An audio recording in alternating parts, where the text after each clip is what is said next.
This guy knows the apocalypse will begin soon, and the first thing he does is spend all his money buying thousands of tons of food. Buckets of fried chicken, roasted duck, braised fish, enough to feed a small army. The delivery guys think he's gone crazy and just wasting his money, but he honestly doesn't care. In just a month, they'll be begging him for even a bit of food. Now he uses his powers to store all the food in his subspace, where it will never spoil. Soon, the world as they know it will be ripped apart. Most of the population will either turn into zombies or get slaughtered trying to survive, and only a small number will awaken strange powers. Back then, Chen Lo unlocked a rare space-related ability, which eventually earned him the title of Void King. That power allowed him to travel through space itself and strike when least expected. It also granted him his own subspace. But none of that mattered in the end. No matter how powerful he became, he could not save anyone. Slowly, one by one, the survivors vanished, eaten, mutated, or driven mad. Eventually, the monsters evolved into horrifying creatures, and not a single human was left. He wandered the ruins alone for what felt like ages until even survival felt pointless. He was ready to give up. Then, something strange happened. He was pulled back in time, right to the moment when there was still a chance to change things. A month before the disaster begins, his powers are gone, wiped clean. But not everything has disappeared. The subspace he once created, basically a personal storage dimension that can stop time, still exists. And with that, he knows what has to be done. Step 1. Gather food in tons of it. Water, medicine, tools, anything essential. But mostly food. Because when society collapses, a full stomach is the biggest blessing you can have. And thanks to the timeless subspace, it won't spoil. To him, it feels like a gift from the heavens, a second shot he is not going to waste. Just as he steps out of the truck, his phone buzzes. His uncle wants him to come to the office immediately. The MC has been waiting for this. He makes his way to the office and finds his uncle fuming. The man is clearly upset about our boy selling his company shares at a much lower price than expected, and doing it without even telling him. He pretends to care and asks if our hero is under pressure or in trouble. But the MC is not fooled. In his previous life, he had believed this man was a decent person and family, even someone he looked up to. That illusion shattered when he heard from his cousin that this same uncle had orchestrated the car crash that killed his parents. Slowly but surely, he had taken control of their company, smiling the whole time. And our boy had trusted him blindly. But he has decided not to do that anymore. He tells his uncle that he sold the shares because he believes meat prices will skyrocket soon. When chaos hits, food becomes more valuable than gold. He assures him that if he plays his cards right, the stash he is building could be worth 10, maybe even 100 times more than what he spent. His uncle, of course, thinks it is nonsense. Still, he offers to buy the meat back from our hero at a slightly higher rate. The MC simply shrugs and tells him it is too late because the contracts are signed and everything is already sold off. His phone buzzes again. He steps out to answer it, leaving his uncle quietly planning to teach him a lesson. The call he takes is about something he has been searching for. A scruffy-looking dog. A Chinese mutt, to be exact. The caller has sent a photo to confirm if it is the one. After the world fell apart in his last life, people got weirdly obsessed with ranking survivors based on their powers. Our hero ranked number 1 in the space category. The top rank for fire belonged to someone called the Spirit Flame Maiden, nicknamed Blood Rose. And for electricity, the Lightning Warlock, who turned out to be a dog. That mutt somehow gained electric powers and became incredibly dangerous. But in a world where food was almost impossible to find, most people saw it as walking meat. Many tried to hunt it down, and almost all of them paid a brutal price. The only one who managed to kill and eat it was the MC himself. But this time, he is not planning on repeating that mistake. He stares at the photo and recognizes the dog immediately. And this time, instead of treating it like a meal, he is planning to treat it like a friend. Give it the best food, take care of it, and earn its loyalty. With that in mind, he pockets his phone and heads out to go meet his future disaster companion. Our boy says his goodbyes to his uncle. His uncle looks forward to their next meeting, but deep down, our hero knows better. There won't be a next time. He has already seen what lies ahead, and both this man and his son won't make it through the disaster that is coming. He then heads over to a dingy little restaurant infamous for serving dog meat. As he arrives, his eyes land on a miserable-looking dog trapped in a cage, its condition worse than pathetic. The MC's first thought upon seeing the dog is that the creature has no idea that, in the not-so-distant future, it will rise to dominate the world once everything falls apart. Our boy promises the dog that he is going to save it. Then he turns his focus to the restaurant owner and accuses the man of stealing his dog. The owner already knows that the dog is just a stray, and that our hero is deliberately causing trouble. He insists he bought it through proper channels, and that based on the dog's scrappy appearance, it probably is not anyone's pet. But the MC does not back off. He threatens to call the police and have them investigate the place. He is sure of one thing, that there is no such thing as completely honest business in spots like these. He is throwing down the challenge just to see how the man reacts. The owner panics and tries to snatch the phone away in desperation. Our boy roughs him up just enough to send a message. Beaten and desperate, the owner finally begs for forgiveness and offers to hand over the dog without charging a single penny. Our hero agrees, letting it go. The funny thing is, he had actually been prepared to pay a decent amount for the dog, but getting it for free does not hurt. As they head out, the MC tells the dog they are going home. He notices that the dog can understand him and is not just some mutt. It's the lightning warlock from his past life, now standing beside him as his companion. The dog can indeed understand what our boy is saying and fall into step right behind him. They get into the car together, and our hero decides to call it Warlock. As they drive, the MC is already planning how to build a strong bond with Warlock in the days to come. And the first step is shopping for toys. Later that day, while out and about, our boy spots someone, Su Daju. In his past life, Daju had used his incredible physical strength to protect him, especially back when he had not yet mastered void travel. In the end, Daju gave his life so our hero could escape. But this time around, things are going to be different, as the MC has made a silent promise to himself that he is going to make sure Daju not only survives, but actually enjoys his life this time. Our hero invites Daju to hang out once he is done with work, just to blow off some steam and unwind a little. But Daju politely turns him down because his mom has always told him that men should not get involved in things that are not good for them, and that when someone acts overly nice for no reason, they probably have something sneaky going on underneath. The MC feels like the comment might have been aimed at him, even if Daju does not mean it that way. Still, he does not take it to heart. They are not particularly close in this lifetime anyway. But our boy remembers from before that Daju was working his shift during the time of the disaster. And this time, when it all goes down again, our hero is convinced they will end up becoming real friends. After that, the MC heads home with Warlock. But before showing it around properly, he figures it's best to clean the dog up first. While giving it and himself a bath, his mind starts to wander. He thinks about how, in his last life, he had hidden away for so long that he became practically the last human standing. That's not the kind of life he wants to repeat. He vaguely remembers that some really powerful individuals appeared when the world started crumbling, but he cannot quite recall who they were. So, he comes up with a new plan to build his own base, create a stronghold from scratch, and gather a group of strong people under his command, just like he has brought Warlock in now. He knows his space-based powers are not exactly suited for close-range combat, but if he surrounds himself with the right people, that weakness won't matter. Still, setting all of that up takes a ton of resources. He will need everything from flour, salt, and fresh produce to seeds, medicine, and equipment. And more importantly, he needs electricity, tools, generators, and especially water. After the disaster hits, most natural water sources will get contaminated beyond saving. People won't have any way to clean it up, so rainwater will become the only safe option left. Then, something clicks in his mind that he still needs to prep a whole batch of high-voltage stun batons. As soon as he mentions it, Warlock freezes up. Our hero reassures it that they are not meant for it, but they are for the zombies. From what he knows, zombies are scared of anything electrical. The only problem is, electricity won't stick around forever. In his previous life, disappeared pretty quickly after the disaster. But during those early chaotic days, electric batons were super effective. He is planning to pair them with tough metal armor to make his people practically unstoppable. He decides to think through every detail and place the orders as soon as possible, as he has no time to waste. Once that is all out of the way, he finally sits down to eat and makes sure Warlock gets a proper meal too. Just as he starts to relax, there is a knock at the door. It turns out to be Mayu, the cooking instructor he hired. That is when it hits him that he completely forgot he had a lesson scheduled for the afternoon. Our boy has offered her a good amount of money for cooking classes. At first, Mayu had her doubts about him, but seeing him again now, she seems less worried. He shows her around the kitchen, pointing out all the tools and ingredients she asked for. He is not learning to cook just for fun, but it's part of his long-term survival plan.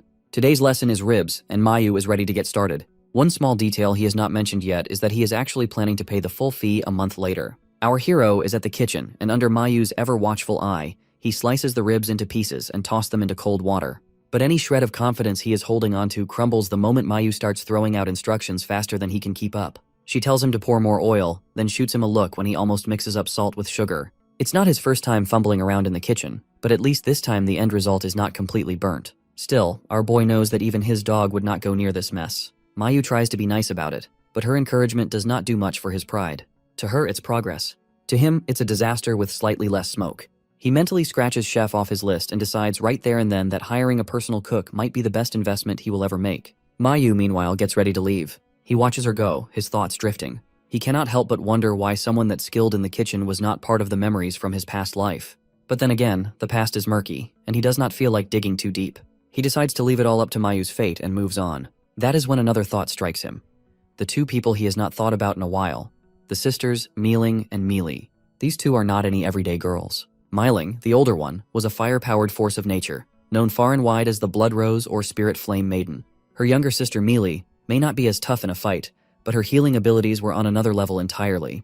Now the MC wants them both on his team, so he gets his people on the job. Their task is to find out everything they can about the sisters, but most importantly, what kind of food they like. His plan is simple and sneaky. win them over through their stomachs. If food supplies run low in the future, he wants to be the guy holding their favorite dishes. As the clock ticks down and the days roll by, the disaster day countdown looms large. With 5 days left, the team reports back. Myling loves spicy and flavor-packed dishes and has a soft spot for grapes, while Millie prefers fish and absolutely loves braised meat trotters, and her go-to fruit is watermelon. Our boy immediately adds braised dishes to his must-stockpile list. By day 4, he is testing his armor. It's heavy, ridiculously so, but it offers solid protection. He feels reassured wearing it and decides to work out a way to send a second set over to Daju, just in case. Day 3 rolls around, and he gets his hands on an electric baton. The guy who built it warns him to be careful, as this thing is no joke. But our hero is already planning to fry zombies with it. 2 days before everything is supposed to go sideways, he buys a truck. Nothing flashy, just something dependable and durable. The night before the supposed disaster, sleep refuses to visit him. He tosses and turns, wrestling with 2 conflicting thoughts. On one hand, if the disaster actually happens, he will lose a ton of resources, but he will also be one of the few prepared. On the other hand, if it turns out to be a false alarm, he will have wasted a mountain of money stockpiling food. But he has got enough money to survive a few bad calls, and deep down, he has already accepted that he might have to sacrifice everything for the greater good anyway. Then the final day arrives. Just an hour left on the clock before things go sideways. He picks up the phone and dials his uncle. He plays it cool and hints that cryptocurrency is about to skyrocket and offers up some premium meat as collateral. He promises to return the money with interest and even suggests they meet in person to chat more about it. He gives a suggestion to invite his cousin Faye as well to make it a little family gathering. But the second that call ends, his whole vibe shifts. He has got a promise to keep, according to which neither his uncle nor cousin is making it through that day. The MC pulls up and tells Warlock to stay put in the car. A little ahead, he spots Daju on duty. Even though he knows Daju managed just fine without him in his past life, his brotherly love does not stop him from wanting to check in. He tells Daju that he has this strange, uneasy feeling like something big and possibly dangerous is going to happen soon, and gives him a heads up to stay extra alert. Then, after getting Daju's promise, he leaves. Meanwhile, over at his uncle's place, the old man is chatting with Faye, bringing up how gutsy our hero is for diving into cryptocurrency. But he is not impressed, and thinks it's worthless and not real money. Faye, on the other hand, does not really get why his dad is turning down what sounds like free money. But his father is not so trusting. He is convinced it's a trap, mainly because he knows our boy has likely figured out he tricked him in the past. So, he thinks the MC is trying to turn the tables. But Faye has a different take on it. He thinks that buying cryptocurrency feels a lot like gambling, risky and unpredictable. He suspects our hero might be desperate for money and does not have many people to reach out to, which is probably why he has come to them. Just then, our boy shows up at the door. His uncle greets him warmly, putting on a smile that does not quite reach his eyes. The clock has just ticked past 9 in the morning. They go through the motions of polite small talk and pleasantries before the MC is invited to sit at the dining table. He starts eating while the atmosphere remains oddly tense. A moment later, they hear a strange noise coming from the maid's room. Faye's dad glances at him and tells him to go check it out. Our hero also gets up to follow. Faye opens the door and freezes in place. Inside is a woman who has turned into a zombie and sitting on top of someone. Faye drops to the ground in panic. She charges at him, but he manages to block her with the broken door. That is when the MC steps in, acting all concerned, and pretends he just wants to see what is going on. But instead of helping, he pulls the door away, clearing the way for her to lunge forward. Then, out of nowhere, he stuns Faye with an electric baton, knocking him out cold. But he is not planning to let him die so easily. To him, just a bit of electrocution is not enough, but he wants Faye awake, terrified, and watching as the zombie tears into him. Right then, his uncle comes rushing in, sees everything, and immediately charges at our hero. But our boy hits him with the baton. In the meantime, Faye wakes up and desperately calls out for his unconscious father and pleads with our boy to spare his life. But our hero is not having any of it. He lets Faye get a clear look at his father lying on the floor. Meanwhile, the zombie woman lunges at Faye and sinks her teeth into him. The MC is in no mood to watch this gruesome drama alone, and with the help of his electric baton, jolts his unconscious uncle awake. As soon as the uncle regains consciousness and lays eyes on Faye being eaten alive, he completely panics. He begs our hero to save his son, and even confesses that he was the one who took over our boy's shares, and insists that Faye has absolutely nothing to do with any of it. The MC, however, is not convinced. He asks what other dirty secrets his uncle is hiding. That question hits hard as the uncle's face tenses up at whether our hero knows everything. Before he can fall too deep into his thoughts, our boy snaps him back to reality and demands answers, all while pointing at Faye, who is clearly running out of time.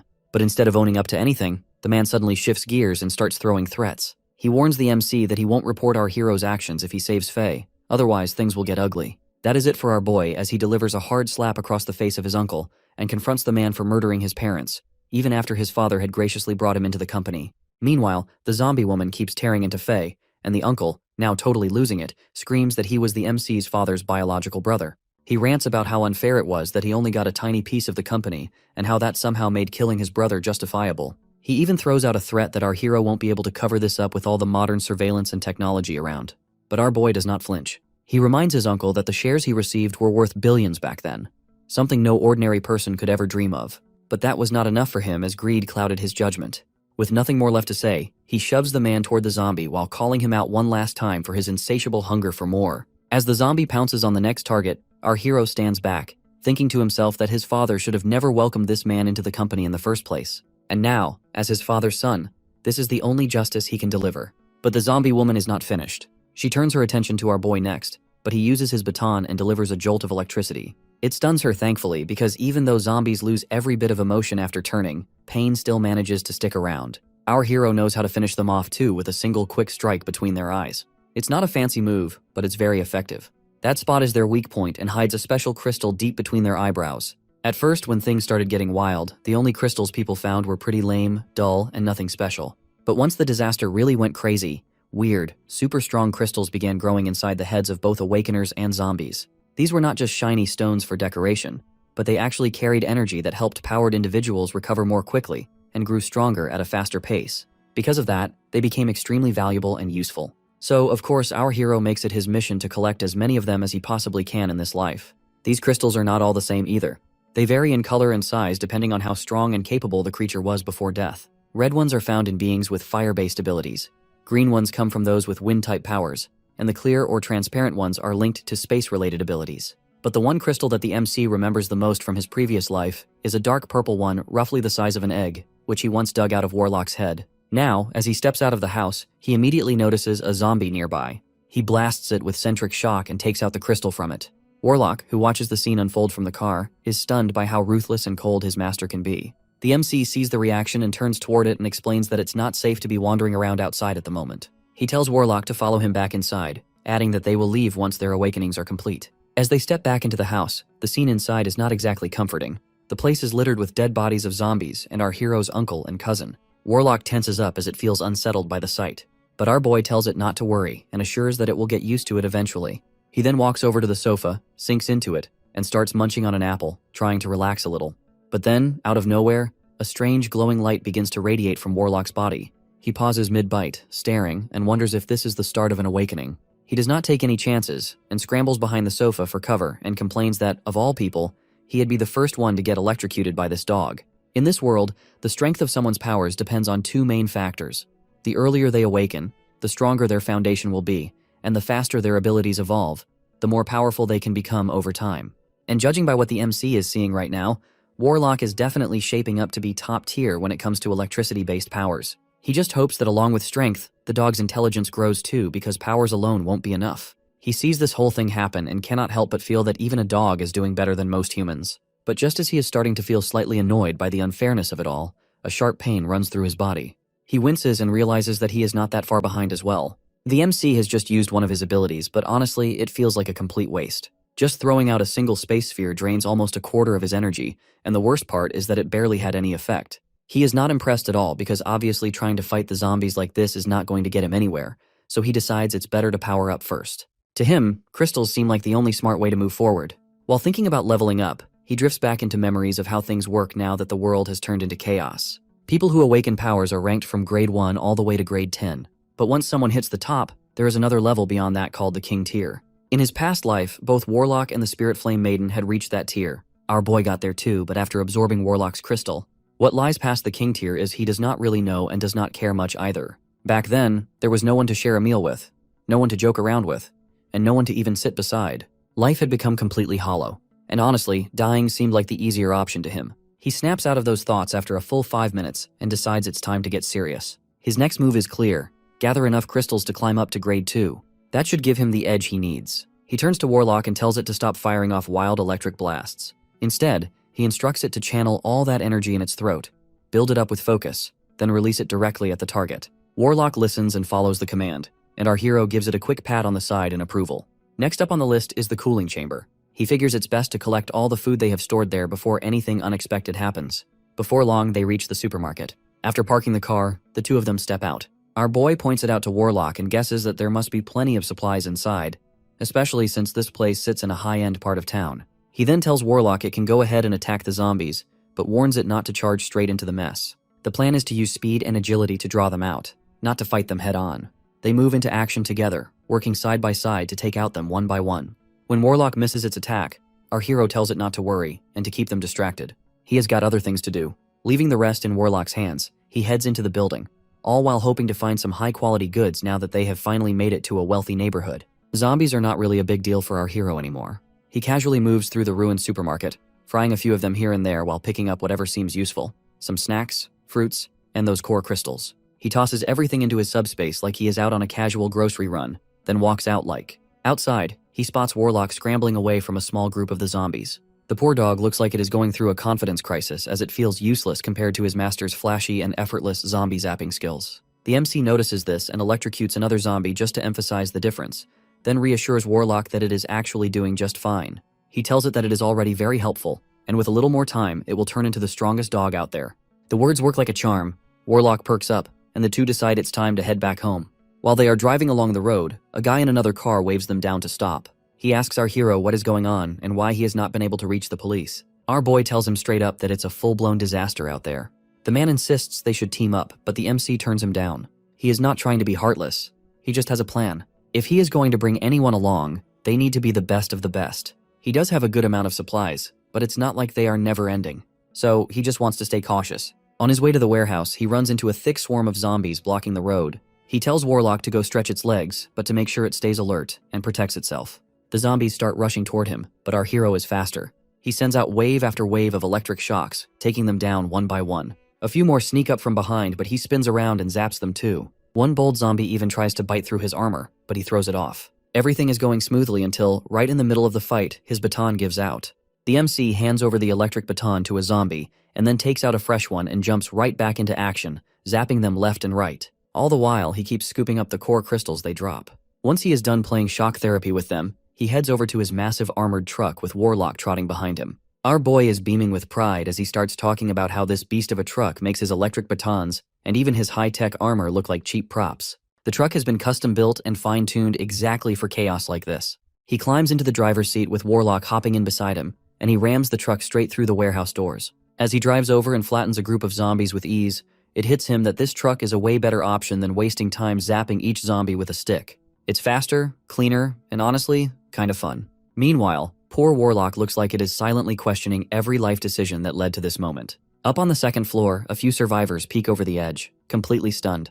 That truck is not like anything they have got lying around in their own garage, but it's a full-on tank. Two of them start whispering about whether they should try asking our hero if they can tag along. But one guy is not having it. He does not buy for a second that some random stranger would go out of his way to help people he has never even met. He assumes our boy is only there because he heard there were valuable supplies in the warehouse, and once he grabs what he came for, he will vanish. So instead of putting hope in a stranger, the guy gives a different idea about ambushing him and taking everything, including that glorious truck. When our hero steps out, the group quietly makes their decision of taking a chance and try to rob him. But the MC is still busy doing what he does best, clearing out more zombies and gathering up the remaining core crystals. A woman from the group approaches him and thanks him sincerely for saving them. Our boy is a little cautious though. He starts wondering if they are about to ask to join him. He checks and confirms that only 3 of them are left, the woman and the 2 guys. Just as he is thinking they might actually be decent people, the 2 men suddenly move in behind him, slowly closing the gap. Our hero cannot make sense of the quick flip from gratitude to aggression. One minute they were thanking him, now they look like they are about to jump him. And honestly, he has enough of it. In times like this, he knows too well that disaster has a way of dragging out the worst in people. That is when Warlock starts barking like mad, as it senses that something is wrong. The MC does not waste the moment. With perfect timing, he spins around and strikes first and slams his electrified baton into the guys. He does not care anymore if they find out about his powers. After all, it's not like the dead are going to tell anyone. The last one left is the girl, and she desperately begs our hero to spare her life. But the MC feels nothing and not a flicker of sympathy. All he sees is someone utterly shameless. When she turns and takes off, all while yelling for help, he does not bother chasing her himself. Instead, he signals Warlock and leaves the task to it. The dog dashes after her and causes her to stumble and fall hard onto the ground. That is the end for her as our boy walks over and finishes her off. With that dealt with, he shifts his focus to the warehouse. There is a huge stockpile inside, and he is more than satisfied with the outcome. He starts loading up everything he can find, tossing tons of food into his storage space one after another. It's a great haul this time, and he is pleased. Once done, he climbs into the truck and plans to head back home to relax for a bit. He figures he can always return to the supermarket later for another round. On the drive back, his mind briefly drifts to how things might be going over with Dazu. Not long after hitting the road, a man suddenly steps out and tries to flag down the truck. Our hero instantly spots that the man is clearly hiding something under his coat. His instincts, sharpened by experience, tell him to be cautious. If the guy does not move out of the way, he prepares himself to run him over without a second thought. The man, upon getting ignored, gets frustrated and starts shouting threats, but the MC stays completely unfazed. In his view, if the man were just a regular person, he might have settled for shouting or throwing hand signs. But the world has changed, and now a lot of awakeners are connected to criminal groups, so messing with someone like that could mean getting himself killed. To keep things simple, he tells Warlock that the man said something offensive about dog meat. Warlock does not grasp human speech too well, but it seems pretty unlikely to it that the man actually said that. Still, its master's words are enough to trigger it. When the stranger pulls out a metal rod and prepares to fight, Warlock jumps down from the truck. The guy freezes for a moment as he gets surprised to see a dog, but quickly snaps out of it and tries to attack. Warlock does not care about what was or was not said. Its master gave an order, and that is all that matters to it. It unleashes a jolt of electricity at the man and starts frying him on the spot. Our hero steps in and reminds it that in times like these, hesitation can be fatal. He tells Warlock that if it wants to survive, it needs to adapt to the harsh new world. Warlock gets the message and finishes the job by biting the man's neck, and the MC finds himself quite pleased with that. Our boy gives Warlock a nod of approval and lets it know it has done a good job and then calls it back into the truck. They are finally heading home, or at least trying to.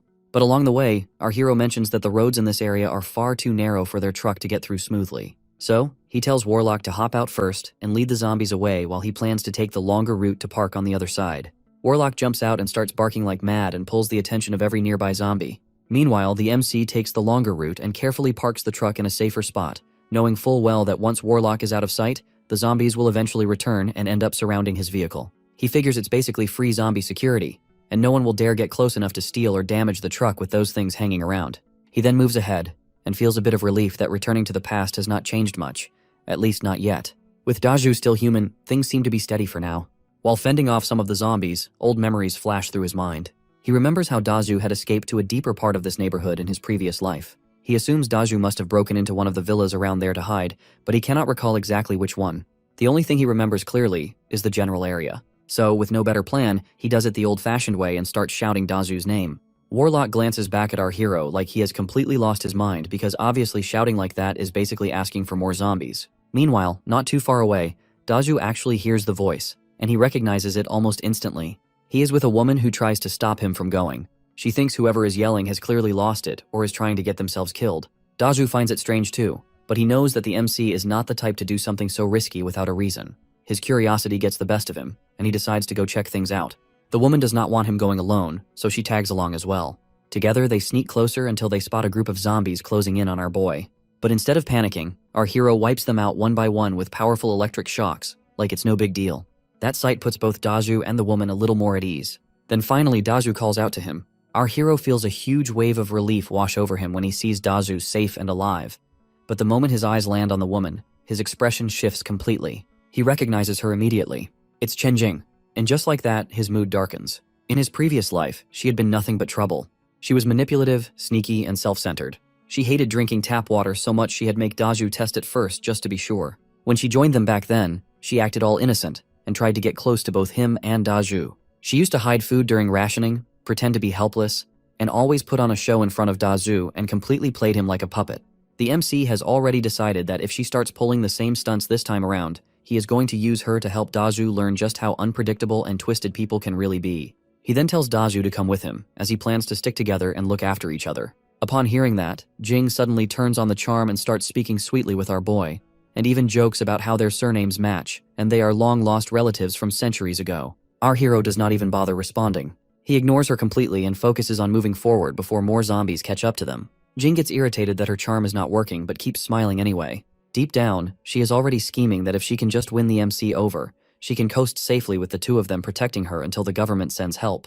That is her plan at least. After that, the MC takes them to his villa. Jing glances around his mansion and cannot help but admit it's a serious upgrade from the dump she was stuck in before. Her mind, as usual, starts working overtime about how if she can win our hero over, she can survive there comfortably until help arrives. Just as she is getting cozy in her thoughts, her and Daju's stomach lets out a loud growl. Our boy hears it and despite everything decides to cook something. But let's be real. He is not about to make life easy for Jing. He and Dazu have already suffered a lot thanks to her in the past, and he has not forgotten any bit of it. He takes out a piece of bread from his void storage and casually wipes Warlock's rear with it, which sends the poor dog into panic mode. Then he hands a few pieces of bread to Dazu, who gets a little worried and asks if the MC has enough left for himself. Our hero just shrugs it off and assures Dazu that they will head to the supermarket later and stock up on more supplies. He even gives a slice of bread to Jing with an overly polite gesture, all while pretending like he is doing her a favor.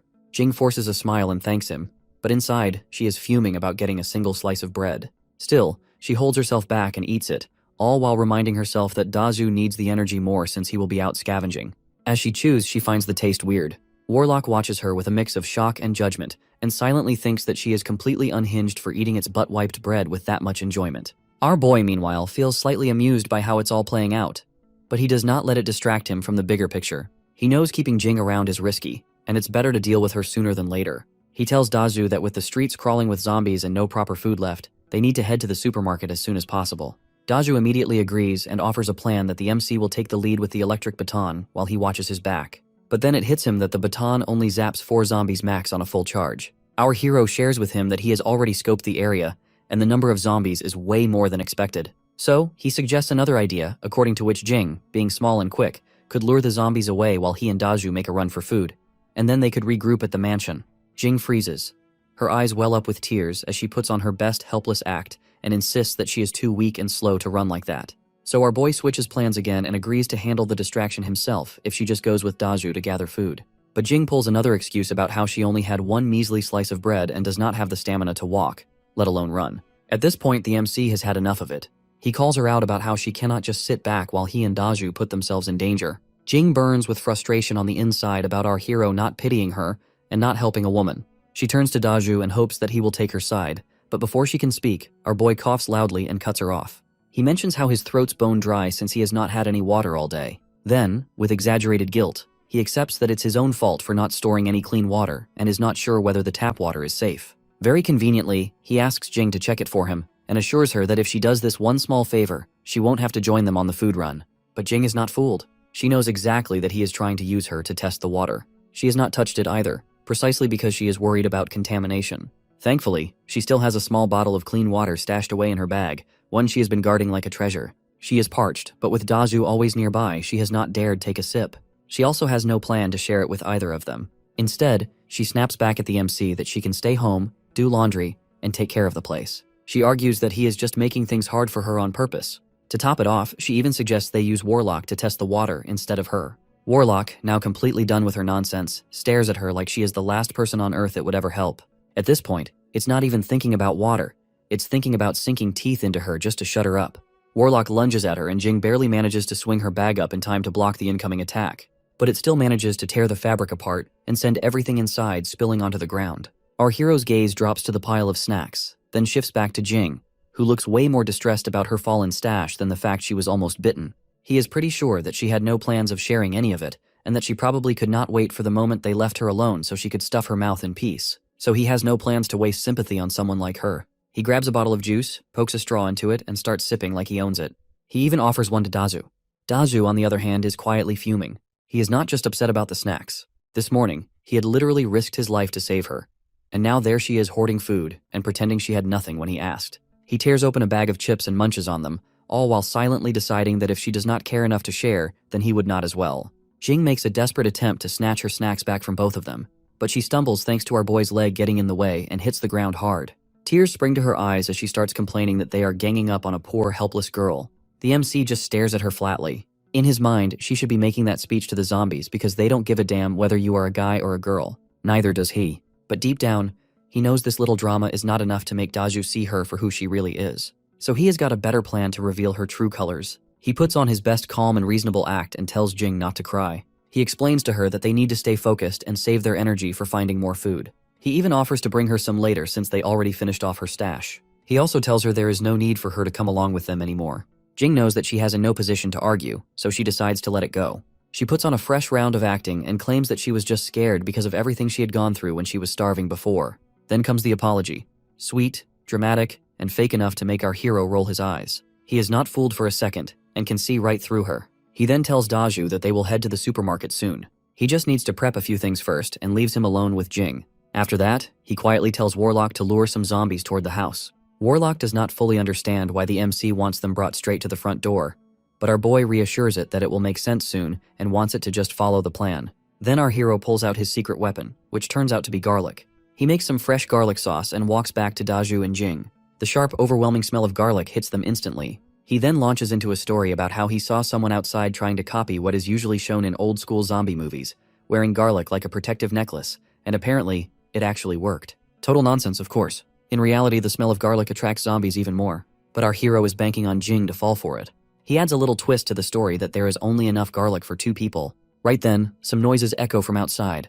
Groaning, dragging footsteps of zombies. The MC glances at Jing, and sure enough, she has gone completely pale. In his head, he smirks. She has got 2 options now. Fight it out with them, or beg for a bite of that so-called life-saving garlic. Either way, he cannot wait to see her mask finally slipping away. The banging on the steel gate keeps getting louder and more intense, and Jing starts to seriously freak out. It feels like the zombies are just about to smash through any second now. Our boy, on the other hand, grabs one of the bowls filled with garlic sauce and pours it all over himself. Then he turns to Daju and asks him to do the same with the other bowl. But Daju just stands there, frozen and lost in his own thoughts. He does not really like Jing, not one bit, but he cannot deny that she has not done anything that truly deserves death. If he pours the garlic sauce on himself, it means Jing won't survive. Meanwhile, Jing does not hesitate at all. She knows exactly that the bowl of sauce is a lifeline and a chance to escape this nightmare. Without waiting for anyone's permission, she quickly grabs the bowl and pours it all over herself. That is when Daju finally realizes just how cold and selfish she really is. He had actually been planning to give her the sauce, but she just took it without a second thought. Our hero then tells Daju that in moments like these, he cannot afford to be kind to everyone because some people simply don't deserve to be treated like decent human beings. Jing, who is now drenched in the garlic sauce just like she wanted, finally catches on to what is happening. She realizes it's all been a setup. She snaps at our boy and accuses him of lying and tricking her. But our boy is not having any of it. He points out that she acted completely on her own, and no one forced her to pour the sauce on herself. And the worst part, he tells her, is that the zombies are actually attracted to the smell of garlic, and she has basically handed her own death to them. Jing's face turns pale with shock. She tries to argue back that all she wanted was to survive. But our hero does not buy her excuses for a second. He tells her straight up that she took advantage of Daju, who is like a brother to him. And sacrificing someone like her, he has no problem with that. Then he hands Daju another piece of armor and plans to reveal later about his newly awakened dimensional powers. As for Jing, he is not worried at all, as he knows she is going to die soon enough. He then tells Daju to find a safe room to hide in because having him around will only slow him down and get them both killed. Jing gets desperate and begs the MC to forget everything and promises she will let him do anything to her later if he just lets her live. But our boy makes it crystal clear that the only thing he wants from her is her head, and she will only be free when she is dead. Jing's anger boils over. She lashes out and accuses our hero of being against her from the start, despite the fact she has not even done anything to him yet. But it's already too late. The zombies suddenly show up, grab and surround Jing, and before she can even scream, they close in. A bit later, the MC has taken down the zombies with his electric baton. Daju comes out and sees Jing lying on the ground. He looks worried and concerned, but our hero snaps him out of it and tells him it's not time to worry about her, and that they need to clear the bodies fast, or they won't be able to live there anymore. After half an hour of dragging the dead away, the MC looks around and sighs deeply. He thinks to himself how nice it would be to have a maid to clean up all the bloodstains and mess. His thoughts drift to Mayu about how great she was. Not just with her looks, but also how neat and tidy she always was. He cannot help but wonder where she might be and whether she is still alive somewhere out there. Daju suggests they head out to the local grocery store, as he thinks it's a good idea to grab something to eat. But our hero insists there is already better food at home and convinces Daju to head upstairs instead for a drink. Once they reach the upper floor, Daju stands there, completely stunned by the sight of food appearing as if by magic. After they sit down at the table, the MC asks if he has felt anything strange in his body lately. Daju nods and explains that earlier in the afternoon he had a pounding headache, but now he feels oddly stronger, more energized. Our hero then tells him that this kind of shift is not unusual, but it tends to happen right before a major disaster hits. He adds that he went through the same thing himself not long ago. Then he begins explaining his unusual ability. He has a way of tapping into a mysterious void-like energy. Knowing something big might be coming, he used that ability to gather and store resources in advance. Our boy knows it sounds a bit unbelievable, but compared to something like being reborn, this explanation feels tame. He is confident that Daju can wrap his head around it without too much trouble. He also mentions that he has a gut feeling they are going to end up as close as brothers, and he wants Daju not to overthink things and just enjoy the food. But Daju hesitates because he thinks the amount of food is way too much for the two of them, and maybe they should just have a portion of it now. The MC tells him to stop worrying, as whatever they cannot finish, Warlock will eat. Warlock, who is silently observing everything, hears this and does not object. Back when it used to wander around hungry with no one to rely on, getting food was a matter of sheer luck. So now, even though it is not thrilled about having to clean the floor, it quietly feels thankful to our hero. The MC has just finished absorbing about 40 core crystals, and with that, he finally manages to form the Void Sword, but he can only maintain it for a few seconds. That might not sound like much, but considering in his past life where he did not figure it out until he was already at rank 7, it's actually a massive leap forward. Back then, even the Void Passage was something he had only achieved at rank 9, but this time around he has high hopes. If things keep progressing at this pace, he figures he can unlock Void Passage by the time he reaches rank 4. And as for the Element Blade, something he only understood after becoming a king-ranked warrior, he is starting to get the feeling that it might come a lot earlier this time. That thought alone leaves him buzzing with excitement and a strong sense of accomplishment. As he comes downstairs, he finds Daju already waiting for him.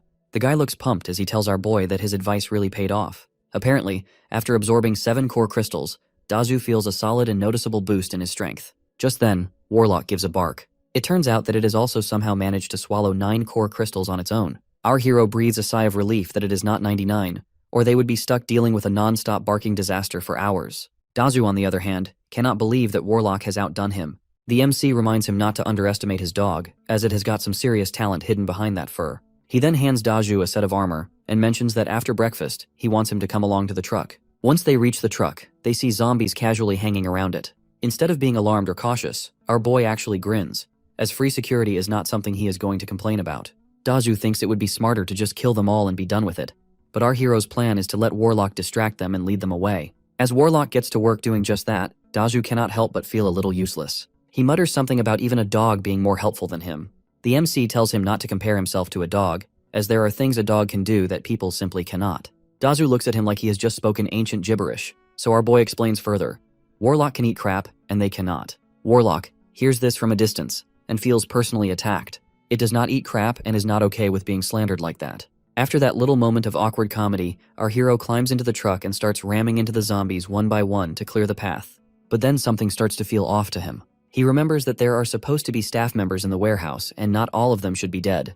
With all the noise they are making out there, someone should have definitely called out by now. That heavy silence makes him uneasy. He brings the truck to a stop, and thinks that maybe there is a basement down there, and some people are hiding inside, unable to hear the chaos going on above. With Daju right beside him, he heads toward the stairwell to check it out for himself. Just as they are about to go down, they see a skeleton on the ground. Now the MC knows that zombies don't usually stop until there is nothing left but bones. But even then, they don't clean things off that neatly, which only means something else must have eaten through that body. He starts thinking about how it could be some kind of mutated creature, an ant or a rat. But he knows that both of them usually move in groups, which is bad news either way. Before they can make a move, strange noises echo from below. Our boy turns to Daju and tells him to run as a whole group of rats rushes after them. Warlock lets out a sharp warning bark and stand protectively in front of the group of rats like it is ready to take on them. Our boy warns it to focus on its own safety instead of barking at the rats. But the rats don't need much provocation as they lock their eyes on them and charge. One of them lunges straight at our hero and makes him fall to the ground. Daju shouts his name in panic, but there is no time to check on him as more of the filthy creatures are swarming in fast. The MC composes himself and tells Daju to stop hesitating and just start attacking them. They both whip out their electric batons and zap with full force to strike the rats left and right. Each jolt takes one out, but something catches our boy's attention. One of those rats is different, and it's definitely a mutant. Our hero knows exactly what that means. In this chaotic world, whether it's people, zombies, or wild creatures, the more they fight, the stronger they get. But then there are the mutants, the rare ones that burn through their life force just to gain terrifying strength in a short burst of time. As a result, their lifespan takes a hit, but while they are alive, they are absolute monsters. And of course, the MC just has to be unlucky enough to bump into one now. He mutters a quiet curse under his breath. The Rat King, on the other hand, takes the opportunity and charges straight at Daju to bare its sharp teeth and bite into his armor. Daju feels the pressure and realizes that if it bites down again, his armor won't be able to hold. Our hero warns Daju to stay alert. He can sense right away that they are not up against just any ordinary threat. Judging by the pressure the Rat King gives off, it has to be at least a rank 3 or maybe even a 4. Our boy knows there is no way he can bring it down quickly, so instead of charging in recklessly, he goes with a more calculated approach. He grabs a few chunks of meat from his void storage and tosses them aside to lure the smaller rats away. It's a risky move, but he is banking on it to work. Deep down, he knows that if he had not leveled up to rank 2 just yesterday, they all would have been dead meat by now. Meanwhile, the Rat King is brimming with confidence. It does not believe for a second that the MC's electric baton is going to do any real damage. In its mind, it already has a plan to bite Daju first, then sink its teeth into our hero right after. But our boy has no intention of relying on that baton anyway. His hopes are pinned on the Void Sword. As soon as he takes it out, the Rat King pauses, and its earlier confidence starts to waver. Our boy does not give it a moment to recover. He charges forward, all while telling it to quit daydreaming and forget about escaping. With one clean strike, he brings the beast down and claims the Rat King's core crystal for himself. Afterward, he takes a closer look at its front fangs and points them out to Dazu about how they look pretty decent and might come in handy for crafting a weapon later on. Since he does not have enough strength to take them out, he asks Dazu to do it. Dazu nods and pulls them out. Once that is done, they head off toward the basement. On the way, Dazu asks our hero about the capacity of his void storage. Our boy answers that it's not that huge and just about the size of the very place they are in. He also tells Dazu to make sure he never mentions about his resources to anyone. Dazu promises that even if someone beats him half to death, he won't let the secret slip. And just as those words leave his mouth, the lights in there suddenly go out. The MC figures it's just a blackout, so he starts gathering up the food supplies and stashes them in his void storage, as it's best to head back before anything else goes wrong. Once they are home, he brings up a serious thought that it's better if they stay put for the time being and focus on getting stronger.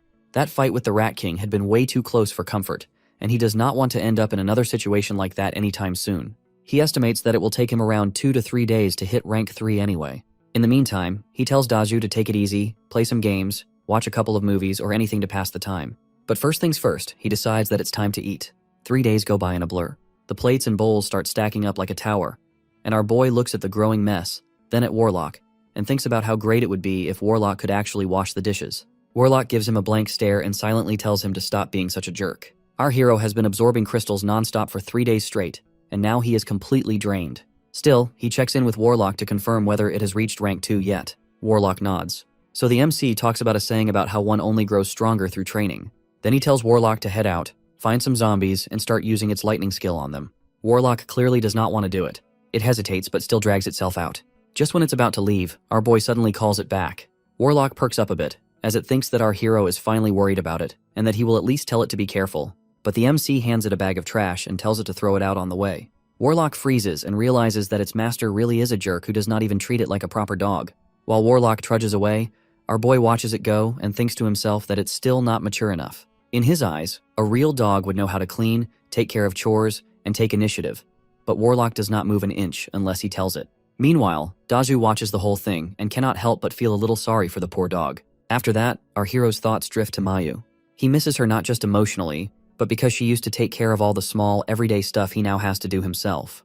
Then it hits him that Mayu lives close by, at the staff dormitory of a 5-star hotel. He makes up his mind to go find her, but only after reaching rank 3. Luckily for him, it does not take long. By the very night, he manages to break through and reach rank 3. Something that had taken him a full month in his previous life now took only a few days. His Void Sword's duration gets a nice boost too, and he feels like it's finally time to let it out into the world. His plan is that the next morning, they will head out to find Mayu and collect some core crystals while they are at it. Morning comes and they set out. Dazu manages to track down the hotel's staff dormitory, while the MC handles any zombies in their way with a few electric shocks. As they make their way inside, a few more zombies show up who got the same treatment, with no mercy. After about half an hour of zombie hunting, they finally run into someone who is still alive. A hotel waiter named Liu Wenbo calls out to them for help. Our boy is genuinely relieved, as it feels good to finally see someone breathing after all this time. He then asks Wenbo about Mayu. Over on the other side, a woman fights with Mayu. She snaps and claims that there is not enough space and someone has to leave. Then Li Lin, who is a businessman, steps in. He shares his thoughts that the remaining food supplies won't last if everyone stays, and if Mayu is not willing to listen, he wants her out. Another guy agrees and suggests they sacrifice her. He tells her to leave and find another place to hide, as if that is a real option for her. Mayu can see straight through that they are not giving her a choice, but they are sending her out to die. And then they do exactly that. They throw her out like she is nothing. She hits the ground, dazed and breathless. A tightness settles in her chest, but she forces herself to stay calm and decides not to let them have the satisfaction of her heartbreak. Her anger rises, and she thinks if there is someone out there willing to end them all for a price, she would not think twice. The growls of zombies in the distance get louder. She breathes in deeply and accepts her fate. But then, just as everything seems lost, someone appears, and obviously it's our hero. She barely has time to whisper a thanks before he cuts her off and tells her to remain silent, and assures her that after getting rid of the zombies, they will talk. After barely hanging on for what feels like forever, the woman and her group finally catch a glimpse of hope when the MC and Dazu step in and take down the approaching zombies. They step out, and the woman walks up to Dazu and our boy, and thanks them with a smile that seems just a little too polished. Her name is Lin Year, and judging by how she carries herself with elegant posture and a confident tone, she is probably a celebrity or something similar.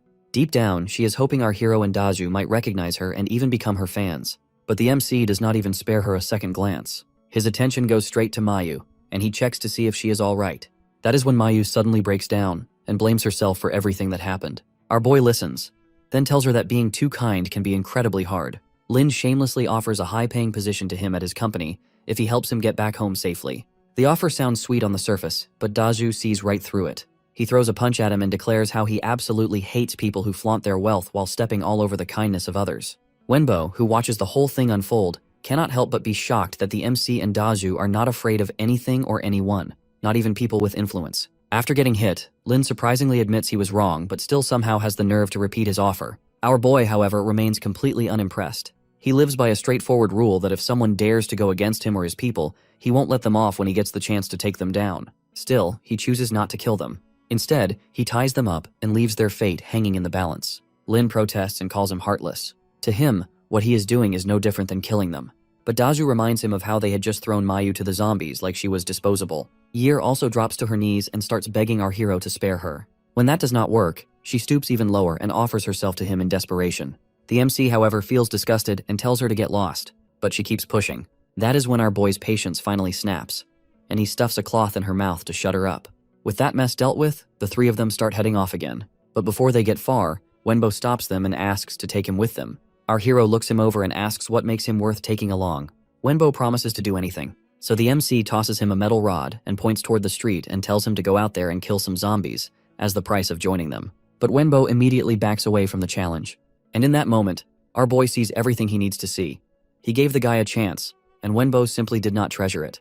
Our hero might seem like a generous guy when he gave Wenbo a chance to prove himself, but he never actually intended to let him join his team. Once that is settled, our boy shifts his attention to Mayu. He tells her he has no one to handle the kitchen, and logistics are not really his thing. Between scrubbing pots and smashing zombies, he clearly prefers the latter, so he offers her the cooking duties instead. To sweeten the deal, he assures her safety and promises he won't treat her badly. It's indeed pretty bold, but Mayu is all smiles and gives him a solid yes. He then welcomes her to the team and plans a celebration feast for when they get back, but of course, he wants her to cook it. Once they are home, the MC gives her the rundown about his and Daju's powers and asks about hers. Mayu explains that she had a splitting headache a few days back and has not really figured out what her ability is, mainly because she has been too hungry to focus. Our hero encourages her to try feeling it out. And sure enough, a little flame flickers to life in her palm. He grins to have a fire user in the kitchen and is convinced that his meals are about to level up in the future. And boy, he is right. A few hours later, Mayu prepares a feast that has both our boy and Daju practically drooling. Once they finish stuffing their stomachs, the MC notices Mayu clearing the table, and he just stands there thinking that finally there are no more dishes for him to wash. But first things first, he decides it's time to show her to her room. He also hands her a phone and a charger and tells her to settle in. He then shares that for the next few days, they will be laying low, focusing on powering up, and promises that he will explain the method for upgrading later. Days roll by and soon our hero levels up to rank 3. He then decides it's time to head out again, this time with a specific mission. Gather more core crystals and track down the sisters, Myling and Millie. He figures they might have already tasted the chaos outside, and while it's not quite the right moment to step in and rescue them, he wants to keep an eye on things. He knows that those two are not just survivors.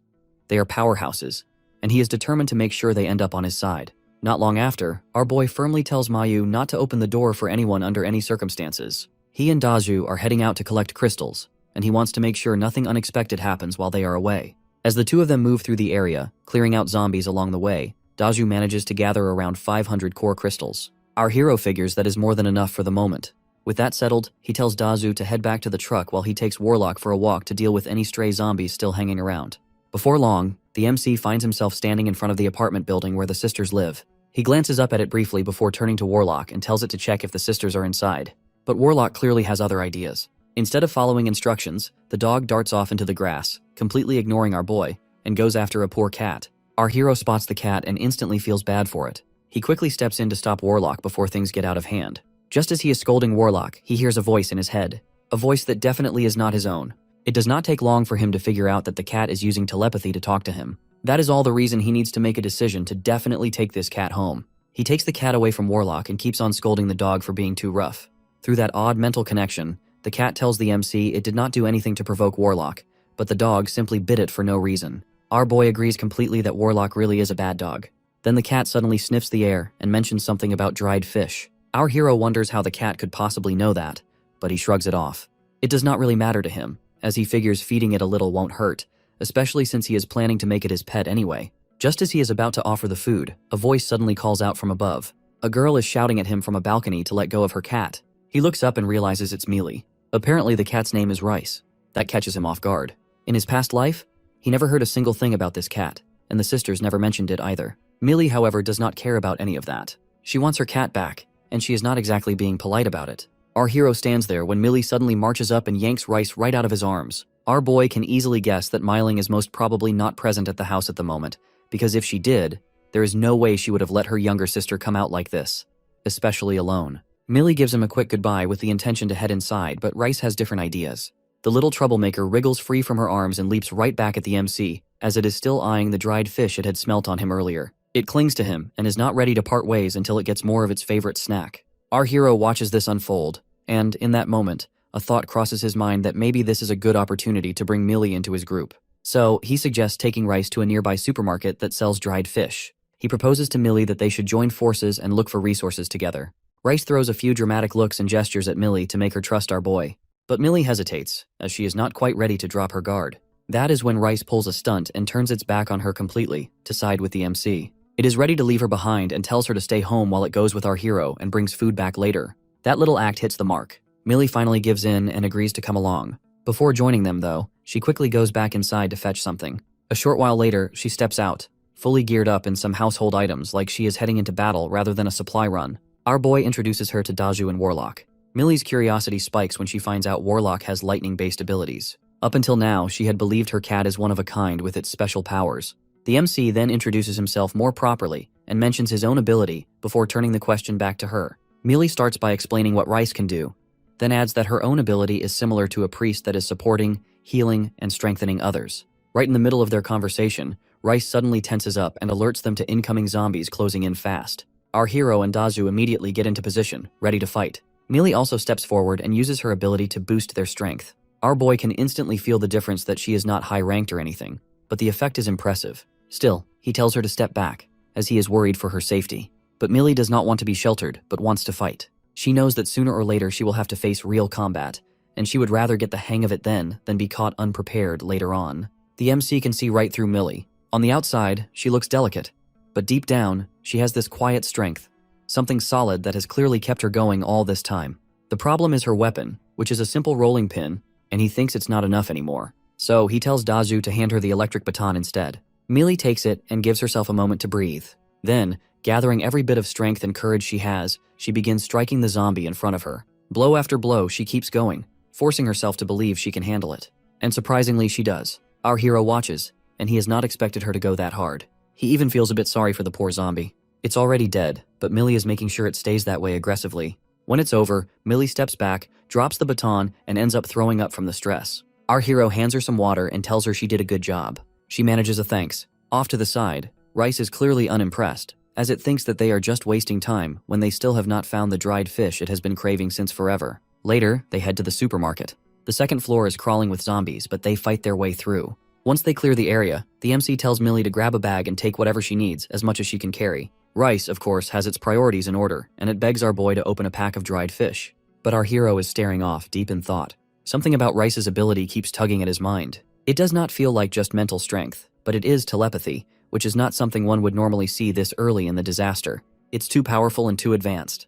The more he thinks about it, the more certain he becomes that it needs to be on his side. So he hands it a piece of fresh fish. Then he makes it an offer for some braised fish too, but only if it agrees to go home with him. Rice does not even blink before saying yes and happily accepts. While all that is happening, Mealy is still quietly picking through the shelves, loading up her bag. But as she reaches for something, a zombie suddenly creeps up behind her. Warlock barks loud and sharp to warn her. Mealy turns in a panic and stumbles, and before she can react properly, she falls. She quickly grabs whatever is close and throws it at the mutant zombie, then turns around and runs as fast as she can. But she does not get far. She runs right into our hero and almost falls over from the impact. Our boy's gaze locks onto the monster, and he recognizes that it is not just some random mutated creature. It's the Devourer, a terrifying being he encountered in his previous life. Those memories come rushing back, and with them, all the information he needs. He remembers very well that these things are not just ugly, but they are powerful. Their defense is solid, they pack a punch, and worst of all, they have some nasty tricks up their sleeve, and judging by its appearance, our hero can guess that this one is probably at rank 3. He places himself firmly between Millie and the creature. He tells her to stay close and not to worry. He makes it clear that as long as he is there, she does not need to be afraid. Then he summons his void sword. Just then, Warlock strikes the zombie from behind with a lightning bolt. It does not do much damage, but it stuns the monster long enough for our hero to step in. In one clean, decisive move, he ends the fight. With the monster lying lifeless on the ground, our boy blocks Millie's view and tells her not to look. The sight is not something he wants her to remember, but it is already too late, as she has seen enough. Not the gory part, thankfully, but the way the MC handled the whole thing. And in that moment, all she can think is how ridiculously cool he looked. Our hero acts like it's no big deal and tells her they should get going. After they walk a short distance, he tells her to open her eyes again. She does, and he still looks just as handsome. He catches her staring but does not tease her about it. Instead, he invites her to join his team. Millie does not even hesitate. She agrees right away. Later, as things settle down, the MC mentions heading back for dinner. But Millie pauses and explains that she has to wait at home because her sister might come back soon, and if she is not there, she will probably start to panic. She suggests that our boy go on ahead, and once her sister shows up, she and Rice will come over. Rice, however, has other ideas. The cat immediately starts protesting that it has a feeling Myling won't be returning anytime soon, and besides, it is craving that braised fish our hero has. It keeps pestering Millie with a lot of exaggerated drama. Eventually, after enough pleading, Millie gives in with a sigh. She decides to leave a note, and then she and Rice will catch up with the MC. As the MC takes Millie and Rice back to his mansion, Millie gets shocked to see the dinner table packed with food, like a whole feast made just for her. She was not expecting anything like this and is really touched that he put in so much effort. With Rice sitting next to her, she sits down and starts digging in. Once they finish eating, Millie gets up, ready to head home. She is worried that if she stays out too long, Myling might start to panic or get the wrong idea, but our hero stops her before she can leave. He points out how late it has gotten and mentions that it is not exactly safe for her to be alone at night. Deep down, though, he does not really want to be far from Myling either. So he comes up with a suggestion that he, Daju, and Mayu move to her building so that they can all be close and look out for one another. Millie cannot help but smile at the suggestion, but corrects him that it is not exactly everyone taking care of each other, but it's just him doing all the work. The MC laughs and waves it off and then announces that they are all officially moving to her apartment building. Not long after, the truck rolls up outside and the group arrives at Millie's place. As everyone steps out and takes in the surroundings, Millie has another idea. She mentions that her house has 4 bedrooms and a pretty spacious living room. So, if nobody has any issues with it, she suggests that they can all just live together under one roof. She makes it clear it's only if everyone feels comfortable with it. Our boy does not hesitate for a second and accepts the offer. Once they settle in, he hands her watermelon. That small gesture hits Millie right in the heart. She realizes just how much our hero has been looking out for her all this time. He has fed her and made sure she had light during a blackout, and now he even remembers her favorite fruit. She gets overwhelmed with emotion and suddenly gives him a warm hug and tells him that meeting him and her sister feels like one of the luckiest things that have ever happened to her. The MC feels the warmth too. He tells her that there is no need to thank him because they are friends, and helping each other is just part of being friends. Still, he reminds himself to keep things cool. He has just met Millie and figures it is not the right time to show how he really feels. So instead, he just offers her watermelon again, and she happily accepts. Later, they start sorting out where everyone will stay. Millie takes Mayu to a room where her other friends usually stay when they visit. For Daju, she turns Miling's study into a cozy bedroom by adding a bed. And for our boy, she offers Miling's room itself. Our hero pauses for a moment and wonders where Myling will sleep later if he takes her room. But he brushes the thought aside and decides to deal with that later when the time comes. Eventually, he decides to give Millie a quick lesson on how to use crystals. Once he is done explaining, he tells her to practice and starts heading to his own room. As he walks in, he finds Rice already lying on the bed, waiting for him like it has been its spot all along. Rice sticks to the MC and refuses to budge even an inch. It clings on and insists it will only sleep if it is right next to him. Our hero also lies down and decides to pamper it. The next morning, Myling is already outside, dealing with the mess the world has turned into. She is burning down zombies one after another. Not far from her stand 2 familiar faces, her old classmates, Jiang Zhen and Wang Xinwu. But calling them backup would be a stretch. The truth is, both of them look like they want nothing more than to disappear behind Myling and let her do all the fighting. They don't even try to hide the shamelessness on their faces. Myling can tell right away that they are practically using her as a shield. And before she can even roll her eyes at them properly, more zombies show up. She keeps blasting them with fire, one wave after another, but each burst takes more out of her than the last. Her abilities might have leveled up, but the toll they take on her body has not changed. It does not matter how strong she gets. Fighting non-stop is draining her fast. Eventually, she decides to pull back and head home before she completely burns out. Back at the house, our boy watches the reunion between the sisters and finds it oddly heartwarming. But his attention does not linger there for long. His gaze shifts to the 2 guys. Zhen and Xinwu, on the other hand, are clearly distracted. The moment they see Myling and then Millie, their expressions shift. They are impressed and too impressed. And the way they keep exchanging those knowing looks, it does not take a genius to guess what they are thinking. To them, sticking close to the sisters suddenly seems like a pretty good deal for reasons that have nothing to do with survival. The moment Zhen and Xinwu spot our boy, they both pause for a second. They know for a fact that Millie and Mealing don't have a brother, so this new guy tagging along with them is a bit of a mystery. Naturally, their curiosity kicks in, and they cannot help but wonder about our hero's identity. Mealing notices him too, and before the questions can even form on her lips, Millie beats her to it. She introduces the MC as the one who has saved her. That short introduction is more than enough for Mealing. Mealing can tell that our boy has looked after Millie well and has earned her trust. Zhen and Xinwu realize that Mealing is not someone they can easily impress and make a quick decision to change their approach. If the older sister is not responding, they decide to take a better shot with Millie. Zhen takes out some bread and offers it to her. Xinwu also does not want to fall behind and jumps in and offers sausage in the hope of winning her over. But Millie declines and excuses herself as she is not hungry and does not want anything from either of them. Our hero, who has been quietly observing everything, can easily see through their intentions. Without making a big deal out of it, he suggests that Mealing and Millie head upstairs first and spend some time together. It's the perfect excuse to pull them away from the awkward situation. Mealing does not hesitate. The more she stands there, the more it feels like Zhen and Xinwu are just weighing her down with their antics. She has already been thinking about ending things with them, and this moment gives her the perfect opportunity. She takes it, seeing it as a clean way to step away. Meanwhile, Zhen and Xinwu stay behind, still deep in their fantasy land where they believe they have a future with the sisters. On the way upstairs, Mealing turns to our boy and asks if there is any food. Our hero, of course, has many stocked up, but he is not planning on offering any unless both sisters are sticking around to join his team. Once they reach the apartment, he instructs Mayu to cook some rice. He is not going to let Mealing leave empty-handed after all. She is Millie's sister, and that counts for something. Still, he is not planning on throwing a whole feast either. Mayu gets a bit puzzled by the request, because she has been under the impression that they are preparing something much bigger. In the middle of all the chaos and uncertainty surrounding them, Zhen suddenly brings up a question to the MC and asks if it even makes sense to keep a dog during times like these, when just surviving day to day is already such a struggle. Xinwu also agrees and adds that with the way their food supplies are disappearing fast, it won't be long before they have nothing left to eat. Warlock clearly understands what is being hinted at, and the way they look at it makes it obvious they are considering cooking it for food. And Warlock is not happy about that at all. But instead of backing off, the two men press harder. They insist they have to eat Warlock, and if they don't, it could turn dangerous for Mealing and Millie. Xinwu even takes it upon himself and bravely offers to be the one to prepare Warlock for the meal.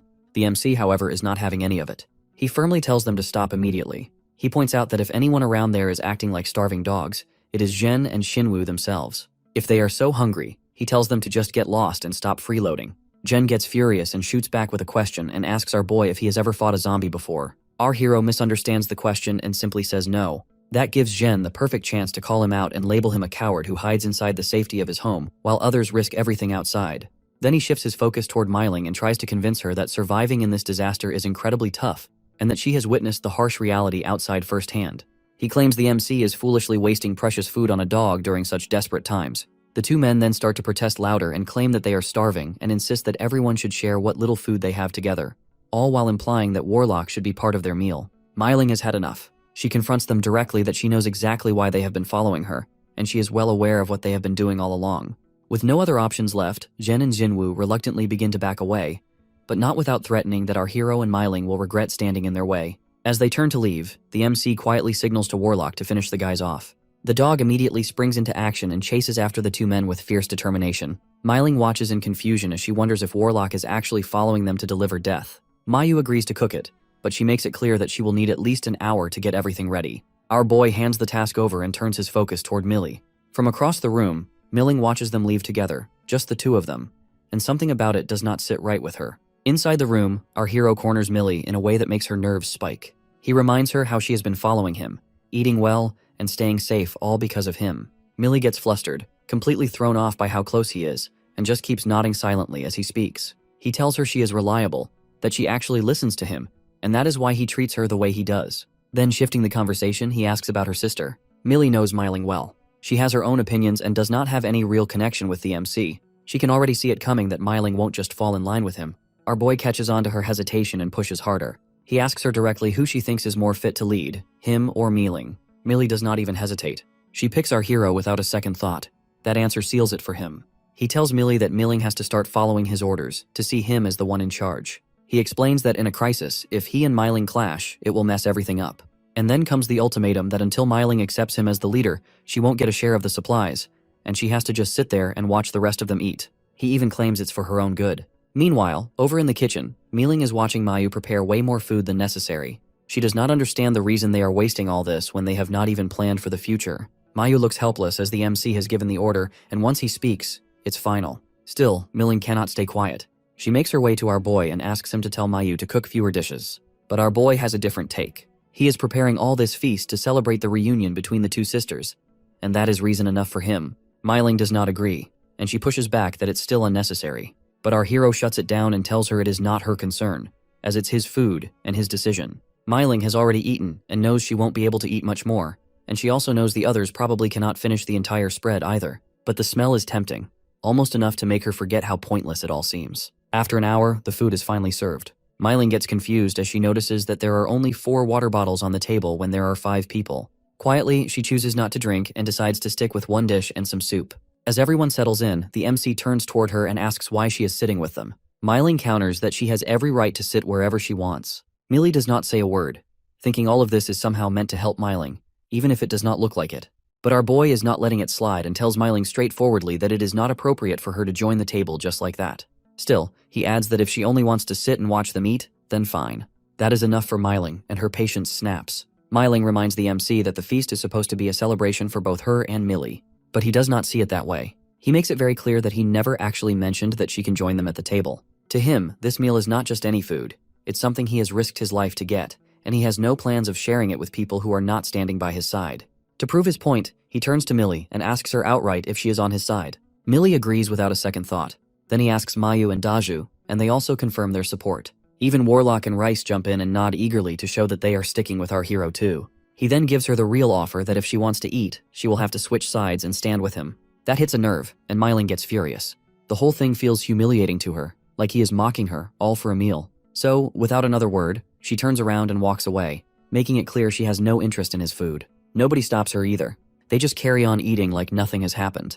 When she gets to her room, she finds our boy's stuff there and instantly loses her temper. She calls for Millie and gets annoyed that she has allowed him to stay there. Millie explains that it is just a temporary arrangement. She assures her that the MC has not touched any of Milling's belongings, and more importantly, he has looked after Millie while Milling was gone. Hearing that makes Myling pause. She is not exactly happy about it, but she decides to let it slide, at least for the time being. Then Millie mentions something else about how our hero has agreed to let Milling take a bath, but she warns her not to let water enter her mouth. Myling brushes it off and tells her to go back and pretends like she does not care. But deep down, she feels an odd emptiness creeping in, like she is the outsider now. While she soaks in the bath, her thoughts spiral. Millie is siding with a stranger instead of her, and that stings more than she wants to admit. She figures our boy probably does not have a lot of food anyway.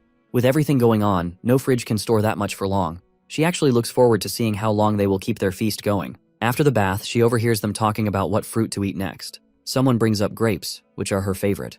Just hearing the name makes her hesitate. For a moment, she actually wants to join them. But then her practical side kicks in. Those grapes probably are not even fresh anymore in times like these. Still, she cannot help herself. The craving does not go away, and pretending she does not want them is not helping. She steps out and tells Millie to come with her to the room. The MC spots her walking out, and for a second, his thoughts wander somewhere they probably should not. He cannot help but notice how good she looks just then, but he quickly masks it, telling Millie to go with her and come back soon. He promises to save some grapes for Millie, which is probably just an excuse to annoy Myling. And just as she turns to leave, he starts going on and on about grapes, this and that, making it way too obvious. Myling does not say a word, but she knows exactly what he is doing. And honestly, it's working. Myling is not having it. She turns to Millie with an annoyed look and accuses her of teaming up with our hero, who is a complete outsider, just to mess with her. She demands answers, especially about why Millie did not have her back during the whole food fiasco earlier. Millie tries to explain that it is not about taking sides or choosing anyone over Myling. Apparently, the group have come to an understanding to work together smoothly and avoid any unnecessary conflicts when things get serious. That is why they all agree to make our boy the leader. She also tells Myling that the MC thinks she won't take him seriously, so he intentionally did not let her eat, in the hope of getting his point across. And surprisingly, Millie thinks that makes sense. Myling, however, does not agree at all. In her eyes, Millie has clearly fallen for our hero's influence. In her opinion, if our boy truly wants people to listen to him, he should just show that he has the strength to lead, not use some sneaky, underhanded method like withholding food. The whole thing rubs her the wrong way. What really gets to her is the idea that our boy believes offering her a single meal would be enough to bring her over to his side. That just makes her even more irritated. So Millie asks her what she plans to do now. Myling makes it clear she won't recognize the MC as the captain unless he proves himself in a fight. She wants to test his strength with her own hands. With that, she gets herself ready, determined to head out alone and find her own food and water. Millie gets anxious because it's already nighttime, and going out is not safe. She tries to stop Myling and even asks our hero for help, but our hero does not see a reason to hold her back. Still, seeing Millie so concerned, he suggests letting Rice tag along to help. The only problem is, Rice does not want to leave our boy's side. So as a backup, he tells Warlock to go with Myling instead. Warlock is not thrilled either, as it hates the hot weather and grumbles about wanting to stay inside. Then Millie asks if she can go too. The MC agrees, but reminds her to be careful and carry the electric baton, just in case something happens. As the group leaves, he stands quietly for a moment. In his past life, Myling once caught him sneaking vegetables and kicked him literally. He has not forgotten and is still holding a grudge. Now he wants to get even. But oddly enough, at the same time, he also hopes she will end up joining his team willingly. Roughly 10 minutes later, Myling struts back with a smug expression and shows off what she found. An instant cup of beef noodles and a packet of rice. She seems pretty proud of herself, even if it is not anything extravagant. Our hero nearly laughs but holds it in. If someone does not know better, they would actually think that beef cup has real meat in it. Pretending to crave some too, he asks Mayu to prepare it for dinner. The truth is, he just wants Myling to see what actual beef noodles look like. He then asks her to sit down for a chat. He admits that what he did earlier is probably over the line and apologizes for it. But Myling does not fall for it, and she is convinced he is just playing another one of his games. Still, our boy stands firm. He repeats that he is genuinely sorry, but also tells her straight up that until she officially accepts him as her captain, she won't be getting any of his food. He believes a real leader needs more than just strength, and they have to be smart too. He tells Myling he will prove he has both and that he will beat her in every possible way. To start things off, he challenges her to a fight in a few days, and he adds a condition. If he loses, he will follow her orders from then on. Myling glares at our boy like she is ready to throw hands right then and there. She has already agreed to fight him, but what seriously annoys her is his strange demand to delay it for a few days. In her mind, there is no point in waiting around, and they might as well settle things right then and there and be done with it. Our hero explains that he is not fully in control of his ability at the moment, and he is worried he might accidentally hurt her if they fight now. But Myling is not convinced. She senses there is more to it, and she is not wrong. The truth is, the MC needs a bit more time to break through to rank 4 and actually get a better grip on his powers.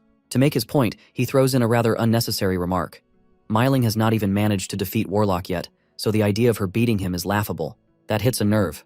To Myling, it feels like he is looking down on her, treating her like someone barely capable of fighting a dog. She snaps at him. So our boy tries to fix it by accepting she is definitely stronger than Warlock. But to her, it is obvious from his tone that he does not mean it the way it should be said, and it feels more like mockery than a compliment. Before the tension can rise further, Warlock suddenly starts barking at the door. Someone is outside, knocking repeatedly. A tired voice calls out and pleads with Myling and Mealy to give them something to eat. The person claims they have not had a bite in 2 days. Myling, without a flicker of sympathy, points out that that means they did eat 2 days ago. Her response is so casually heartless that even the MC is surprised at how naturally the words came out of her mouth. The begging continues, the voice getting more desperate. But Myling is not the type to budge. She coldly tells them to leave, as she does not have any food to spare. Millie, on the other hand, looks hesitant. But Myling does not let her soften up. She reminds her that people like that will eat whatever they are given in a single day and show up again the next day with the same empty hands. It is a cycle she is not willing to entertain. Our boy is somewhat impressed by her blunt reasoning and gives her a compliment. Myling shoots him down right away and tells him to keep quiet. She is not done with him yet, and she is definitely going to find out just what makes him so full of himself. Then Rice, who has been watching quietly, tells our hero that something about the person at the door feels wrong to it. The MC assures it that if anyone tries to pull anything, he will make sure they don't leave alive. As it turns out, the person outside is a woman, and she is not alone. She is angry after being refused food, and there are a few men with her, hanging around with ugly looks on their faces. They know that Myling is inside, and from the way their eyes linger on the door, it is not just food they want. Their intentions are obvious and disgusting. Dazu keeps an eye on them from the window and updates our boy that the guys are armed. Our hero orders Dazu to take them out, but to do it outside, as he does not want a mess in the hallway. Dazu immediately gets ready. Millie uses her powers to give him some much-needed support. With everything set, Dazu steps out prepared to handle the situation his way. Milling's eyes linger on the MC as he watches outside the window. There is something about him that catches her attention, not just his looks, though she does find him quite handsome, but the strength he seems to carry. She gets curious and starts wondering how powerful he really is. Just as that thought crosses her mind, Warlock suddenly barks. The guys outside turn at the sound, and one of them, apparently starving, takes it as a sign, and they decide it looks like a good enough meal. At the same time, Dazu is already in action, throwing punches at the other guys. No matter how many times they try to knock him down, he stands firm.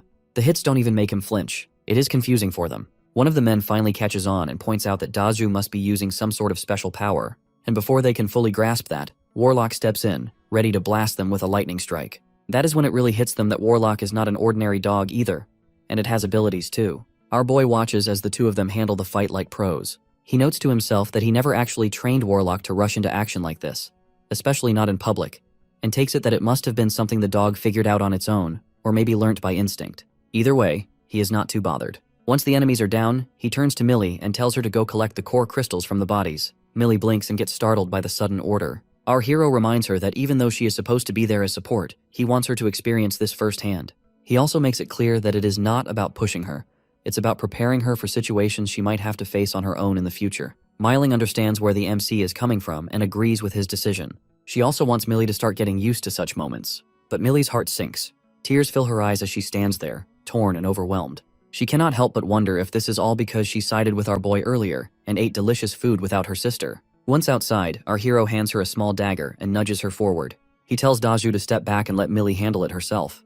Millie looks like she is about to cry again. She feels like both the MC and Myling are now against her. In desperation, she turns to Warlock, silently pleading for help, but the dog looks away. It seems like even it thinks this is not its job. With shaking hands and a heavy heart, Millie bends down and presses the dagger between the brows of one of the unconscious men. The moment the blade touches skin, her stomach turns and she immediately vomits. Our boy reassures her that she will get used to it eventually. He even shares that he has once been just like her, nervous, hesitant, and overwhelmed. Then, trying to cheer her up, he tells her Mayu has made beef noodles, and they will help her regain the strength she just lost. Later that evening, they all gather around the dinner table. Myling stares into the bowl, confused at how much beef is in it. For a moment, she wonders if they are eating beef noodles or just beef pretending to be noodles. Our hero slides the bowl with the most meat toward Millie and offers it to her. Millie thanks him, but she does not feel like eating.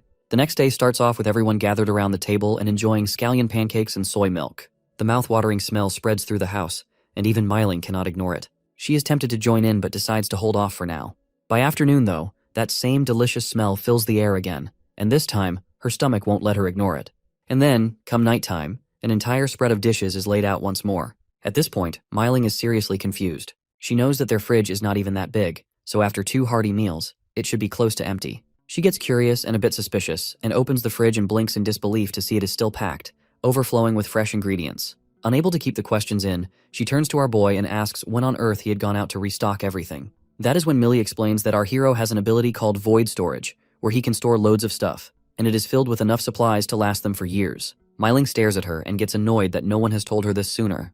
Millie apologizes and tries to ease the tension, but Myling is not letting it go that easily. She turns to the MC and reminds him of the bet they made. Our boy, of course, does not back down. He smirks and tells her he will do his best to crush her. But Myling has already drifted into her own world and daydreams about the moment she will defeat him. She imagines him kneeling down, acknowledging her, and handing over plate after plate of her favorite dishes. Meanwhile, our hero has his mind on something else entirely. He is focused on the fact that once he hits rank 4, he will gain access to void walking, a skill that is not just for escaping danger, but one that can seriously boost his combat game too. With that in mind, he knows he has to speed things up. Not long after, he sits down in his room and gets ready to train. He is well aware that the core crystal from a rank 1 survivor won't help much anymore, so he brings out the Rat King's crystal instead. The moment he begins absorbing it, pain surges through his head, sharp and unbearable. Rice, who is resting in the room with him, jolts up in worry. But after a rough few moments, it is done, and the MC has finally made it to rank 4. He tells Rice to stay in the room and rest while he steps outside to try out his new abilities. Just as he is heading out, Warlock wakes up, sees him, and starts barking like mad. Our hero tries to calm it down that it is just him, and poor Warlock complains quietly about getting scared by doing a good job guarding the place as per our boy's instructions. As the MC walks out into the hallway, he runs straight into Myling, who looks absolutely irritated. She is convinced he has made Warlock bark on purpose just to mess with her sleep. Our hero tells her not to flatter herself, as he has just came out to grab a bite before dealing with her. But Myling is not the type to wait. She wants to fight, and she wants to fight right at the moment. The two of them are back at it again, throwing challenges like it's some kind of game show. Myling is full of confidence, and she reminds the MC once more that if she wins, he has to listen to her no matter what. Our boy can see how overly sure of herself she seems and decides to take things a notch higher. He boldly claims that he will defeat her in just 3 seconds. And to make things more dramatic, he adds that if he fails, she will be declared the winner with no questions asked. Myling knows our hero is strong.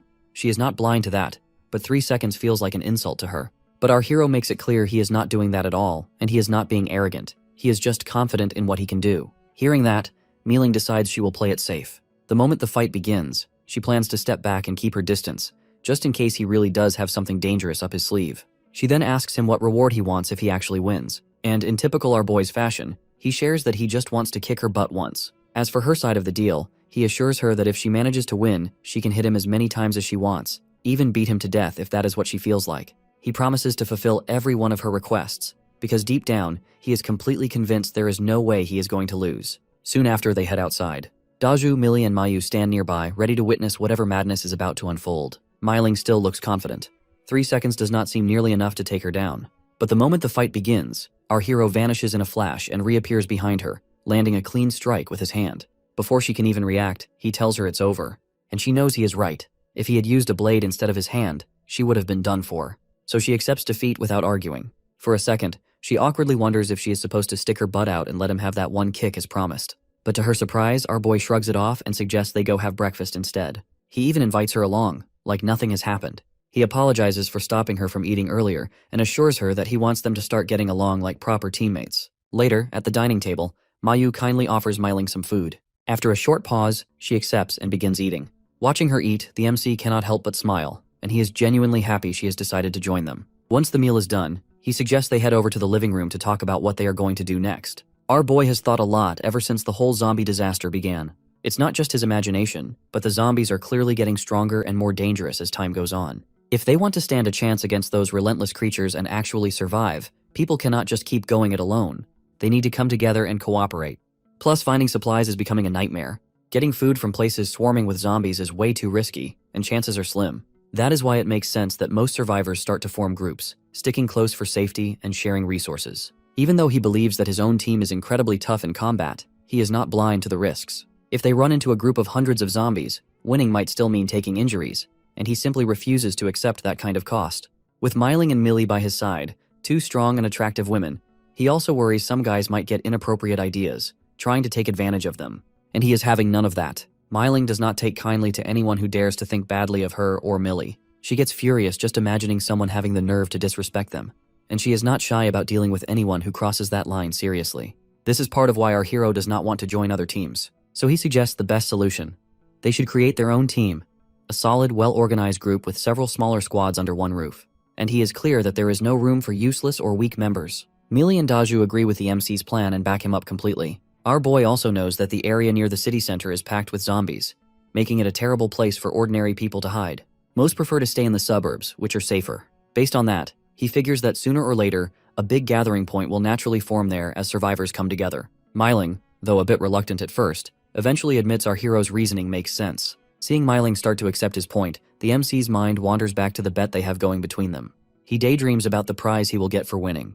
But before he can get too carried away, he decides to end the conversation for now. He tells Myling to come to his room later with the excuse of something private to discuss with her. Myling is not thrilled about the idea. She guesses he might hit her as part of the bet, and even though she is not looking forward to it, she reminds herself that she promised and cannot back out. When they are finally alone, Myling tells him to go ahead. Our hero, however, reminds her of the exact rules that she has to stick her butt out. That makes Myling blush, and she calls him shameless in her mind and asks if he can change the punishment. But our boy is firm that she lost fair and square, and he wants to make sure she is still willing to follow through. Though she is fuming, Myling finally agrees. She turns around and does exactly what she is told. The MC stands there, a bit stunned. Here he is, about to kick the future war god, the fire fairy herself. He never thought he would be in this kind of awkward situation. Honestly, he finds the whole scene kind of amusing and hesitates because she looks pretty good like that. Myling stands still, a little tense, as she silently hopes that if our hero really is going to kick her, he must go easy on her and, most importantly, that he is not wearing shoes. Otherwise, it will definitely hurt. And honestly, she might just end up crying if it does. But she is getting impatient as well. She gives him an ultimatum that he has 10 seconds to make his move or she won't let him do it at all. As she starts counting down out loud, the MC's brain decides it's the perfect time to spiral. On one hand, this is the perfect chance to get even. On the other hand, he thinks about karma coming back harder if kicking her will curse him into eternal singlehood. He hesitates, caught between payback and paranoia. But when Myling nears the final count, panic takes over, and he slaps her instead of kicking. Myling gets furious that he used his hand. Our hero makes an excuse about how he forgot, and then suggests she give him another shot so he can do it the right way. But Myling is beyond annoyed now. She warns him that if he tries anything funny again, she will strangle him. To make sure he understands she means it, she pinches his arm hard and adds another threat. If he tells anyone about this, he can forget about breathing comfortably ever again. Our boy gets desperate to change the mood and decides to go talk to Mayu about preparing Myling's favorite food as a welcome party for her joining the team. Myling warns him not to try any tricks, or she will beat the life out of him. But after a moment, she pauses because she never actually told him what her favorite dishes are. She takes it that he heard it from Millie. A while later, they are all gathered around the table. Myling looks at the dishes in front of her and cannot help but feel a bit emotional. If our hero was not around, she doubts she'd ever get to enjoy a meal like this again.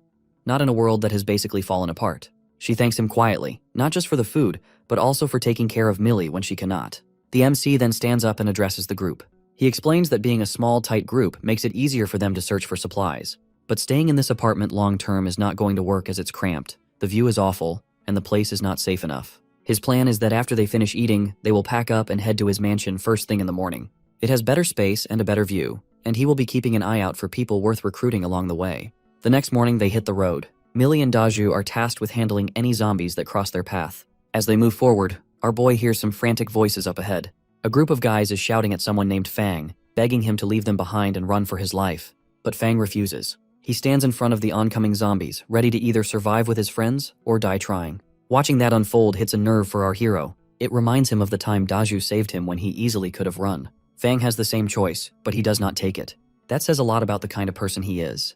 When Fang calls out to the MC and asks for help and promises to return the favor, our boy feels it in his gut that this guy is not like the others. And without wasting another second, Warlock dashes in, charging toward them to back them up. Warlock begins zapping zombies left and right with bursts of lightning.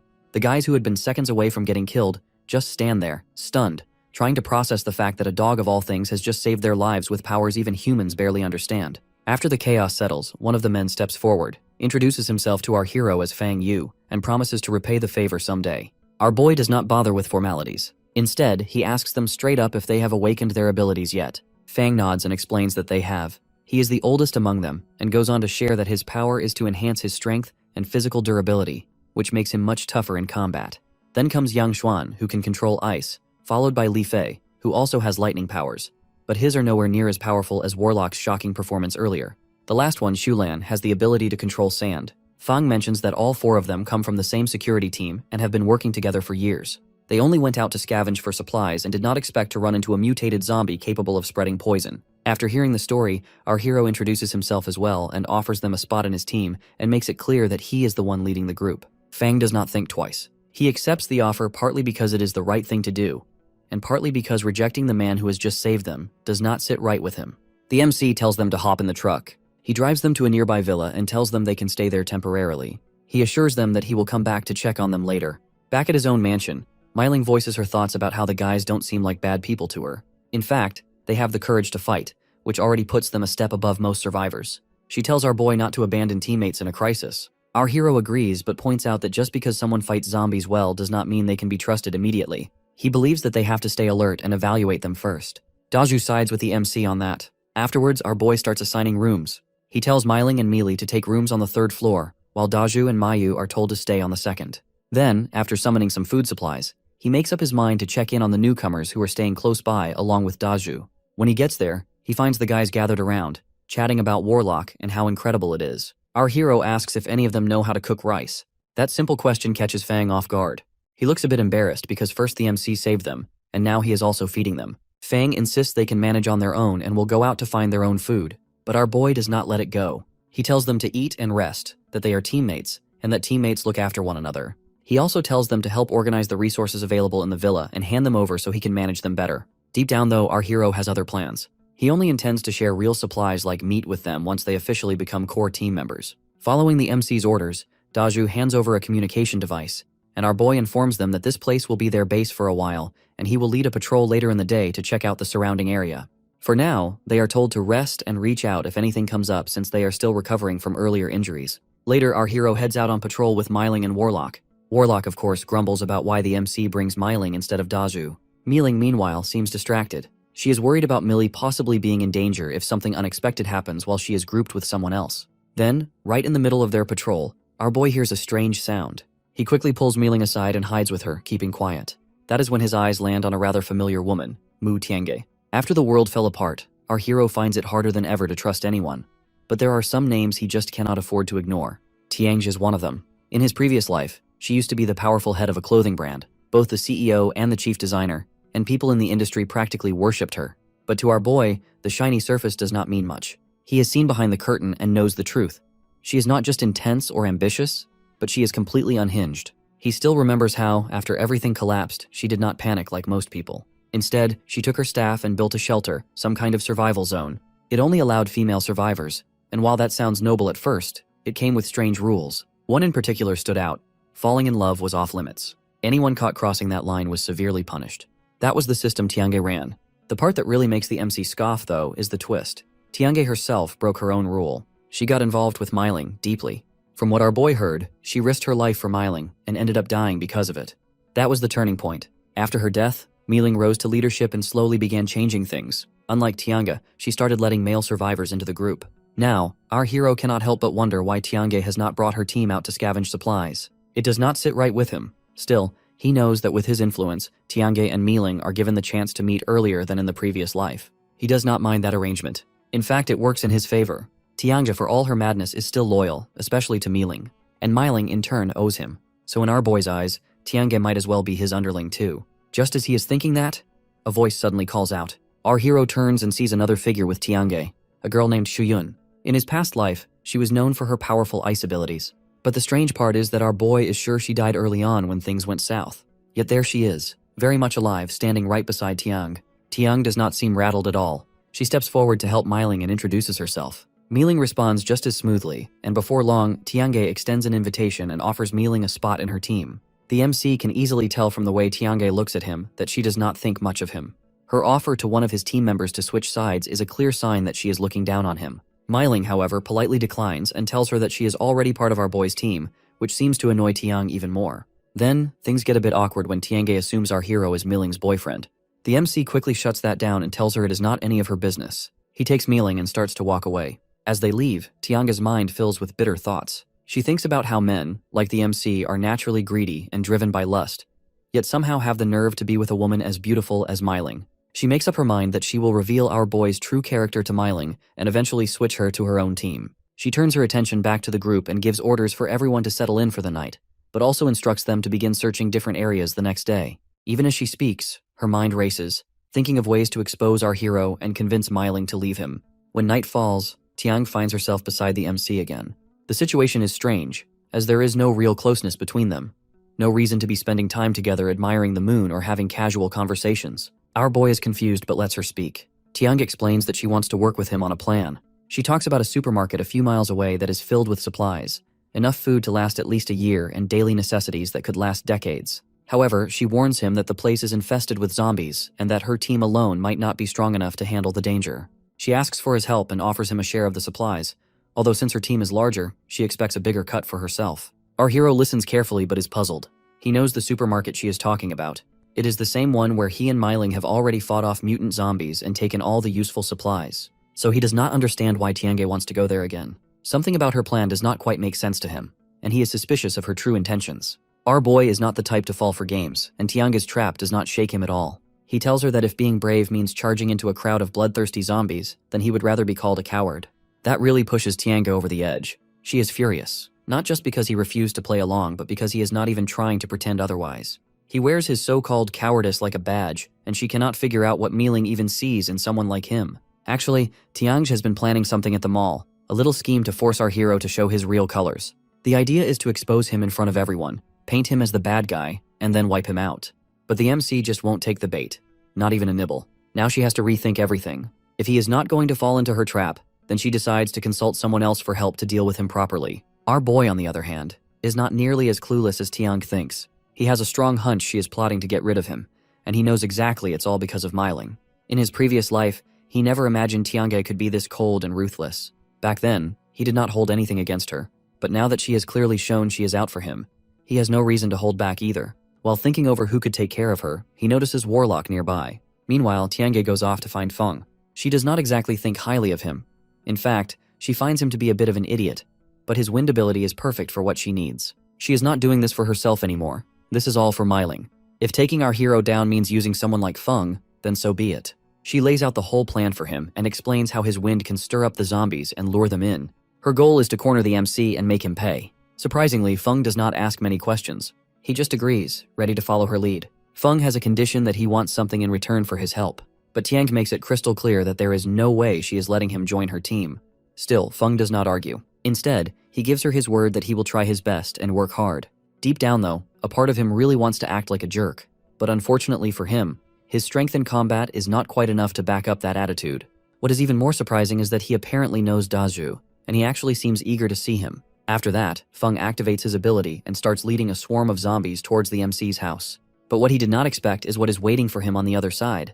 Our boy, Dazhu, and Warlock are already there, standing by like they have known exactly what he is planning. As soon as Feng lays eyes on Dazhu, he stops in his tracks, stunned.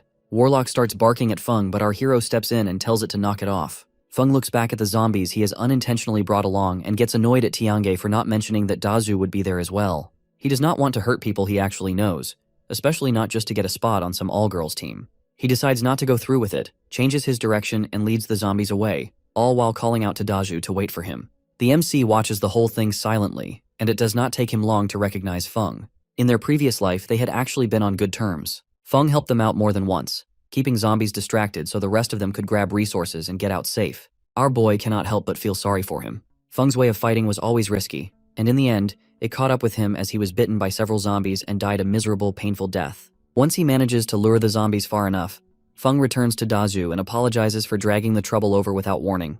Dazhu tells Feng he trusts him and that he knows he would not bring zombies just to mess with him. Then he asks if Tiang is the one who has told him to do it. Feng, on the other hand, glances at our hero and thinks whether he is the guy Tiange is after. He ends up revealing about how Tiange had asked him to lead the zombies over. Apparently, it's part of her plan to deal with some useless guy, and she has promised to step in when things get intense. She made it sound like a clever setup, and Feng has just followed through with what she told him. But before they can fully process the whole thing, a strange, deep noise echoes from nearby. It is not just any sound.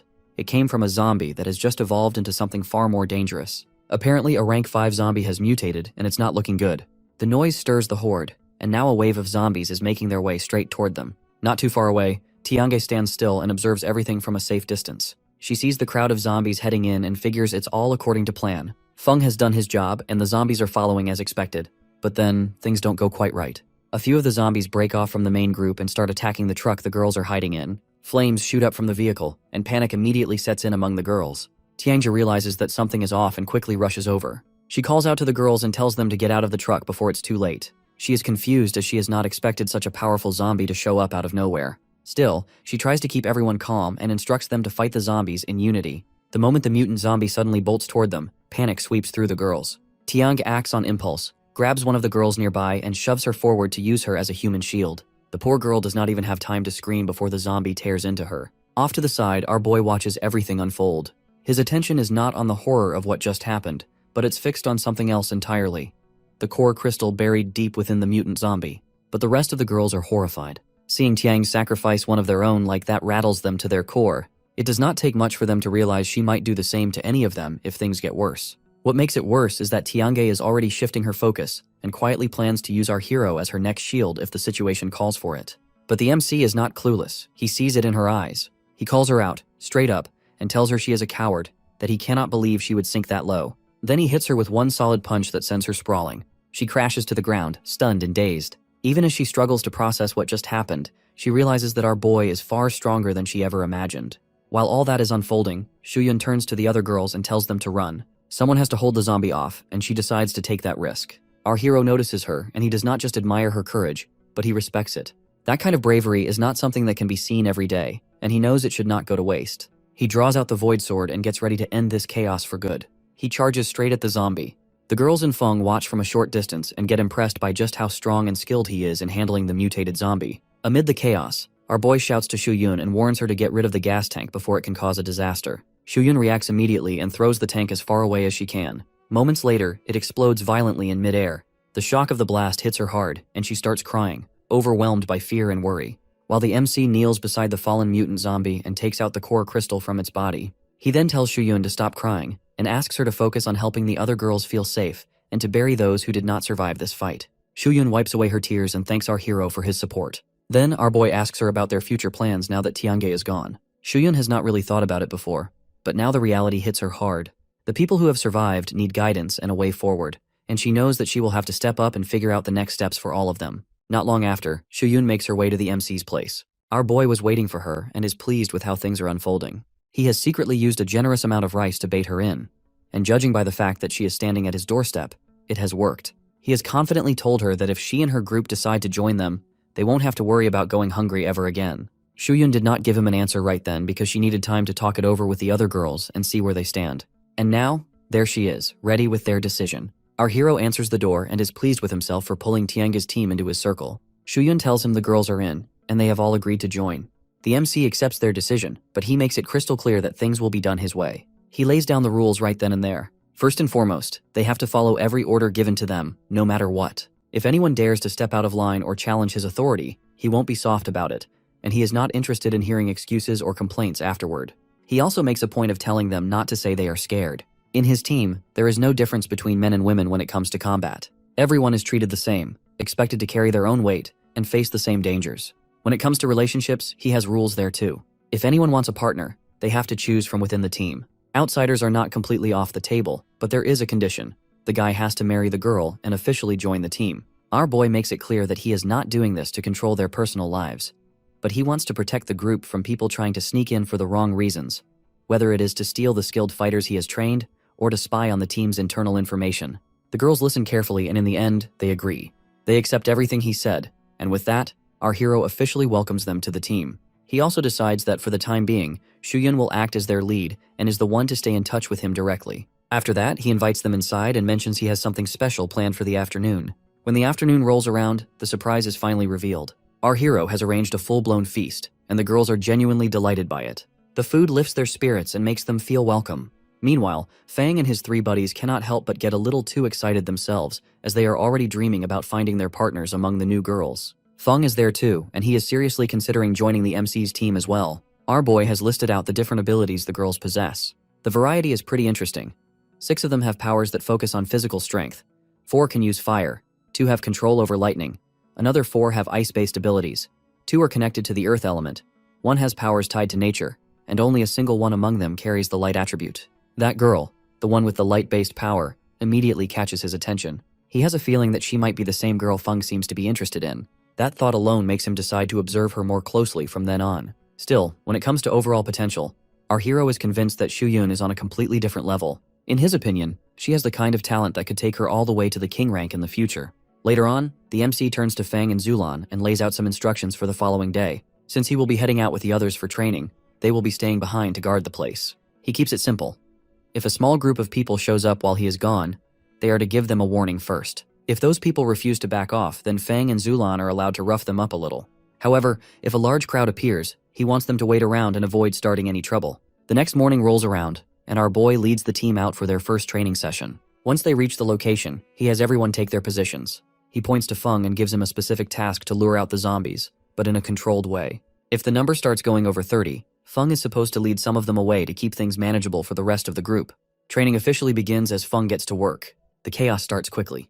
Daju steps up to guide the ones with physical powers, while Myling takes charge of the magic users. Some of the trainees run off in different directions, while the others launch attacks. From where our hero stands, it is obvious that most of them lack precision and proper coordination. Honestly, if his own people don't step in, a few of the girls probably won't make it through. It is a clear sign that they still have a lot to learn.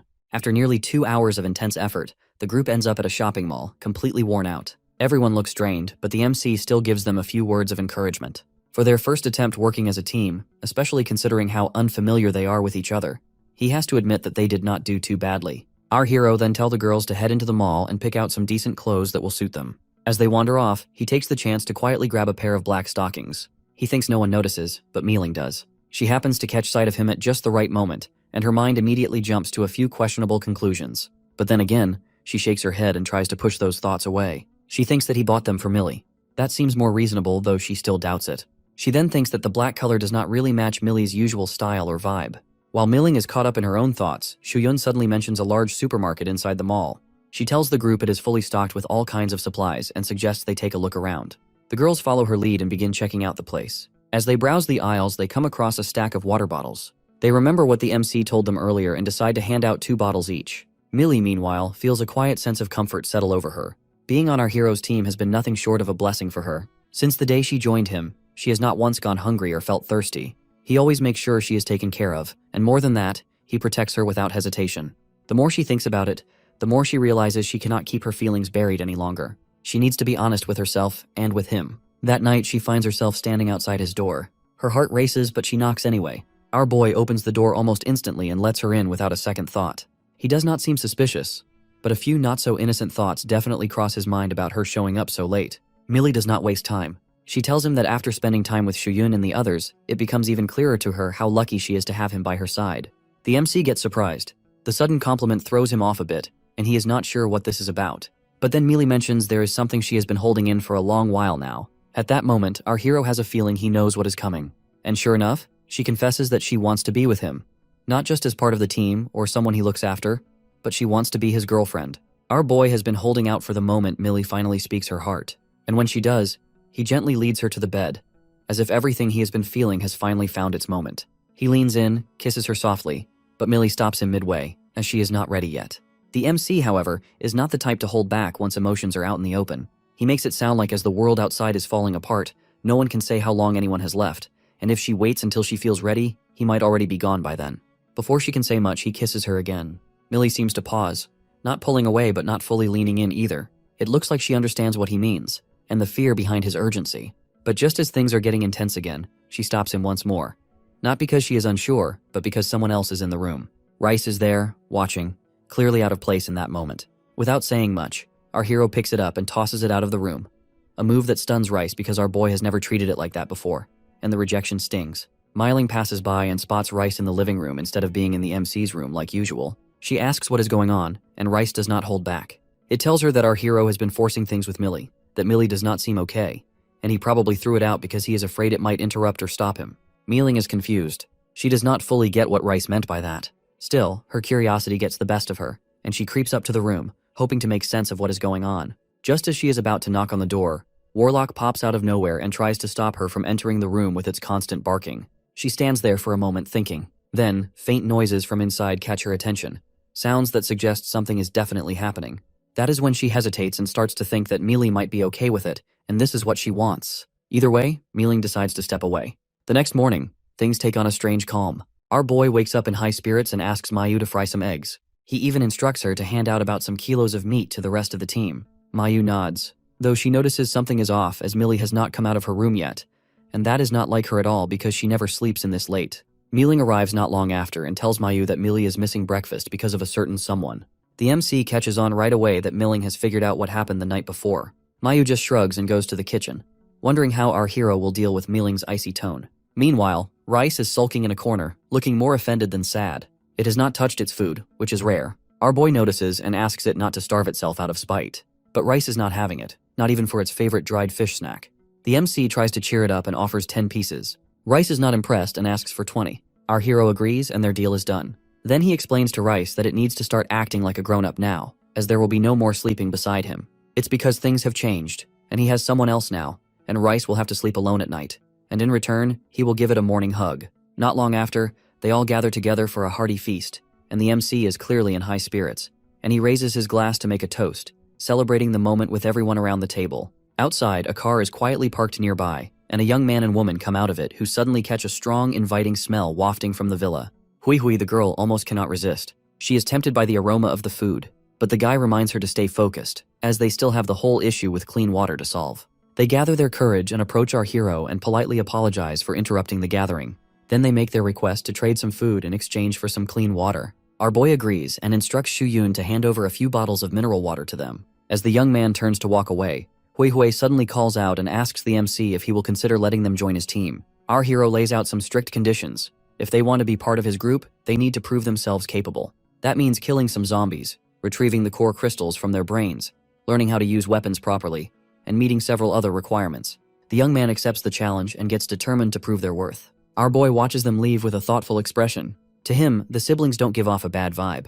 In fact, they seem like they come from a respectable family, and that makes him somewhat hopeful about their potential.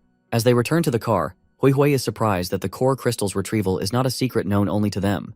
The young man explains that there are plenty of smart people out there, and from what he has observed, the MC is far from simple. The way our hero has provided meat for his team shows he is not just trying to survive, he is running things with intelligence and strategy. Since our boy asked for 10 zombies to be killed, the young man plans to aim even higher. He decides they will take down 20, just to make sure they show the MC they are serious and capable enough to join his team.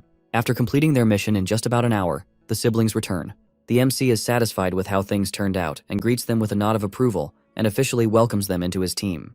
The guy introduces himself as Liming, and it turns out he has the kind of power that lets him ramp up his physical strength like a warrior going all in during battle. His sister Hui Hui is in a different league altogether, as she is a magic user. Upon hearing that, our boy gets intrigued and asks to see a demonstration of her abilities. As soon as she shows a bit of what she can do, his eyes light up.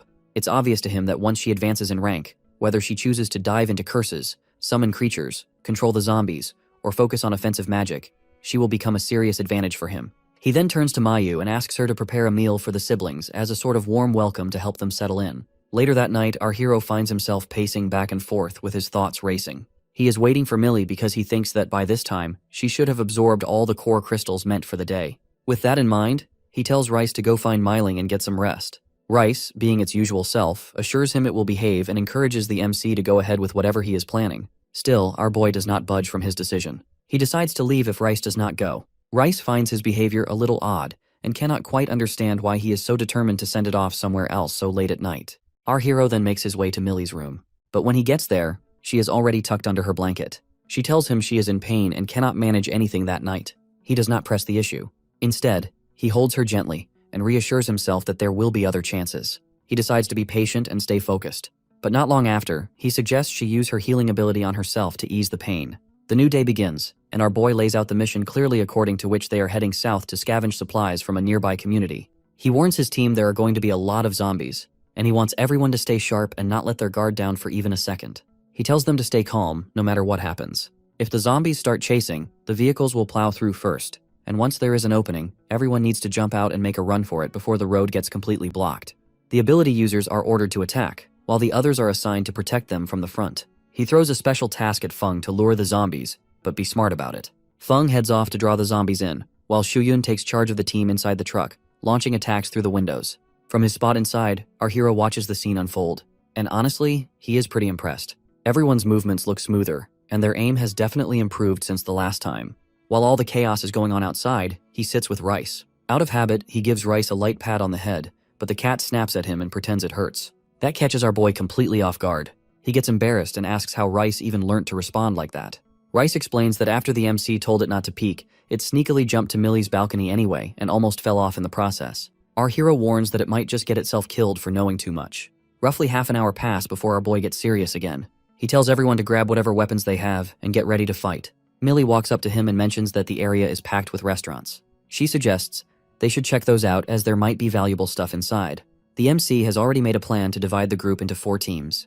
Each one will search different restaurants and haul whatever they find back to the truck. Soon enough, everyone is busy running in and out of the restaurants, collecting anything useful but mostly food, and loading it all into the truck. While this is happening, a girl reports that there is a supermarket nearby that looks completely untouched. Mealing is already there, searching through the shelves like she is looking for something specific. Shuyun spots her digging around and gets curious. When Mealing finally finds what she was searching for, Shuyun catches a glimpse and her entire face turns red. Without thinking, Shuyun jumps to conclusions. She assumes there is something going on between Mealing and our hero. Embarrassed and flustered, she quickly makes up an excuse about helping others in bolts before Mealing can say a word. Mealing, who is left standing there alone, has no choice but to swallow both her anger and pride. This whole situation is humiliating, and to top it off, she only has to go through this mess for the sake of her younger sister. Now she is stuck cleaning up the misunderstanding, and in her head, she blames our boy for the whole awkward mess. Meanwhile, the MC starts noticing something strange. He can feel eyes on him, dozens of them coming from nearby buildings. It turns out that the area is not as empty as it looks, and survivors are hiding all around. An old woman calls out to him, tries to be charming, and asks if he can give her a watermelon.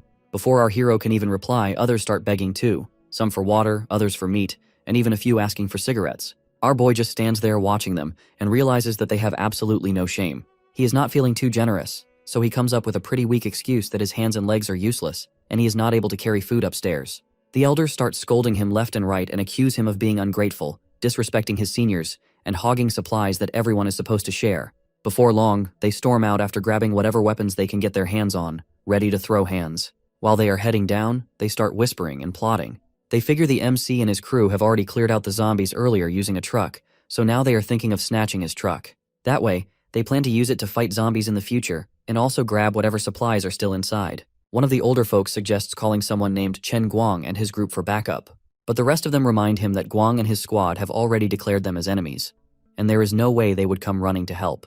They then straight up accuse our boy of stealing their things and blame his parents for not teaching him how to show proper respect to his elders. Our hero calls them shameless and points out that this supermarket does not belong to them. One elder tries to argue and claims that the place used to belong to his dead brother, so technically it's his now. Meanwhile, a couple of others quietly make their way toward the truck and plan to take it for themselves. But the MC warns them to leave, or things will get ugly.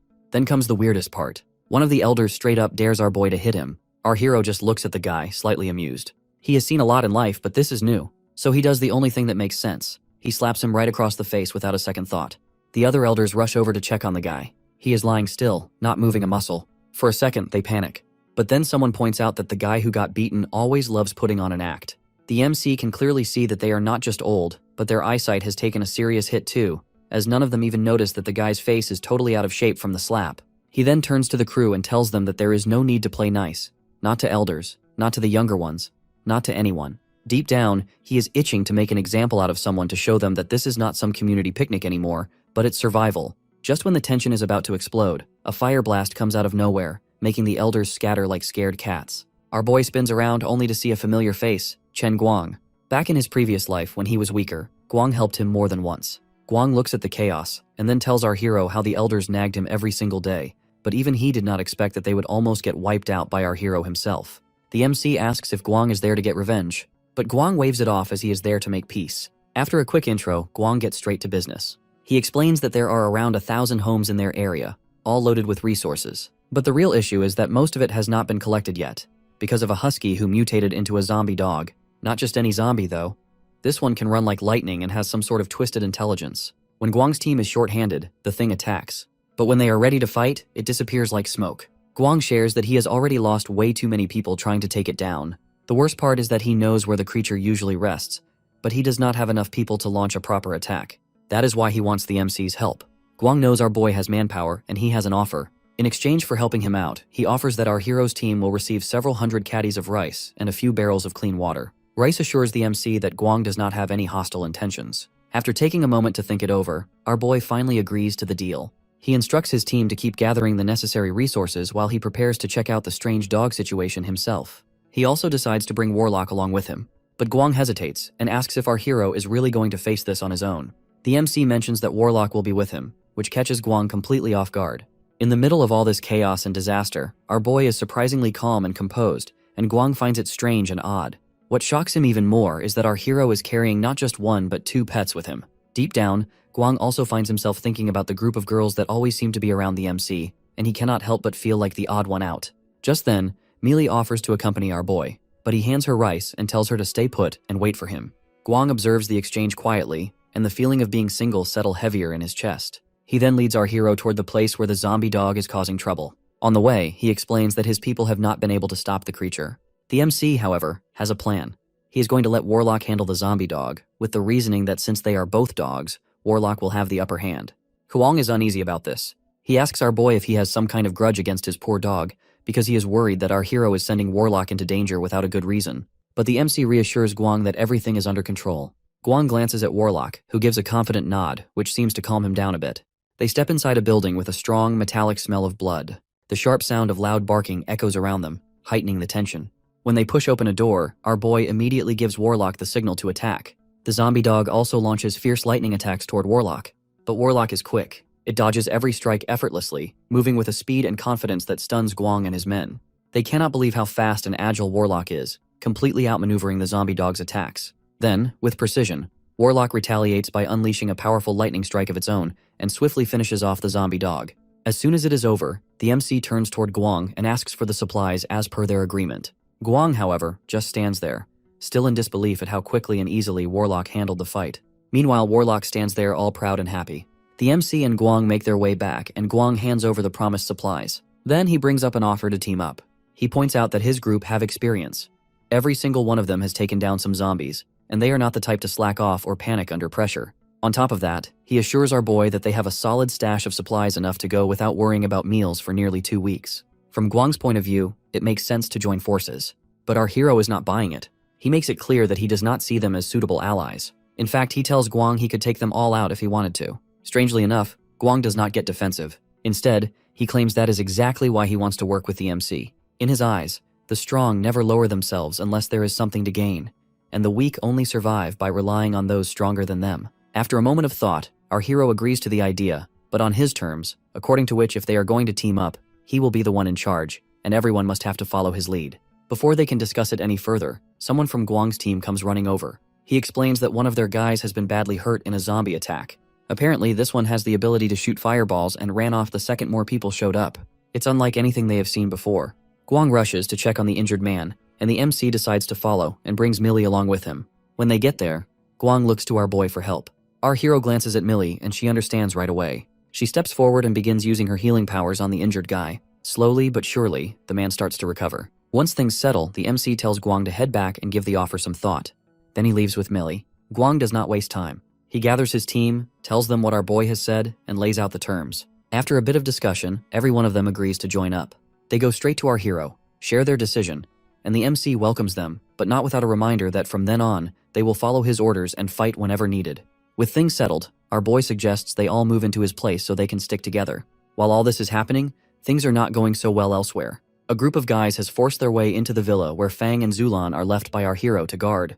They don't just barge in, they beat them up too. After finding some supplies there, they figure the other villas might have more and decide to search them all. Zulan wants to just turn a blind eye to them. He knows they are outnumbered and don't stand a chance in a direct fight. But Fang is not ready to let it slide. He comes up with a plan to distract them, use their electric baton, and maybe take them down one at a time. He knows it's risky, but it's better than doing nothing. Zulan eventually agrees, though he does not look too confident. Just as they are about to move, they spot the MC and his group returning. Our hero notices the unfamiliar vehicles parked around. It does not take him long to realize that there are more survivors nearby, and something is definitely off. He immediately recognizes one of the men standing there. It is Liu Wei, someone who, in his previous life, had been one of the Jing's main supporters. Upon seeing them, one of Wei's men steps forward and demands a share of the supplies packed in the truck. But to everyone's surprise, Wei slaps the guy right in the face and scolds him harshly for asking. He tells him they have no right to claim anything that our boy and his team have worked so hard to collect. But something feels off. The way Wei acts, it is all too theatrical. The MC can tell he is just putting on an act, probably trying to look impressive in front of the girls around. Wei even offers an apology that they did not realize the supplies already belonged to someone else. After that, he turns to leave, taking his group with him. Still, our hero is not fooled, not for a second. He remembers very well that Wei is not just some tough guy. He has a dangerous ability. The man can release different kinds of poison, and our boy can already catch a whiff of it in the air around him. It is a nasty, foul smell, something like a weasel's fart but worse, and breathing it in can make someone sick for days. Rice also claims what the MC has already figured out about how these guys are not just passing by, and their intentions are anything but friendly. As they walk away, one of Wei's men hesitates and whispers to Wei and asks if he is really going to leave empty-handed. The guy thinks it just does not seem like his boss. In response, Wei punches the guy and hisses at him to use his brain. He tells him that they know now that our hero and his people are living there, so attacking directly is out of the question. Instead, he plans to wait for a better moment for a sneak attack. The guy nods in understanding. But before he can say anything else, something hits Wei square in the face. It turns out that our boy has already launched his attack.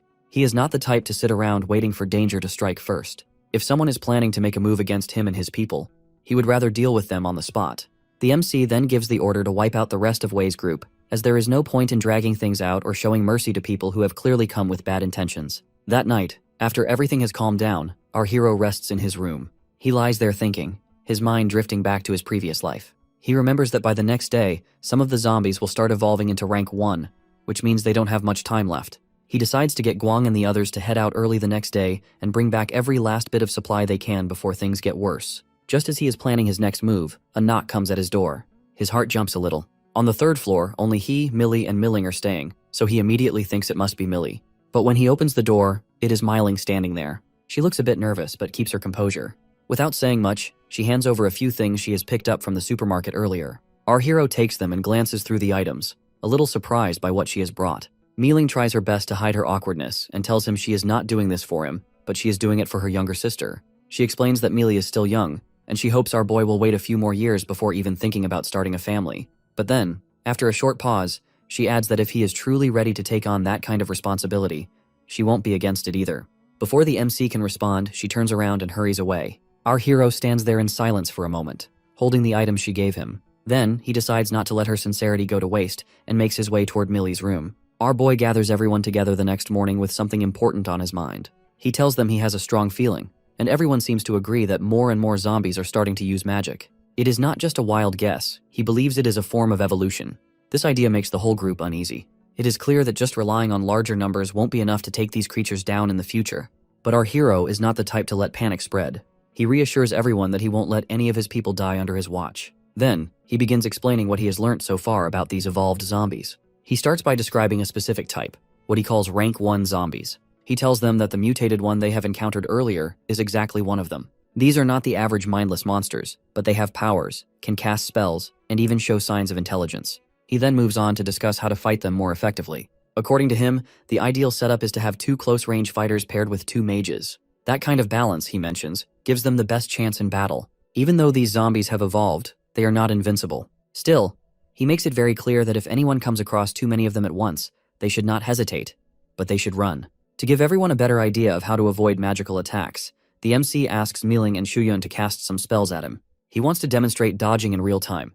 As the two launch their magic, our boy effortlessly dodges everything thrown at him. The group watches and gets stunned at how easily he avoided the spells. After the demonstration, he explains that reacting after a spell is cast is nearly impossible. The trick is to study the caster's hand movements and body language right before they release the spell. If they can read those gestures, they can figure out where the attack is headed and move early enough to dodge it. Miling asks him to try again. Our boy does not hesitate and agrees. But this time, one of the spells lands right on his face. Miling breaks into a big grin, as she feels proud that she has managed to predict his movements. The MC is not upset in the slightest. Instead, he is impressed with her skills and happy to see her improving. Millie, on the other hand, quietly steps forward and uses her healing magic to recover him. Our boy then turns back to the rest of the group and reminds them that rank 1 zombies don't have the brains to outsmart them. But if they ever meet one that can think and react like a human, he wants them not to fight and just escape. He then tells everyone to find a partner and start practicing their combat skills, and once they finish lunch, they will head out. Before leaving though, he gives them a firm goal. Each person has to bring back 3 crystals taken from rank 1 zombies, and if someone fails to complete the task, he won't be giving dinner for them that night. As they leave after lunch, a distant voice catches our heroes and Millie's attention. A little farther ahead, they see a father and his daughter surrounded by a group of people. The moment Millie sees the girl, she recognizes her right away. It is her classmate and also her best friend. The MC did not plan to interfere at first, as helping strangers is not something he is keen on. But once he realizes how important this is to Millie, he changes his mind. For her sake, he agrees to step in and tells Warlock to go take care of it. The attackers spot Warlock and make the foolish mistake of thinking they can have it for dinner. But before they can act, Miling and Daju launch surprise attacks and catch some of them off guard. Warlock also makes sure the ones who think of eating it pay the price. Millie's friend and her father are dead, and a guy walks up to the MC and mentions that both parties have killed each other's people, so he wants to end this whole thing. But our boy is not interested in settling or backing down. He has no plans to let things go until everyone involved in killing his people truly pays the price. The guy does not hold back either. He calls our hero the most arrogant person he has ever met, but he is not scared off. If the MC wants a fight, then so be it. He has no intention to run away. He even brags about how he and his group have fought through zombies just to get there, and that they outnumber our boy's team by quite a lot. Still, despite all that, he boasts about giving our hero one last chance to walk away peacefully. The MC knows exactly what this is about. To keep control over his people, he cannot just rely on money or smooth talk. He has to show real strength. He has to prove he can fight when it counts. It's been a long time since he personally jumped into a fight, and most of the newer members of his team have never even seen him in action. So he orders his team to fall back and decides to take things into his own hands. The guy notices what our boy is planning and smirks, as he is sure that our hero is trying to play the hero and that it won't work out well for him. But the MC is ready, almost eager for them to come at him, as he wants to show off his true power and make sure his followers fear him for good. So our boy lunges forward and swings his void sword with sharp precision. The guy tries to block the attack by creating a shield made of sand, but our hero finds it hilarious. He presses his attack and aims to finish the fight quickly. The other guys just stand frozen, completely shocked, and struggles to comprehend the strength the MC just displayed. Our boy, on the other hand, notices that Millie is quietly supporting him, boosting both his defense and power. He feels grateful to have such a reliable partner by his side. After dealing with the first opponent, our hero moves swiftly to confront the others and starts taking them out one by one. The newcomers, including Guang and his crew, whom he wanted to impress, watch everything unfold. They are not just amazed, they start to fear the MC's overwhelming strength. Millie watches carefully too and realizes that the difference in their power levels is growing bigger. She then orders the rest of their team to attack and eliminate any remaining threats completely. When the fight finally ends, Guang approaches our boy with admiration and tells him how impressed he is, and how joining our hero's team is the best decision he has ever made.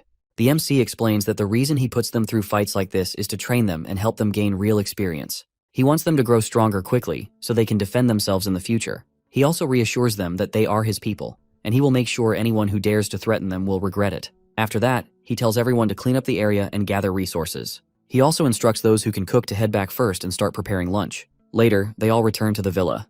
Warlock is resting quietly when two guys spot it and start thinking about how good it might taste. Saida, one of the guys, quickly moves to grab Warlock, but Meow, the other guy, stops him. Meow points out that if they don't have anything to lure Warlock, it will just run away. And for some reason, their brains immediately land on a rather disgusting idea: poop. At first, Warlock decides not to even spare the group of thugs a second glance, but then they have the audacity to try and bait it with trash, of all things. That is when something inside Warlock snaps. It can tolerate being ignored and even let them entertain the illusion that they can get close, but mocking it like this is pushing it way too far. In an instant, lightning bursts from Warlock. The thugs don't need to be told twice. Fear takes over, and they scatter in all directions. But Warlock continues to strike, not out of necessity, but to make a point that they have crossed a line, and now they have to pay for it. Right around that moment, our hero arrives at the scene. He glances at the fleeing figures and asks Warlock if they are intruders. Warlock, who is still fired up, calls them trash without skipping a beat. Our boy does not press the matter any further. He simply turns to the rest of the group and tells them to eat, get some rest, and continue their training afterwards. But even as he speaks, his mind is already racing ahead. He knows that if they want to survive what is coming, they will need more people. He imagines what would happen if they encounter a group of 100 or more. His current team is not strong enough to handle that, and he would never be able to protect everyone on his own. The thought of how many might not make it in the next couple of months weighs on him. That is when he makes up his mind that he needs to recruit. But not just anyone. He plans to look for fighters, people who can take down zombies without needing to be spoon-fed supplies or protection. Thankfully, he has enough resources to support them. What he needs are reliable, capable people who will follow orders. So, without wasting any time, he sets to work creating a recruitment banner. Soon after, a large sign is posted outside, spelling out all the terms for joining his team. Guang stands near it like a sentinel, keeping watch. It does not take long before a car passes by. They notice the banner and pull over to read it. The message is clear: absorb crystals, grow stronger, get meals now and then, and receive crystals regularly. One of the men turns to his companion, Zhao, and asks what they should do. He is eager and points out that both he and Liu Qi have reached rank 2 already. The problem is the other 3 in their group, including Zhao, are not there yet. He also thinks about whether they can bring along their family members and decides to check first. When he asks Guang about it, Guang explains the conditions that family can only be brought in if they are blood relatives. Otherwise, a rank 1 member needs to hand over 3 rank 1 core crystals per person they want to bring in. Hearing that, Liu Qi introduces himself as a rank 2 healer who can both heal and enhance strength. He asks if he can be granted an exception. Guang does not say yes right away. He tells Liu Qi he will have to confirm it with the higher-ups, but he also makes it clear that everyone, no matter who they are, has to fight zombies and bring in core crystals if they want to stay. Liu Qi agrees without hesitation. Guang then goes to the MC, lays out the situation, and waits for instructions. Our hero walks out to meet them himself, and learns that Wang Chao and Liu Qi are both rank 2, while the remaining 3 are at rank 1. The moment our boy recognizes Liu Qi, a well-known healer from his previous life, it catches him off guard. Rice confirms that the new arrivals don't seem hostile, so the MC welcomes them and asks Guang to help them get settled in. Later that day, our hero reflects on how smoothly things have gone. He had not expected Liu Qi to show up so easily, let alone with a few other capable fighters in tow. He feels lucky, like things are finally turning in his favor. He hopes that these new members can adapt and truly become part of the team. As for he himself, he has his sights set on a bigger goal. He is planning to hit rank 5 before the night is over. At that point, even if a horde of zombies comes charging at him, low-level ones won't stand a chance, no matter how many there are. True to his plan, he reaches rank 5 right away after absorbing a core crystal. But even with that progress, he knows it is not enough. He has a long road ahead, and without the right opportunities, getting stronger quickly will be a serious challenge. The MC decides to deal with the serious stuff later and turns to enjoy the happy moment with Millie. Meanwhile, poor Rice is not having it. It is annoyed because once again, it has to sleep all alone on that cold, empty bed. Once the night passes, our boy shifts back into leader mode. He turns to his team and lays out the next step, that they will be doing a group training session soon, and this time, he will be joining them personally. Their destination is the vegetable market on Singfu Road, but he does not sugarcoat it. That place is not exactly a walk in the park. He warns them clearly, it's dangerous, and they need to stay sharp. Then, assigning roles, he tells Guang to take his team and Warlock to stay behind and keep watch over the base, while he plans to head out with the rest of the crew. When they arrive at the market, he gives them a quick rundown of the area. The place has a bit of everything: cold storage units, wholesale sections, grain and oil shops, and stores for farm supplies. Basically, it was a packed market back in the day, which means it would be swarming with zombies now. He points out that because of the large number of people that had once passed through this area, the zombie concentration will be high. So if they end up facing a large group, he wants them to stay in smaller squads and move smart. He also explains that when using spells together, it becomes tricky to predict movements or plan around positioning, which makes the usual 4-person team strategy useless in that kind of situation. Instead, he wants them to slow down, observe, and learn to handle chaotic encounters more carefully. Next, he gives out specific instructions that Feng will take the lead and lure the zombies, while Millie will provide support and boost him when needed. Not long after, Feng spots a cluster of zombies nearby and begins drawing them out. The rest of the group quickly join in and launch their attacks while our hero stands quietly on the side, lost deep in thought. He observes them closely and notes what works and what does not. One idea lingers in his mind, that if someone keeps a distance of more than 20 meters from a zombie, the creature usually cannot do much harm. It's a handy little tactic he wants the group to remember for future fights. But he also makes a mental note to warn them not to rely on it when facing overwhelming numbers. If they get reckless and end up dead, he is not going to take the fall for it. After the fight, he gives the order to start cleaning up the area. About an hour later, a report comes in that hundreds of zombies outside the market have been successfully cleared. Our boy feels that things are under control and decides to take a personal risk. In his past life, he had heard rumors that a sand-type mutant zombie used to lurk around this very market. Its strength is said to be somewhere between ranks 4 and 5, not exactly a lightweight. So the MC begins searching the area to look for it. Just as he is scanning the surroundings, he feels a sudden shift in the air, like something is coming at him fast. Not long after, the sand zombie appears in front of him in a blink, but he is quicker. He activates his void ability, vanishes on the spot, and reappears right behind it. He then strikes immediately, takes it down, and then calmly collects the core crystal from it. Everyone is calmly gathering supplies when the MC suddenly makes a move that catches them off guard as he comes rushing in their direction, deliberately drawing a huge crowd of zombies toward them. He then orders the others to also start running. His plan is not just to escape, but to get them used to fighting while on the move. He wants them to cast spells, attack, and stay alert, all while staying in motion. The chaos that follows is not easy, but somehow it pays off. They manage to take down nearly 200 more zombies while running.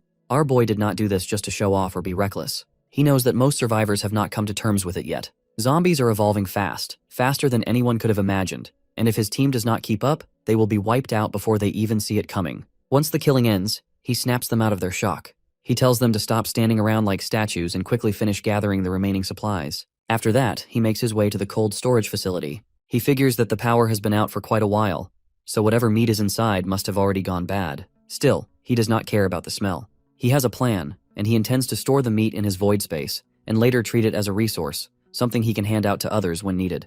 A couple of hours pass as they head back toward home. Just when things seem to be settling down, their vehicle is suddenly blocked by a man standing in the road. Our hero tells him to move aside, but before the man can respond, another person pulls up on a motorcycle. The moment the MC sees him, he recognizes immediately that it's Yahello, a man who, in the future, will be known far and wide as the unbeatable Iron Fist. Horan turns to the man blocking the way. His name is Long, and he politely asks him to hand over the live chicken he has caught. It is not just a petty request, but Horan explains that his mother does not have much time left, and her one wish is to have a bowl of chicken soup. He is desperate to fulfill it, and even offers up his own life in exchange if Long will just help him out. Long, however, turns him down, though he apologizes.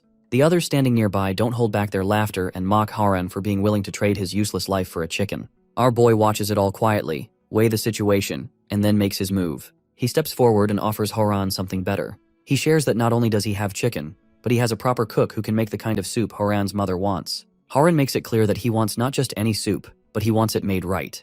Our hero agrees, and just like that, the deal is settled. The MC then turns to Dazu and Mili and instructs them to switch vehicles. He intends to go with Horan to personally check the situation. He then tells Horan to hop in, so that they can go and bring his mother back to his place. He also asks Dazu to help transport Horan's motorcycle. After that, they stop by Horan's house to pick up his mother, and Horan opens up to our hero and shares that his mother is battling cancer, and it has already reached its final stages. Our boy feels a wave of sympathy and tells him how sorry he is. He also thinks that it is unfortunate Millie's healing skills have not developed enough to handle something this serious yet. In order to ease things a little, he promises to prepare some chicken soup for his mother when they get back. Once they reach the MC's place, he brings Horan and his mother inside. He calls over Shuyun and tells her to prepare a separate room for the guest, and to make sure she is treated with extra care. He then turns to Horan and asks him to wait while he arranges for the soup.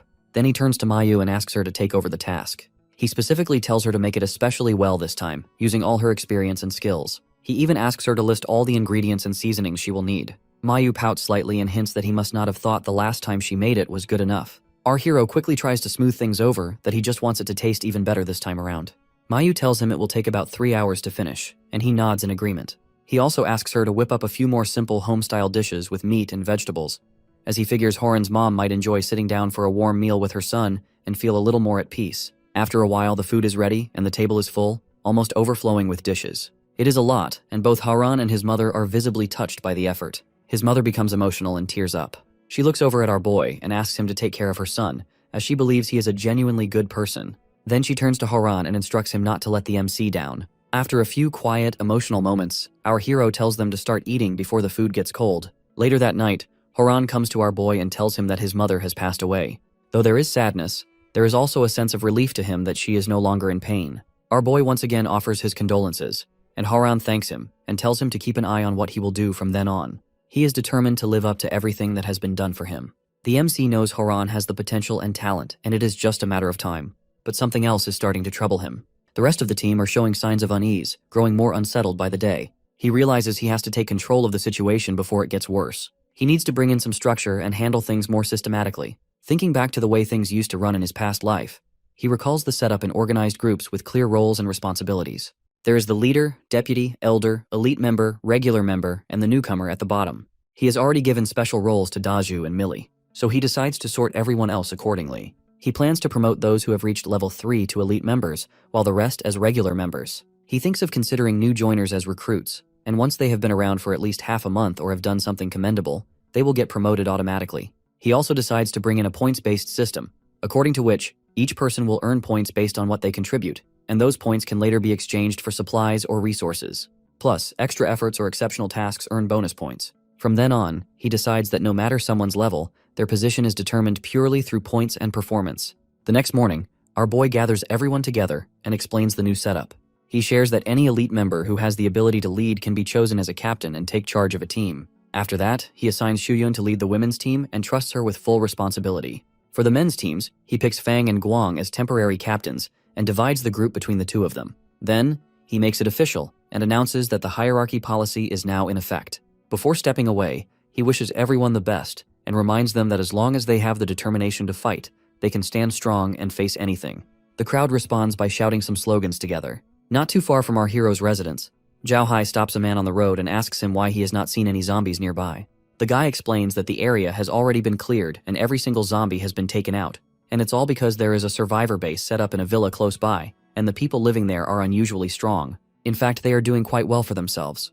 They even have meat to eat and are living a surprisingly good life. He also mentions that they don't just eliminate the zombies, they also claim whatever supplies and resources are in the area. Hai is with his companion Tao and suggests that they should go and meet the MC and his people. Tao thinks it might be a good idea to build a friendly relationship with them. He also seems pretty excited at the thought of getting a meal, especially if it includes meat, as he has not had any in days and is clearly craving it.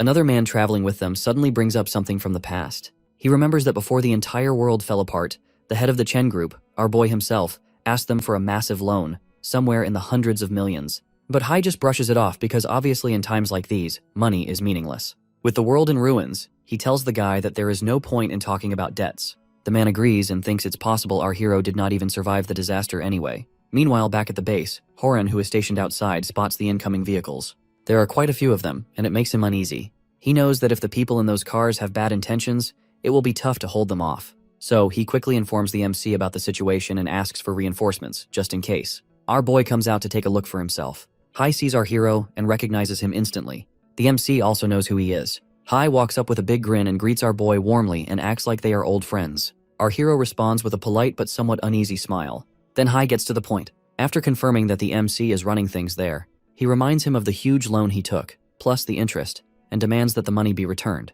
Our boy tells Hai that he never owed anything. In fact, he boldly claims that he already returned the money a long time ago by sending it to Hai's card. He knows there is no signal out there, so he uses that to his advantage, as Hai cannot show any proof. Then he firmly adds that just because Hai cannot see the transaction does not mean he can accuse him of not paying up. Deep down though, he is amused that Hai really thinks he would get any money back in a world where survival matters more than anything else. The MC has borrowed a hefty sum, and now that payback time has rolled around, Hai is absolutely livid. Understandably so. It is not just pocket change they are talking about, but it's a huge amount, and anyone with half a brain can see that our hero is playing tricks. But instead of panicking, our boy tells him to check the records if he really wants proof that nothing was ever returned. Deep down though, he has already made up his mind of not giving the money back. In his eyes, he has borrowed what he deserves based on his skills and strength, and that's that. To smooth things over, or at least pretend to, he offers a ridiculous amount of rice. But Hai is not falling for it. He sees right through the act, and he does not want rice. No one does, not when meat is in such high demand during a time like this, when survival is literally hanging by a thread. Hai is not going to let our boy off the hook so easily. He does a quick calculation, compares the current value of meat to that of the money the MC owes, and firmly demands about 15 tons of meat instead. Tao speaks up too. He does not think it's an unreasonable request at all.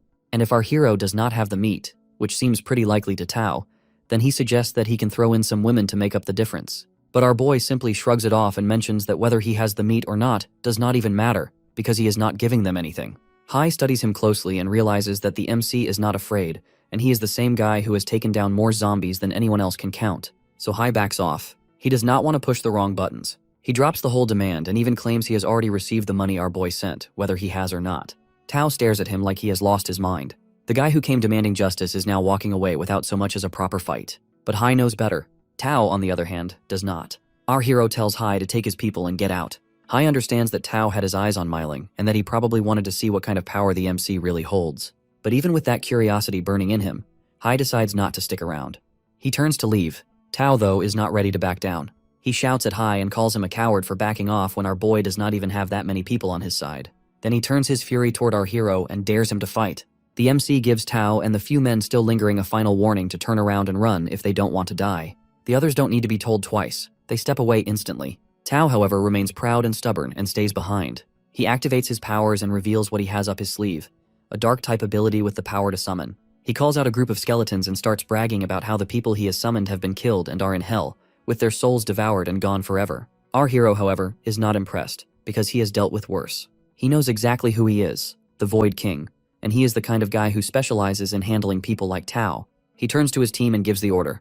Anyone who manages to kill Tao will earn 5 points, but capturing him alive is worth a whole 100. Right then, Warlock shows up and starts barking like it has something important to say. Our boy glances at Rice, who translates, "Warlock wants to become an elder, as it has been loyal for a long time now. It also wants to start earning points, and if the MC does not agree, it threatens to sue him for discriminating against dogs and looking down on them." Our hero stares at the dog, feeling completely betrayed. He has always fed Warlock meat and treated it like family, and now it wants compensation. Warlock is desperate to rack up some points, as each one brings it a step closer to becoming an elder, and that goal is all it cares about in the moment. He blasts some guys with a fierce lightning attack that lights up the place. Myling reminds it to set up some spells to keep the enemies from swarming them again. Warlock nods and dashes off toward Tao like a bullet, with his speed way too quick for a normal dog. Tao just stands there in complete confusion and struggles to process how a dog can possibly move like that. Meanwhile, our boy stands off to the side and observes the whole scene with a sigh. He had originally planned to train the team, but Warlock threw that idea straight out the window. Things take an even stranger turn when Warlock sets his sights on Tao and, without a hint of hesitation, lifts its leg and pees on him right there in front of everyone. That is apparently its way of claiming its next target. Our hero's face instantly drops into pure embarrassment because his dog just peed in public, like it's the most casual thing in the world. Tao, getting completely panicked and slightly damp, runs over to the MC, clings to him, and begs for his life. Off in the distance, Hai is watching the whole bizarre mess unfold, and silently thanks the heavens that he has not done anything to annoy our boy. Our hero tells Tao that he won't kill him, but it's not out of kindness. Deep down, he has his eyes on the skeletons Tao can summon.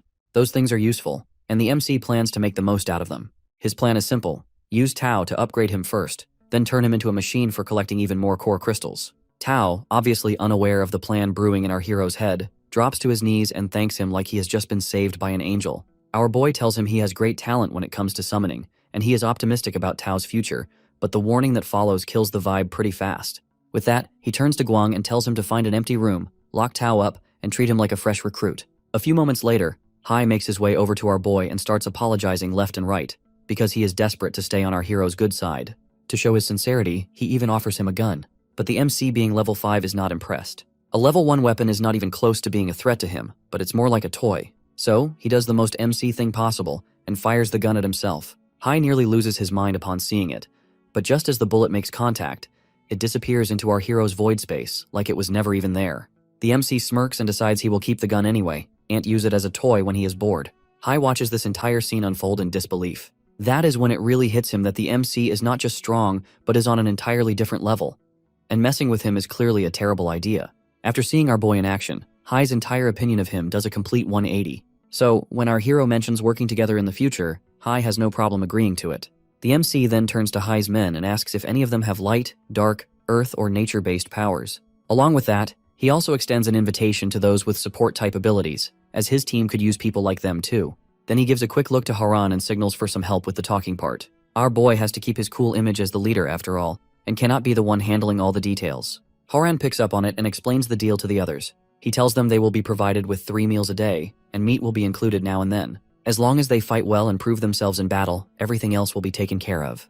That is more than enough to get the crowd talking. People start opening up about their elemental abilities, and the mood becomes a little more energetic. Our hero turns back to Hai, just to double check if he is okay with his people joining the squad.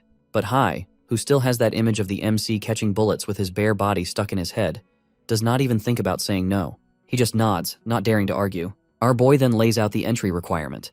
Each of them has to take down some zombies and bring back the core crystals as proof. If they manage to do that, they will be officially accepted as new members of his squad. The guys don't hesitate and head out to complete the mission. Before parting ways, Hai tells our hero where he can find him in the future, just in case he needs anything. He also asks, more like pleads, for our hero's support if things get rough again. As night creeps in, the MC is with Millie. She brings up something that has been bothering her. She thinks the new members are doing well but cannot understand why our boy is not letting them wipe out the zombies faster. According to her calculations, if everyone kills a decent number of zombies, they can probably clear the area pretty quickly. She is worried that the longer they wait, the more likely it is that the zombies will evolve. And when that happens, they will be way harder to deal with. Our boy, however, has a different perspective. He knows there are still people who have not fought yet because they are scared. He is worried that if all the fighters group up too soon and happen to run into a stronger zombie mutation, they might all be wiped out at once. He tells Millie to get some rest, even though he himself is too deep in thought to sleep. What he has just told her is only half the truth. He understands the future a little too well. He knows that they have to let the zombies evolve. Without higher-level enemies, there won't be any advanced core crystals for humans to absorb. And without those, they won't be able to evolve quickly enough. If that does not happen, they will stand no chance when the stronger creatures finally show up. It is a cruel choice, but one that has to be made. The next morning, he gathers his team. He warns them to stay sharp and be extra cautious. The zombies are not the same anymore, and he has a strong feeling that the very day is the day they will start evolving into rank 2. He wishes them luck and tells them to come back in one piece. Deep down, though, he knows not all of them will make it back. But at the same time, if his team does not gain enough combat experience now, they will be helpless later on when things truly get out of hand. As they leave, Rice tells our boy it has a strange feeling that Myling might get hurt. Not fatally, but still. Our hero knows Myling, Mealy, and Daju are working together, and with Warlock on their side, things should be safe under normal circumstances. But something still does not sit right with him. Even though the team looks solid on paper, he cannot shake the feeling of unease. He stands there, stuck between whether he should trust them to handle it on their own, or follow and make sure nothing goes wrong. Our boy makes a conscious choice not to step in. He knows that if they never face hardships on their own, they will never truly grow stronger. Especially Myling. He understands that even if she manages to climb all the way to king rank, she won't truly awaken as the fire spirit fairy she is meant to be if she is kept locked away like some fragile bird trapped inside a cage. So, he decides to let events unfold naturally, and turns his attention toward Rice. Normally, sensing danger is something only the highest level mind users, level 10 to be exact, can do, and even then, that power only works for themselves. But Rice is different, and this little cat has a unique gift. It can sense threats aimed at others and pick up on them long before anyone else. That makes Rice an incredible asset, and our hero starts thinking about giving it more core crystals to boost its abilities even further to make it a key protector in the future. Meanwhile, Milling and Daju are locked in combat with a group of zombies. Myling's mind drifts back to the past, how she used to be able to knock down a rank 1 zombie with a single punch, almost effortlessly. But these zombies are clearly tougher and stronger, and that tells her that the rank 2 crystals must be more powerful than the rank 1 ones she remembers. Daju, however, is not convinced that rank 2 is that much stronger than rank 1, and both Mealy and Mealing find themselves agreeing with his assessment. Just then, a zombie lurking quietly behind a tree watches the trio carefully. This mutant zombie notices that they are not like the easy prey it has encountered before, but they seem more powerful and more resilient to it. So instead of rushing in, it decides to play it smart and starts calling more zombies over with the promise of fresh meat. Soon, more zombies arrive and the danger grows quickly. Mealy takes this chance to strengthen both Mealing and Daju and tells them to be cautious as they prepare for the fight ahead. The 3 of them start to move, trying to gain distance, and Myling mentions they can take their time defeating the zombies. But as the wind shifts, it begins pushing the zombies closer to them much faster than expected. That is when they start to suspect that there might be some high-ranked zombies mixed in with the horde, making the situation even more dangerous. Milling stops moving and tells Daju that they are not running anymore, and they are going to stand their ground and fight. Daju immediately springs into action, wielding his electric baton with fierce precision, and strikes down zombies. At the same time, Milling attacks with bursts of fire. But the very mutant zombie sees an opportunity amid the chaos, and it charges directly at Millie in the hope of an easy meal. Just in time, Milling steps forward and blocks the attack meant for Millie. In the process, she suffers a painful wound on her arm, but does not back down. She responds by launching a powerful fire attack at the zombie and expects it to be finished. But to everyone's surprise, the zombie manages to dodge her strike and proves it is more agile and dangerous than they have thought. As the chaos thickens, Daju steps forward and tells Milling to take care of the regular zombies, while he plans to keep the mutant one busy for a while. Millie decides to back him up. Somewhere nearby, Warlock perks up at the sound of trouble. It freezes for a second and then thinks about how it just left the three of them alone for a few minutes, and they turned the whole situation into a mess. It decides to jump in not out of the goodness of its heart, but because it knows if anything happens to them, our hero will probably have it cleaned, chopped, and stewed before the day ends. Daju puts on this clearly fake, confident smile as if everything is going smoothly, though the tension in his shoulders says otherwise. Right then, Warlock makes its entrance, crashes in and grabs the mutant zombie's attention. Daju seizes the opportunity and attacks with his electric baton, but the zombie is not phased. It catches the weapon mid-air like it's no big deal. Millie also jumps into the chaos to support them. The moment the zombie tries to make a run for it, Warlock moves too fast for it to escape and leaps at it again. They manage to corner the thing, pin it to the ground, and all three of them let loose, kicking and beating it until it finally stops moving. After the fight ends, Millie turns her attention to healing Daju and Milling, as both of them are worn down from the intense brawl. Meanwhile, Warlock digs into the zombie's body, pulls out the core crystal, and casually drops it into its pouch, which is already stuffed with a bunch of shiny ones from past fights. After returning home, it hands the newly found crystal to the MC and, through Rice, asks about the point value. Our boy checks it out and announces that it's a level 4 crystal and worth 100 points. Warlock lights up until our boy decides to feed Warlock's precious crystal to Rice so the cat can level up to 4. And just like that, Warlock's mood nosedives, and it gets annoyed to watch its hard-earned reward go straight into the cat's belly. Our hero lays down the rules for Warlock. He makes it crystal clear that if the dog hands over the crystals, he will throw some points its way. If not, then tough luck, as it will be getting no crystals and no points. Since the crystals don't have any scent or anything valuable to them, Warlock gives them to the MC. Deep inside, our boy is more amused than generous. The way he can handle Warlock so easily is honestly entertaining to him. Actually, he wants those crystals for Rice. He knows that sure, Milling has recently been in some danger, but it has not been anything life-threatening. And more importantly, when the bad situation popped up in the past, it was Rice who gave him a heads up in advance. Thanks to that, our hero was able to reach her in time. That makes it the second time Rice has predicted something spot on. Still, one thing does not sit right with him about how if Rice can sense danger so well, then the reason for it not warning him about Daju as he got injured too, even if it's minor. He wonders if it's just too small of a threat for Rice to detect. Or Rice can only sense danger when it comes to people it's emotionally attached to. The MC is not sure, but what he does know is that Rice's ability has a lot of potential, and it definitely needs to be upgraded.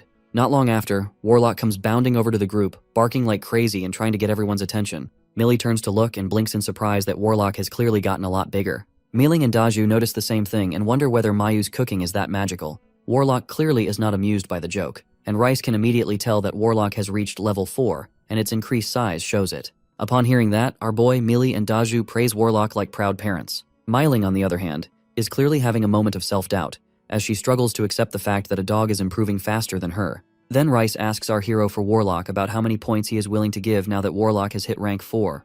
The MC is confused at first, not getting why Warlock is so obsessed with collecting points. That is when Rice fills him in on the whole story. Apparently Warlock has some big dreams.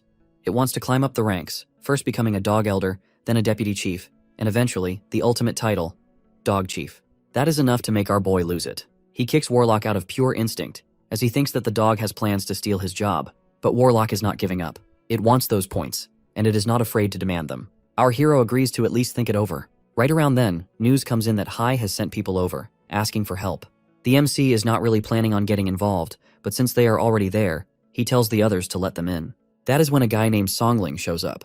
He comes in carrying some homemade drinks and cigarettes, and insists that Hai wants him to accept the gifts, whether he is going to help them or not. Our boy is not one to be bought so easily. He demands to know what is going on before even considering anything. Songling gets straight to the point. Apparently, there is a guy named Jiang Wu who has suddenly appeared in their territory and started going after the supplies and resources they are collecting. Hai does not want a confrontation. but Jong-woo is not exactly stable. The guy actually threatened Hai that if he does not agree to work under him, he will wipe out everyone. And then, he backed that threat up and killed nearly 10 of Hai's men, most of whom are rank 2. That is why Hai is reaching out for help now. Our hero takes a moment to process it.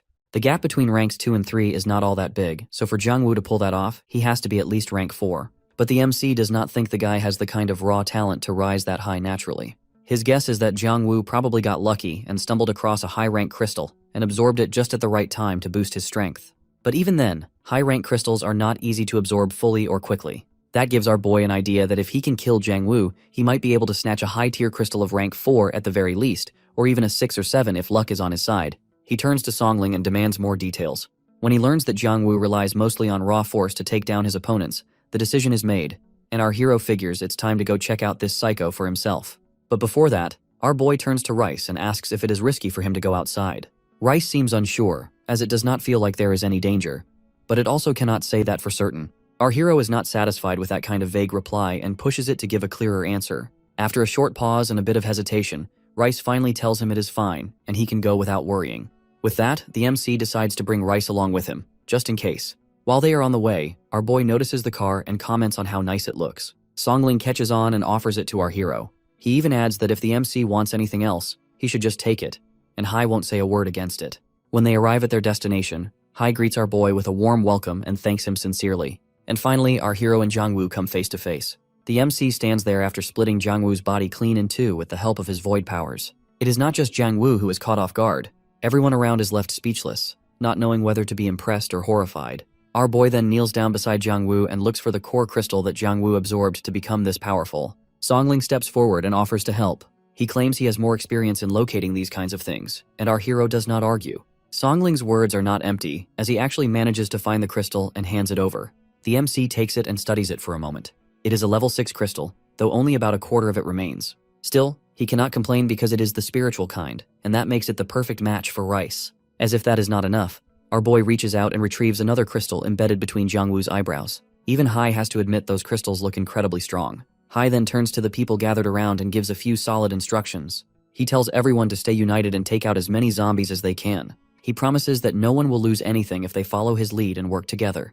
But before they can really move into action, the MC mentions he has to head out because no one is home, and he needs to get back. Hai understands and thanks him sincerely. He even offers to send someone along to escort him or help him out in any way. Our boy waves off the offer as he is not interested in an escort or backup, but he just needs a car. Hai does not hesitate and hands over the vehicle. In fact, he even tells our hero he can have more cars in the future if he ever needs them. As the MC turns to leave, Hai turns to Songling and gives him a message to make sure everyone shows respect to our boy. He believes that in a life or death moment, having our hero on their side might be the very thing that saves them all. On the way back, things feel more relaxed. The MC notices Rice watching some TV show again. He has seen it sitting with Warlock every day, eyes glued to the screen. He asks if the show is any good. Rice, with its usual nonchalant attitude, admits it is not all that great. On the screen, a man, probably some kind of priest, tells another guy that he has bad luck. Watching that, Rice thinks that if that guy on the screen might actually be stronger than it. Our boy explains that the man is just acting and it is all scripted, and there is no real competition between them. Rice puffs up a bit and confidently thinks it is still the best. Our hero finds Rice honestly kind of adorable. For a second, he wonders if Rice has picked up fortune-telling tricks from watching too much TV, or maybe it actually has a sixth sense hidden behind all that smugness. After returning home, our boy instantly notices that something is off as everyone's faces look swollen, like they have just walked out from a disaster.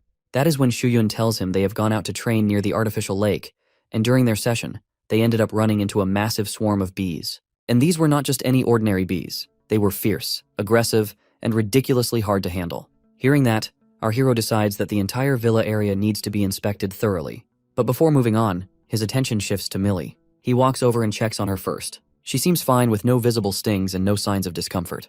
Just to be sure, he asks her about Myling. Millie assures him she is okay too, but then leans closer and quietly whispers that Myling was actually stung by a bee. And after that, she did not say much and just went straight back to her room. The MC gets a little confused about where exactly she got stung, but Millie just subtly gestures toward her chest, which clears things up. Later that afternoon, not too far from the villa, a young man is crying for his injured brother. His brother's condition is getting worse by the minute, and the man keeps urging him to hang in there a little longer. He is convinced that if they can just make it to our boy's place, everything will be fine. He has heard all the stories about how our hero's villa is a safe place, how no one goes hungry there, and how they actually help people. But the injured brother knows that without the required amount of crystals, he won't even be allowed in. He tells his brother to take the crystals they do have and go on alone and save himself. The man cannot accept it. He breaks down in tears, completely lost on why, during a time like this, there are still conditions and requirements just to be helped. He curses our hero for setting such cruel rules and blames him for his brother's suffering. In that moment, grief turns to rage, and he swears that he will take down everyone in that villa. Not long after, he finally arrives at the MC's place, carrying the exact number of crystals needed.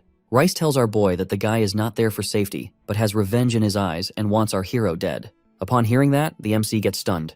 He does not understand where this hate is coming from, or what he ever did to deserve it. Still, he decides to personally show the man around to get a feel for his intentions. But instead of giving a proper tour, our boy leads him to a quiet corner and punches him straight in the face and demands answers about why and on whose orders he wants to kill him. The guy tries to play innocent about how it's their first meeting and he has no such intentions, and he is honestly just looking for work and protection. Our hero does not believe a word of it. He keeps pressing, hitting harder, and asking again and again for the truth. Finally, the man cannot take it anymore. He unleashes his powers and shouts that he is ready to fight.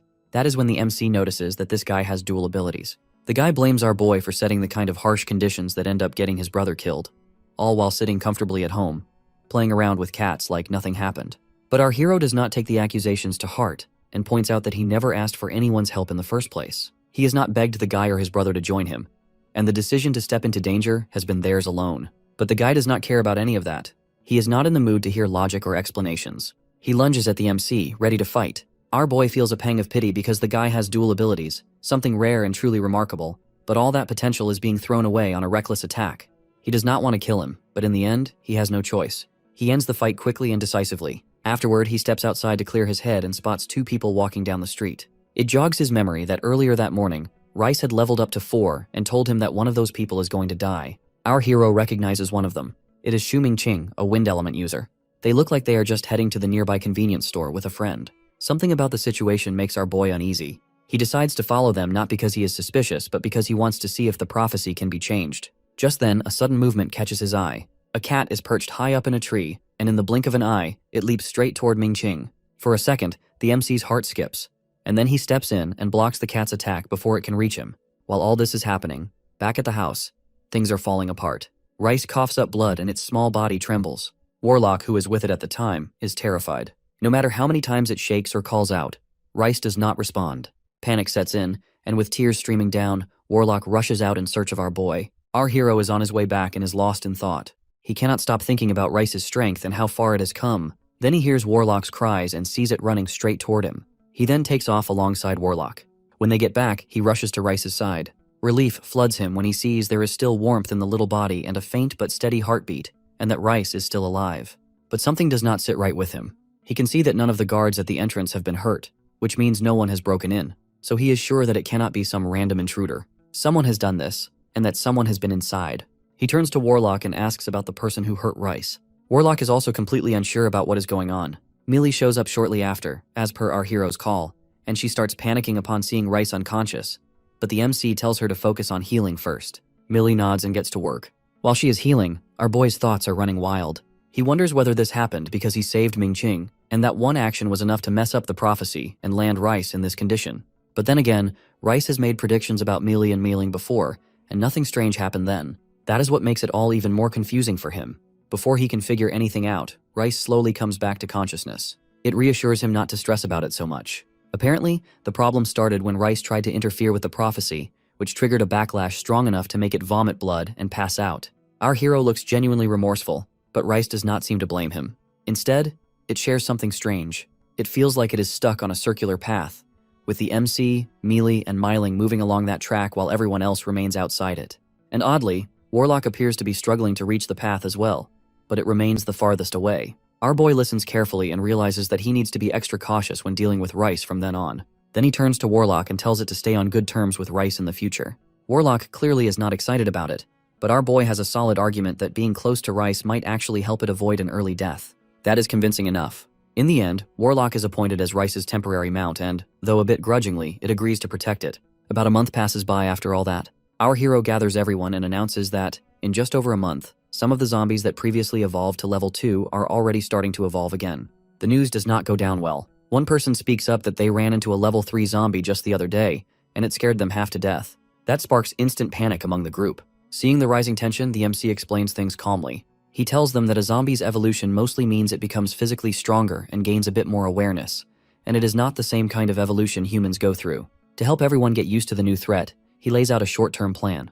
For the next 3 days, they will only need to collect 1 level 3 core crystals per day. If anyone manages to bring more, they will earn 2 points for each extra. Then, after 3 days of adapting, the training will intensify. From that point on, anyone who secures more than 2 level 3 crystals in a day will get 3 points for each additional one. Before he continues, he receives word that Hai's man is back to deliver more information. He tells everyone else to stay close and train in groups nearby while he goes to see what the guest has to say. It is Songling who has returned. He tells our boy that someone has set up a trade fair right next to the highway toll station. The idea is to get all the survivors in the area to come together and discuss how to deal with the ongoing crisis. The gathering is planned for the day after tomorrow. Apparently, Hai is planning to attend and has asked whether our hero will consider going too. The MC remembers hearing about these kinds of trade fairs in his previous life, although he had never personally attended one. But now, his goals are different. He is not just trying to scrape by, but he has bigger plans. He wants to gather the strongest people from all kinds of backgrounds and create a place of power where he can build the future he dreams of. When the day finally arrives, a man approaches the MC with a friendly grin and tries to lure him over to his stall. He claims that everything he sells is fairly priced, and that in exchange, he is only looking for some rice, a few pounds of goods, or core crystals. Our hero does not even bother looking at the guy. Just the sight of him clinging onto a woman in the middle of the world falling apart is enough to make him feel disgusted. He cannot stand people like that. In his mind, even in the worst of times, a man should have some principles. He sees himself as someone loyal and decent, not the type to act shamelessly. Hai seems to feel the same way, and he coldly tells the guy to get lost. Around them, the trade fair is in full swing. People are moving around, stalls are busy, and the place has a strange kind of liveliness despite everything going on. Our boy turns to the group he has brought along and tells them to go explore. He instructs them they are free to check out anything they like, try stuff, and contact him if they come across something worth grabbing. With that sorted, he heads off with Guang, Fang, Haoran, and Daju. As they walk through the crowd, they notice a bit of a commotion up ahead. A crowd has gathered, and it looks like something is going on. They get curious and make their way over to check it out. When they reach there, the MC immediately spots someone he recognizes, Long. It's the same guy who once refused Haoran a chicken, even when he had begged for it. Another man is standing there too, Zhou Mingliang, and he does not look happy. Apparently, Long's chicken has ended up burning Mingliang's brother's head, and now Mingliang is furious and wants the chicken. But Long does not want to. So Mingliang gives Long 2 options: hand over 100 kilograms of rice, or meet him somewhere for a fight. Long tries to talk his way out of it with Mingliang, but just then, our hero steps forward and makes his own offer. He suggests buying the chicken from Long and offers 20 level 2 crystals for it.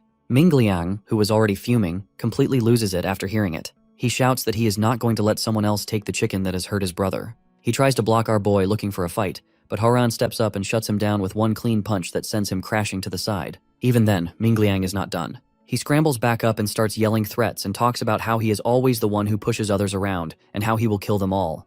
Haoran does not waste time with words. He is already stepping forward, ready to deal with him properly. The MC watches from the side and smiles quietly. This is the moment he has been waiting for. Letting Haoran loose is the perfect way for Long to realize what a mistake he made back then by turning him away. Haoran lands blow after blow and knock Mingliang's guys down one after another. People around them start to panic, running in all directions, shouting for mercy, doing whatever they can to escape the chaos. Even Long, who knows Haoran has a background in boxing and kickboxing, is completely stunned. Watching Haoran move with that kind of power and control makes Long realize just how badly he messed up by not giving him the chicken when he had the chance. The MC suggests to Long that they should do a little trade.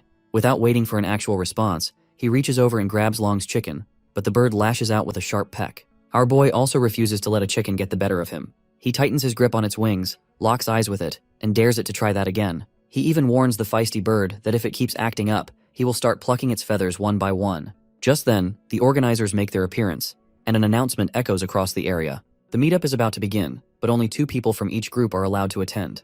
Our hero chooses Haoran and Daju to go in with him and tells the rest of the group to explore the surroundings and do as they please until it's over. The meetup is being held inside a huge stadium. When the MC steps inside, he finds Hai already there, waiting patiently. Hai greets him and introduces him to Ye Gaofei, the heir to the powerful Ye family, which happens to be heavily involved in international trade.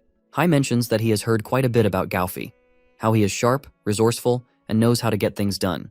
But our boy does not pay much attention to all that. His eyes are already drawn to someone else, the person standing beside Gaofei. That man is Long Yu, and he is anything but ordinary. He possesses metal-based abilities and can shift his body into various weapon forms, making him incredibly useful in battle. The moment our hero sees him, a flood of memories from his previous life hits him. Longyu had also been one of the king level, just like Milling and Millie. That alone makes him someone the MC wants to pull to his side. Soon Galfy starts speaking to the crowd. He introduces himself properly and shares some insight about his survivor bases, which are divided into ranks from level 1 all the way up to level 4. Our boy quietly thinks back to his past life and remembers that only 4 beings, one of them a cat and another a dog, ever managed to reach level 4. That speaks volumes about how rare and strong those few are, and it makes him guess that Galfy clearly has access to some top-tier resources, especially when it comes to crystals. Galfy goes on to explain that once someone reaches level 4, they no longer need to worry about polluted water, and even those who make it to level 3 benefit significantly. He emphasizes how crucial clean water is and the one thing humanity cannot afford to lose. Our hero silently agrees with the point, but deep inside, he finds it a bit tragic, as once water sources become polluted, it will permanently limit a person's potential, and anyone who drinks it will be stuck with that damage for life. Then comes the moment everyone has been waiting for. Galfy reveals a rare, high-level crystal that immediately grabs the MC's full attention. He recognizes instantly that it's a 6th-level crystal, something incredibly rare and powerful.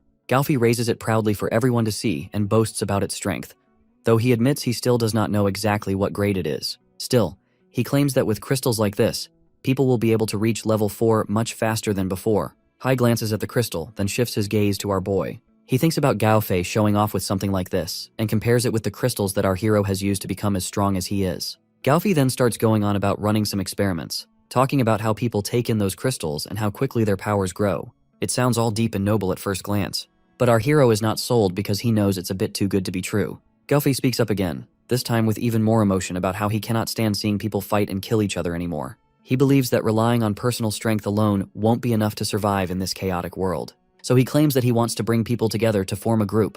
According to him, no one is forced to join. They will build an elder council, with the strongest becoming elders, and every decision will be made through voting.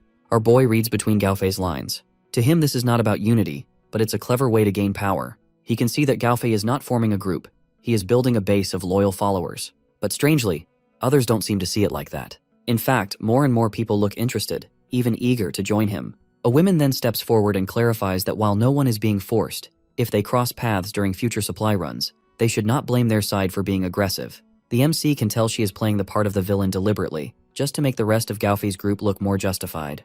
Then come the application forms. Every person receives a kind of leaflet which has Galfay's background, an introduction to his team, and some comforting words about how joining them will make things easier going forward. Our hero looks at the paper and immediately knows that this is bait and a lot of people are going to take it. Galfy tells everyone to take their time and come see him if they are ready to join. To the MC, it's all very clear that Galfy is calculating, not kind. He is slowly pushing people toward a choice by cornering them emotionally. But what really bugs him is that in his past life, Galfy had not made any impact at all, which means sooner or later, Galfy will get himself killed. Our boy plans to be ready when that happens, as he will step in, act sincere, and use the opportunity to win Longyu over. In the meantime, Keelan whispers to Hai that maybe they should team up. He cannot stand how arrogant Galfy has become, and mentions that even some of Galfay's own people are secretly plotting against him. Hai does not know what to make of it, so he turns to the MC for advice. But our hero makes it clear that he does not want to interfere when kids fight. Later on, Fang introduces our boy to a few new people. He mentions that their recent decision to only allow level 3 survivors into the group has drawn a lot of attention, and he warns the MC to be cautious. That makes our hero guess that some of these newcomers are planted by other groups, trying to sneak in and cause trouble from the inside. He decides to have Rice double-check everything once he gets back home. On his way back, something unusual catches our hero's eye. A girl hiding quietly behind a tree. The moment he sees her, he recognizes her right away. It's Mengyan, the gifted one who has mastered the ability to enhance seeds. Our boy knows exactly how valuable she is, and he makes up his mind right there that he needs to bring her in as soon as possible. Our boy goes straight into the forest to take Mengyan with him, but things don't go as planned. The moment he arrives, Mengyan bolts off in the other direction, while on the lookout for some little fish. The MC quickly steps in and stops her, trying to reassure her that he is not going to hurt her. But Mengyan is not convinced. She turns into a rabbit and darts away again. Our hero then taps into his void powers and catches her mid-escape. Once more, he tells her he means no harm, and asks her to return to her human form. But Mengyan stubbornly tells him to let her go. He warns her that it is dangerous to be out there alone in the forest, and how he only wants to take her back with him. Plus, he promises to feed her delicious food. Eventually, the MC returns home, all while casually walking in with a chicken in one arm and a rabbit in the other. When Millie sees them, he acts like it is nothing, and mentions that he just found them on the way. Mengyan, who has already shifted back to her original form, immediately corrects him that he did not find her, but he caught her. Our boy completely ignores her protest and calls out for Shuyun. He tells her to take Mengyan out and get her something to eat. But Mengyan is in no mood to be agreeable. She snaps that she would rather starve to death than eat anything from him. Still, Shuyun takes her away. A little while later, our hero decides to check on her, and he finds that Mengyan is sitting down and eating. He cannot help but tease her by reminding her of her earlier dramatic declaration. Mengyan mentions that she has simply changed her decision. The MC figures she is tougher and bolder than she looks. He softens a bit and apologizes for bringing her there by force. Then he explains what has actually made him take her. He had seen her using her powers on a tree earlier and figured out that she is a natural ability user. He mentions that his base is in desperate need of someone like that. He wants her to help grow vegetables. And in return, he promises her a good meat-based meal every single day. Mengyan knows there is no real escape at this point as she has practically been kidnapped. She does not have many options, so she quietly agrees for now. She figures the best thing to do is observe the MC and everyone around him before making any decisions. And then she plans to ask him to bring her friend, Little Fish. Our boy hands her a pouch full of seeds to start planting and turns to other matters. He asks Dazu for an update, and Dazu shares that all the new guys who have just joined during the trade fair are spies. He and Horan have already dealt with them, and by dealt, he means they have beaten the truth out of them. Apparently, 2 of the spies are sent by Gaofei and 1 by Qilin. Our hero orders Dazu to take care of them quietly, not to stir up any noise, and wait patiently for any changes ahead. Not long after, Songling shows up once again and starts off with an apology to the MC for disturbing him. He then gets straight to the point and updates that Qilin has suddenly invited Hai over to his base, as he wants to talk about how to deal with Gaofei. The strange part is that Qilin keeps pressing Hai to bring our boy along too. That is why Songling is there to know what our hero thinks about all this. The MC senses that something feels off and decides to go along. He is curious about what Qilin and the others are planning, and deep down, he feels it might be better to keep an eye on things so that if anything dangerous comes up, he can step in and make sure Long Yu does not get dragged into it. Over at Qilin's place, the meeting is already in full swing. Qilin makes it clear that he wants to handle Gaofei himself, but he has conditions. He demands a 30% share of Gaofei's assets for himself and leaves the rest to be divided however the others want. Then he asks who is willing to stand with him. Our hero declines with the excuse that he does not have enough people on his side. That does not go over well with Qilin, and he warns the MC to be careful with his words. Hai immediately starts to panic. He has already warned Qilin multiple times not to push our boy like this, yet there Qilin is, doing exactly that. Our hero, on the other hand, can already see through the situation. It is not just a meeting, but Qilin is putting pressure on him and clearly threatening him. But Qilin sees him as a potential enemy, someone who might take advantage of their fight with Gaofei to raid their supplies. Hai tries to calm things down and tells Qilin that the MC has no such intentions and just does not want to get involved in anyone's conflicts. But Qilin is not buying it because he does not trust words, but he believes in actions. In fact, he even suggests that if Hai was not involved, our boy would not have shown up at all. Then comes the real shocker as Qilin demands that if our hero wants to speak, he has to kneel. That leaves Hai speechless, and the MC is already sizing Qilin up and wonders who this guy thinks he is to make that kind of demand. But Qilin is not done talking. He points out that he knows our boy is a level 4, same as Gaofei, but it does not matter to him, as in his eyes, our hero won't be able to take on the sheer number of people he has. He even has the nerve to demand that the MC hand over his high-level crystals, the ones he has used to get stronger, and swear to take the lead against Gaofei. He makes it clear that is the only way he will let our boy walk out alive. That is when it all falls into place for our hero, that Qilin has planned everything, and he probably has spies planted, and has used Hai to bring him there. He can see that this is not about planning an attack on Gaofei, it's all just a setup to come after him. Then, to top it off, Qilin orders his men to search the MC for valuables and warns him not to resist. Our boy does not want to resort to violence, but he also knows how things have played out in the past, and if Qilin stays alive, history will just repeat itself. In a split second, he vanishes from sight and appears right behind Qilin, completely catching him off guard. He then lands a powerful punch that sends Qilin reeling and demands to know what his real plan is when it comes to Gaofei. But even after taking the hit, Qilin is not scared. He threatens that even if our hero kills him, there is no way he will be able to escape the base alive. That punch sends Qilin's men into a frenzy. After seeing their leader get attacked like that, they don't want to let it slide. Our hero hates being threatened, and there is nothing about it he tolerates well. So when Qilin's men keep pushing and throwing insults, he does not waste a second. His fists fly again and again. He is not just hitting for the sake of it. He wants Qilin to spill the truth about his plan to kill Gaofei. Qilin, who has grown tough living on the streets since he was a teenager, is no stranger to pain. But even he has his limits. His face is swollen and bruised, almost unrecognizable. After taking hit after hit, something inside him finally breaks, and tears well up in his eyes. He asks our boy to kill him already because if he dies, he is sure the MC will meet the same fate. That kind of desperation only makes our hero angrier. Before our boy can think much more, Qilin's men jump in to avenge their boss and charge at him. But the MC is ready. He fights back fiercely and sends several crashing to the ground and forces the rest to retreat with bruised egos and aching bodies. Watching all this unfold, Hai stands quietly on the sidelines. He already knew this mess would go down exactly like this. But fighting like this is tedious for our hero, as there is just too many of them and no way to chase them all down. So he turns to the remaining group and lays down the rules clearly. He won't bother anyone who stays out of his way. Unlike Gao Fei, he has no hidden agendas or plans to manipulate people for his own gain. He makes it clear that he is straightforward and just wants peace. The others agree quickly, not just to stay safe but also to show goodwill. They even offer our boy whatever he needs, supplies, resources, anything, just to avoid trouble. Meanwhile, Killen's men, now fully aware of the MC's strength and brutality, gather and whisper about their next move. They decide it is best to report to Gao Fei, who is on our hero's level, and might be able to deal with him in a way they cannot. Not far away, the mood is grim as well. A man tells Long Yu a heartbreaking story about how he went out to fight zombies a few days ago, only to return and find his wife missing. Later, he discovered she had been killed and dumped in a pit. He accuses a man named Yu Lingji of being responsible for her death. Long Yu gets furious and goes to confront Lingjie. Standing outside the warehouse, he overhears Lingji speaking callously about how a woman has died without giving much fun, and how he is planning to find another one soon. Upon hearing that, Long Yu bursts inside and accuses Lingji of rape and murder. Gao Fei steps in and tries to calm Long Yu down. He admits he has heard about the incident and holds Lingji responsible but does not think his crime is worth death. According to Gao Fei, Lingjie is too valuable because he kills zombies, a skill they desperately need to survive. Long Yu does not buy that excuse. Lingjie begs Gao Fei to save him and claims he is taking the blame to protect Gao Fei's reputation. He explains that Gao Fei is busy managing the base during the day, and his nighttime activities are harmless, even necessary to keep Gao Fei calm and focused. Hearing this, Long Yu makes up his mind. He decides to walk away, as he thinks that Gao Fei is not the leader he has hoped for, but is just someone using his position to justify selfish behavior instead of leading people toward a better future. Long Yu's exit from the base has Lingji worried. He is convinced it's only a matter of time before everything gets exposed.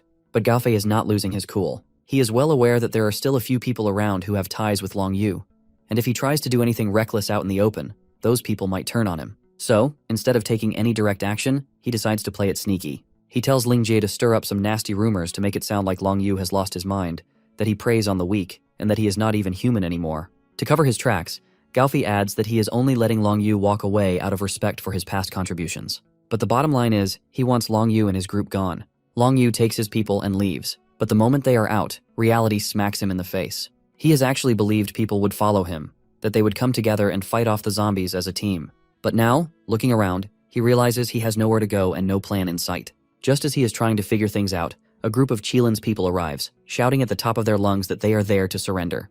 They add that the MC is already planning to join forces with others to take Gao Fei down. Back at our hero's place, Haran shows up with the good news that he has reached level 4. Our boy compliments him and explains that once someone gets to that stage, the crystals they absorb constantly release energy that strengthens their body, and that energy can even be directed to specific areas. The MC guesses Haran will likely focus on strengthening his fists, since the more critical parts, like the head and heart, already receive automatic protection. Haran mentions that he used to practice boxing, and fists always feel natural to him. Hearing our hero suggest it just makes him even more eager to give it a shot. Just then, our boy gets word that Hai is at the gate, asking for shelter because Gao Fei is after him. The MC gives the order to let him in immediately. Once Hai is inside, our hero asks how Gao Fei found out about their base. Hai explains it was Killen's guys that our hero spared the other day, and they are the ones who sold them out. Upon hearing that, our boy cannot help but feel a pang of regret. He had the chance to eliminate that threat, but he let it go, and now it has come back to bite him. Hai warns him that Gao Fei is already on the move and that they should get ready fast. The MC does not waste any time, and he orders everyone to prepare for a full-on fight. Soon enough, Gao Fei and his people are stationed right outside our hero's house. There is a solid fortress set up around his place, and Gao Fei can tell something unusual is going on inside. Still, he believes that no matter how tough those walls look, it is always the inside that can bring everything crashing down. So, he pulls out a mic and starts his announcement. He claims he has around 2,000 people with him, all ranked between level 2 and 3. He advises our boy's followers to surrender peacefully and promises that anyone who does will become part of his team. For the first 10 who surrender, he even throws in a little incentive of some soda and sausages. But nobody comes out. The MC munches on an apple and listens to the whole thing. He is not the least bit surprised. Of course, no one is going to give in for some cheap snacks, not when they are already living comfortably and eating meat under his roof. Then, his thoughts shift. Gao Fei has only mentioned 2 level 4s, and he guesses that means Long Yu has left him. Still getting no response from inside, Gao Fei turns to Lingjie and tells him to take his people and go in first. He even promises a reward for anyone who manages to take our boy's people down. But Lingjie is not stupid. He knows exactly that the first ones in are always the ones to get killed. He knows his team won't be keen on the idea either, and they start backing away. Seeing everyone hesitate, Gaofi starts losing his temper and curses at them for being cowards. Our hero finds it all hilarious. He sits there wondering whether these guys are serious about fighting or if this whole thing is just a joke. He tosses the apple core he has just finished eating right at Gaofei's group. At first, they all jump like he has thrown a grenade or something deadly, but then they notice it's just the remains of a fruit. Still, what really stuns them is the fact that it's fresh. In a time when food is scarce and survival is a daily struggle, something as simple as a fresh apple core feels almost unreal. Meanwhile, Gaofi turns to the woman on his team and tries to convince her to move ahead. He promises that someone will enhance her defense, so even those powerful level 3 awakeners won't be able to harm her. He acts like she is his last shot at turning the tide, plays the emotional card and makes her feel like his only support. The woman gives in, telling her team to stay close and follow her lead. At the same moment, Lewin barks out orders to his own people and instructs the ones with earth abilities to take the front line. He warns the rest that if anyone dares to disobey or hesitate, he won't think twice before electrocuting them right there. As the two groups push forward, they are suddenly hit with a wave of attacks. Shuyun and Mealing appear and launch a fierce assault. And just when things seem intense enough, Warlock bursts out of nowhere and joins the ambush. All three strike at once, unleashing a barrage of power that throws everyone off. Watching it all unfold, Gaofi cannot believe his eyes. The strength behind that combined attack is beyond anything he can muster. He stands frozen for a second, stunned, until Warlock turns toward him, Thunderball already crackling through its body. It walks right up, slams a punch into Gaofi's face, and follows it up with a full-on beatdown of punches, kicks, and a thunder-charged blast that leaves Gaofi sprawled on the ground. Seeing him like that completely down, the rest of his people make a quick decision and decide not to stick around for that kind of punishment. One by one, they run and abandon the fight. Not long after, Haran drags Lewin, who looks like he is about to faint, straight over to our hero. Lewin begs for his life, and the MC stands there and asks him about Long Yu. Lewin shares that Long Yu has been kicked out of their base by Gaofei because of being accused of being a bully. But the MC is not buying that story. He knows Long Yu for sure. He can be tough when the situation calls for it, but he is not the type to pick on others just for fun. Lewin then shares what is really going on. He confesses that Gaofei has set Long Yu up, and deep down, everyone at the base knows it. They just don't say anything because, well, Gaofi is Gaofi. Our hero then turns to Hai and asks for a quick favor. He wants him to head back, gather up his people, help clean things up at the villa, and most importantly, keep an eye on the door while he is out. He promises Hai a solid reward once it's all over, a proper meal, something big and satisfying. With that done, the MC tells his own people to gear up as he plans to head to Gaofei's place not to start a fight, but to collect whatever supplies they can get their hands on. Just as they are about to leave, Warlock pops up asking for its reward points, as usual. Our boy tells it to stay behind and guard the house and promises the points will come once he gets back. Meanwhile, Songling suggests to Hai that maybe they should join our hero. But the others on Hai's side are not on board with that idea. It's because compared to what they have on Hai's side, joining the MC would mean accepting lower ranks and fewer perks, and nobody wants to go from being in charge to taking orders. Hai does not push back or agree. He decides to let things play out on their own. He thinks that if they somehow manage to get their hands on a high-level crystal, then things will shift in their favor. Not long after, our boy and his team reach Gaofei's base. While the others get to work collecting supplies, our hero decides to take a quick look around. That is when he spots a dog, just wandering around. He walks over and finds out it's a female. Right then, a funny idea pops into his head, and he decides to bring it back for Warlock as a perfect match and companion. But of course, he wants to trade it with 1,000 points. When he gets back home, Hai is there. The MC thanks him for guarding the place and promises a good round of barbecue in the afternoon. Meanwhile, Warlock is already waiting by the door, as it wants those promised points. But instead of points, our boy shows it the female dog. Warlock stares at it and then suddenly bursts into tears. Our hero assumes it's a touching moment, as Warlock has been single for ages, after all. So he takes it as just emotional overflow. But Warlock is not crying tears of joy. In its little brain, this feels like betrayal. It thinks our boy had been hiding another pet dog, and shock, heartbreak, confusion, all hits it hard. The MC, meanwhile, is completely in the dark and thinks that the dog just is not Warlock's type.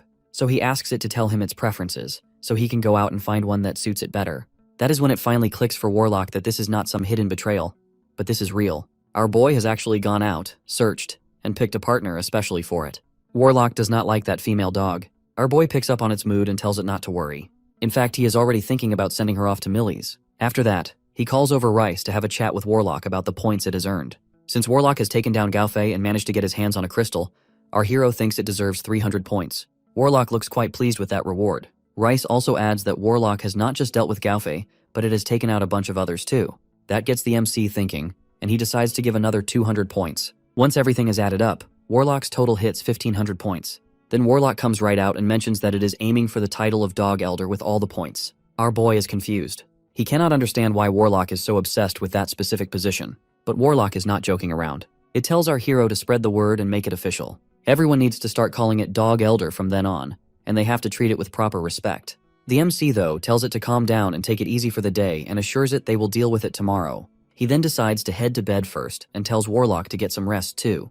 Warlock just reminds him not to forget to wake up early and make the public announcement like he promised. Later, Hai and his gang show up at our hero's place for a barbecue, as per the invitation. The moment they see the spread, they are practically drooling. The meat looks too good to resist. Our boy welcomes them and thanks them again for all the help they have given. He even tells them they can take home around 100 pounds of meat when they leave. Deep down, though, he knows the meat will spoil soon, so he figures this is a smart way to share it before it goes to waste. Right before the food is served, our hero stands up to make an announcement. He shares that one of their members has recently shown amazing performance, racked up a ton of points, and officially qualifies to become an elder. As soon as he mentions that, everyone's excitement dims a little. Even though they have all worked hard, they feel like they are still falling behind. People start guessing who it could be, either Horan, Myling, or even Shuyun. But it obviously is Warlock. It walks in all proud, dressed up in its special outfit, acting as if it's already in charge. The MC officially introduces it as their new elder, and wants the others to show it proper respect. The group nods and accepts it, and our hero adds that Warlock has prepared drinks for everyone to celebrate. People cheer and give it some well-earned praise. Meanwhile, somewhere outside, Long Yu is getting a full update. He has just heard that our boy has taken out Gaofei and some others, and now has several high-level crystals, some even above level 4. The guy updating him also mentions that the MC is actively recruiting and points to the villa across from them. Long Yu decides to go check things out himself. As they reach the front entrance, the smell of barbecue hits them like a wave.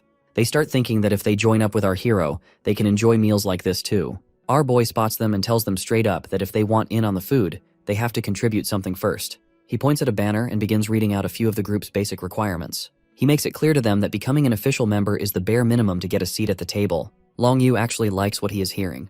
The system and values match up with his own way of doing things. But there is a slight issue, as not everyone in his group has reached level 3 yet. One of his guys suggests letting the ones who are already level 3 join first. Long Yu agrees and decides to stay back to help the rest catch up and level up properly. Another person in the group mentions that even though their numbers are not huge, their people are strong. Most of them are at level 3. Only a few are still at level 2, and Long Yu himself is level 4. He figured that should count for something. Otherwise, he thinks that if the MC stays too strict with the rules, they might need to rethink whether joining up is worth it. Eventually, Long Yu walks over to the front desk, introduces himself, and asks the guy to pass on a message to the one in charge. Inside the villa, the MC shares some unexpected news with Warlock. He mentions that the others have already gone through around 1,600 bottles of drinks. Then he adds that the entire bill has been pinned on Warlock. That means its points are not just low, they are buried way down in the negative. Warlock does not even bother reacting with surprise. It just looks annoyed. It knows full well that even our boy has helped himself to a fair number of those drinks. Yet somehow, the debt has landed squarely on its shoulders. As our hero gets an update about Long Yu waiting outside, he turns and makes his way over there. He is happy to live his best life by just sitting there, doing absolutely nothing. And somehow, good things keep finding their way to him. And now, to make it even better, someone as powerful as Long Yu, a king-level figure, has actually come in person to meet him. When he reaches Long Yu, he asks why someone like him would want to join their group. Long Yu tells him that the way he handles things matches his own ideals, and he genuinely wants to get rid of the zombies as soon as possible to bring the world back to how it used to be. Our boy, on the other hand, is not so easily convinced. He knows that taking out the zombies is not something one can do just because they are motivated. So he shifts focus and asks what kind of abilities Long Yu has. Long Yu explains that he can transform his body into metal, which gives him solid defense and fairly good strength in physical combat. The MC can tell that Long Yu has not even scratched the surface of his true potential. The guy clearly has something special, but he just does not know how to use it properly yet. So our boy decides to put him through a small test to see what he is really capable of. Long Yu braces himself, and our hero throws a punch. Not a full force one, but enough to prove a point. Long Yu backs off, clearly stunned. He has been attacked before, even by level 3 ability users, and barely felt a thing. But this one punch from our hero landed hard. After that, our boy tells him that he met another person he has come across before, someone who also has metal-based powers. That person was able to melt metal, reshape it, and form all kinds of sharp and powerful weapons from it. According to Long Yu, he has tried that sort of transformation too and has gotten the hang of it. But our hero is not looking for that kind of ability. Instead, he takes out a gold ring and tells Long Yu to try changing metal into actual gold. He asks him to observe the atomic structure of gold carefully, get a feel for it, and then try replicating it with his powers. Long Yu focuses and tries it out, and to his surprise, he pulls it off. The MC gives an approving nod, as that is exactly the kind of potential he has been hoping to see. The reason Long Yu's metal transformation does not last long is simply because he is still at a lower level. Our boy is confident that as he gains more experience and levels up, he will be able to maintain those transformations for much longer. And honestly, to our hero, crafting high-grade equipment, building custom weapons, and modifying metal structures is way more valuable than just charging into fights with zombies. With that, the MC officially welcomes Long Yu to the team and invites him to a celebration barbecue that night to mark the occasion. Later that evening, just when things have started to settle down, a girl arrives quietly outside our boy's villa. She is hiding herself well. She is not just passing by either, but she is looking for someone. Specifically, she is searching for Mengyan. This is the very same little fish Mengyan has mentioned earlier. Without making a sound, she uses her ability to turn invisible, slips through the entrance, and begins quietly looking around inside the villa, hoping to find her. Mengyan happily enjoys the drumsticks like she has not a single worry in the world. Little fish enters the room and her eyes well up with tears. She has been wandering alone for days, hungry and scared, desperately searching for Mengyan. And now, watching her eat so peacefully without a worry about her, little fish cannot help but feel heartbroken. At the same time, Warlock nearby notices the unfamiliar face and does not waste a second. It immediately rushes off to alert our hero. The moment the MC hears about the intruder, he is furious. He cannot believe that the people he has on watch duty have allowed someone to slip past them so easily. But more than that, he is worried. Mengyan is not just anyone to him. She is his future hope, someone he absolutely does not want harmed. He storms off to handle things himself. He bursts into the room and demands to know who the girl is. But before things escalate, Mengyan steps in and explains that the girl is her friend. She has snuck in using her invisibility powers, which is why no one has seen her coming. That explanation is enough to make the MC's anger melt away. Not only does he drop the issue, but he suddenly has a change of heart. Seeing how far the girl has gone just to find Mengyan, he decides she might be useful too. So, to cover his tracks and keep his pride intact, he makes it sound like bringing Mengyan there has always been out of concern for her safety. He admits he did not expect the girl to be this anxious about her. He then reassures her that Mengyan is doing fine and safe under his care. Then he makes an offer to join his team. He mentions that many girls are already part of the group, and they have everything they need to survive: food, shelter, and protection. But there is one condition.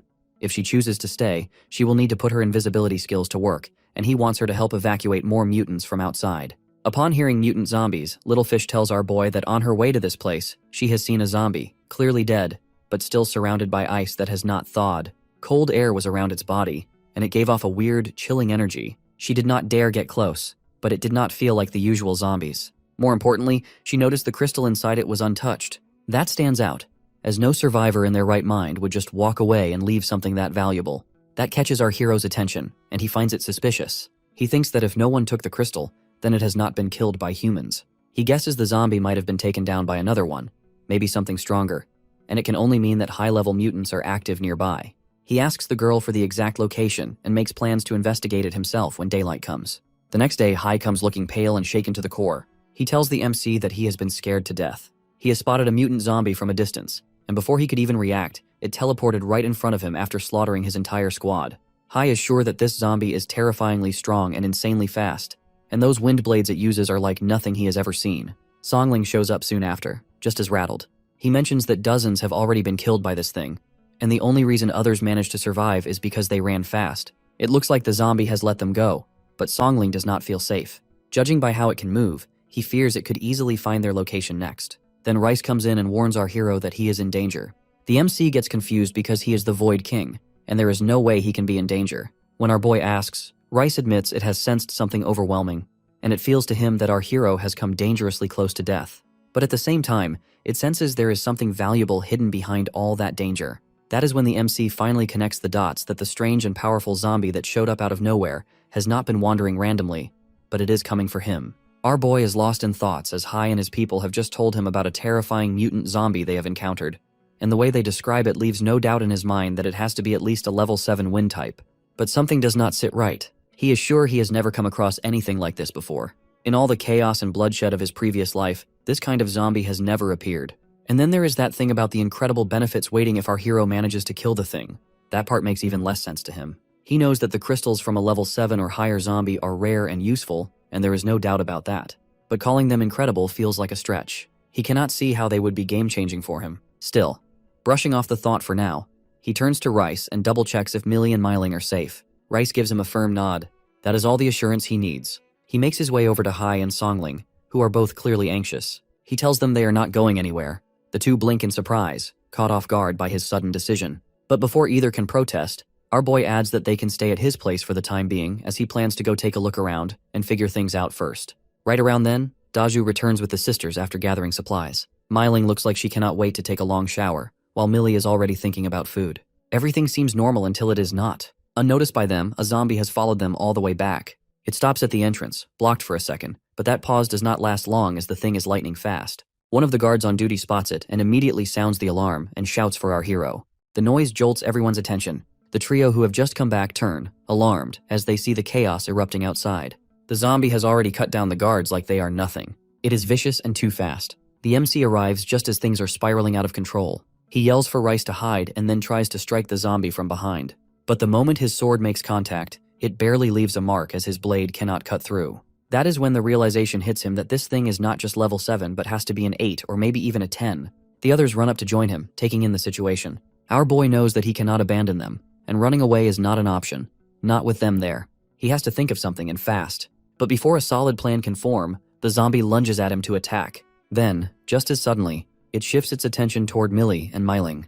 The MC knows things have spiraled too far out of control, and saving everyone the usual way is no longer possible. So he comes up with a risky plan, to lead everyone into the void and escaping through it. But he has not mastered how to bring others with him through that space. Still, with no better option on the table, he decides to take a gamble. He tells everyone to hold on to him tightly and tries activating the ability. But it does not work. They are still there, and worse, the zombie has already lunged toward Millie. Our boy throws himself between her and the creature to buy a few precious seconds. All he can do is hope the zombie's time will run out on its own. Just then, something strange happens. A crystal appears right on his forehead, and the next moment the zombie is struck down and collapses instantly. But the effort takes its toll, and the MC loses consciousness and falls to the ground as well.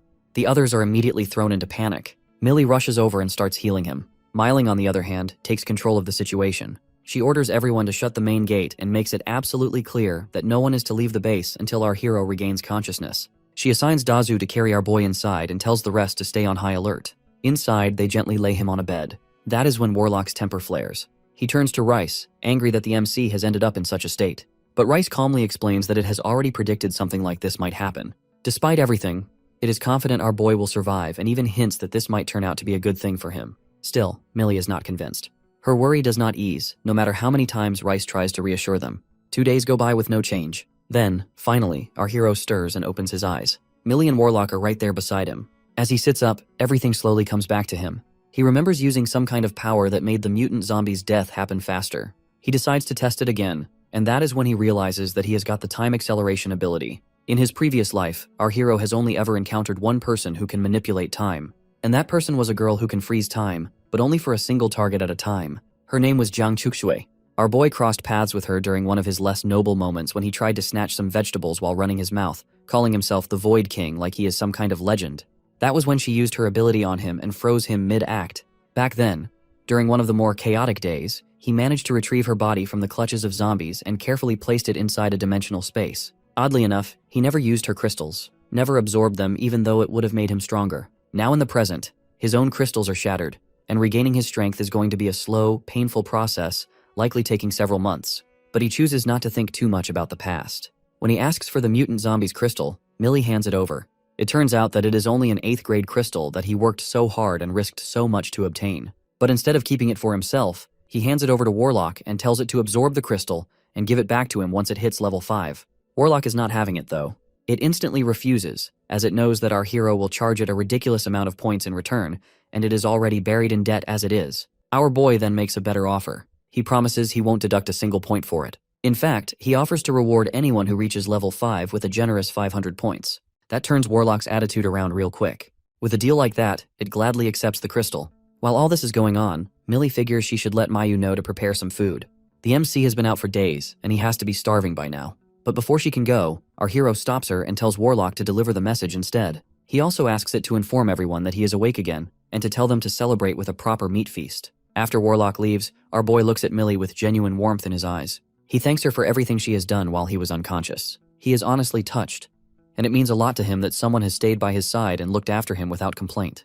Meanwhile, somewhere far off, a guy is making a dramatic entrance on top of an elephant, trying to intimidate a group of people. He is clearly proud of his massive mount and assumes no one will dare to challenge him. But instead of being impressed, the other guys just stare blankly. They are not shaken at all. In fact, they tell him that their elder dog is way cooler and tougher than his so-called invincible elephant. That leaves the guy completely confused. He honestly cannot wrap his head that a dog is better than his elephant. and his ego takes a solid hit. After knocking off all the other guys, the man makes up his mind to head straight into our boy's villa to track down the dog he is searching for. Unbeknownst to him, 2 wolves quietly keep an eye on him, all while being hidden away beneath the thick bushes nearby. Inside the villa, a group of people hang out, having some fun with the golden retriever the MC has brought. They chat about how impressive the dog's skills are. Someone mentions that if the dog keeps performing this well, our hero might just officially bring it in as a full member. Once that happens, the dog gets to enjoy all the benefits that come with the title and can finally take care of itself. Suddenly, everyone notices an elephant approaching. The MC is also there, and he wonders if it is Chen, the elephant's handler. But he looks puzzled when he hears that Chen is actually there. Myling steps forward and asks Chen what he wants. Chen demands to see the legendary dog everyone has been talking about. When he spots the golden retriever, he points to it and asks if that is the brave dog in question. The golden retriever instantly perks up, alert and watchful. Chen finds the dog courageous. Myling and Mealy exchange confused glances, unsure why Chen is so interested. Then Chen asks the dog if it is brave enough to go up against his elephant. When the dog does not respond, Chen cannot help but make fun of the silence. That is when Myling steps in and boldly tells Chen that if he wants a challenge so badly, she will be the one to fight his elephant. Warlock also shows up as it wants to join the fight and earn some points for itself, but our hero quickly stops it. He wants Myling to handle the fight and warns Warlock that if it does not listen and stay out of it, it will lose its position as elder dog. With no choice, Warlock backs down. Myling gets ready for the showdown, and Chen warns her that she is putting herself in a dangerous situation, but Myling does not hesitate. She uses one of her signature moves, and suddenly, the elephant's trunk is engulfed in flames. Chen jumps back in surprise and immediately orders his men to attack Myling. The MC watches all this, and notices that Chen is breaking the rules by calling in reinforcements during a one-on-one fight. So our boy signals his own team to jump in and even the odds. Our boy finishes beating Chen's entire crew, and Chen just stands there, completely taken aback. He has not expected his men to go down that easily, but before he can even begin to process what just happened, our hero lets Warlock loose on him. The poor guy gets confused and starts running for his life, all while wondering who this creature is or where it has suddenly come from. Just when he thinks things cannot get worse, a pair of wolves suddenly appear out of nowhere and block his path. They lunge straight at him.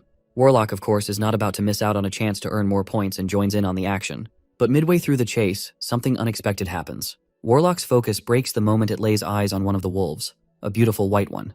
It completely freezes, mesmerized, and practically drools like a love-struck fool. As the wolves start to retreat, Warlock forgets all about Chen and goes after them instead. It manages to catch up to one of them and tries to start a friendly chat or whatever passes for that in its mind. The wolf, however, is not interested in small talk and goes straight for a bite. That does not stop Warlock. It then turns to glare at the male wolf nearby like it's ready to fight him for stealing the spotlight. Around that time, the MC and his group arrive on the scene. At first, they assume the animals are huskies, but after a closer look, they realize these are actual wolves, and not just any wolves, but rare ones. The white one in particular stands out. Our boy notices the look on Warlock's face. The poor thing looks completely smitten. He then captures the wolves and decides to head back. As soon as they return to the house, Warlock starts throwing a tantrum because it wants the white wolf. The MC gives it a look of pure disappointment and tells it to snap out of it. He mentions that being soft and emotional won't impress a wolf, and if Warlock wants to win her over, it has to show strength because wolves don't go for the nice and gentle type. But they respect power. He tells it that if the wolf is not going to give in on its own, then Warlock has 2 options: to either fight until it yields, or take charge and turn the situation to its advantage. That moment hits Warlock hard. For the first time, it really looks at our boy like he is its true master. But the moment does not last long as our hero gives it a solid kick and tells it to stop embarrassing him and get lost. After that, the MC's mood shifts. He starts thinking about the bigger problem, which is obviously the zombies. He knows that in a little over a month, level 4 zombies will start emerging, and they are not like the mindless ones they have faced before. They won't just roam around aimlessly anymore, but they will actively seek out survivors like hunters tracking prey. He knows his villa, though somewhat hidden, is still within city boundaries. That means when the time comes, there is a real risk of a full-blown zombie siege. He cannot afford to take chances, and he knows that last-minute panic won't save anyone, so he decides then and there that it's time to start planning. The MC has his face buried in a map when he notices a small village sitting a bit outside the city. It looks calm, and he figures it might be a solid place to start fresh. But of course, nothing good comes easy. The area will need to be cleared first, and zombies are not exactly known for leaving on their own. So, he decides to gather a few of his people, sweep the place clean, and then call in a proper team to begin building their new base. The next morning, bright and early, our hero gets everyone together and leads them to the village. Before sending them off, he gives them the usual zombie alert, but this time, he adds something new to watch out for. Apparently, even mosquitoes are acting strange lately, and he suspects they might have mutated too, and getting bitten by one could feel worse than getting hit with a bat. So he tells everyone to stay sharp and not take anything for granted. While the others move out to start clearing the area, he wanders off to check the surroundings on his own. Rice is with him as usual, and it has questions. This time it asks about fish in the area. He nods but warns it not to get excited, as they are not exactly tasty. Just as the two are talking, Rice suddenly gets serious and warns him about an incoming zombie. He looks up, and sure enough, a massive one is already making its way toward them. It has already snatched a few of the guys like they are nothing, and it's a level 5 mutant. Oddly enough, the zombie actually starts talking. It tells the MC how powerful it is, warns him that its head is basically unbreakable, and even suggests he should step aside if he knows what is good for him. But our hero is not the type to back off just because something looks scary. Instead, he walks right up to it and, out of nowhere, delivers a brutal kick right to its weak spot. Then, without giving it a chance to recover, he starts throwing punches left and right. In the middle of all that, he sarcastically asks if the zombie still thinks its head is unbreakable. The poor thing gets confused and in pain, starts crying because it cannot even tell where its head is anymore. Our boy slaps it so many times that the zombie finally gives in, shaking from head to toe. It starts apologizing on the spot and promises to never hurt anyone again. But the MC is not done. He tells the zombie to lie down, face to the ground, or else he warns to twist its waist into a pretzel. His real plan is to turn the thing into a training dummy for Horan, Daju, and Mealing. Once he is satisfied, he tells the zombie to sit quietly in the truck like a good little prisoner. Meanwhile, back at a different base, things are not going any smoother. Out of nowhere, a strange crab appears. This one has the power to control waves, and the nearby sea goes wild. A huge tide rolls in, flooding everything in its path. Supplies are swept away, people are dragged off, and chaos spreads like wildfire. The remaining survivors scramble to update their leader. Feng Zhengqing, a level 5 commander, listens closely. After hearing what has happened, he tells his men to start gathering supplies and get the vehicles ready, as he plans to head to the capital. A month has gone by since then. Horan shows up with a man kneeling in front of our hero. The guy's name is Lei Hao, and it turns out that he has agreed to share some important supplies but ended up keeping all of it to himself. When asked to explain, Hao does not deny what he did, but he does try to justify it. According to him, it is not about betrayal, and he still sees our boy as a friend. The real problem, he claims, is a new group that popped up out of nowhere, led by someone named Zheng Qing. Apparently, Zheng Qing forced him into a partnership, and Hao had no choice but to go along with it. That name, Zheng Qing, rings a bell for the MC. He remembers him from his past life, where Zheng Qing was not just any random leader. He held a high position back then and had a team of skilled people under him, some of whom had reached well beyond level 10. Despite everything, Hao admits his mistake and offers to hand over the supplies he collected just yesterday as a sign of goodwill.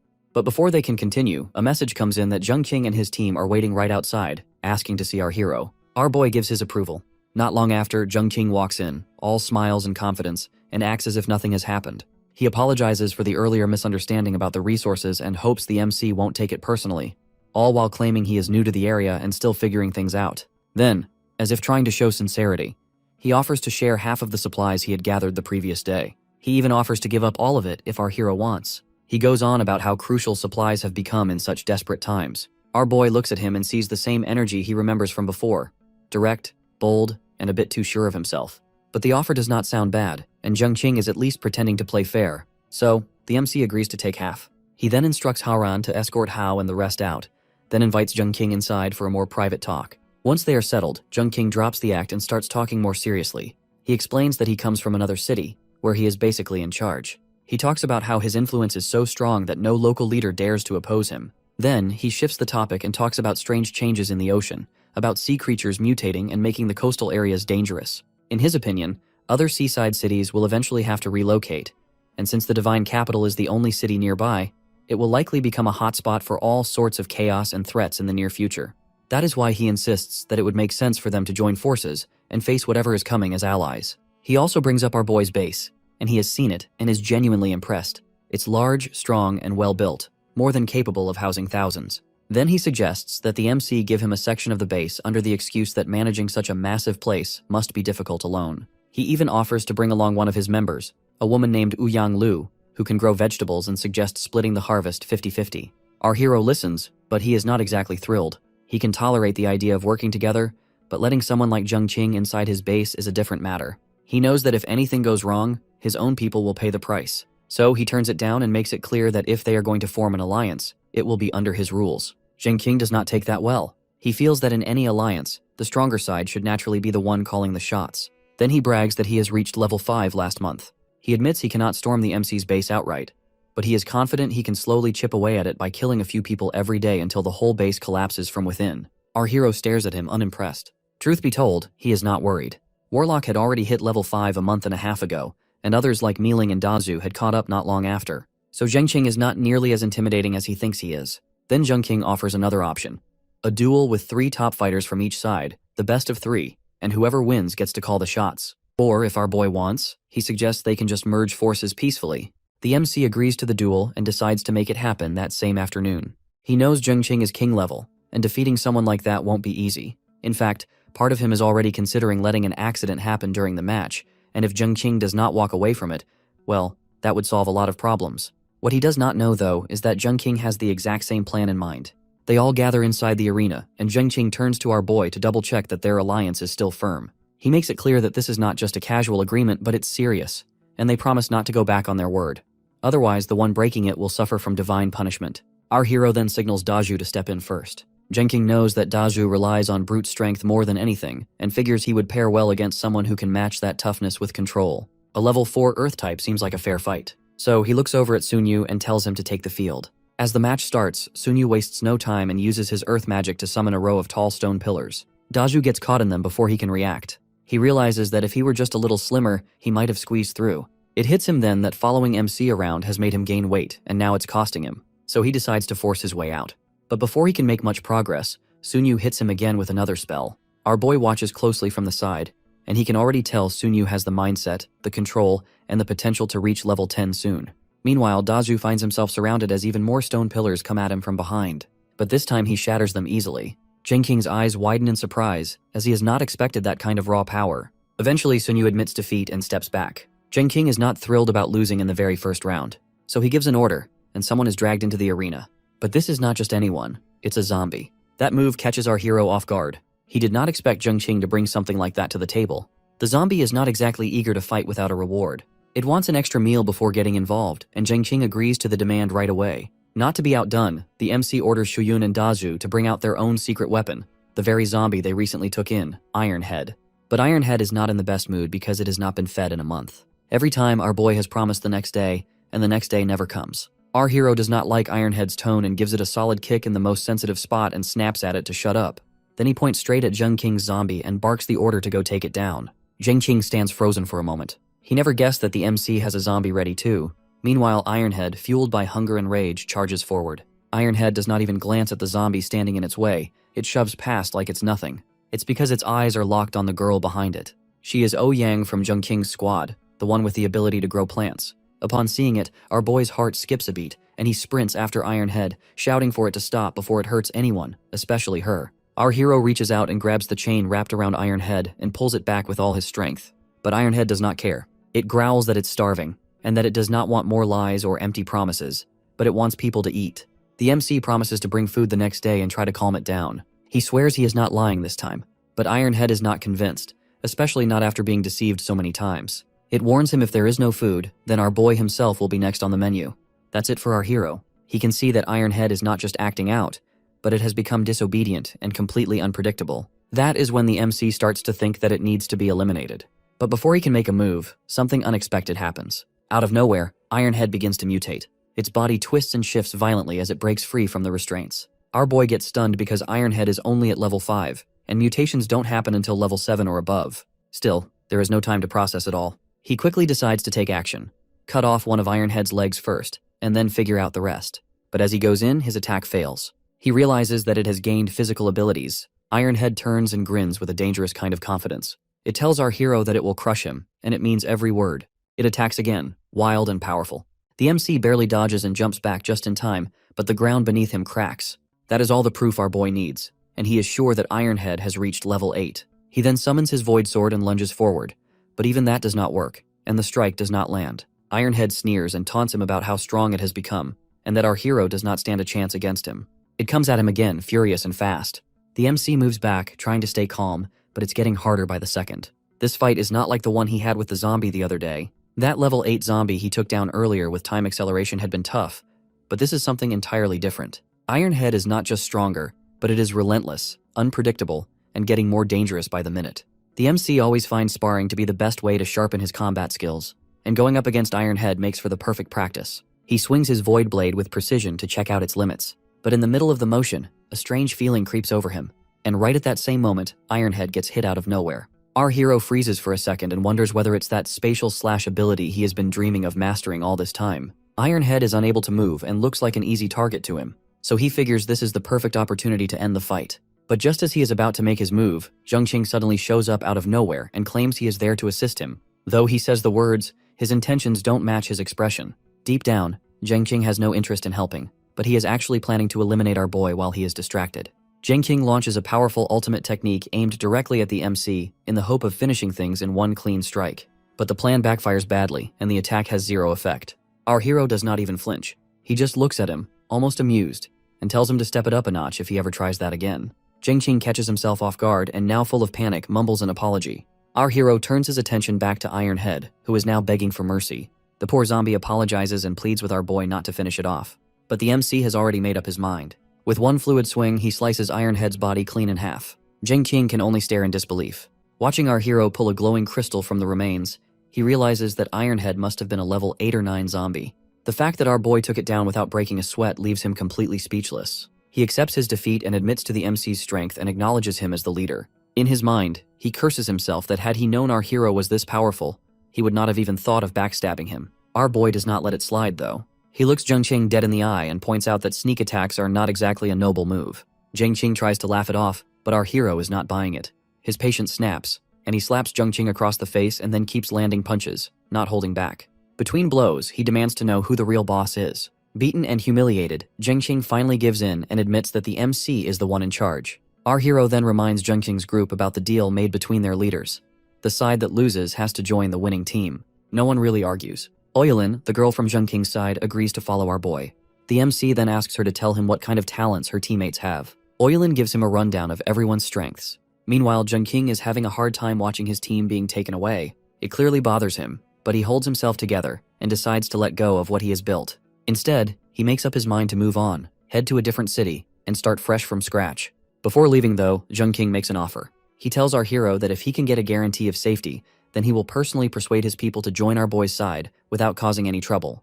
The MC agrees and gives him his word that neither he nor his team will lay a hand on him. With that assurance, Zhengqing officially dissolves his team, tells his people to follow our hero, and admits that he does not deserve to be their leader anymore. But as soon as the words leave his mouth, he takes off running. He does not have much faith in our hero keeping his promise for long. Our boy, however, does not say a word. He simply gives Warlock a look.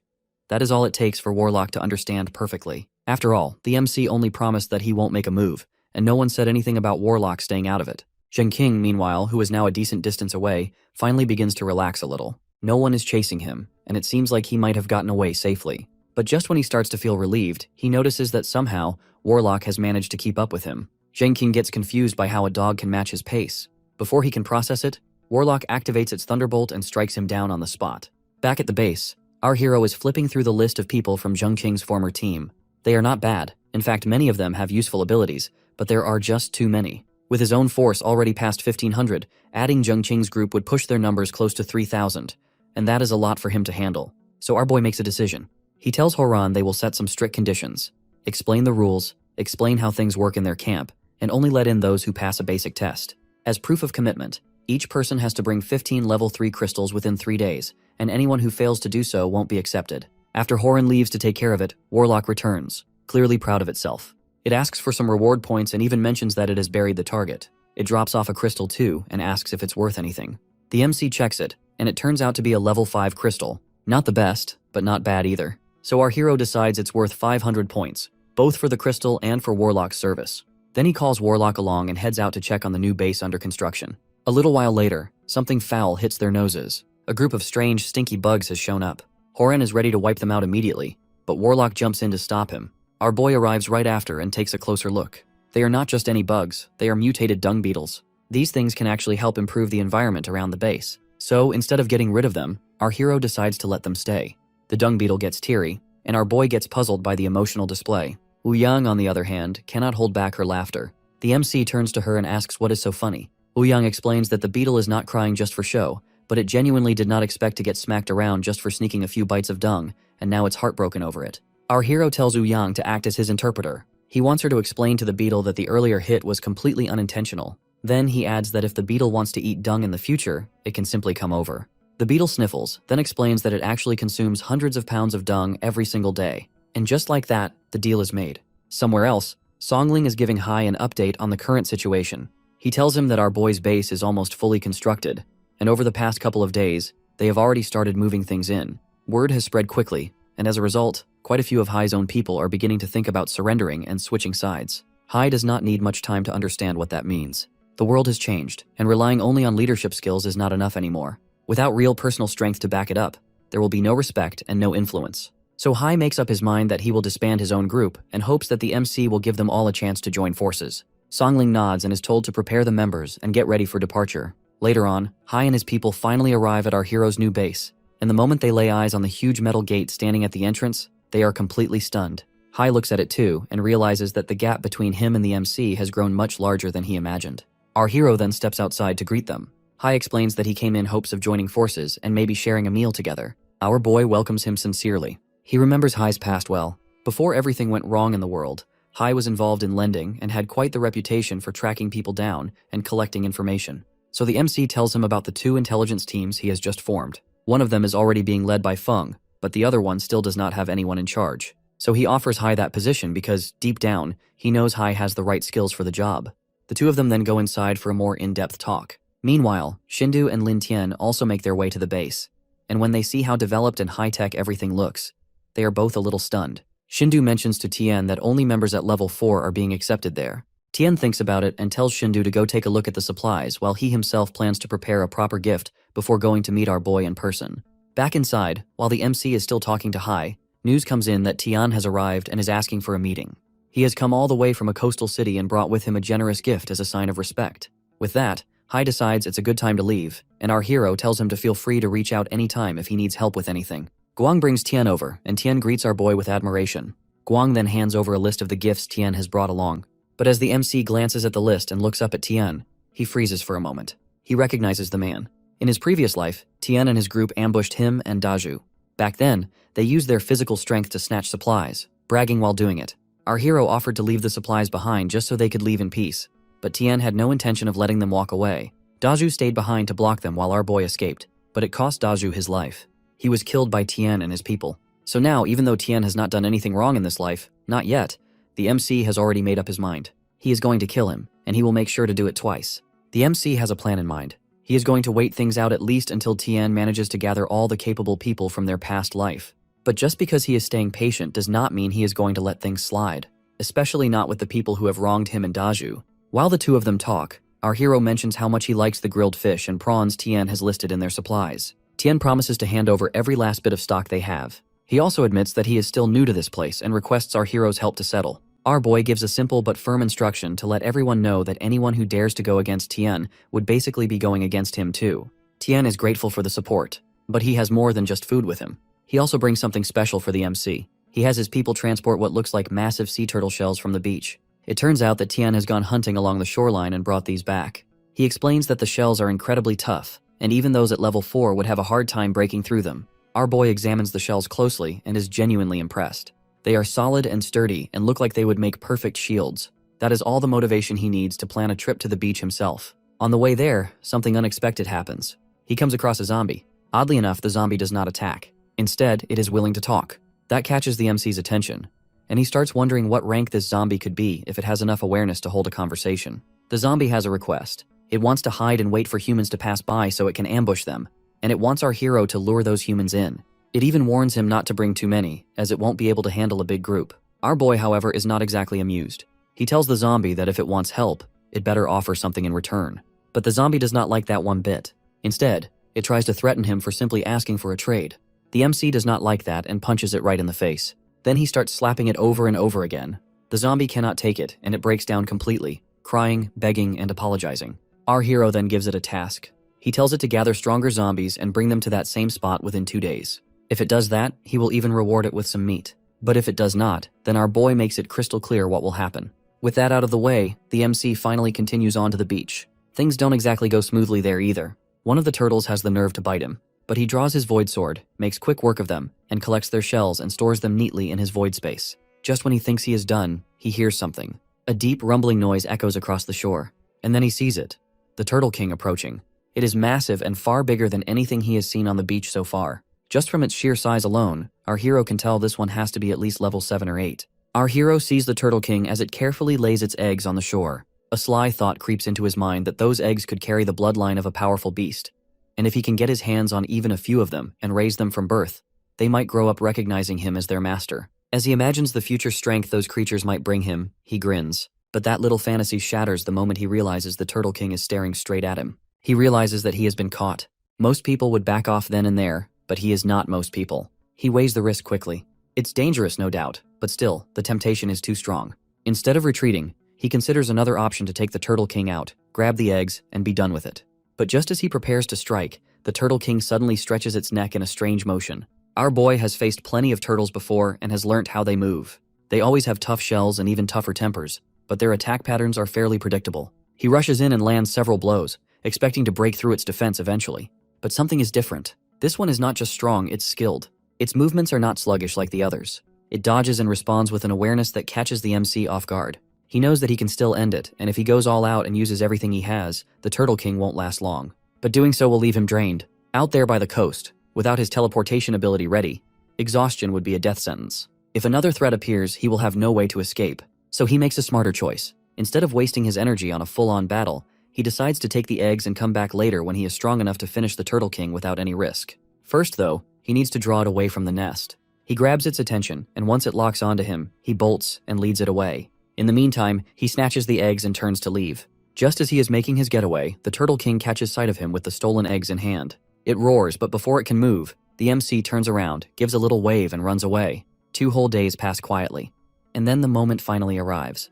The day our boy is supposed to meet up with that zombie he gave the task to not long ago. Before stepping out, he makes sure to check in with Rice, just to be certain everything is still safe and under control. Rice confirms there is no trouble, but oddly enough, it can no longer sense our hero's presence, even though it is still picking up Millie and Mealing perfectly fine. When the MC leaves, he soon meets the zombie waiting for him. But this time, it is not alone. It has brought along another zombie, one that displays rare space-based powers. Our boy can tell right away that this is not going to be an easy fight. The new zombie rushes at him with incredible speed, almost like a flash of lightning. That kind of velocity means it is at least level 9, which is definitely a step above what our hero feels comfortable handling. Our hero is confident he can take down level 8 opponents without much trouble, but facing a level 9 is a different story. Still, he puts his faith in Rice's words and trusts that everything is supposed to be safe. Relying on that trust, he uses his Void Walk ability to vanish from the zombie's sight. The zombie seems impressed by this skill, but it is not intimidated, and it quickly traps MC inside a spatial cage. With little room to move, our boy swings his Void Sword and tries to slice through the zombie's defenses. But the zombie's body is incredibly tough, far stronger than anything he has faced before, and his sword cannot make a single cut. The zombie wastes no time lunging at our boy, its sharp nails scratching deep into his arm.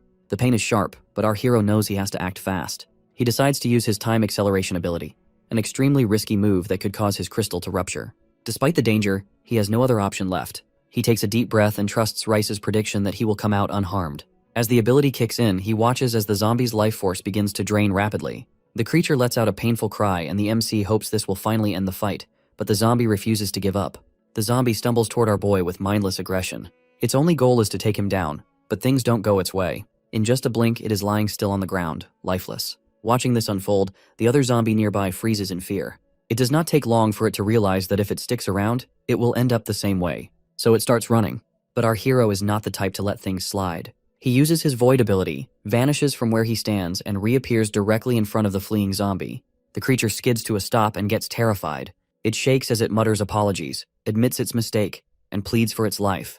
The MC surprisingly does not plan to kill it. He has something else in mind. Rather than waste a potentially useful tool, he offers the zombie a deal to bring stronger zombies to him and get rewarded.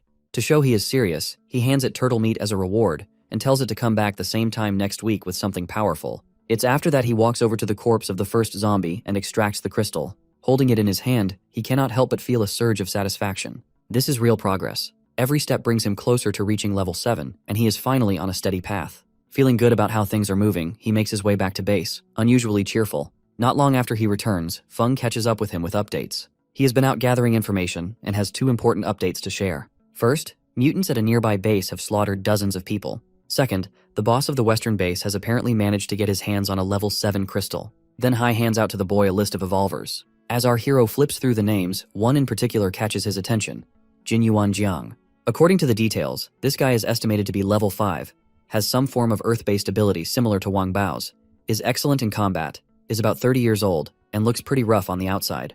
But our hero is not looking at appearances. He can tell right away that Jin Yuan has the potential to rise to king level. That kind of talent cannot be ignored. He immediately tells Hai to dig up everything they can on the guy. If the info lines up, he plans to personally go out and recruit him. Just as Hai and Feng leave, another message comes in. Someone named Jia Shan is being chased and has now shown up asking for shelter at their base. Guang asks if they should just take Jia Shan's crystal and kick him out. This surprises the MC as he did not expect Guang to become so heartless. He also starts to question who has been influencing him to think like this. He does not dwell too much on it and turns his attention back to Jia Shan. Our boy knows Jia Shan did not just stumble into their base by chance, but he is in trouble. But instead of turning him away, he sees a bigger opportunity. He figures it's time to build something better, a place that can act as a sanctuary, somewhere people can come even if they have made mistakes, so long as they offer something that truly matters. And if someone comes looking for them, our hero plans to deal with it. That is the message he gives Guang to let Jia Shan know he is safe. And if anyone wants to come knocking, they will have to face him themselves. But trouble is not far behind. Somewhere else, another man is giving updates to Zheng about how Jia Shan has made it to the MC's base and took the crystal with him. Zheng is furious and looks ready to storm off and handle it himself. But the man with him stops him in his tracks and warns that fighting our boy is not something they can afford. Zheng scoffs at the hesitation. He admits our hero is strong enough to be a problem. But not everyone fears him. There are others out there who won't think twice about going against him. With that in mind, he makes his way to someone known as Iron Leg. And Iron Leg is not just some powerful thug, he is a zombie. Iron Leg makes one thing crystal clear before it will even consider lending a hand. If there is no meat for it, it is not moving a muscle. Zheng agrees, but just then a man comes running. The guy can barely get his words out that someone has broken into their base and their defenses are completely useless. Before he can finish, his body splits right down the middle like it's nothing. Zheng spins around and sees moaning in the distance. He then immediately shoves Iron Leg forward and tells it to handle it. Iron Leg dashes in for the attack, but moaning is not there anymore. In an instant, he vanishes, and then, just as quickly, he reappears behind Zheng and casually slices his neck. A woman then appears beside Moaning. She speaks with admiration, almost with pride, and talks about Moaning's abilities like she is reciting a legend. His spatial skill is not just rare, but it has reached level 6. And to make things worse, he also possesses some divine-level sword ability that can wipe out mutants without breaking a sweat. Moaning just stands there, confident and composed, like someone who knows exactly what kind of threat he is. Then the woman shows him a document, a message sent by the MC. It offers a deal. If they pay enough, any problem they have can be taken care of, and their safety will be guaranteed. But instead of being impressed or tempted, Moaning looks almost offended. He grins slightly and decides to prove our hero wrong. He tells the woman to gather a team. His next move is to head straight for our boy. Meanwhile, at the base, our hero has no idea what storm is heading his way. He is focused on something completely different, waiting for a turtle egg to hatch. When it finally does, a tiny turtle pokes out. Our boy tries to show it some affection. The turtle's response, however, is a full blast of water to the face. It turns out that this is not any average turtle. It has second-level strength the moment it's born. The MC comes up with a plan to speed up its growth using time acceleration. With that kind of boost, it won't be long before this little guy can match the strength of a sea king. And somehow, the turtle decides our hero is its parent. As more eggs begin to hatch, our boy receives troubling news. A patrol team of 10 has been completely wiped out, and their leader has been a level 4 fighter. But out of the entire group, only 2 made it. One is released just to deliver a message, and the other is taken as a hostage. Guang briefs the MC that Moaning is behind it and has issued a challenge. If they want the hostage back alive, they have to meet him at the mountaintop at night. Only 3 people can go, and if anyone else shows up, the hostage's life will be at risk. Our hero sits with that for a moment, confused. He cannot think of a single thing he has done to offend someone like Moaning. The thought crosses his mind that maybe there is someone else influencing Moaning from the shadows. Then comes the part that makes our boy truly uneasy. Guang mentions that the survivor has described Moaning's sword as a blade that can slice through someone in one clean motion, so sharp that not a single drop of blood is spilt. Upon hearing that, the MC feels a chill and wonders whether Moaning can really be using the Void Sword too. Moaning stands his ground as he waits for our hero. The others with him, however, are not nearly as patient. They start grumbling about heading back, but Moaning does not budge.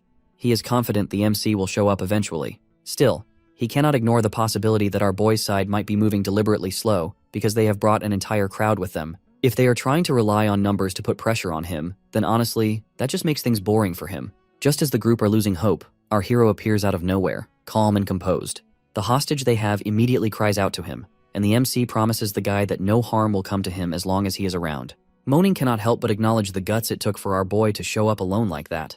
That move alone shows to him about how our hero has managed to establish such a dominant base. The MC, on the other hand, wastes no time getting to the point. He asks Moaning directly whether this is some sort of personal grudge or if someone else sent him. Moaning admits that he just finds our boy a bit too arrogant for his liking, and figures it would be fun to challenge him.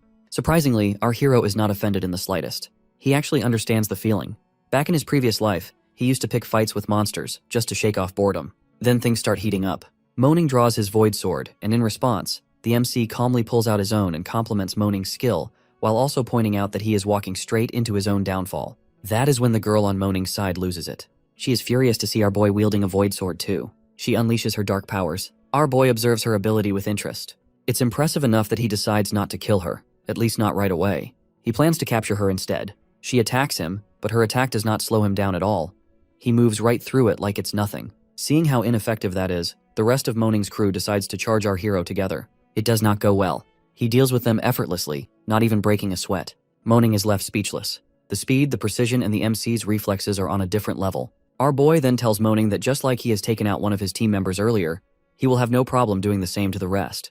The girl makes one final attempt. She uses her dark abilities to trap our hero and tells Moaning to escape while he still can. But the moment they see the full size of the MC's void sword stretching about hundreds of meters, they both freeze. They have not expected that. Panic takes over Moaning as he starts begging our boy to let them go. But our hero is not even slightly moved. He mentions that he also has spatial manipulation powers and that he can even teach Moaning if he wants to learn. That catches Moaning off guard. He actually considers it for a split second. But before he can say a word, the MC slaps him hard across the face and tells him that he does not qualify to be his student. He then begins beating Moaning down. He does not want to kill him, though he wants to break him, drag him back, and use him as a warning for anyone else thinking of stepping out of line. Our boy brings the girl and Moaning back to the base. The girl is fully aware of her mistakes, breaks down and begs him to release Moaning, but our hero is not moved by guilt or tears. Instead, he gives her a strict choice to obey his instructions for the next 2 months, and only then will she be allowed to meet Moaning again. Having no other option, she promises to do as he says. He then orders his men to keep a close watch on her. He has his own reasons for keeping her around. Once she reaches level 6, she can be useful for summoning zombie crystals, and he is not about to waste that potential. As he steps out, he bumps into Hai, who has news for him that a small group has just arrived in the capital and joined their side. The new arrivals are a pair of siblings, Zhao Zichen and Zhao Ziyi. Zichen has wind-based abilities while Ziyi is a psychic user. She has the power to mentally disturb others and confuse zombies, which makes her a useful but unpredictable presence. The MC is not entirely sure if she can also establish some sort of psychic communication link, like a mental phone call, so he tells Hai to keep a discreet eye on her just in case. Hai also mentions that he has sent someone to get updates from Songling, who is currently monitoring Jin Yuanjiang. Yuanjiang has been sidelined and isolated by his own team, but convincing him to cooperate has gone surprisingly well. It helps that his wife is expecting a child, and he is ready to give in, provided they can supply baby formula and vegetables on schedule. Our boy does not have any issue arranging the supplies, but he does not trust anyone else to handle the delivery. He tells Hai to call in Daju and Horan, orders 3 luxury cars, and makes preparations to personally go out and secure the deal himself. Soon after, our hero goes to meet Yuanjiang and shows him the supplies. Yuanjiang does not hesitate to agree, but he has a request. He wants his pregnant wife to be allowed to live at the base in peace, working a logistics role. Our hero accepts the deal but adds a condition. He tells Yuanjiang that while the base will offer safety, any needed supplies have to be earned. He won't just hand them over, and Yuanjiang will have to earn points by killing zombies and then trade those points to get what he needs. Meanwhile, far out at sea, the king turtle is in a panic. It begs its clam friend for help as its babies have been taken by the MC. The clam slowly opens and from inside emerges a girl. Well, not a real one. Her human form is just an illusion. She has leveled up, but she still cannot fully switch between her true form and this human appearance. She has given herself a name, Haiji, Daughter of the Sea. The turtle congratulates her transformation but requests her help immediately, as it can still sense the location of its children. Haiji agrees to help but makes one request.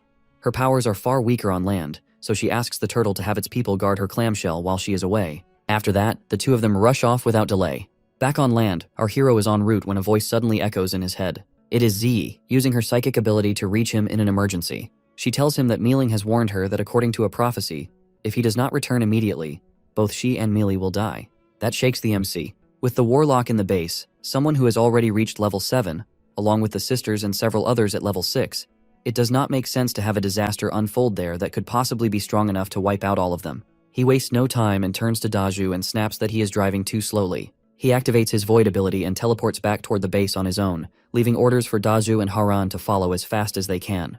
The MC dashes back home only to find Millie there calm and cool as if nothing has happened. He stops in his tracks, completely thrown off. Not too long ago, Miling made the situation sound deadly, and now here they are, cool as ever. Rice tells him that since he is back, there is nothing to worry about anymore. Before our hero can question anything, Z's voice echoes in his head again. She warns him that something is coming, a creature moving slowly but steadily, like a sea turtle. That one detail is enough. Our boy's stomach sinks. It can only be one thing. The king turtle, the same monstrous beast whose eggs he has stolen. And now it's coming for payback. He rushes outside, already picturing the turtle crawling across who knows how many miles just to take revenge. Back then, he was much weaker, only at level 6, and had needed to rely heavily on his dual crystals to make it out alive. Now things are different. He is a stronger level 7 and has support from his base members. With all that on his side, he feels sure he can take the turtle down. Just as he is preparing himself for the battle, he catches sight of someone floating above the ground. It turns out to be Haiji, a future king-level force, feared for her terrifying strength and unmatched kill count. Watching her in flight, he can tell she is already at level 10. But he is not entirely thrown off. He has encountered her in his previous life and has the one advantage that matters. He knows her greatest weakness: darkness. Haiji launches her annihilation light toward him. Our boy moves fast, dodges the beam, and reappears behind her in a flash and tries to land a sneak attack. But she is quicker than he expected. She slips away just in time. The element of surprise is gone, and he knows from experience that once she is alert, landing another hit will be way harder. Things then go from bad to worse. He senses a heavy presence creeping up behind him.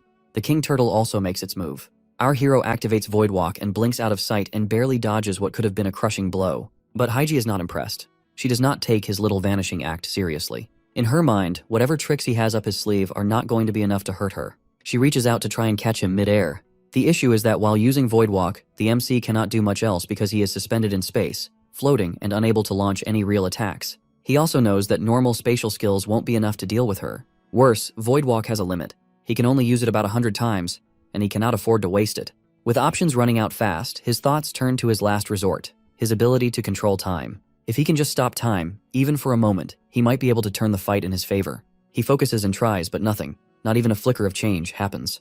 The king turtle eventually realizes there is no point trying to handle our boy directly. It just is not working. So, it decides to go after the people connected to him instead, figuring that might do the trick. On the other side, Milling leads the charge. She gives out instructions quickly and tells everyone to spread out and surround them. But even while she does all that, part of her mind cannot stop wondering how our hero ended up caught up with this group of complete weirdos. Warlock also does not hold back. It goes straight for the baby turtles and takes one of them in its mouth. Things take a turn when the king turtle recognizes the babies as its own children. The shock hits it hard. The MC watches everything unfold and does not seem the least bit disturbed. In fact, he kind of enjoys what Warlock is doing. He grabs a baby turtle too and tells the king turtle and Haiji that if they dare to mess with him, he won't think twice about harming the little one. In a strange twist, the baby turtle clings to our boy and actually believes he is its parent. With a fierce little attitude, the baby tells the others that if they want to reach our hero, they will have to go through it first. That moment crushes the king turtle. Seeing its own children look to a stranger and a thief at that for protection is more than it can take. Warlock, on the other hand, tries to buy some time by creating a double of himself. But the gap between its strength and Haiji's is massive. It's clear that if nothing changes soon, Warlock won't make it out of this. Our hero's brain works in overdrive as he tries to come up with something, anything that could turn the situation around. He has not been warned about any of this, as Rice never mentioned a word about Warlock's future, and now that silence haunts him. Then just as Haiji charges toward Warlock to finish things off, our boy throws himself in front of her, blocks her path, and snaps at her to back off immediately. The MC taps into the void, and in the blink of an eye, Haiji is gone. Warlock is still shaken to the core but also incredibly relieved that our hero has somehow saved it. It does not understand what exactly happened, but survival is enough for now. As for our boy, even he is not too sure what he did, whether he accidentally threw Haiji into some kind of dimensional exile. Either way, the move drained him badly and the crystal shows cracks again. But he knows this is far from over. Haiji won't stay gone for long. She is the type to come back with a vengeance. If he really wants to deal with her, he needs to figure out her weak spot. And he knows that it's her shell, so he goes to speak with the Turtle King. He asks about Haiji's shell, but the old turtle gets suspicious and curious about how he even knows such a thing. The MC, though, does not waste time with explanations. He tells the Turtle King not to worry about that and just answer the question. Lucky for him, Haiji recently hurt the Turtle King's child because they were on his side. That gives him the perfect angle to push, and he uses that betrayal to nudge the Turtle King toward helping him. Eventually, the Turtle King gives in. It agrees to share the location of Haiji's shell, but he wants to leave with his child. Our hero is not about to let it walk away so easily. He points out that once Haiji finds out who gives away her secret, she will definitely come for him. On top of that, he reminds the Turtle King that its child clearly does not want to leave his side, and the little turtle likes it here. So, he offers a compromise. The Turtle King and his child can stay close, settle by the river nearby, and in return, he will make sure they all are protected. After thinking it over, the Turtle King agrees. To seal the deal, he even gives the MC a piece of his own shell, sort of like a pass to keep the other sea creatures from bothering him. With that matter settled, our hero meets up with Mealy and Mealing and explains everything. He hands baby turtles to them and asks them to find a temporary place to stay while he handles things. Mealy gives him 2 blessings, one to heal his body and another to boost his speed, and reminds him to be careful. Our boy gives her a reassuring smile and promises he will. Next, he makes his way to the sea and takes Haiji's clam. But destroying it won't be a clean solution, as it will only damage her life force and probably drive her into a frenzy. And if she loses control like that, he is not confident he can stop her. Just as he expects, Haiji soon appears. He calls her by name. When she asks how he knows it, he tells her he knows a lot more than just her name. He knows that without her shell, she won't last much longer. That hits her hard. She immediately realizes who betrayed her. She regrets considering the Turtle King a friend. Now, she feels stabbed in the back. Then she looks at the MC and asks what he wants from her. Instead of pushing for a fight, he offers her a deal, according to which they don't have to settle things through violence. He asks her to think that she has lived so many years already, and whether she really wants to throw it all away now. He then shares that he has the power to manipulate time. Right now he can only speed it up, but one day soon he will be able to reverse it too. If she gives him 1 year, he is sure he can reach her level and do it. Haiji thinks about it and agrees. She also believes that she is not his enemy, she has just been protecting the Turtle King. But she gives him a warning that if she waits a year and he fails to do what he just promised, she won't hold back. Our boy smiles to himself. In his head, he thinks that a year from then, it will be interesting to see who really has the upper hand. Before leaving, he offers to return her clam, but only if she gives him something in return, the pearl on her head. It is a rare treasure, one that repels water. Haiji hesitates but agrees and tells him to keep it safe, and she will come back for it in a year. The MC takes the pearl and walks away, thinking to himself that when disaster strikes, brute strength is not what keeps one alive, but cleverness.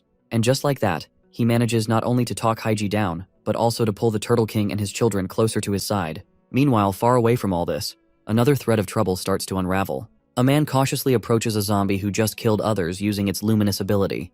The guy begs the zombie not to kill him, as he is not there to fight but just to deliver a message. His boss, he mentions, is willing to offer sacrifices, letting the zombie feed as much as it wants. The zombie demands something good and fresh in return. Our boy receives an update from Hai. Apparently that strange zombie having luminous ability has appeared somewhere close. Hai describes it as some terrifying mutated type, not the usual kind of threat. No one knows its exact level yet, which makes it even more unpredictable. What they do know is that the creature has ended up at Changyuan Base, a smaller outpost tucked away in a village to the north of the city. After hearing all that, our hero tells Hai to head back and leave the rest to him. He does not seem even slightly bothered by the news.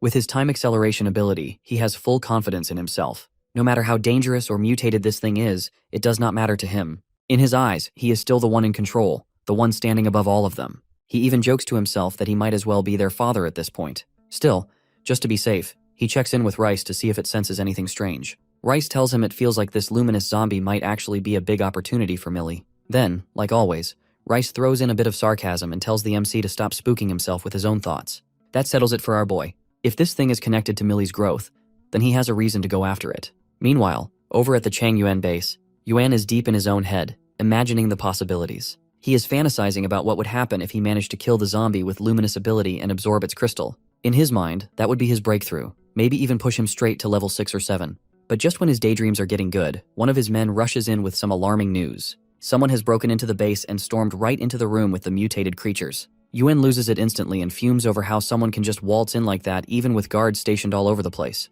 The man explains that the intruder has literally smashed through the wall at high speed, and now the others have surrounded him. Still, he suggests Yuan take a look for himself. Frustrated by how incapable his people are, Yuan decides to go personally and see what is happening. As for the intruder, it is none other than our hero.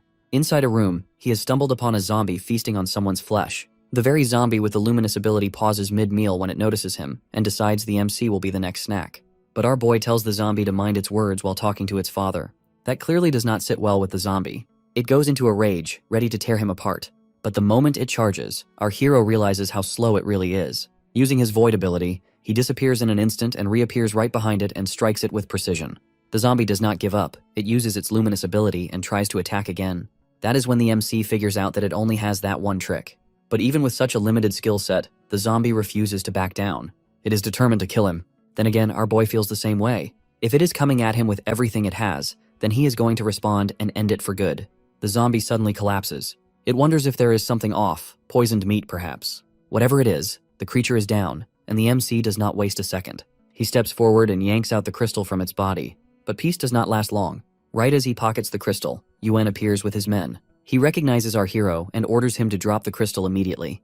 The MC, however, suggests the crystal could be a friendly offering and a meeting gift. But Yuan is not so easily swayed. He knows our hero's reputation and knows that the base he operates is not one to mess with. Still, seeing our boy standing there all alone, he figures this might be his chance. So he gives the MC a choice: hand over the crystal quietly or end up dead right there. Upon hearing that, our hero lets out a slow, tired sigh, and it is clear to him that the two cannot possibly get along. Yuan ignores him and turns to his men and gives the kill order and promises all sorts of tempting rewards: beautiful women, crates of alcohol, and even bags full of sausages. Our boy, though, remains unbothered and does not even flinch. There is no need to. He has already mastered spatial cutting, a skill so precise and deadly that he does not even need to get close to tear someone apart. He can create the same destructive force as the Void Sword without swinging anything. Before anyone can blink, Yuan's head separates from his shoulders, clean and silent. The others just stand there, frozen, and try to figure out what the hell has just happened. They have not even seen it. The MC looks at the rest of them and makes it clear that anyone else who tries to block him will end up the same. Right after that, one of the men mutters that Yuan has it coming for being stupid enough to pick a fight with our hero. A few others nod in agreement. That one guy catches our hero's attention. Upon asking, our boy gets to know that he is Zhang Chuan. The MC praises him for thinking with his brain. With that, he turns and leaves. Chuan then declares himself the new one in charge and announces that from then on, they will be following our hero. Back at home, our boy hands the crystal over to Millie. She looks at it, then refuses to accept it. In her eyes, the MC is the pillar of their entire base, and a crystal like that belongs in his hands, as it would help him more. But our hero has already thought it through. He explains that he is already on the edge of breaking into level 8, and while this crystal might nudge him toward level 9, it could do a lot more for her. It could take her straight to level 8, and that matters right now. He reminds her that when it comes to physical strength, she is not his equal yet, and he needs her to grow stronger, faster. He assures her that he is not offering it as a favor, but he is asking her to accept it for his sake. A full week passes by after that. And just as expected, the MC finally makes the leap and reaches level 8. Our hero looks over the upgrade stats again, and sure enough, the energy levels have gone up. It is not just a lucky spike, it's the result of his space-time dual abilities working together, plus his physical strength finally crawling its way to level 10. And our boy, being the planner he is, knows exactly what needs to be done next. The next morning, he rounds up his entire team and shares the news with them. The base's research team has managed to enhance a batch of seeds, and the results are impressive. Production can go up by a solid 50%. That kind of improvement is no joke. So, he lets them in on his plan. In 5 days, they will be holding a big exchange conference at the South Stadium in Divine City. The idea is to not only spread information on how to grow these seeds effectively, but also to create opportunities for different bases to connect, trade, and maybe even collaborate. He gives clear instructions that everyone is to reach out to nearby bases and let them know about the event. Meanwhile, in his own mind, he is already mapping out the profits. Once the word gets out and people realize the value of these seeds, he will be selling them everywhere. And the deal will be that he will help them increase their crop output by half, and in return, he will take a neat 20%. His team feels reassured. They can already imagine a future where fresh vegetables are no longer a luxury, and having a leader like our boy at the front makes them feel even more secure. Seeing their reactions, the MC shifts to another matter he has been preparing for. He officially launches a peace initiative. From that moment onwards, as long as someone can offer enough in return, whether that means chips, items, or any valuable resource, his base will step in to settle disputes, no matter how complicated. It's a bold declaration, but it fits the direction they are heading. A few days later, the South Stadium is packed as the conference is finally happening. Guang, acting on our hero's behalf, steps up on stage and warmly welcomes the crowd. He then brings Ouyang up to explain the planting process and what kind of users can handle it. Ouyang shares that only those with natural abilities can plant these seeds, and they have to be at least level 4. More than that, once planted, these abilities have to be used regularly to clean out the pollution in the soil. From behind the scenes, our boy watches everything closely. The turnout is better than what he expected. He has a feeling that after that day, natural ability users are going to see a major rise in demand. Then, his eyes land on someone he has not expected to see. Wang Li, a face from the past. In our hero's previous life, Lai was obsessed with Myling. The man had gone as far as faking a crisis just to sweep in and act like a savior, hoping she would fall for him or, worse, hand over her base. But things did not go as planned. Myling had died in the chaos, and Millie had shocked everyone by using resurrection for the first time, just to bring her back. Now, seeing Lai again, our boy finds himself at a crossroads as to whether to eliminate him there and then, or wait until he rises to king level, and then use him to pave the way for Myling's rise. Back to Ouyang, who is still on stage, demonstrating the difference between their improved seeds and the regular ones. She mentions how their seeds can nearly double the yield and explains the pricing, that buyers will only owe 2/5 of the additional harvest. The best part is that payment is not due until the crops are ready. After that, Guang shifts gears and begins talking about the peace plan. He explains that their base is now officially taking on all kinds of conflict resolution tasks as long as the requester can offer something worthwhile in return. Just then, someone in the crowd stands up and shouts. A man named Deng Xianhong speaks out. He wants our hero to help him kill a monster, one that has eaten his brother, and offers a level 7 crystal in return. The killer's name turns out to be Crazy Dragon. That name alone sends murmurs rippling through the crowd. Then, things get tenser. Xianhong points at someone among them and declares that this is the killer in question. The accused man does not take it quietly. He throws threats right back. Guang looks over at our boy and silently asks what to do. The MC gives a small nod. Truthfully, a level 7 crystal does not mean much to him anymore, but he decides to take on the job anyway. Guang then announces that they have officially accepted the request. Lai confronts Xianhong, as he is not happy with the serious accusation he just threw out against Feng Long. Apparently, Feng Long is under his command, and he is not about to let such a wild claim slide without something solid to back it up. He demands proof and warns Xianhong not to go around making reckless accusations without evidence. But Xianhong stands firm. He claims he saw it with his own 2 eyes, about Feng Long devouring his brother like some sort of monster. Still, Lai does not budge. He argues that anyone could say they saw something happen. As the back and forth continues, others begin to step in. Some of them start to support Lai and Feng Long. Someone even brings up that Lai is a well-known powerhouse in the region, someone who holds real influence as a local overlord. That title adds some weight to Lai's side of things. Then, right in the middle of everything, our boy shows up. He tells Xianhong there is no need to feel uneasy, as he has already accepted the task of killing Feng Long. A level 7 crystal has been given for the job, and as far as our hero is concerned, it's already a done deal. He makes it clear that whether or not Feng Long has actually eaten someone does not matter to him. He does not need proof and does not care about the details. The job is taken, and Feng Long has to die. That makes people shift uncomfortably. They know that the MC is not just confident. He is completely overpowering in how he carries himself. Lai steps in again and tries to reason with him about how there is no bad blood between them. No grudge. No reason to take things this far. But our boy is not interested in talking it out, as he does not care what anyone thinks or feels. He wants Feng Long dead, plain and simple. Then he gives them a choice. Either hand Feng Long over willingly, or get ready to fight. Now Lai is not stupid. He knows very well this is our hero's territory. If a fight breaks out there, he will be the one at a disadvantage. The risk is too high, and Feng Long might be his strongest guy, his trump card, but he is not worth starting a war over. So, he swallows his pride and decides to back off temporarily to avoid a direct confrontation. He figures the MC's arrogance will eventually backfire and draw enemies. Once he finishes the level 7 mission he has in hand, he plans to join forces with others and come back to settle the score. But before he can even gather his thoughts properly, Feng Long takes off running, as he obviously is not planning on waiting around for anyone else to decide his fate. Our boy just calmly turns to Haran and tells him to go after him. Haran steps in and blocks Feng Long's path. Feng Long tries to threaten him, but Haran does not even flinch. He throws a punch so heavy that Feng Long crashes straight into the ground, completely overwhelmed. Upon seeing it, Li is left stunned. He knows that Feng Long is not some rookie, but he is the second strongest guy in their entire base, with level 5 strength. Yet there he is, dropped with a single punch like it's nothing. And Haran does not stop there. He keeps pounding Feng Long, then drags his beaten body and tosses him in front of Xianhong. Our hero then turns to Xianhong and mentions that Feng Long is already crippled, and he can handle him however he likes. He also makes it clear that this is the kind of power his base has, and if they pay the right price, he will take care of anything for them. At this point, the MC knows what people are probably thinking, that he is too arrogant, too full of himself, so he decides to lay it all out. He tells everyone he is not just some loud talker, but he is a level 8. The crowd is completely stunned. In their world, someone at level 5 is already seen as elite, and level 6 is reserved for regional rulers. But our boy is 2 levels above that. It's like comparing a noble to an emperor. One guy asks our hero to show what level 8 really looks like. He makes sure the MC knows it is not a challenge but just curiosity. Our boy turns back to Xianhong and asks about how badly he wants Feng Long to suffer. Xianhong makes it clear that he wants Feng Long dead, no doubt about that. But he also knows that the level 7 crystal they will obtain after killing him is not enough.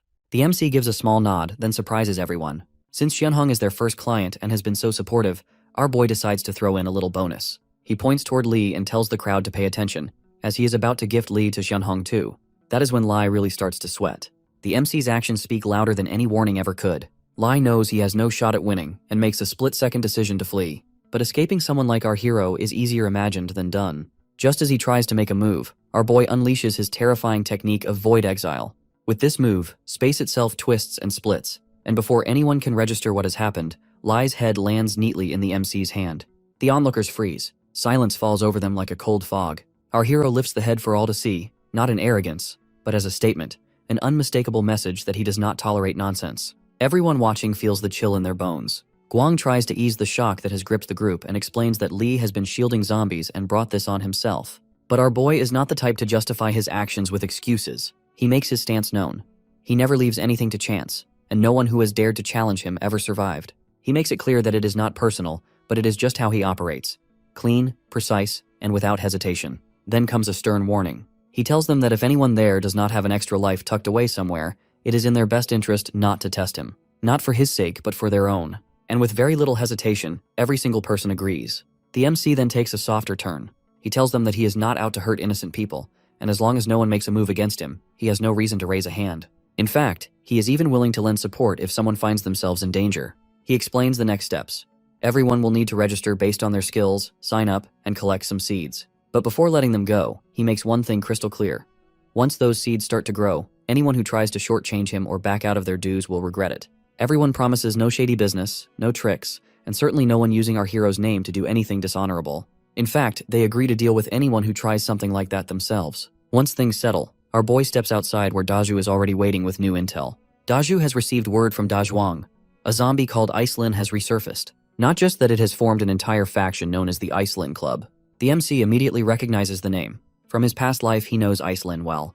It has not been the strongest among king-level zombies, but it has always been a calculated and dangerously intelligent one. Now, Icelin has apparently seized the opportunity when our hero is not around to rally a massive group of zombies under its command. And now, with an army in tow, it is likely preparing to attack the base that very night. Our boy tells Dazu to get the word out immediately that no one is to leave the base, and everyone should prepare for an incoming battle. But just as he is about to take off, a large group of people blocks his path. They are not trying to stop him, but they want in. Clearly, his earlier display has left a heavy impact, and now they all want to join and follow him. The MC calms the crowd and explains the reality of the situation. He does not sugarcoat anything. A zombie army possibly tens of thousands strong is on its way to destroy the base. And this is not just some shelter, but it is their home, and he makes it clear that abandoning it is not even an option. He tells them that if they truly want to join, they have to prove it by showing up when it matters. The very night. He makes it their test, and if they survive, he will consider them part of the group. He does not trap them though. He gives them a way out. If they are scared or unsure, they can leave right then. But he makes it very clear. If anyone stays and then runs in the middle of the battle, there will be no forgiveness. After a moment, the ones who are not ready quietly leave. The rest stand firm. He tells them they have made a smart choice, and that as long as they stand by him, he will never let harm come to them. But out in the distance, trouble is already brewing. Iceland has rallied thousands of zombies. It is not planning on leading them into battle itself, though. It wants to stand back, watch from a distance, and let the horde tear the MC's base apart for it. But there is more. Dazhuang, the same one who has been passing information, is with Iceland, acting as a double agent. And now, Dazhuang has been tasked with leading the zombies to the base before quietly slipping away. Inside, Dazhuang is panicking as he finds it hard being undercover. Still, it has no choice but to go along with the plan. Meanwhile, back at the base, our hero is waiting for the attack, completely focused. Our hero tells his team to gather up their strength and get ready to unleash a powerful strike. Everyone follows the order, and soon a combined attack is launched toward the incoming zombies. But things don't go as planned. The hit does not land properly. Some kind of obstruction throws it off, and before anyone can react, zombies break through and start tearing into people. Myling casts a wide-range fire spell that sweeps across the battlefield, but she does not look satisfied. She turns to our boy and tells him that she can only use this spell one more time. On top of that, she senses that the elemental energy they rely on is running low. Their backup resources are almost gone, and it is clear they cannot afford to keep stalling. So she advises him that it is time to move on to the next phase. Warlock standing nearby also nods in agreement. The MC gives the command to all the physical ability users to gear up and prepare for a direct fight with the city gates are to be opened, and they are going to push the battle outside. Daju leads the charge beyond the gates. Not too far away, Iceland watches the chaos unfold. It can tell that our boy and his group are not just randomly defending themselves but have tactics, coordination, and confidence. That raises a red flag. Iceland thinks that something does not sit right. It turns to Dazhuang and voices its suspicion, but Dazhuang tells it not to panic. The city walls are crumbling anyway, and if another batch of zombies shows up, everything will collapse. But Iceland is not convinced. The way the MC's team has prepared, it feels to it like they saw this coming. That is when it starts suspecting that someone close to it is working against them and betraying them. Not long after, Guang updates the MC that Dazhuang has passed along a message about Icelin, who has started suspecting it of being the traitor. Iceland thinks Dazhuang is planning to kill it, and then bring in a fresh wave of zombies to finish the job. That complicates things for our hero, as he has been planning to train Dazhuang to become the next leader of his zombie base. Losing him now is something he cannot afford, so he makes a decision on the spot to take care of Iceland personally. He tells Milling and Millie to keep things under control while he steps in to handle the situation himself. Meanwhile, Iceland's anger explodes. It confronts Dazhuang and beats it down, all while demanding answers. But Dazhuang sticks to its story. It swears it has not done anything and does not know what Iceland is talking about. At that moment, our boy arrives on the scene. Iceland suddenly lunges at our hero and attacks him with ice crystals. But our boy is so fast he dodges it with ease, pulls out his void sword, and slashes Iceland across the neck. After that, he glances at Dazhuang and tells it not to just stand there looking confused. If it wants to prove it is not a traitor, now is the time to come at him. Dazhuang catches on quickly and jumps into action. Our boy deliberately lets Dazhuang land a punch right on his face. Then, holding his face like he is in some tragic drama, he shoots Dazhuang a deadly look and warns it that he will kill it after recovering. But inside, he is feeling pretty smug. His little act went off perfectly, and no one will suspect Dazhuang of anything. As he walks off like a wounded hero, Dazhuang switches into performance mode. It bursts into fake tears and shouts to anyone who would listen that our hero has killed Iceland. It cries that it will avenge Iceland no matter what. The crowd of zombies falls for it. They actually start believing Dazhuang is some fearless warrior who dared to challenge the MC. As for our boy, the others decide they would better not mess with him anymore, at least not openly. Then of course comes the chaos. Another zombie called Black Thunder suddenly announces that Iceland's club needs a new leader, and it decides to make itself the new leader. It even renames the group right on the spot and calls it the Black Thunder Club. Dazhuang, however, is not impressed. Iceland's body is still warm, and here this zombie is, already trying to take over. Dazhuang snaps and starts beating the self-declared leader until the poor Black Thunder curls up and begs for mercy. It surrenders and accepts Dazhuang as the new boss and pleads for it to stop hitting. Dazhuang then decides to make Black Thunder its perfect scapegoat, and a little sacrifice to make an example and win everyone over completely. The rest of the zombies, watching this whole thing unfold, are seriously impressed. They all agree Dazhuang should lead them now. But Dazhuang tells them it is not better than them, and they are equals. So from then on, it announces that they will all be part of one team and share everything as brothers. It names their new group the Brotherhood Alliance and tells them to wait while it goes off to change his clothes. What they don't know is that the MC is just around the corner, waiting for it. Dazhuang goes over and asks how its performance has been. Our boy gives him a nod of approval. As a reward, he hands over the crystal he took from Iceland. He also gives Dazhuang a few instructions. Gather smart, talented zombies, and bring them under his command. If things get tough, he plans to back it up. And if Dazhuang does a good job, there will be plenty of rewards coming its way. He then returns to base. From there, he can see the zombies retreating. The battle has been worth it too, as there will be a generous crystal harvest once the dust settles. Just then, he receives a message from Haiji. She has found a level 10 creature and wants our hero to get there fast. They need to take it down and harvest its crystal, as the MC has to power up soon and keep his promise. Our boy does not waste a second. He rushes over. When he gets there, Haiji mentions that she ran into a few annoying pests, but she took care of them just for him. Then she hands over all the crystals she collected from them, calling it a gift. Our hero is thrilled. These are high-level crystals, and getting that many in one go is a big deal. He thanks her and promises that he will work even harder to level up. Then comes the real reason she called him. She explains that the level 10 beast is a rare sea monster, some kind of unique fish. Her plan is simple. The MC will wait on the shore, and she will lure it out so they can take it down together. About 10 minutes later, she comes back along with the massive sea creature with her. Our hero launches a spatial slash right at it and hopes to end things fast. But the fish is quicker than he expects. It dodges, then counters with a powerful attack of its own. That strike is headed straight for him, and this time there is no dodging it. The MC freezes where he stands, completely blindsided by the fish's sudden icy blast. He did not expect it to strike so fast, let alone with such a powerful freezing beam. Before he can even catch his breath or fully grasp what just happened, the fish comes charging at him again. But he manages to quickly use space exile to teleport the creature far away. Just then, Haiji comes and takes him out of danger and breaks the ice. She then asks where he sent the fish. Our hero tells her it's somewhere east. Then he suggests they head over there and grab the crystal from the fish while they still can. Once they reach the spot, he carefully extracts the crystal from the creature. As he holds it in his hand, a thought crosses his mind about collecting around 4 or 5 more of these so that he can hit level 9. And once that happens, he figures those massive fishes won't be such a headache anymore. Haiji then suggests that he should eat the whole fist. But what he knows up till then is that the meat from mutant creatures like these is hard to deal with in the first place. That is when Haiji opens up about the reason behind her strange evolution and why her growth has far outpaced that of normal humans. Over a year ago, she was resting at the bottom of the sea when something odd happened. A mysterious object, something that looked like a piece of meat, sank down and landed on her. The moment it touched her, she was hit with unbearable pain. It felt like her entire body was going to tear apart. The strange meat began dissolving inside her all on its own, painfully slowly.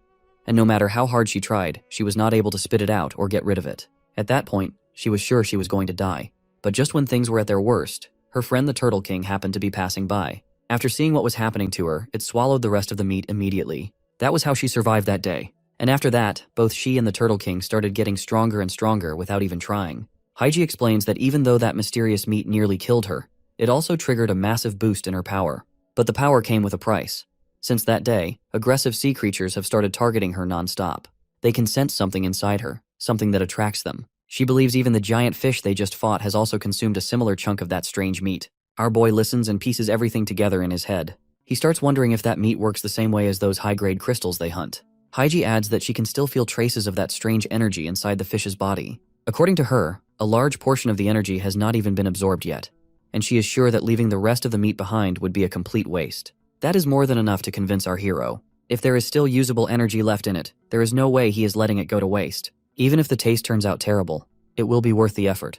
He figures Mayu can probably make something half decent out of it. She has a knack for turning weird ingredients into edible dishes. With the right seasoning, it might actually taste all right. And since the fish is huge, there is more than enough to share with others too. Meanwhile, somewhere far deeper in the sea, a sea lion swims up to a mermaid. With a heavy heart, it tells her that its friend has died. Little Frost asks if it is the work of the bloodthirsty great white shark, the one who constantly claims to be the sea god.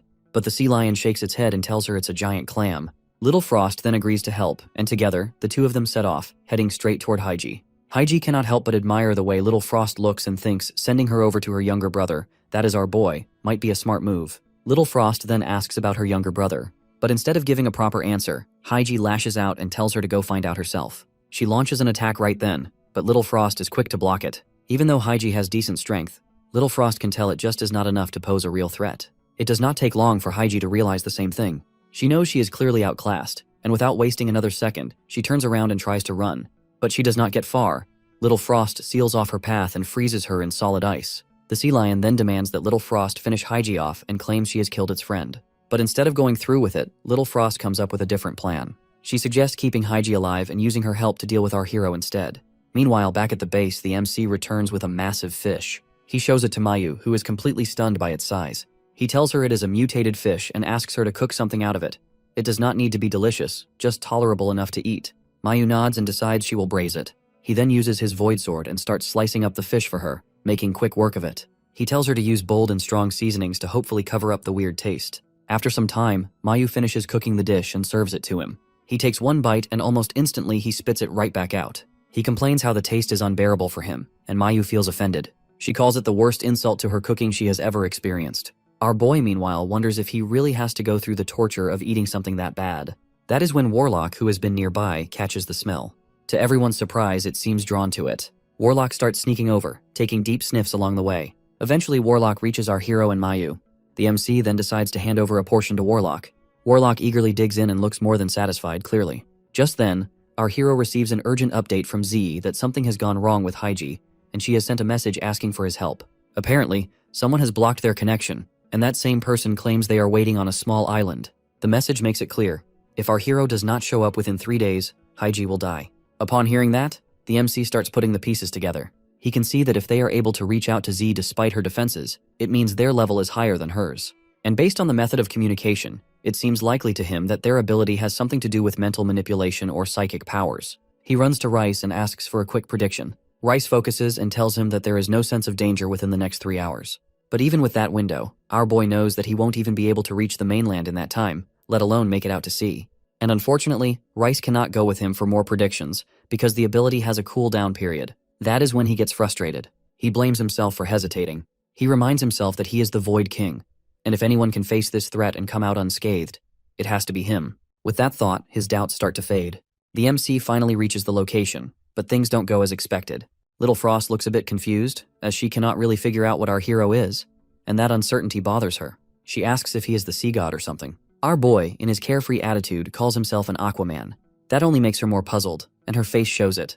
The MC then gets straight to the point and asks why she has taken Haiji captive. Little Frost explains that Haiji has killed the sea lion's friend for no good reason. According to her, it's not just about one incident, and she sees Haiji as a threat to the ocean's peace, and is not willing to let someone like that keep roaming around freely. Haiji tells our hero not to bother arguing. She insists that he is no match for Little Frost and should just leave while he still can. But our boy does not move. He is not going anywhere, not after hearing Haiji being called a murderer. He tells Little Frost that Haiji has only hunted for survival, which is completely natural, and it's not some act of cruelty. It's just the way the world works. He even points out the double standards to the sea lion who eats fish too. In his eyes, calling someone else a killer while doing the same thing is just plain hypocritical. But the sea lion does not care about logic or fairness. It just wants revenge for its fallen friend. Nothing more. Surprisingly, Little Frost agrees with the MC's take on survival of the fittest. But then she twists it back at him that in this moment, she is the strong one, and Haiji is the weaker side. So, by that same rule, it's only fair for Haiji to end up being eaten. Our hero can see what is happening, and she is not trying to reason anymore, but she just wants to fight. So he activates his Void Cut ability. Haiji gets worried and tries to stop him, as she thinks he does not stand a chance against Little Frost. But our boy is not aiming at her, but his real target is the sea lion, the one who stirred everything up in the first place. Little Frost instantly loses her temper, but the MC uses his Void Walking ability. With that, his speed becomes unreal, to the point where he is practically invisible to Little Frost. She stands there confused, unable to figure out how he is pulling it off. Then, with one swift move, he breaks through the ice that has caged Haiji. As he prepares to leave with her, he uses his powers again, this time to embarrass Little Frost by stripping her bare. He laughs, teases her, and asks if she is really planning to chase him like that. After that, the two of them bolt. While they are running, Haiji mentions that killing the sea lion has been a smart call. Those creatures have a sharp sense of smell, and if they had left it alive, it probably would have tracked them down anyway. Now, with it gone, Little Frost is stuck dealing with the problem alone. Our hero nods and tells her it is not safe for her to stay in the ocean anymore. He invites her to come with him instead. Truthfully, he had not expected the sea creatures to evolve so quickly, and he realizes that no matter how powerful he is, he cannot afford to let his guard down. The ocean is not as simple as it seems, and the threats are real. On top of that, his time-related abilities are not improving, and he still has not figured out how to freeze time, and that is bothering him. Later that night, he talks to Millie and tells her that he is planning to travel really far because he has heard a rumor about a time user who can actually stop time who lives there. If it turns out to be true, he wants to bring her back to their base. Millie can tell that it's worth checking out, but she worries it might take him too long. Our boy assures her that if everything goes well, it could take just 2 or 3 days. But if things get complicated, there is no telling how long he will be gone. The real issue is not about the ability itself, it's about whether Chukshue, the one with the power, will agree to come along. And if she refuses, well, the MC is already planning to use force if he has to. Our hero finally makes it to the city. The only thing he is certain of is that in his previous life, Chukshue moved from there to their own city. So naturally, his first step is to dig a little deeper and try to figure out exactly where she came from. He wanders around until he comes across a few people and decides to ask them about her. One of the men he approaches gives him a sharp look and tells him that Chukshue is the daughter of their leader. And not just any leader. This man is a level 6 powerhouse. Just to make sure our boy does not get any wrong ideas, the man adds that their base does not take in weaklings, and he would better not come around with any hidden motives. The MC stays calm and replies that he is not some useless outsider, but is a level 5 physical user. Deep inside, though, he scoffs at the guy's attitude. Apparently not satisfied with words, the guy suddenly launches an attack. But after a brief exchange, it becomes pretty clear that our hero is not someone to take lightly. The man steps back, apologizes sincerely, and decides it's best to escort our boy straight to their base. The base itself is run by Jiang Chukshue and her father, Jiang Tiancheng. When they arrive, Tiancheng greets his people and gives them a few words of praise for their efforts. As the MC looks around, he notices something that does not sit right. There is a man named Tiancheng and a dog trotting around, both of whom he does not remember seeing in his last life. That can only mean one thing. They probably did not survive long back then. But now, seeing them already at level 6 makes him pause. If they have already grown this much, he guesses that they have the potential to reach king level one day. He knows that winning over Chukshue alone won't cut it anymore. So he decides that when the time comes, he will take Tiancheng with him too, but for the time, he decides to act carefully. Later that night, when everyone else is asleep, our hero quietly slips into the warehouse. He takes all the food supplies not out of cruelty, but to make the people feel a bit of pressure and vulnerability, just enough to shift the situation. While he is at it, he also takes the dog. Chukshu adores this fluffy little dog named Rice Ball, so he hides it somewhere safe. The next morning, panic spreads through the base. The food is gone, and so is Rice Ball. Over the next few days, tension only gets worse. With resources running low and no sign of things getting better, nearly a third of the base's members choose to leave. Then comes more bad news. Word arrives that people from a neighboring county who have very few resources of their own are making their way into the city to stir up trouble. Shuxue remembers stories about them. They tried raiding the city before but were always beaten back by stronger bases. This time though, things are different.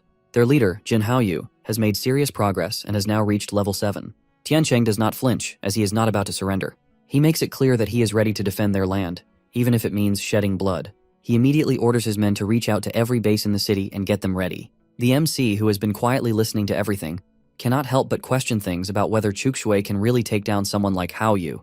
even with her ability to freeze time. And he also thinks that maybe this is how Tiancheng died in his previous life. The thought unsettles him. He starts doubting whether he should step in now or wait and watch. But then he gives himself a sharp slap to snap out of it. He reminds himself that he is not powerless, and he is not some bystander. He has strength, which is more than enough, and if he just stands there while people suffer and die, there is no point to his return. Right then and there, he makes a decision that he won't hesitate, and he will fight for Chukxue, for Tiancheng, and for everyone counting on him. Tiancheng already has the whole plan clear in his mind. As soon as Hao Yu shows up and makes a move, Chukxue will jump in and freeze time just long enough to throw him off. The second that happens, everyone else will attack with all their dark powers at once, hitting Hao Yu with everything they have got before he even gets a chance to fight back. Not long after finalizing the plan, they get an update that Hao Yu has already entered the city. Tiancheng decides to go and face him himself. But just as he is about to head out, something completely unexpected happens. Out of nowhere, someone from Tiancheng's own side shouts a slogan in support of Hao Yu's country, and then detonates himself in a blast of poison. The explosion catches everyone off guard. Tiancheng stands frozen, unable to process what he just saw. The man has been with him for almost a year, always loyal, always dependable, and now he turned out to be a traitor. Chukxue comes running over, alarmed by the sound of the explosion. As they are still struggling to figure out their next move, our boy appears and tells them not to panic. According to him, he alone is enough to deal with Hao Yu, but Tiancheng is not convinced for a second. He tells our hero that there are more than 10,000 enemies gathered outside the city. The others also share the same opinion that he is overestimating himself. They figure the pressure is getting to his head and making him delusional. But the MC tells them to shut the city gates and trust him. After taking care of the invaders, he wants Tiancheng and Chukxue to come with him. Tiancheng tries to talk him out for going alone and asks him to just delay the attackers for a bit. Just enough time for them to recover and regroup. Once they reach the city walls, then he can close the gates behind them. But for him, things are different this time around. In his past life, he did not do anything useful. He just roamed around the Divine City, never really getting involved in anything serious. But now that he has a real opportunity to do something meaningful, he is determined not to let it slip away. Outside, Hao Yu stands with his massive army, fully prepared. Then, our boy soars into the sky and flies toward them. That alone is enough to throw Hao Yu off. He has not expected him to be flying. Neither do Tiancheng nor Chukxue. Based on what he told them earlier, he is just a level 5 user. There is no way someone like that should be flying. Hao Yu snaps out of it and gives the order to focus all attacks on our hero. As the MC charges forward, Hao Yu prepares his most powerful large-scale destructive ability, the only one of its kind he has truly mastered. It is lethal, and anyone below level 7 won't survive it. They clash, and the impact causes a huge explosion as Hao Yu blocks our boy's attack using his shield.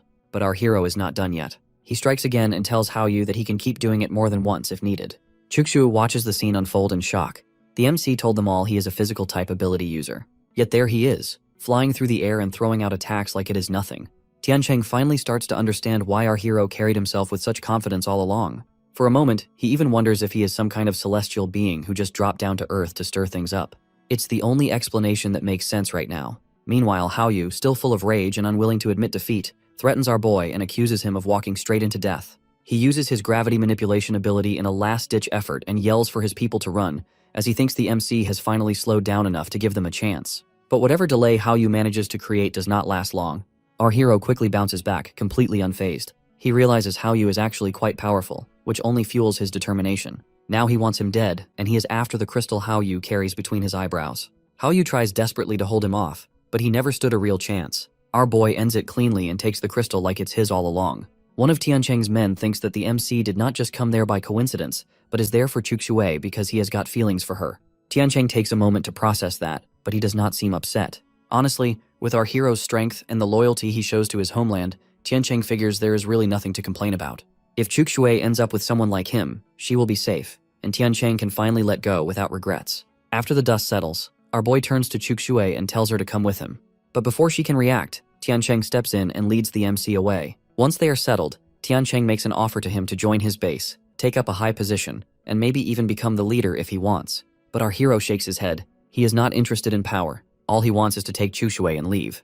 Tiancheng, though, is not done. Deep down, he hopes our boy might end up as his son-in-law. So he throws out one last proposal that he can marry Chukxue and take her away, but only if he pays her dowry. And he does not mean money, because in a ruined world like this, cash is meaningless. What he wants is 200 live animals. The MC makes it clear to him that it's not possible to find live animals in this time of disaster. But of course, Tiancheng is not really expecting him to fulfill the condition. He just wants to make it difficult enough that he gives up and stays. Our hero sees right through it. He knows exactly what is going on. There is no point in playing along.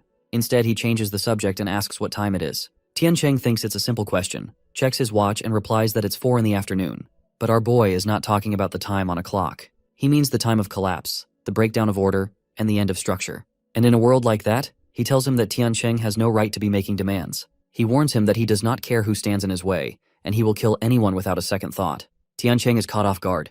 The man who just moments ago was soft and gentle now radiates a cold, dangerous energy. His entire demeanor shifts, and the message is crystal clear that if Tiancheng tries to stop him, he won't hesitate to take him down too. Our boy shares with Tiancheng that his focus is on the Divine City, where he already has a base set up, and he wants it to be the strongest, most secure stronghold anyone has seen. His goal is to gather a team of elites and build a place where survival is not just possible, but it's certain, and one key part of that plan is Chukshue. He brings the idea to Tiancheng and tells him directly that if he is thinking of leaving, they can head out together. Once they reach Divine City, they will have 2 options.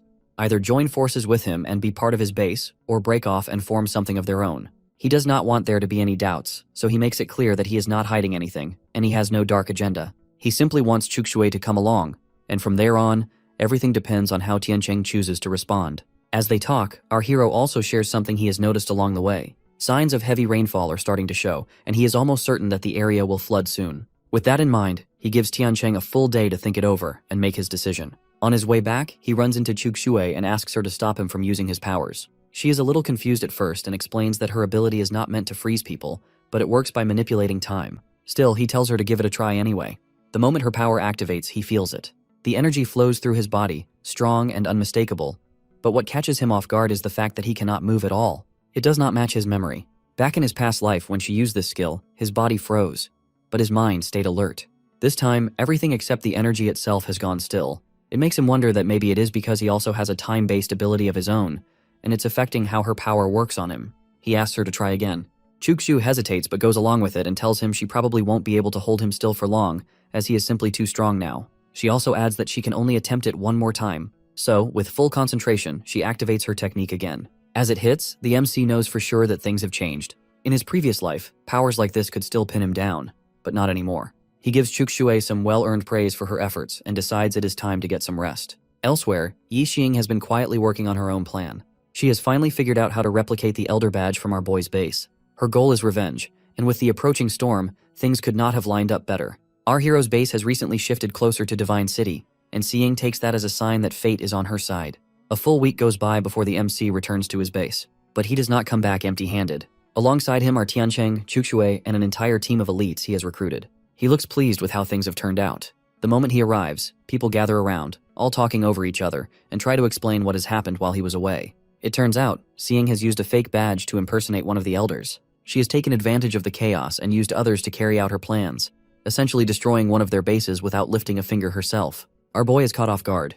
Before he left, he had officially named the base Dawn City, and every single elder badge has been carefully made by Long Yu, with each one even having anti-counterfeit features built in. So it does not add up about how Xing has managed to make a convincing fake. As he steps further inside, Millie hurries over to meet him. Chushu watches them quietly. She feels a little heavy-hearted when she realizes Millie is our hero's wife. She cannot help but admire Millie's beauty, even though it makes her feel a little sad inside. Millie feels burdened with guilt. She offers a sincere apology to the MC, as she thinks both she and Myling are at fault for not keeping a closer watch over the base. Myling then adds that they have already managed to capture Xing. Hearing that, our hero does not waste any time, and he decides to go see her himself and get some answers straight from the source. When he comes face to face with Xing, he can see that she is surprisingly clever for using borrowed strength to threaten others, and wielding a sword that is not even hers to kill. What really puzzles him though is how she managed to craft an elder's blade that looks exactly like the real thing. Xing explains that she only bothered to match the blade's appearance. According to her, the reputation of his base carries so much weight that no one from outside even dared to question the badge she used. Our boy listens carefully, then asks her the reason that drove her to go this far as to fake the identity of an elder and deliberately destroy his base. Xing tells him that an elder from an enemy base took a twisted interest in her. He tried to force her to join him, and when her brother resisted, he killed him. Ever since that day, she swore to get revenge, no matter what it costs her. And she is not going to stop until she gets it. The MC understands her pain, and her anger even makes sense to him on some level. But that does not change the fact that what she did, as impersonating an elder and giving out fake commands, is a serious crime. No matter how personal her reasons are, the consequences cannot be ignored.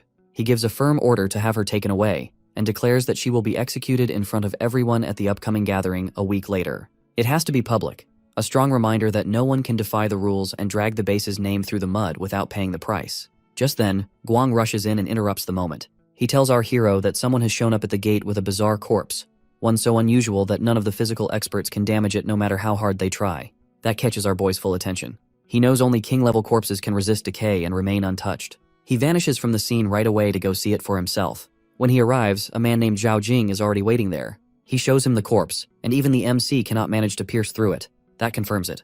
It really is a king-level body. He knows that if someone with 10 awakenings absorbs a crystal from a corpse like this, they can instantly leap to king level. And for someone like him, who has dual abilities, absorbing it means a major boost in strength. Zhao Jing, though unsure of what exactly makes the corpse special, brought it as a gift for our boy. It is his way of showing respect. In exchange, he does not ask for much, just safety for himself and his friends and a peaceful life.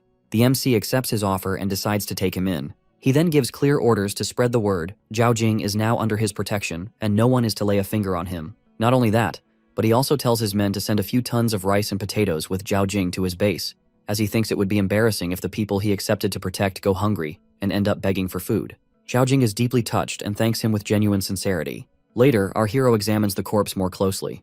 Based on his judgment, once he absorbs the crystal from it, he will likely reach the high stage of level 9.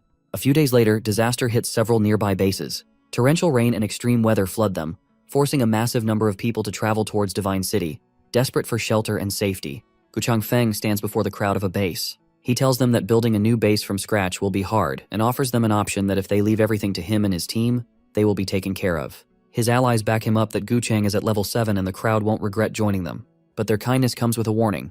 The people are given 10 minutes to make a choice, and if they don't accept the offer, they will all be wiped out. But the crowd is not easily swayed. Sure, level 7 sounds decent, but our boy is already at level 9, and in their eyes, that makes all the difference. A man who is apparently the leader of the base realizes the situation is not in their favor at all. The other side has way more people, and to top it off, they have a level 7 powerhouse, Guchang. With odds like that, he knows that putting up a fight would be nothing but suicide. So, after thinking things through, he decides it's better to back off for the time being. He plans to find a chance later to regroup with others or even get our hero involved. He agrees to hand over the base and begins retreating with his team. But Guchang is not interested in letting anyone walk away. He gives an order to his men to kill every last one of them as he does not want any future threats, not even small ones. The leader calls him out and accuses him of going back on his word, but Guchang does not care a bit. One of Guchang's men even taunts them that the MC's group is not even strong enough to be worth a real fight. Another person from the retreating side snaps back and tells him to go say that to our hero's face in Dawn City. Guchang then orders his men to go find out more about Dawn City. At the same time, somewhere else in the Divine City, a girl named Ling Weiwei has just returned after 2 long years. The last time she was there, life had completely broken her down. Her career had hit rock bottom. She was under intense mental pressure, and her thoughts had turned darker. During that time, she even lost control and hurt a stray dog, which she deeply regrets to this day. That memory still haunts her, and she wishes she could find the dog again and make up for it somehow. As she drifts in those memories, another girl comes over and brings her back to the present. She tells her that she has gathered the information Weiwei had asked for about the strongest force currently in the city. It turns out to be none other than Dawn City. Not only are they powerful in terms of manpower and resources, but they also have advanced technology, including genetically modified seeds that can boost crop production by 50%. Weiwei also has the ability to improve seeds, but her success rate only goes up to 30%. So hearing this instantly sparks her curiosity. She feels both challenged and inspired. If she can join them, she hopes she can become stronger and improve her own abilities too. The girl tells her that Dawn City is hosting a gathering the very next day and suggests they attend. Maybe even bring some gifts for them. The next day, at the city's South Stadium, Seeing is brought out in front of a large crowd. The MC stands off to the side and watches everything closely, though he seems to be deep in thought. Recent disasters, constant heavy rain and storms, have driven survivors from nearby cities into the Divine City, increasing pressure on all local bases. Some of those bases have already been attacked by outsiders. Then Guang steps forward to address the crowd. He reveals that Seeing has faked her identity and pretended to be an elder of Dawn City. She has committed something serious, though he leaves the details out, letting people guess for themselves if they are curious enough. His message is clear. Anyone who dares to impersonate a member of Dawn City will face the harshest consequences. This entire event is meant to serve as a warning and to show outsiders that Dawn City does not play games. And then, just like that, Seeing is executed on the spot. The crowd falls into silence before nervous whispers spread. It's obvious that no one wants to be on our boy's bad side. Guchang is there too. He watches the entire execution without saying a word, taking it all in. Then Guang makes another announcement. They are updating the rules for new recruits. From then on, only level 6 awakeners or higher will be considered. Hearing that, Wei Wei stands up with quiet determination. She turns to her team and tells them that she will be the one to make the first move. She is not going to wait around or let anyone hold her back. If they want to become stronger, it has to start somewhere, and for her, it starts then and there. Wei Wei introduces herself as a level 6 awakener with the power to enhance seeds, increasing their yield by a good 30%. Without beating around the bush, she makes it clear that she wants to be part of our hero's base. She turns to Guang and asks if he would be willing to accept her. Guang gives her a simple yes. Soon after, she is escorted into the base. The MC tells her that someone will show her around and help her settle in. Wei Wei thanks him. Just then, Warlock happens to be walking by. The moment it hears her voice, it stops in its tracks. That voice triggers something deep. The memory comes rushing back like a storm. Years ago, Warlock was trying to survive a freezing night by hiding inside some old boxes in a cluttered garage. That was when Wei Wei barged in, clearly furious about something. Instead of dealing with her anger in silence, she took it out on Warlock. She pulled out a knife and decided to vent her rage on it. She planned to slice off its ear first. Warlock had just enough instinct to dodge the blade and ran for its life. If it had not been for an old lady who later found and helped it, Warlock might not have made it through that bitter winter. Now, in the present moment, Warlock stares at her and instantly recognizes the face and voice it can never forget. The fury burning in its eyes does not go unnoticed. A passerby glances over, confused by the sudden change in atmosphere. Our boy arrives right then, walking alongside Wei Wei, and as soon as she lays eyes on Warlock, the color drains from her face. She looks shaken and genuinely scared. Warlock is not just angry for the sake of old memories. It is the kind of rage built from pain, survival, and years of carrying scars that never fully heal. Our hero can feel the intensity in Warlock's expression, which is impossible to ignore. Still, to make sure he is not missing anything, he turns to Rice for an explanation. Rice lays it out plainly. Wei Wei has done more than just taking Warlock's ear, but she has stabbed it multiple times and left it for dead. Now Warlock is not looking for sympathy. It has one question, passed through Rice, about whether our hero still intends to keep his promise. The one where he swore that, when the time comes, he will be the one to settle the score with his own hands. The MC turns to Wei Wei and asks her if she has ever cut off a dog's ear. The question came out of the blue, and Wei Wei looks completely confused, like she has no idea where that is coming from. She quickly denies it, clearly taken aback by the accusation. But the way she reacted says more than her words ever could. Our hero watches her closely and feels sure that she has done it. He does not push for proof, though. Instead, he tells her that whether she admits it or not does not really matter. Warlock believes she is the one who did it, and that alone is enough for him. Then he turns to Warlock and asks if it wants to handle the situation on its own or if it prefers that he step in. Without hesitation, Warlock says it will deal with it itself. At that point, something in Wei Wei seems to break. She starts crying and admits what she has done. She tries to explain that it happened back when she had just started working, and at that time, her thoughts were a mess. She was not in a good headspace, and it had not been intentional. She begs for mercy, hoping someone will understand. Rice, speaking on behalf of Warlock, makes it clear that forgiveness is not on the table. That is not Warlock's concern, as forgiveness is God's job, and Warlock's job is to send her to go meet him. Wei Wei starts to panic and turns to our boy and pleads with him instead. She tries to make him see the bigger picture, that if word gets out that he treats his people like this, no one else will want to follow him. But the MC does not respond to her pleas. Instead, he simply offers his help to Warlock and backs its decision completely. Wei Wei stumbles backward, shaken, but Warlock is not about to wait. It charges at her, and she stumbles again, falling to the ground. She clutches her head, suddenly overwhelmed by a sharp, strange pain. Our hero observes her closely, and something clicks. It is not just emotional distress, but something deeper is happening. He points it out to Warlock that, from the looks of it, she has awakened dual abilities due to the emotional overload. Warlock seems satisfied with that. It has been worried it might accidentally kill her with a single hit. But now it does not have to hold back or play it safe anymore. It keeps landing blows, but suddenly Wei Wei snaps. Her rage bursts out of her like a storm, and in an instant, she transforms into something huge and terrifying, no longer fully human. Our boy is startled for a brief moment, but Warlock quickly reassures him that it has things under control. Still, the MC tells it not to fight inside the base. The last thing they need is their plants and flowers getting destroyed in the chaos. Warlock agrees and drags the fight outside. From a distance, our hero watches as the two clash under the open sky. He had not expected Wei Wei to awaken such power, especially not something so twisted and dark in nature. Warlock keeps attacking, but our boy starts to notice something strange. Despite all its strength and experience, its hits don't seem to be making much of a difference. Wei Wei even taunts Warlock mid-fight and asks sarcastically if it is trying to give her a massage instead of fighting. Still, Warlock keeps swinging. But the MC can clearly see that its movements are slowing down and its punches are losing power. Warlock is clearly starting to wear out. Every time it tries to land a hit on Wei Wei, it just ends up exhausting itself even more, while she stands there barely reacting and worse, actually enjoying the whole thing. She mocks it like it's all just a game. But Warlock is not about to give up that easily. It reminds itself that it is not the same helpless dog it used to be. But it is the Thunderbolt King, and it has to face Wei Wei head-on, no matter how tough she seems. From a distance, our hero keeps a close eye on the fight. He notices something strange, that Wei Wei does not just seem stronger than before. She looks like she is actually feeding off Warlock's speed and strength, like she is absorbing them somehow. That realization makes him uneasy. Meanwhile, Wei Wei keeps teasing Warlock and throws insult after insult. She calls it useless, unwanted, and scared, then slams it with a powerful kick that sends it flying across the ground. But Warlock does not stay down for long. Something inside it snaps. As it gets back on its feet, a strange energy starts to swirl around its body. The usual sparks are gone, replaced by a new kind of power. Glowing, crackling, and purple. Our boy's eyes widen. He has never seen anything like that before. Not from Warlock or anyone else. Then, with that wild purple lightning pulsing through its body, Warlock charges forward and strikes Wei Wei with everything it has. The impact is massive.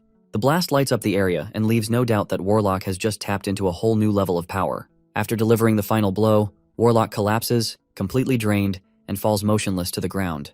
The MC runs over and drops beside it, worried but also burning with curiosity. He asks about the lightning, where it came from, and what it means. Warlock stays quiet for a moment, as it feels unsure how to explain something it barely understands itself. Then it makes up its mind.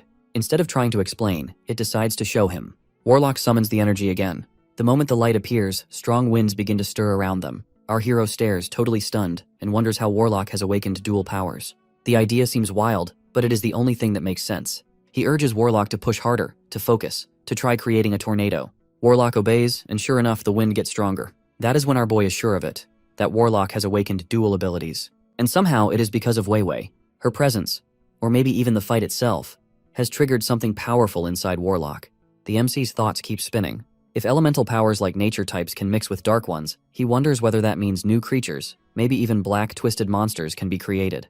And if this fusion of abilities is real, then maybe the key is timing. The earlier someone awakens their powers, the more advantage they have when it comes to merging them. His attention shifts back to Wei Wei's body. He reaches down and pulls the crystal from inside her, holding it in his hand. As he looks at it, a quiet thought crosses his mind. If he does not push himself harder, if he does not give it everything he has, he might fall behind even a dog like Warlock. Our boy has absolutely no plans of losing to a dog. Just the thought is enough to make his pride twitch. So he challenges Warlock to a race back to the base and sweetens the deal with a bet that if Warlock manages to win, he will hand over 100 points. But if the dog loses, he will snatch away the same amount. To make it seem fair, he assures Warlock he won't use his void walking ability, the one that makes him vanish and reappear. Warlock, being a dog with speed to spare, agrees without second thoughts. The race begins, and Warlock dashes forward like lightning on 4 paws, clearly faster than our hero. But the MC, being the MC, is not about to swallow his pride. Losing is not on his list of acceptable outcomes. So halfway through, he activates Void Banishment, a sneaky little loophole in his promise. Technically, he has not lied. He said nothing about this particular ability. By using it, he zips ahead and makes it back to base way before Warlock can even sniff the finish line. When the dog eventually arrives, our boy stands there waiting with that smug face of his and announces Warlock's defeat. Warlock just stares at him, knowing full well what has happened. It tries to hold back its tears, not because of the points, but because it has not expected our hero to stoop that low for something so petty. The MC remains unbothered and defends himself by pointing out that he only promised not to use void walking, and he never said a word about void banishment. And technically, he is not wrong, but it still feels like cheating. Later that day, our boy wanders into the inner courtyard and spots Rice waving him over. A flower has bloomed bright, beautiful, and surprisingly fast for something rooted in dirt. Rice tells him it has grown in just one day. Our hero takes one look and immediately points out it's poisonous. The scent is pleasant at first, but once it fully blooms, it can easily make someone nauseous. He decides it's better to deal with it immediately than let it become a problem later. Just then, Mayu appears from inside, curious about the commotion. She eyes the flower with interest and mentions that mutated plants often hold hidden benefits. If the MC is not going to use it, she asks him to hand it over for her research. She has some ideas, mainly about solving the issue with those gross, oversized ribbonfish. Our boy agrees and mentions that he will tell the others to keep an eye out for unusual plants and bring them to her if they come across anything useful. That night, everything is calm until he is suddenly jolted awake by a sharp pain tearing through his body. He is leveling up and it is not gentle. By the time the pain eases, he realizes he has reached level 9. His first thought is that he is finally ahead of Warlock. But with the new level comes a surge in power, and his mind immediately jumps to the idea of combining his abilities. He thinks about Wei Wei, who has managed to blend darkness and nature into a creepy little shadow beast, and Warlock, who can mix wind and thunder like a walking storm. Now he is itching to know what kind of power he can create. Curiosity getting the better of him, he calls Rice into his room to ask for a glimpse into the future, specifically his future if he fuses his abilities. Rice shares that it sees him dying if he goes through with it. That puts a quick stop to his excitement. He decides to hold off on the fusion experiment for the time being. But patience is never really his strong suit, and in the back of his mind, he is already wondering how long he will have to wait. The MC has caught wind of an unusual rumor.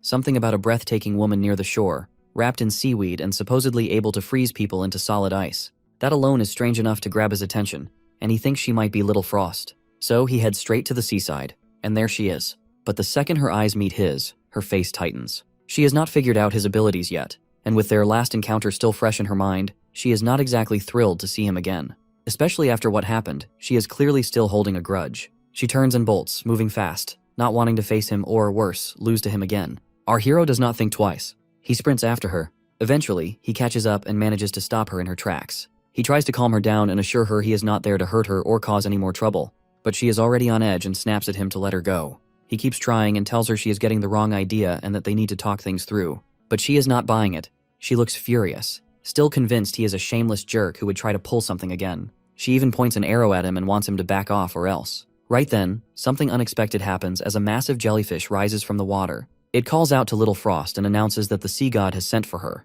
Our boy, meanwhile, eyes the jellyfish with interest. Judging by its aura, it looks to be a level 10 beast, and that means it could possibly drop the kind of rare crystals he has been hunting for. The jellyfish tells Little Frost it's up to her whether she goes or not, but adds that they have captured her friend, Little Dolphin.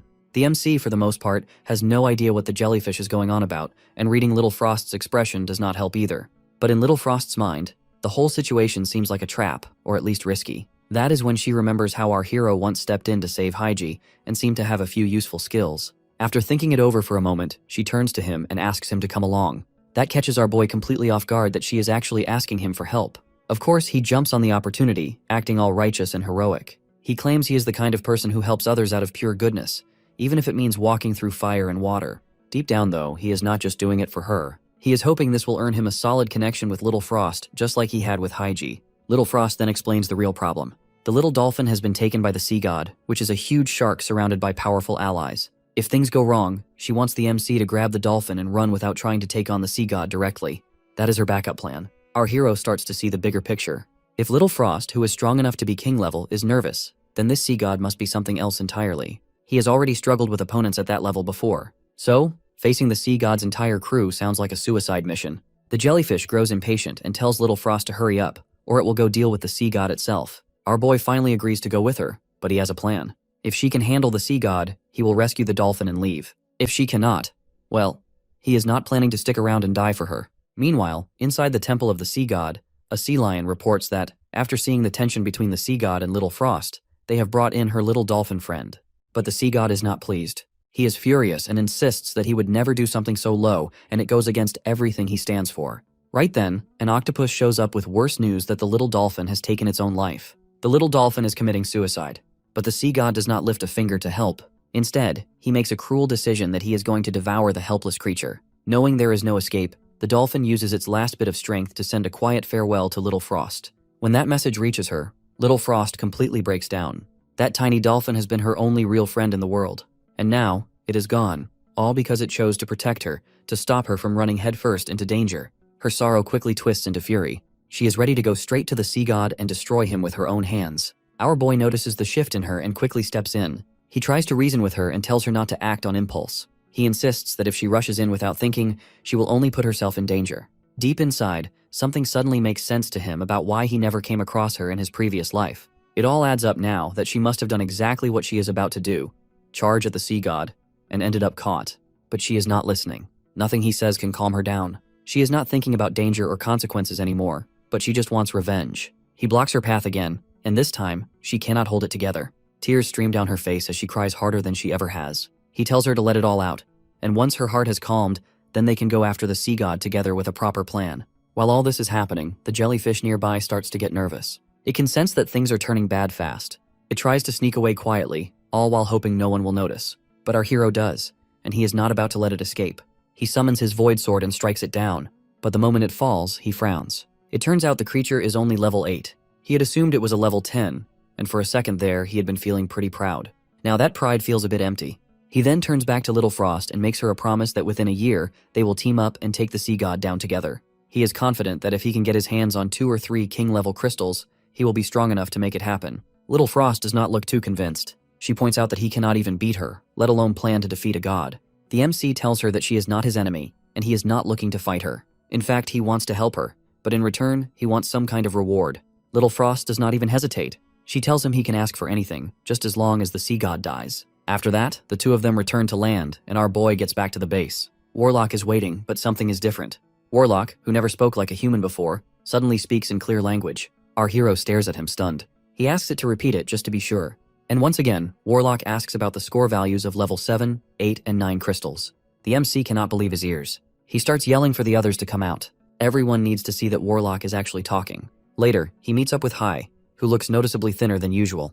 But Hai is not just there for a visit, he has information. He hands over a stack of documents containing detailed records about the recent activities of all the major bases. As our boy flips through the pages, one name stands out to him, Lu Tianju. She is a woman, about 25, from one of the cities nearby. According to the reports, she has more than 600 subordinates under her command, plus over 30 squads reporting directly to her. Her abilities are tied to nature, and 3 months ago, she successfully reached level 6 while stationed in another region. She has a reputation for being kind and fair to those who serve under her, though sometimes she struggles with making quick decisions. Still, she is not someone to underestimate. She has mastered multiple powerful transformations, like shifting into a blazing firebird or a lightning-charged wolf. Our hero remembers her from his previous life. She is not just any ordinary leader, but she is said to be the only one with the potential to become the future king of the natural element system. And judging by this report, she is already on her way. There is something about Tianju that has grabbed our boy's attention, and it's not just because of her strength. He can tell she is not one of those power-hungry types, nor does she seem like someone who chases titles or authority for the sake of it. She has potential, and he believes that if he reaches out to her personally, she might actually consider joining his side. At the same time, he is keeping tabs on another strong figure, Gu Changfeng, who is a 27-year-old man, gifted with wind abilities. The guy has a sharp presence and a dangerous aura, the kind of person one would expect to one day become king level in terms of strength. Our boy has not expected him to show up in Divine City, but since he did, it means the stakes are rising. He knows it very well that controlling a personality that headstrong won't be simple. Still, he gives Hai a nod of approval for digging up such detailed and useful information before heading out to take care of business himself. Meanwhile, at Tianju's base, Changfeng pays her a visit with a proposal in mind. He wants their bases to join forces, to unite and face the chaos together. He emphasizes the importance of sticking together and supporting each other through the mess. Tianju listens and replies that she will give it some thought. That alone surprises him. She did not ask about his base, did not question his strength, and did not even try to gauge what she would gain from the deal. That makes him suspicious. It feels like she is just being courteous and planning to turn him down. He then realizes her hesitation is not about him at all, but about our hero. When she mentions she is thinking about how to convince our boy to take in all her people, Changfeng's patience hits its limit. He has made a generous offer, and yet she is thinking about joining someone else instead. Just then, an emergency report comes in that zombies are approaching fast. Changfeng sees this as an opportunity. If he helps her protect the base, she will finally see that his offer is worth considering. He promises her his support, gathers his men, and heads straight into the fight. But what they face is not a regular zombie horde, but Da Zhuang leading the charge. Changfeng's men lunge forward to attack, but Da Zhuang simply kicks them aside. Changfeng also refuses to back down, summons his wind energy, and unleashes a massive wave toward the beast. At the same time, Tianju shifts into her firebird form and soars into the battle, attacking with flames blazing around her. But even that is not enough, as Da Zhuang throws her away. She crashes hard and reverts to her human form, and in that painful, heart-sinking moment, one thought echoes in her mind. This might be the end. Not just for her, but for everyone she is trying so hard to protect. Da Zhuang receives an update from another zombie that some props from Dawn City have shown up. Da Zhuang decides to run away, and Tianju cannot help but notice that the very zombies she and Changfeng had struggled to hold back earlier are now clearly spooked, and not just by anyone but by Dawn City. Right then, our boy appears. He scans the area, taking in the aftermath, and is pleased that Da Zhuang's vanguard has done their job so smoothly. But it's Tianju who is truly taken aback. The same zombies that have refused to retreat when she and Changfeng fought them are fleeing at the mere sight of our hero. That is all she needs to see to rush over and ask if she can join him. The MC does not hesitate for even a second. He has been waiting for this moment anyway, so he welcomes her in right away. Tianju then opens up a bit. She admits she wanted to join earlier, but our boy's group only accepts people who have reached level 6 or above. Unfortunately, her team does not meet that requirement, and leaving them on their own is not an option for her. Without her there to back them up, they would definitely end up being pushed around.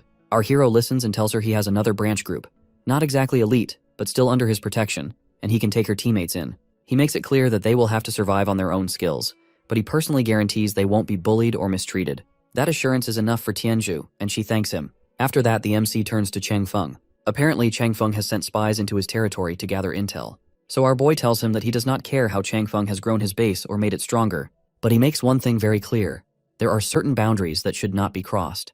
The weight behind our hero's words is enough to make Changfeng falter. He does not argue, he just quietly backs off. With that settled, the MC decides it is time to take Tianzhu back to the base. Changfeng also heads off, but he is not done yet. Under his breath, he swears that one day he will rise up and surpass our boy no matter how far behind he seems at the moment. Back at the base, just as things seem to be settling down, the sky suddenly turns dark out of nowhere. That is when Haiji shows up. The moment our hero sees her, he realizes something huge is going on. From the look of it, she is right in the middle of breaking through to the king level. But her energy is not stable, it's wild and barely under control.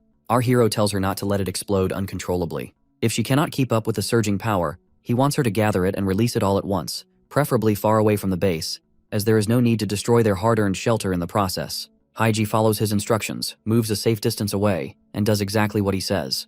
The result is that she breaks through successfully. He congratulates her, but Haiji is not done. Now that she has leveled up, she insists that they should go after Little Frost and bring her over.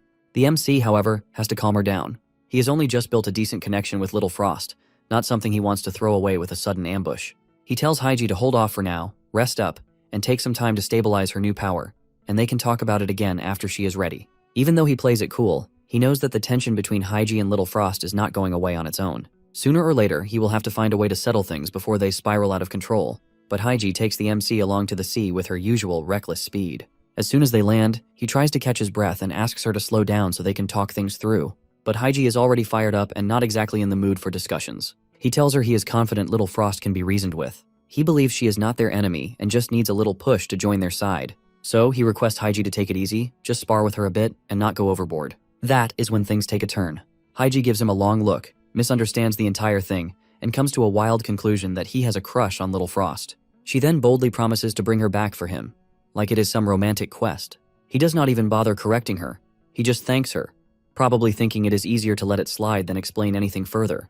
Haiji makes her way straight to Little Frost and announces that she is only there to give her a few slaps. Little Frost notices how much Haiji's strength has grown since their last encounter. Meanwhile, our boy finds himself a quiet spot far away from the action. He decides to stay hidden, watching from the sidelines like a harmless spectator while two top-tier warriors are about to clash. Haiji launches the first strike using her shadow abilities, and Little Frost fires back with an intense ice attack. The two collide in a whirlwind of power, exchanging heavy blows. Their fight rages on until both of them start looking drained, breathless, and bruised. But Haiji is not done yet. She still has enough energy to land a hit and goes for it. Little Frost blocks her first move, but Haiji quickly uses her other hand to slap her right across the face. That does it. Little Frost's patience snaps. She charges at Haiji, and they start brawling for real, and toss all control out the window. The MC watches the whole thing unfold, and finally decides to jump in and break them apart. Before he can do anything, Haiji hits Little Frost again. Little Frost shouts at our hero to get out of her way so she can return the favor. But Haiji hits her again for yelling at our boy. Only this time, he blocks her hand, just in time. And that is when Haiji looks at him, sees who he is standing up for, and then realizes he really does have a thing for Little Frost. So she decides to help in her own unique way. She switches tactics on the spot and starts attacking him instead, to make it seem like he is bravely taking all the hits just to protect Little Frost. He stands there, letting it happen, hoping it will earn him some sympathy points. Little Frost checks on the MC. She still cannot wrap her head around how ruthless Haiji was, and she does not bother hiding it. But our hero tells her not to speak that way about his sister. He is not angry, just firm. To lighten the mood, he reaches into his void space and pulls out 2 lollipops. He hands one to each of them and tells them that there is no need to argue. Then he turns to Little Frost and explains that Haiji is not just his sister, but she is an important ally, and how she will be playing a big role in their fight against the sea god. But Little Frost still does not seem convinced. She remembers how Haiji attacked her before, and that memory does not sit well with her. So she suggests that maybe he should become her little brother instead. He just smiles and shuts down that idea that he already has a sister. Then he turns it around and offers that she can become his sister instead. He then updates Haiji on the situation. He tells her that he has already talked to Little Frost about the whole sea god issue and explained their plan. Once he reaches king level, which will take about a month, they will strike. He also suggests that it will be much safer if the 3 of them work together. He invites Little Frost to come to their base and spend some time training and getting used to each other's strengths, so that when the time comes, they will be able to fight side by side without hesitation. Surprisingly, both girls agree without much resistance. 2 weeks pass in the blink of an eye. The MC finally hits level 10, but more than that, his body evolves, and his physique is now on par with that of a king level. Even if he takes a full force hit from the same level enemy, it won't be enough to take him down instantly. His thoughts then drift back to the dimensional blade, a powerful move he mastered in his past life. He wonders if he can use it again. Before doing anything reckless, though, he asks Rice to check the future using the prophecy ability. He wants to see what will happen if he tries to use his space-time power now. The result is grim. Rice tells him he won't die, but he will end up in a vegetative state. That is enough for him to drop the idea immediately. He tells Rice to rest for a while and decides to step outside instead, just to test how his new skills are holding up. First up is void walking. As soon as he tries it, he notices the range has expanded quite a bit. That makes him smile, as at least now, nobody is going to catch him easily. Then he tests out the dimensional blade. Back in the day, it was one of his deadliest attacks, strong enough to wipe out kings, and seriously hurt beings even stronger than that. But now, his energy levels are not quite the same, and what came out is a much weaker version. He tries it anyway, but the power is only about a quarter of what it used to be. He feels drained almost instantly, and his energy is completely wiped out. The crystal that powers the skill nearly shatters under the pressure. He realizes he will have to shelve that ability for now. It's too risky and far too draining to be used casually, so he decides to use it a last resort move, no question about it. With that settled, he shifts focus to the promise he made to Little Frost. The next day, he plans to face the Sea God. She mentioned before that the Sea God has metal-based powers, so he figures it's a smart move to bring a few extra hands along for the fight. The next morning, he sets out for the sea, joined by Mealy, Haiji, and Chukshue. Turtle King comes with them, and of course, Little Frost is there too. Millie gives them an update, using some intel she got from a jellyfish she just beat up. She guesses the location of the Sea God's temple and leads the way. As they move forward, Little Frost mentions that she saw a strange palace ahead, and according to her, the Sea God is relaxing on the beach nearby. Sure enough, Bai Hao, the Sea God, senses their presence too. Our hero, on the other hand, shouts at the sea creatures in their path. He warns them that they are facing not one, not two, but 3 king-level fighters. If they don't move, they will be wiped out. That threat works like a charm, and creatures clear the path. As they get closer, Little Frost notices that Bai Hao is wearing armor. Our boy spots it too. He freezes for a second because that armor looks exactly like the one worn by a monster he encountered in his previous life. The design, the feel, everything matches. A thought crosses his mind about how Bai Hao might have killed that monster and took the armor for himself. Bao Hai is completely convinced that Little Frost has just brought along a few extras to die with her. But our hero is not so quick to dismiss things. He immediately warns the others and tells them he recognized the armor Bao Hai has on. He explains to them that this is not some ordinary piece of metal, but it's rigged with an energy shield that activates automatically when attacked. As long as that shield holds up, Bao Hai might as well be invincible. Haiji suggests they try breaking the armor directly. Sounds logical, but our boy quickly shuts the idea down. Not because it would not work, but because a part of him wants the armor for himself. Bao Hai, on the other hand, has no reason to wait around. He charges in, fully convinced that he can handle all 3 of them on his own. Haiji responds fast and casts a curse meant to drain his power and leave him vulnerable. But Bao Hai is not fazed. He brushes it off like it's nothing more than an annoying breeze. Little Frost also unleashes her ice powers in the hope of at least slowing him down. But even with both of them attacking, it's useless. The armor absorbs everything, and there is not a scratch, not a dent on it. Little Frost just stands there for a second, stunned, completely thrown off by how ineffective their attacks are. Bao Hai then decides it's time to go on the offensive. But just before he can launch an attack, the MC cuts him off and tells him to get lost. And with a flicker of power, he uses Void Exile to teleport Bao Hai a short distance away. It is not a permanent fix though, and he knows Void Exile is not something he can keep using over and over as it has limits. So he used it just as a way to buy some time. Bao Hai, now disoriented, looks around in confusion. Our hero turns to Chukshue and asks her to try freezing time. She gives it a shot and it works. Bao Hai freezes in place, but our boy knows this trick won't hold him long. For someone at Bao Hai's level, the effect only lasts a few seconds. But seconds are enough for him as he appears right behind him, takes off the armor, and even strips Bao Hai completely and leaves him exposed in every sense. Then he uses Void Exile again to send Bao Hai who knows where, while the prized armor remains firmly in his own grip. After that, he turns to the Turtle King and gives him clear instructions to take everyone except Haiji and Little Frost and head straight back, and he plans to catch up with them later. Just before they leave, Mealy gives him a boost of strength along with a quiet, worried reminder to be careful. But just as the group disappears into the distance, Bao Hai reappears, this time burning with rage. The MC, who is now wearing the armor himself, tells the 2 girls to take a step back. He is ready to test just how much protection this thing actually gives and how long Bao Hai will last without it. Bao Hai demands the armor back like he still has any claim to it. But our boy is not having it. As far as he is concerned, that armor is his now, and that is the end of the story. Bao Hai does not take the rejection lightly. He charges forward with the plan to settle things with fists instead of logic. But something feels off as our hero notices that Bao Hai is already dangerously close, and still, the energy shield from the armor has not kicked in, which was supposed to activate automatically. Before the MC can make sense of it, Bao Hai's fist slams straight into his face, full force, leaving him completely stunned. Our boy gets confused as that punch was not just unexpected but also alarming. He cannot understand what has gone wrong. The armor is supposed to protect him, but instead, it failed him when he needed it the most. Watching our hero take that hit, Haiji loses it. Her fury erupts instantly, and she launches her curse at Bao Hai, while Little Frost follows up with a powerful blast of ice. But neither of their attacks does much, as Bao Hai has already encased himself in some kind of barrier, and their powers barely make a dent. To him, it probably feels more like a relaxing massage than an actual attack. The MC can hardly believe what he is seeing. Bao Hai's defense is not just strong, but it's unbelievable. And then, just when things cannot get worse, Bao Hai begins to change. He shifts until he fully transforms into a massive shark, and violent tornado swirls around him. Upon seeing it, our boy shouts for Haiji to move and warns her that the shark is coming straight for her. Haiji and Little Frost react just in time, leaping back and barely dodging what could have been a brutal end. The MC then turns to Haiji and urges her to work with him. He wants her to combine their powers if they have any hope of stopping him. Haiji summons her ultimate ability, Dark Devour, and together, they unleash their strength and surround Bao Hai in a storm of energy. For a moment it works, and he actually looks hurt. But it does not last long as Bao Hai breaks through their attack with sheer force. Haiji tries to push back again, but she is clearly exhausted. Her energy is spent, and she cannot hold on any longer. Now it's Bao Hai's turn to be furious. He glares at her, angry that they have managed to injure him. And he can tell that Haiji and Little Frost are both worn out, barely holding on. Our hero knows it too, that they won't survive another hit. And Bao Hai is already on the move again. The MC moves just in time and grabs Haiji and Little Frost before disappearing from the scene, leaving Bao Hai completely baffled and standing there with no idea what just happened. As the three of them travel through the water, Haiji cannot stop thinking about how unexpectedly strong Bao Hai has become. The last time they fought, he was not nearly this powerful. It catches her off guard, and she starts to wonder if the longer they delay dealing with him, the more unpredictable and dangerous he might turn out to be. Still, she figures a brief delay won't hurt too much. Our hero is of the same mind, as their ultimate goal is to take Bao Hai down, and they can figure out the details and next steps after that. Eventually, they return to land, where Millie and Chukshue are already waiting for them. Our boy fills them in on what just happened.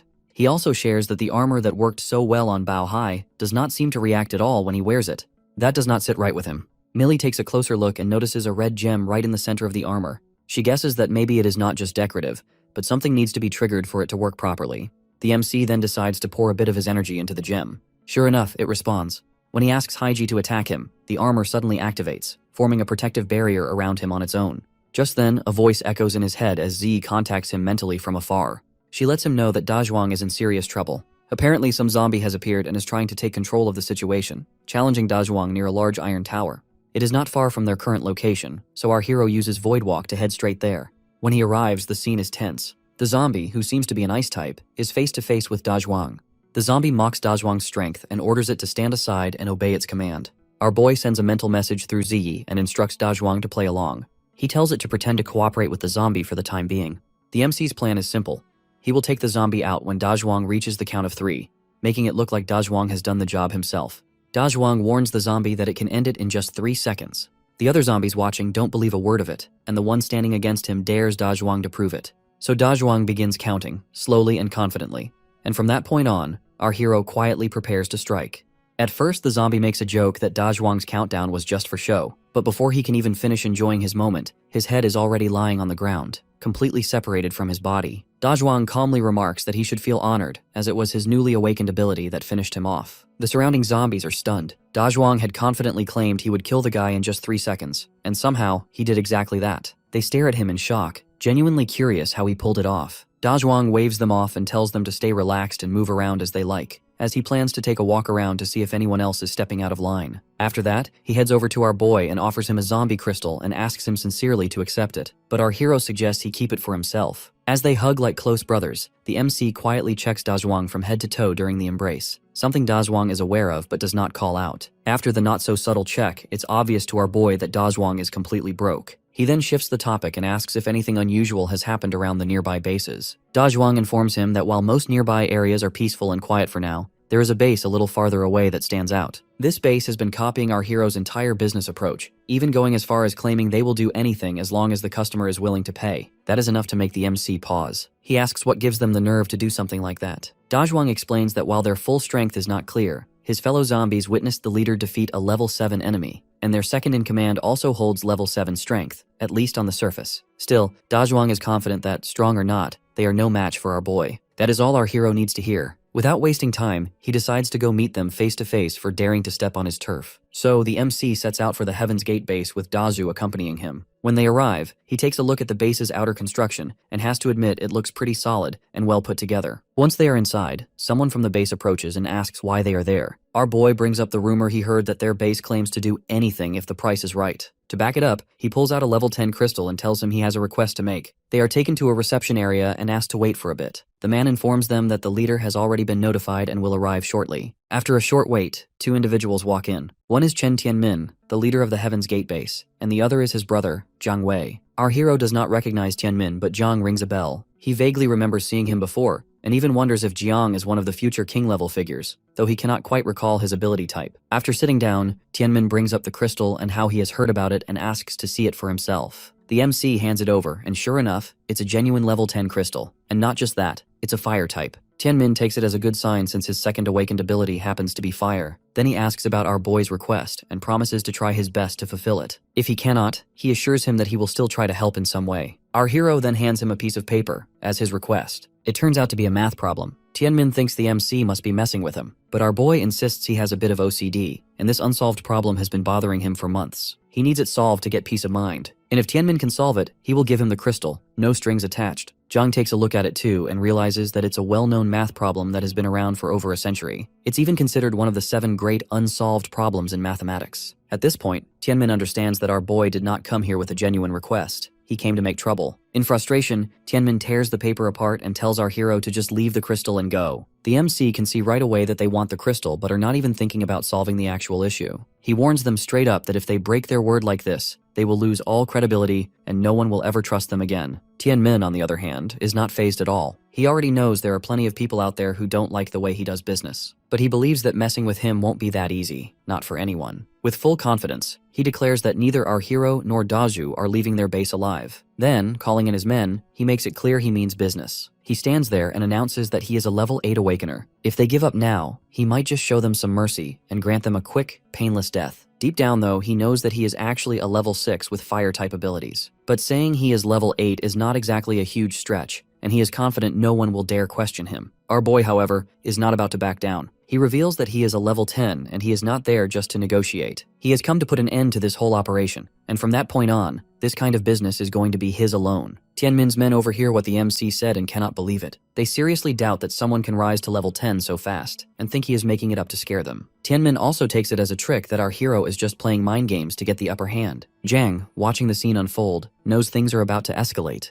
Our boy has insulted Tianmin right to his face. As far as Jiang is concerned, things have already gone too far, and they might as well start digging the MC's grave now. Tianmin snaps and warns our hero that he is already dead. But before he can make a move, our boy activates his void ability and, with a clean slice, cuts off Tianmin's hand. Then, just as calmly, he goes ahead and slices off the other one too. He looks at Tianmin and dares him to go ahead and insult him again. Tianmin cannot accept what just happened. He keeps denying it, as if he thinks his words will somehow undo the damage. But the MC is not done. He cuts off one of Tianmin's legs next, and then asks him if he still thinks his level 10 is just a bluff. Jiang watches all this closely. The way our hero just handled Tianmin like it took no effort at all makes him really think that he truly is a level 10. Still trying to save himself, Tianmin orders his men to attack our hero, but our boy makes quick work of them. They barely have time to react before he has taken them all down. That is when Tianmin finally starts to realize that the MC is not lying, and he really is a level 10. But even with all that, he just cannot bring himself to fully accept it. Our hero turns to Jiang and believes Jiang has talent, and he wants to bring him over to his side. So he gives Jiang a choice. Between him and Tianmin, only one can walk out alive. He promises he will stick to his word, and leaves the final decision to Jiang.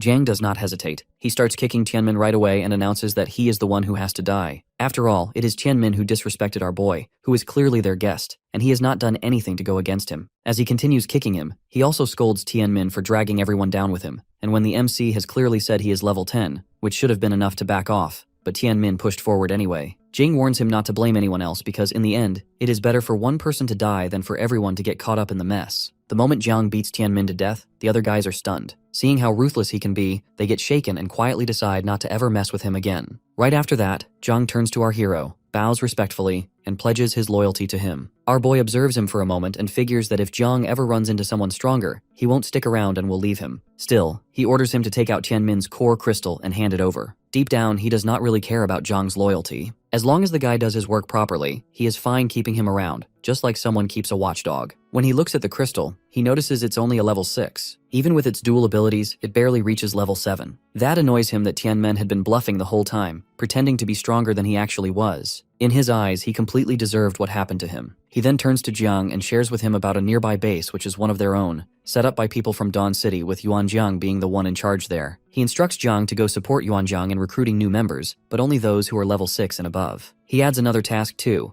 Jiang should parade Tianmen's head around to help spread the message and build their presence. Meanwhile, Dazu asks our hero where they are heading next. Our boy wonders if Yuanjiang, Haoran, and Miling have started setting up branch bases around Chengdu like they had planned a while ago, and decides to visit Yuanjiang himself and tells Dazu to return to the base first. Later on, he arrives at the base where Yuanjiang welcomes him and offers him a seat. Yuanjiang informs him that Haoran has gone out for training and probably won't return until nighttime. The MC assures him he is only there to check how things are going and to get any important updates. Yuanjiang then shares some new information about another base nearby that is on par with theirs in terms of power and influence. Our hero wants to know more, especially about who is running the place. Yuanjiang explains that one of the leaders there is a powerhouse, someone who has reached level 9. Recently, this guy showed off his abilities in public, and his name is Yahello. The MC recognizes that name right away. In his past lives, Yahello was a big deal. After reaching level 7, he awakened both wind and fire abilities. Eventually, he even made it to king level. On top of that, he is considered a child of fortune who managed to get his hands on 3 king level crystals, and probably loads of other top tier ones too. Our hero starts forming a plan to track down those crystals. He wants to steal them, and along with that, steal Yahello's luck. He instructs Yuanjiang to move ahead with recruiting and follow the plan like they discussed. Yuanjiang hesitates for a moment, unsure whether Yahello would even allow them to operate so close to his territory. But the MC seems confident that Yahello is not foolish, and that he will pay him a visit soon to give him a proper warning. Still, he knows one thing for sure.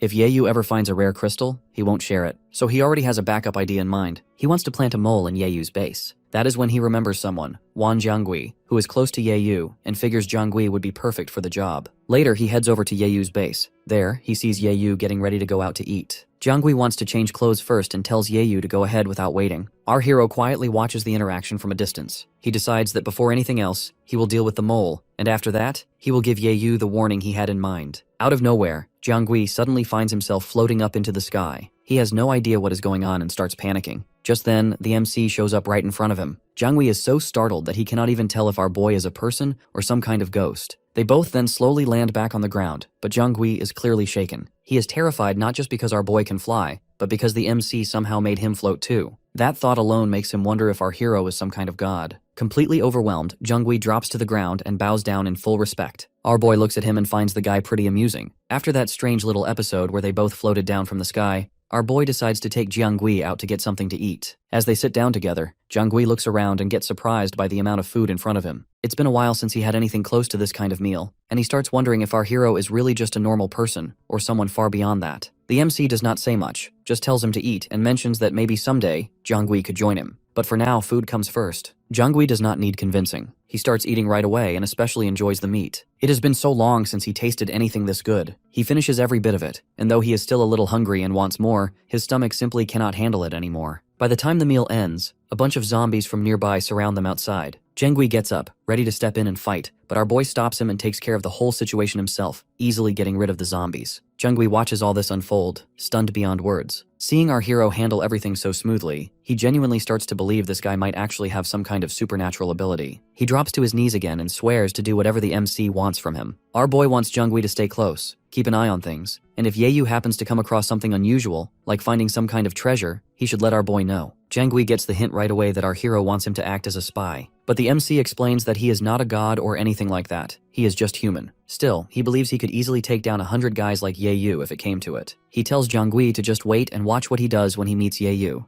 Only then will Jiangui understand what kind of person he really is. To make things more tempting, he gives him a crystal and tells him that there is a lot to gain from joining him. If Jiangui agrees to keep watch on Yahello and pass information back, he will be rewarded for it. Jiangui nods and agrees to the deal, then heads back to his place. Deep down, he apologizes to Yahello, but between our boy's power and the rewards he is offering, he feels like there is no other choice. A little while later, our hero arrives at Yahello's base too. Jiangui watches his entrance and finds himself impressed again. Yahello sees our boy and asks him directly who he is and what exactly he wants. The MC explains that he has heard quite a bit about Yahello's name around the area, how he is like a local boss, and that he just came to pay his respects. He makes it clear that he is only there in peace and hopes they can avoid any kind of conflict. Yahello assures him that there is no need to worry. He even offers that if our boy's people join him, he will make sure they are treated well. He offers our hero a drink as a friendly gesture, but the MC declines and mentions heading back home. But then he stomps the ground with such a force that the people nearby almost get blown away. Even Yahello has to brace himself. The impact is massive, and Jiangui, standing nearby, watches in amazement once again. After smashing the ground completely, our hero casually apologizes and blames his feet for being a little itchy. He promises also to send the compensation later, and since he has some other things to take care of, he decides to take his leave first. On the other hand, Yahello, who had always seen himself as the strongest, now realizes that there are people out there far more powerful than him. Seeing our boy's strength leaves him completely surprised. He immediately instructs his men to spread the word to absolutely avoid causing any trouble with Dawn City from then on. While heading back, the MC thinks to himself that it's still a bit early, so he figures he might as well stop by Miling's base. Once he arrives, he sits down looking completely drained. Miling comes over, and the moment she sees how tired he looks, she suggests giving him a shoulder massage. The thing is, he has not had any time to relax since coming back from the Sea God's place, and now he has been constantly running around without a break, so it's obvious that he is exhausted. Miling, being the fire spirit princess, offers to let him experience her massage skills. As she starts working on his shoulders, she mentions that she has been around for a while and has managed to gather some useful information. She wants to tell him what she has found out so he can decide what to do next. But our hero insists that he has already given her full authority over the base, and he wants her to take the lead and handle things on her own. Miling admits she is nervous and unsure if she will do well. He reassures her that he sent her there for a reason to help her learn and grow. He encourages her to go all out and not hold back. Even if she messes up, he will be there to support her no matter what. Miling cannot help but wonder how different things might have turned out if she and Millie had never met him. He thinks to himself that maybe things would have been smoother if they were just on their own, like in his past life. His eyes then move to the table, where he notices some fresh fruit placed neatly. He asks Miling where she got it from. The sight brings back a bit of nostalgia as he remembers how he could not enjoy fresh fruit like this in his previous life. This particular fruit is not too toxic and is considered pretty common, but back then, it was something special. He used to eat quite a lot of it whenever he got the chance. According to Miling, she found it in the mountains near the base and offers to give him some to take with him, in case he wants it. But he refuses, as he plans to go to the mountains himself and dig up a few of the plants so he can grow them at the base. Later, he heads out to the forest close to the mountains and eventually finds the fruit trees. Even though the fruit tastes sour and is not very pleasant, it still brings back memories,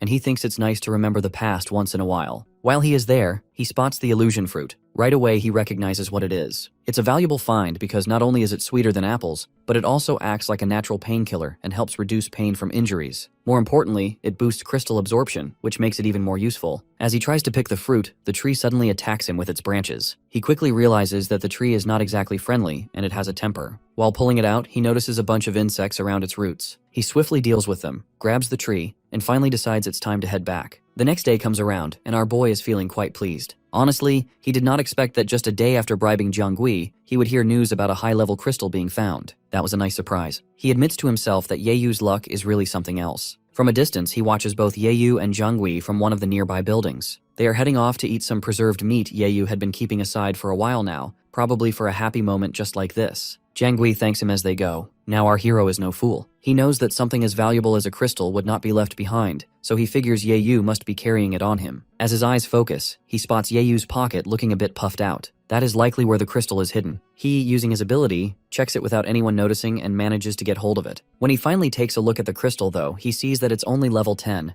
A bit disappointing, honestly not what he had hoped for. Still, he notices it's a light type crystal, which could still come in handy. So he decides to take it to Millie and let her make use of it. Right then, Yahello also realizes something is wrong. He looks down and sees there is a hole in his pants pocket. He immediately panics and gets worried that the crystal might have fallen out along the way. He asks Jiangui to help him search the whole path they took earlier, hoping they will find it somewhere. Jiangui, meanwhile, is quietly shocked. He is amazed that the MC stole the crystal right under everyone's noses, without a single person catching on. That is not something an ordinary person could pull off. At this point, Jiangui is convinced that our boy must be some sort of immortal. At the same time, somewhere else, Yinling is caught in the middle of a fight. She is up against a couple of tough opponents. The two guys she is facing acknowledge that she is skilled, but still try to intimidate her. They warn her that standing against two level 7 awakeners like them is not going to end well. They tell her to surrender, but Yinling does not plan to back down either. The rest of the group is told to back off and leave it to the two of them to deal with Yinling. As one of the guys, Lilian gets ready to attack, Yinling makes the first move and strikes. Her sudden attack takes them by surprise. Even though she is running low on energy and clearly worn out, she pushes herself to keep going. Deep down, she grits her teeth and curses her own limitations. Lilian and his teammate are furious now. They threaten her again that if she won't agree to join them, they won't let her live. But before anything else can happen, a mutant zombie appears out of nowhere. It's a high-level one, not like the usual kind. The two guys tense up instantly. The zombie has already taken down a few people nearby, and now, after feeding on them, decides to leave the remaining 3 alive for the time being at least. He figures he will kill them later when he gets hungry again. Yinling tries to escape while she still has the chance, but the zombie uses an ice blockade to trap her. He does not want her running off. She looks soft and fresh, and he seems interested in tasting her first. He even lets the guy escape but keeps her stuck in place. Yinling tries to talk her way out of it that she is just bones and would not taste good, but the zombie is not convinced, and he still wants to try her. Realizing she is out of options, Yinling forces herself to burn through what is left of her energy and activates her ability. As the zombie reaches out to grab her, she kicks him hard and bolts, knowing that she has barely 10 seconds to make her escape before she runs out of strength. The zombie rushes after her, and Yinling realizes there is no way she can outrun it. Her legs feel like they are giving out, and before she knows it, she drops to the ground, completely out of strength. Lying there, she feels like there is nothing more she can do. As the zombie reaches out again to grab her, she quietly accepts her fate. A part of her thinks that dying this way might actually be better than falling into the hands of those 2 men chasing her earlier. But right at that moment, Warlock suddenly appears and steps in just in time to stop the zombie. It seems to have adjusted well to its evolved form, and is quite satisfied with how useful its body has become. It then starts kicking the zombie repeatedly, striking it again and again until it finally stops moving. After finishing it off, Warlock takes out the crystal from the body and seems a bit disappointed, as it was only a level 8 mutant after all. Then Warlock turns its attention to the girl lying nearby. A memory flashes back about a young girl who helped it when it was seriously injured. She was about to leave for school, and her parents did not allow her to keep a dog at home. So instead, she gave Warlock a chicken leg before leaving. That small gesture stuck with it. And now, Warlock realizes this girl is the daughter of the old lady who once saved it. With that thought, Warlock picks her up and takes her back to the base. Once there, it explains the whole situation to the MC and asks him to let Yinling stay. Warlock even offers to pay her share of the points. Our boy can see how the past has come full circle. The girl's grandmother once helped Warlock, and now Warlock has returned that kindness. But at the same time, he also senses that there is something about the girl that feels oddly familiar to him. The girl introduces herself as a level 6 space-type awakener. When she tells him her name, it triggers something in our hero's memory. In his past life, before he had risen to power, there had been a space-type genius with that exact name. But back then, she had looked completely different. Her face had been horribly disfigured,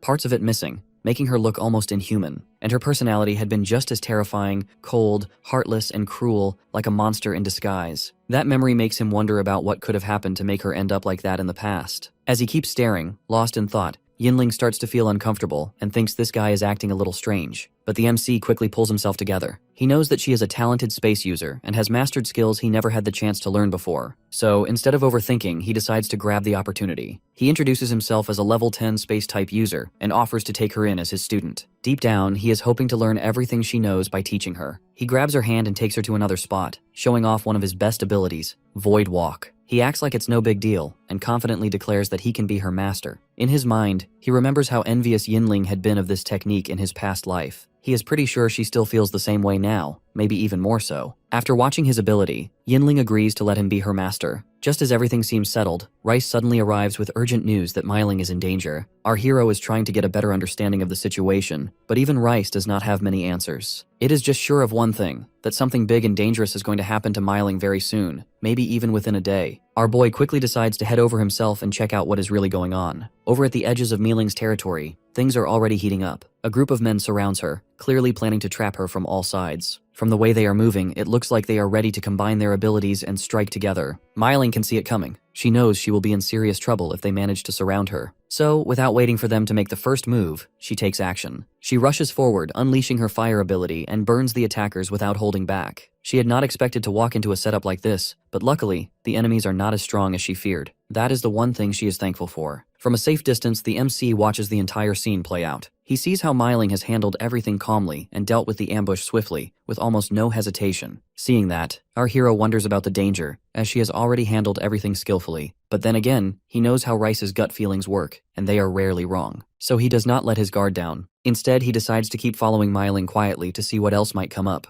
Meanwhile, somewhere else not far from the scene, a man rushes to report to someone named Ma Shuai. He informs him there has been a fight not too far away. A woman was attacked in what looked like a well-planned ambush, The man shares all the details and even brings along a sketch, drawn by one of the few who escaped. As soon as Shuai lays eyes on the drawing, he immediately recognizes Mealing. The man asks if Shuai knows who she is, but before he can say much more, Shuai slaps him hard across the face for being disrespectful. He gets even angrier when the man casually refers to Mealing as a goddess. That really pushes Shuai over the edge. He turns to his companion, a mutant zombie named Jiang Chen, and gives the order to rip the man apart on the spot. The thing is, it has been 5 years since Shuai last saw Mealing. Back in high school, she seemed like someone far out of his league. At the time, he did not even feel worthy of standing near her. But now he has grown stronger, and with that power, he believes he can finally have her. In his twisted mind, he wants to turn Mealing into one of his puppets, just like the zombies under his control, so she will never be able to run away or turn against him. He has also heard rumors that Mealing has a younger sister. He wonders if she has already become a zombie. If not, then maybe it's better not to turn her into a puppet just yet. Just the thought of it seems to bring him some kind of twisted joy. Fueled by these thoughts, Shuai calls together his entire zombie army and sets out toward Mealing. Back at Mealing's base, the people there are shocked to see Shuai approaching. No one had seen or heard from him for the past few months. They had all assumed he was long gone and no longer anywhere near the area. One of the men hurries over and quickly updates Mealing about the situation at the entrance. Hearing this, Mealing does not wait around. She immediately decides to go and see what is happening for herself. When she gets there, she finds Shuai waiting and casually greeting her like they are old friends. But Mealing looks at him with confusion. She asks him if they have met before because, honestly, she cannot recall ever seeing such an ugly face in her entire life. Upon hearing that, Shuai decides to make sure she remembers him but not in a pleasant way, and commands Jiang Chen to kill her. Mealing immediately uses her fire ability in response. At the same time, Shuai signals to the others around him to unleash their own powers too. He is feeling completely confident. After all, Jiang Chen is a creature he spent several months creating, and he is convinced that Mealing's flames won't have any effect on him. After hearing that, Mealing decides to deal with Jiang Chen first. She tells her people to fall back and stay safe and decides to handle him herself. She focuses her powers and attacks Jiang Chen with her flames and manages to burn him down completely. But then, just like that, Shuai revives Jiang Chen right in front of her eyes. That is when it hits her that fighting Jiang Chen directly is useless if Shuai can just bring him back. She immediately orders her team to scatter and avoid fighting Jiang Chen. Instead, she sets her sights on Shuai. Since he is the necromancer controlling everything, she figures that taking him down is the only way to really end this. She rushes toward him and surrounds him in a wave of flames. Watching him burn, she feels a brief moment of satisfaction. It looks like she has done it. But even then, somewhere in her mind, there is a doubt that someone powerful enough to create a level 8 mutant zombie should not go down that easily. Meanwhile, the MC has been observing all of this from a distance. He notices that Mealing's sense of danger is still not sharp enough. As Mealing has used her flame abilities multiple times in a row, Shuai can tell she is probably running low on strength. So he orders Jiang Chen to attack again. As Jiang Chen charges toward her, our boy moves fast and blocks him just in time. He then turns to Mealing and checks on her. Inside, he feels regret. He had planned to train her properly, but seeing her in danger like this, he could not just stand by and watch. At the same time, Shuai commands his zombies to launch another attack on Mealing. Our hero turns to Mealing and wants her to rest now, as he plans to deal with Shuai himself. But Mealing refuses to back down and insists on finishing it on her own. Our boy feels that Meiling's energy is nearly drained and that she should stop now before it's too late. But Mealing assures him that she still has one last move left to use. It's something she has always kept hidden, not because she was not capable of using it, but because she never had the courage to. She has always been scared that using it might take her life. But now, she has made up her mind to not keep hiding behind his strength forever. What gives her the courage to do this is the belief that he will protect her if anything goes wrong. Our hero sees how serious she is and does not argue. Instead, he gives her the reassurance she needs. As Mealing releases her power, he watches closely, and then he sees the firebird attacking Mealing herself. He is stunned. That is when it all makes sense that this is why she said she might die using this move. Every part of him wants to jump in and help her, to pull her out of danger, but he decides to hold back and trust her instead. As he watches her transformation continue, he remembers it looks like one of her most powerful techniques from his past life. It's called the Red Lotus transformation. And now, looking at her, he knows that she is no longer just strong. She has become the real Spirit Flame Princess. Mealing uses her flames against Shuai and Jiang Chen. She traps both of them in the fire, surrounding them completely. The MC watches from a distance and feels sure that Shuai cannot survive this. With a final massive blast, Mealing sends them flying, finishing the fight. As soon as it's done, she collapses, her body giving out from all the energy she has used. Our boy rushes over just in time and catches her before she hits the ground. Looking at her closely, he sees that she is unconscious, her body worn out from pushing herself beyond the limit. He uses his Void Walk ability and takes her home right away. Once he lays her down on her bed, making sure she is safe and resting, he heads back to the base. When he gets there, Millie appears and immediately asks about Mealing's condition. He reassures her that Mealing has now advanced to level 8 and successfully mastered the Red Lotus transformation. He even adds that from this point on, even most level 9 awakeners probably would not be able to defeat her. Millie feels relieved and happy to hear this,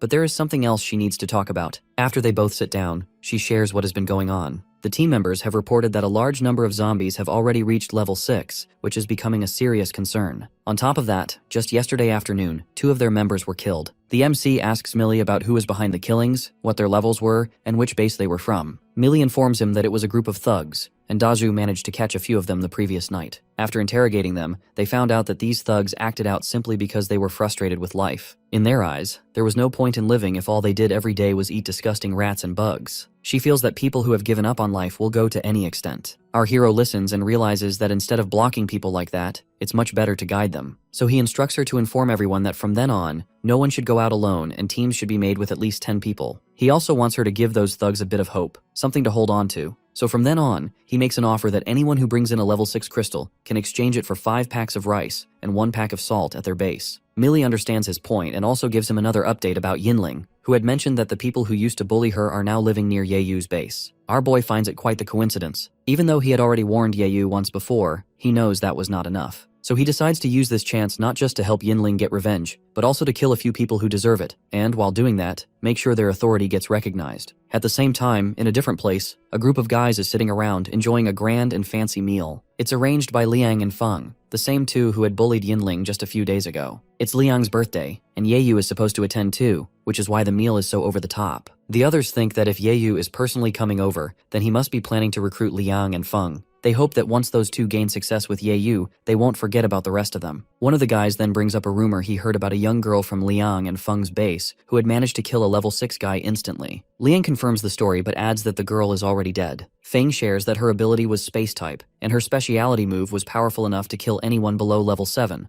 but according to him, it's useless against level 7 and above. Still, he admits that her ability was quite terrifying, being able to kill someone from a distance, like just by looking at them, without any bloodshed. Then another guy in the group shares that the MC has tricked them all. He also happens to be from Chengdu, just like our hero, and remembers the time our boy showed off his power. Back then, the MC had claimed to be level 8 and proved it by dismembering a level 6 guy with just a glance. That move scared a lot of people and made him famous in Chengdu. But now the guy thinks that our hero's ability only works on people below level 7, so he plans to expose him. Just then, news arrives that their base is under attack. Liang and Feng rush out to check the situation, and they see our boy and Yinling standing outside. The MC demands to know who bullied Yinling. Liang and Feng are stunned to see Yinling alive, and when she points at them to tell our hero they were the ones who hurt her, the guy who knows our boy also arrives. He starts spouting nonsense and accuses the MC of lying about his power. Our hero feels it's been a while since someone dared to talk to him like that. He figures the guy must be level 7 and wants him to take another look and see for himself if his ability works or not. Then, with a move, he slices the guy's hair along with some deep cuts on his body. The guy is shocked, and after realizing what just happened, he immediately questions Liang and Feng for misleading him. Liang tries to explain that Yinling used her space ability on them, and it did not have much of an effect. But before things can go further, the MC finishes off the guy without even touching him. Liang and Feng are left speechless, shaken by how easily our hero can kill without laying a hand. Suddenly, it clicks in their minds that our boy is from Dawn City, and they have heard of him before. The MC then makes it clear to everyone that he is not there to randomly kill people. He is only after those who bullied his student. Just then, Yeyu arrives and tries to calm things down. He assures our hero that Liang and Feng had no idea Yinling was our boy's student and pleads for him to let them go. But our boy can clearly see that Yeyu is trying to protect them. Yeyu reminds our hero that sometimes showing forgiveness takes real strength. As a way to apologize for letting Liang and Feng go, he offers him a level 7 space-type crystal. The MC, however, sees right through him. He knows Yeyu is not just trying to make peace, but he is clearly trying to earn favor and build alliances. But our boy also knows that if he gives in too easily, people might start questioning his authority, and that is not something he is willing to risk. Yeyu takes the responsibility that if Liang and Feng ever make the mistake of messing with our hero's people again, he will take care of them himself without hesitation. But the MC makes it crystal clear that anyone who dares to offend him never lives long enough to do it again.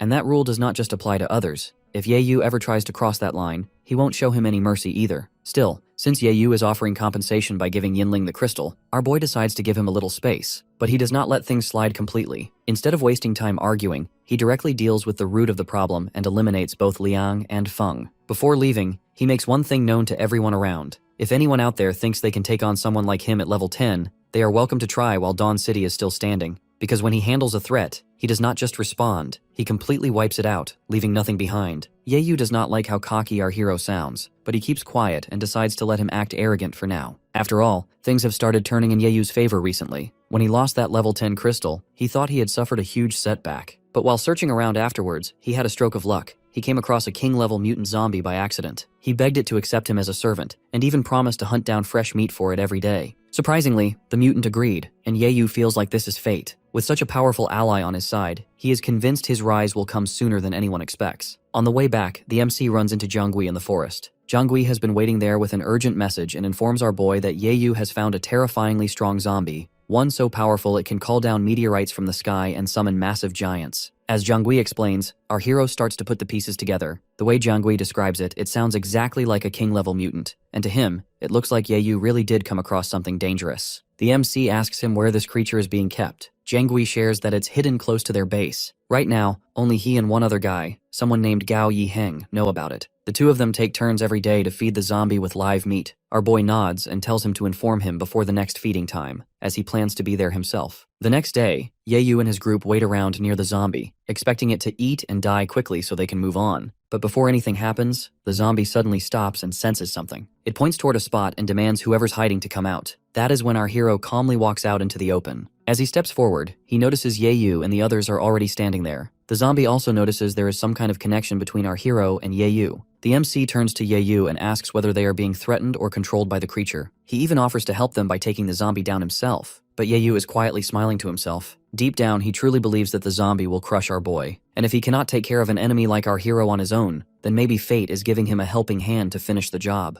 Our boy moves in first and throws himself straight at the mutant zombie, ready to strike. But right before his attack can land, the zombie smashes the ground apart and swiftly avoids it. It then lunges forward at him. Our hero reacts quickly and jumps back in time. But the next moment, several massive earth giants summoned by the zombie's powers trap him in the middle. Even with all that, the MC dodges their attacks with ease, and he is pretty sure these slow and heavy elemental tricks won't be enough to touch him. Watching everything unfold in front of them, Yiheng and Yayu are both shocked. Neither of them expected our boy to move the way he does, with such skill and speed. Meanwhile, Jiangui already seems completely taken by him. His belief in our hero's strength is unshakable, and he is convinced that the MC will kill the mutant zombie without much trouble. The zombie does not hold back and suddenly uses its power again and manages to land a strike on our boy this time. The hit throws our hero to the ground, and Yayu assumes that our hero is probably dead now. But then, the MC gets up, showing he is completely fine and had only been pretending to be hurt. He gets back on his feet and tells the zombie that he simply gave it a free shot. He then watches the zombie's strange behavior and can see that its movements are no longer steady and it seems to be reaching the end of its life. Just like Rice had predicted, things are starting to go in his favor, and he feels pretty confident that his good luck is only just beginning. Yayu, on the other hand, feels a bit disappointed. The zombie picked the worst time possible to die right in front of our boy. And now, instead of celebrating, Yayu is more worried about who is going to take the crystal. That is when Jiangui claims that since they were the ones who found the zombie first, the crystal should go to Yayu. Hearing that, Yayu feels unexpectedly moved. Our hero does not object, and he is fine handing over the crystal, but only if they can dig it out within 10 seconds. Secretly, he is quite impressed with Jiangui's acting and the way he handled the situation. Yayu uses his ability on the zombie to pull the crystal out. He gives it a proper try, but nothing happens. The MC looks at him and reminds him that he gave him a fair chance. But in the end, Yayu just proved that he is really not capable of much. Yayu starts to panic when he realizes he cannot take the crystal out from the zombie's body, while our hero stands back and enjoys the show. He knows very well that someone like Yayu, who is just at level 9, does not have the strength to open the head of a king-level zombie. He is also aware that Yayu could manage to do it, but only if he had several minutes, and that is exactly why he gave him just a few seconds. Seeing him struggle, the MC finally steps forward to do it himself. Meanwhile, Yayu keeps blaming himself for not being able to take advantage of the chance our boy had given him. With ease, our hero pulls out the crystal and feels satisfied, knowing that the king-level crystal now belongs to him. After that, he turns toward Yayu and throws in a bit of mockery about how luck always sides with the strong. Even though Yayu was the one who discovered the zombie first, he makes it clear that he has no plans to give him the crystal. He says it with a smile, hoping Yayu understands, and then casually bids him farewell. Once the MC leaves, Jiangui notices how our boy's actions have clearly fired up something inside Yayu. He helps calm him down and calls our hero heartless for taking the crystal they had found first. On the other hand, Yiheng observes that the MC does not seem to hold any actual grudge against Yayu, and he does not think Yayu should treat him like an enemy either. But Yayu disagrees. He believes our boy showing up was not just a coincidence. He remembers that after they discovered the mutant zombie, Yiheng had suddenly made an excuse to leave. Yiheng is stunned when he realizes Yayu is accusing him of being a spy. He tries to defend himself and claims he just had an upset stomach after eating mutated meat. Jiangui quickly supports Yiheng, confident that someone like him would never betray Yayu. But Yayu argues back that Jiangui does not really understand how deceitful people can be. Honestly, even Yayu is not fully convinced, but the facts in front of him are hard to ignore. Yiheng stays firm and swears that he would never betray the one who once saved his life. But Yayu is still suspicious. He points out how Yiheng started speaking up for our hero right after he took the crystal and demands to know what he offered him. Yiheng insists he never did anything disloyal, but he understands that once trust is broken, words won't fix anything. So he offers his life to Yayu as repayment for saving him. Without hesitation, Yayu kills Yiheng right there. Jiangui gets frightened and realizes that next time, if something goes wrong, he might be the one in trouble. He makes a mental note to stay extra cautious. Yayu hurries Jiangui so that they can leave since he has already dealt with the so-called spy. Jiangui acts surprised, like he did not expect things to go that far, and they both head out. Meanwhile, the MC arrives at the scene and sees what happened. He is disappointed because Yiheng had a lot of potential and could have reached the king level soon. In his past life, Yiheng had been incredibly loyal to Yayu, never abandoning him, even when things got really bad. Our boy never imagined that just because he appeared in this life, things would twist so much that Yiheng would be wrongly accused and end up dying such a painful death. Just as he is about to give Yiheng a proper funeral, he notices that Yiheng is actually still alive. At the same time, Yayu suddenly remembers that he forgot to take the crystal from Yiheng. He regrets it because he thinks the level 7 crystal could have been really useful for Jiangui. As our hero carries Yiheng's body and prepares to leave, Yayu and Jiangui return to the scene. And the moment Yayu sees the MC taking Yiheng away, he becomes fully convinced that Yiheng really must have been a spy. Because in his mind, if Yiheng were dead, there is no way our boy would go through the trouble of carrying his body instead of just taking out the crystal on the spot. Our hero, on the other hand, heads straight to the Dawn City's branch base of Jinyuan and demands that the light-type awakeners come out. Jinyuan himself arrives and asks why he is there. The MC hurries them up and urges them to do everything they can to keep Yiheng alive. About 20 minutes later, Yiheng slowly wakes up. He tries to figure out if it was really our boy who saved his life. Our hero, on the other hand, makes up that he could not stand watching Yayu take the crystal out of him. So, in that moment, he acted and pulled Yiheng back. Thankfully, there was still a bit of breath left in him, but Yiheng is not convinced. He questions our hero's motive and asks why someone like him would go to such lengths to save him. The MC explains that everything he does is for the survival and continuation of humanity, and it does not matter whether Yiheng believes that or not. What matters is the choice he makes now. Then he lays out two clear options. 1. Yiheng can choose to stay by his side and watch what he does closely. He does not have to decide anything immediately. He can observe and later decide if he wants to serve him or not. The second option is much darker. He can pretend that none of this ever happened,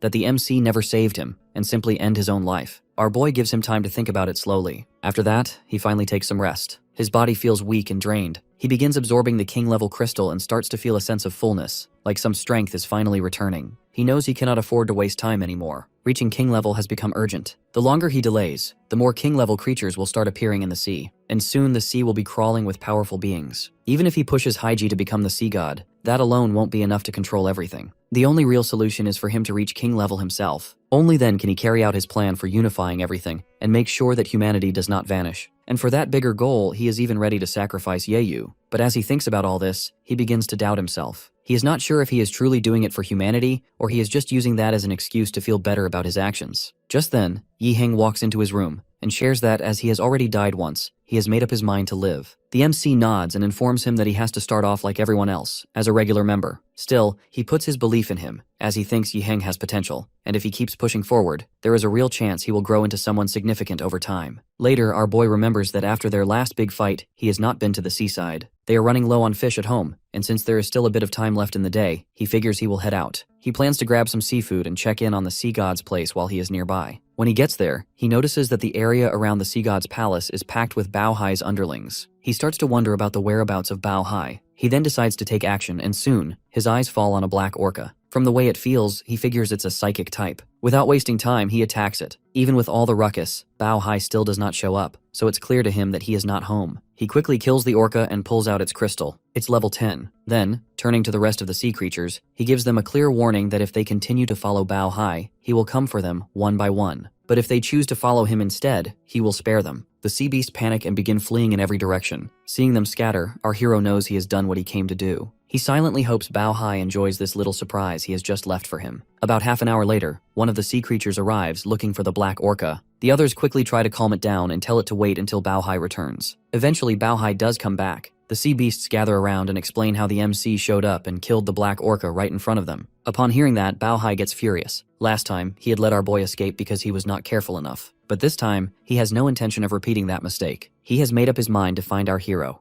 and this time, he plans to kill him with his own hands. After making his way back to the base, the MC spots a golden eagle standing there. Warlock steps forward and shows him a couple of eggs. It does not take long for our boy to put 2 and 2 together. Warlock must have taken those eggs from the eagle, and that is exactly why the bird has shown up there, clearly angry and looking for its stolen babies. Haiji steps in and blocks the eagle to keep the situation under control. Meanwhile, Warlock turns to our boy with a look and silently pushes him to fight the eagle. But instead of going after the bird, the MC lands a solid hit on Warlock. He is not okay with what just happened. In his eyes, stealing someone's child is low, and he makes sure Warlock knows exactly how wrong it was. The golden eagle watches the whole thing, a bit thrown off. It knows Warlock is no pushover after all. It could not beat it in a fight, nor could it escape from it. So now, seeing Warlock being told off like this and taking the hit without a fight, that is something the eagle was not expecting. Our hero then returns the eggs to their rightful owner and apologizes sincerely on Warlock's behalf. Right after that, he shifts his eyes toward Haiji, silently giving her a look to turn up the drama. Catching the cue, Haiji instantly flips into character. She starts scolding the eagle and asks if it thinks it can just fly into their base whenever it wants, cause chaos, and then leave like nothing happened. She acts like she is furious. In her fake outrage, she declares that in her opinion, this eagle should be kept locked up there for at least 10 years as punishment. And if it does not agree to that, then they will simply kill both the eagle and the eggs right on the spot. Our boy watches her in action, impressed. In his eyes, she does not even need to pretend. It's like being a villain just comes naturally to her. He turns back to the eagle and pretends to be in a tight spot, as Haiji is way too scary to argue with, and he does not want to end up on her bad side. He suggests that maybe the eagle should stay at their base for the time being, at least until things calm down a bit. Trying to make things easier, he even offers to build a nest for the eagle's baby and tells it to relax and feel at home. Warlock jumps in again and makes one thing clear. They don't let anyone hang around doing nothing. Everyone has to contribute in some way. It gives the idea that since the MC does not have a mount yet, maybe the eagle could fill that role. But the eagle immediately refuses. Our hero can see that it's clearly upset, but he does not understand exactly what it is trying to say. Right then, Rice shows up and helps by translating what the eagle is saying. According to Rice, the eagle is furious and would rather die than be humiliated like this. The bird thinks our boy seems like a decent guy, but maybe not strong enough, and it would never agree to become the mount of someone weak. The MC is caught off guard by that. He never thought the eagle would question his strength, but then he realizes he has not done anything to show his power so far. So maybe the eagle just misunderstood. If he does not do something now, there is no way he will earn its respect or trust. So, he comes up with a quick plan. He offers the eagle a challenge. He tells it that it's free to leave with the eggs. He won't lay a finger on it, but if the eagle can fly out of the base and make it past the boundary without him stopping it, then it wins. The eagle spreads its wings and shoots into the sky. As our hero watches it take off, he cannot help but smile a little. Seeing the eagle in action only confirms that if he pulls this off, he is going to end up with an incredible mount. The eagle takes off into the sky as it tries to find a way out of the area, but despite all its efforts and countless turns, it just cannot manage to get out. Eventually, worn out and a little confused, it ends up coming back to where our hero is waiting. The MC watches the eagle return and welcomes it without any surprise. The bird had tried, but in the end, it could not leave the territory. He does not mock it though. Instead, seeing that the eagle has decent potential and talent, he suggests that since fate has brought them together, it should become his disciple. He assures the eagle that doing so will bring it benefits in the future. He even promises to take care of its eggs and make sure they are safe and well looked after. Hearing that, the eagle agrees and decides to accept our boy as its master and offers itself as his mount. The MC climbs onto its back, and the eagle lifts off, flying smoothly through the air with our hero riding on top. Now that our boy has a proper mount, Warlock figures its task is done and decides it's time to head out and earn some points for itself. It enters the forest nearby and soon comes across a zombie. But this one is unusual. Its eyes are glowing red, and if it were not for that, it could easily pass as a human. Warlock is not the only one interested. A few other people are lurking around and also notice the same zombie. One guy, who has clearly been single for far too long, starts admiring the female zombie. Some of the others also agree that she looks oddly attractive. But then, it turns out they have all been mistaken. She is not a zombie at all, but she is actually a white seagull in disguise. One of the men makes the mistake of approaching her, which only irritates her. She reacts immediately and launches an attack. From a distance, Warlock watches everything unfold and is impressed by how powerful she is. Realizing the situation could be dangerous and not wanting to get involved too deeply, it quickly contacts the MC and asks for his help. Back at the base, our hero is busy showing the golden eagle the area where it will stay and where its eggs will be kept safe. Just then, Zhao walks in and passes along Warlock's message. According to her, Warlock has run into a flying zombie and wants our hero to come immediately. Our boy instructs her to inform Warlock to keep an eye on the zombie while he sets out in that direction. Meanwhile, the red-eyed seagull senses that she is being watched. Her eyes scan the surroundings, and she quickly spots Warlock hiding nearby. Before she can do anything, the MC shows up as well. She looks at both of them and demands to know what they want from her. Warlock answers honestly that they are after her crystal. Our hero quietly observes her and figures out that she is a psychic-type mutant. She looks confused because she does not understand why they would go so far as to try to kill her and take her crystal when there is no grudge between them. The MC, however, thinks practically. Since she is a king-level mutant, he assumes her lifespan should be limited. To wrap things up quickly, he uses his time acceleration ability and hopes it will bring her to the end of her life in an instant. But things don't go as planned. She notices what he is doing and calls him out for using his ability on her. Our hero is taken aback, as he has been accelerating her time for a while now, yet she seems completely unaffected. Even more surprising, she is not even angry. That is when he starts to doubt his own judgment. He realizes that if she truly were a regular king-level mutant, then his time acceleration should have worked by now. But the fact that it did not could only mean that she is likely not the kind of mutant he thought she was. After all, once zombies reach king level, their lifespan becomes incredibly long, and short-term time acceleration does not do much to them. And at this point, it seems like that might be exactly what is happening there. In all the memories of his past life, our boy does not remember ever coming across someone like her. Once it sinks in how powerful she actually is, he knows it would be reckless to continue fighting right now. He makes the smart choice to pull back for the moment and return later with a more solid plan. As he vanishes from sight, she stares around, puzzled by his sudden disappearance. The way the fight ended does not sit well with her. It feels unfinished, and that lingering frustration starts to build inside her. Not knowing what else to do, she transforms into her bird form and flies off to search for someone to take out her frustration on. Meanwhile, Yahello returns to his base and inspects the odd purple flower he found earlier. When he first came across it, there was not even a trace of grass around, and many mutated creatures had died nearby. That was enough to make him suspect that the flower was dangerously poisonous. But what he still does not know is whether it's potent enough to harm someone as strong as the MC, who is already at level 10. To find out, Yahello carefully takes a small amount of the flower's pollen and mixes it into a glass of water. Just then, another man shows up along with Jiangui. He is the one Yahello had sent out earlier to find level 7 meat. Yahello offers him the glass of water to quench his thirst after such a long trip.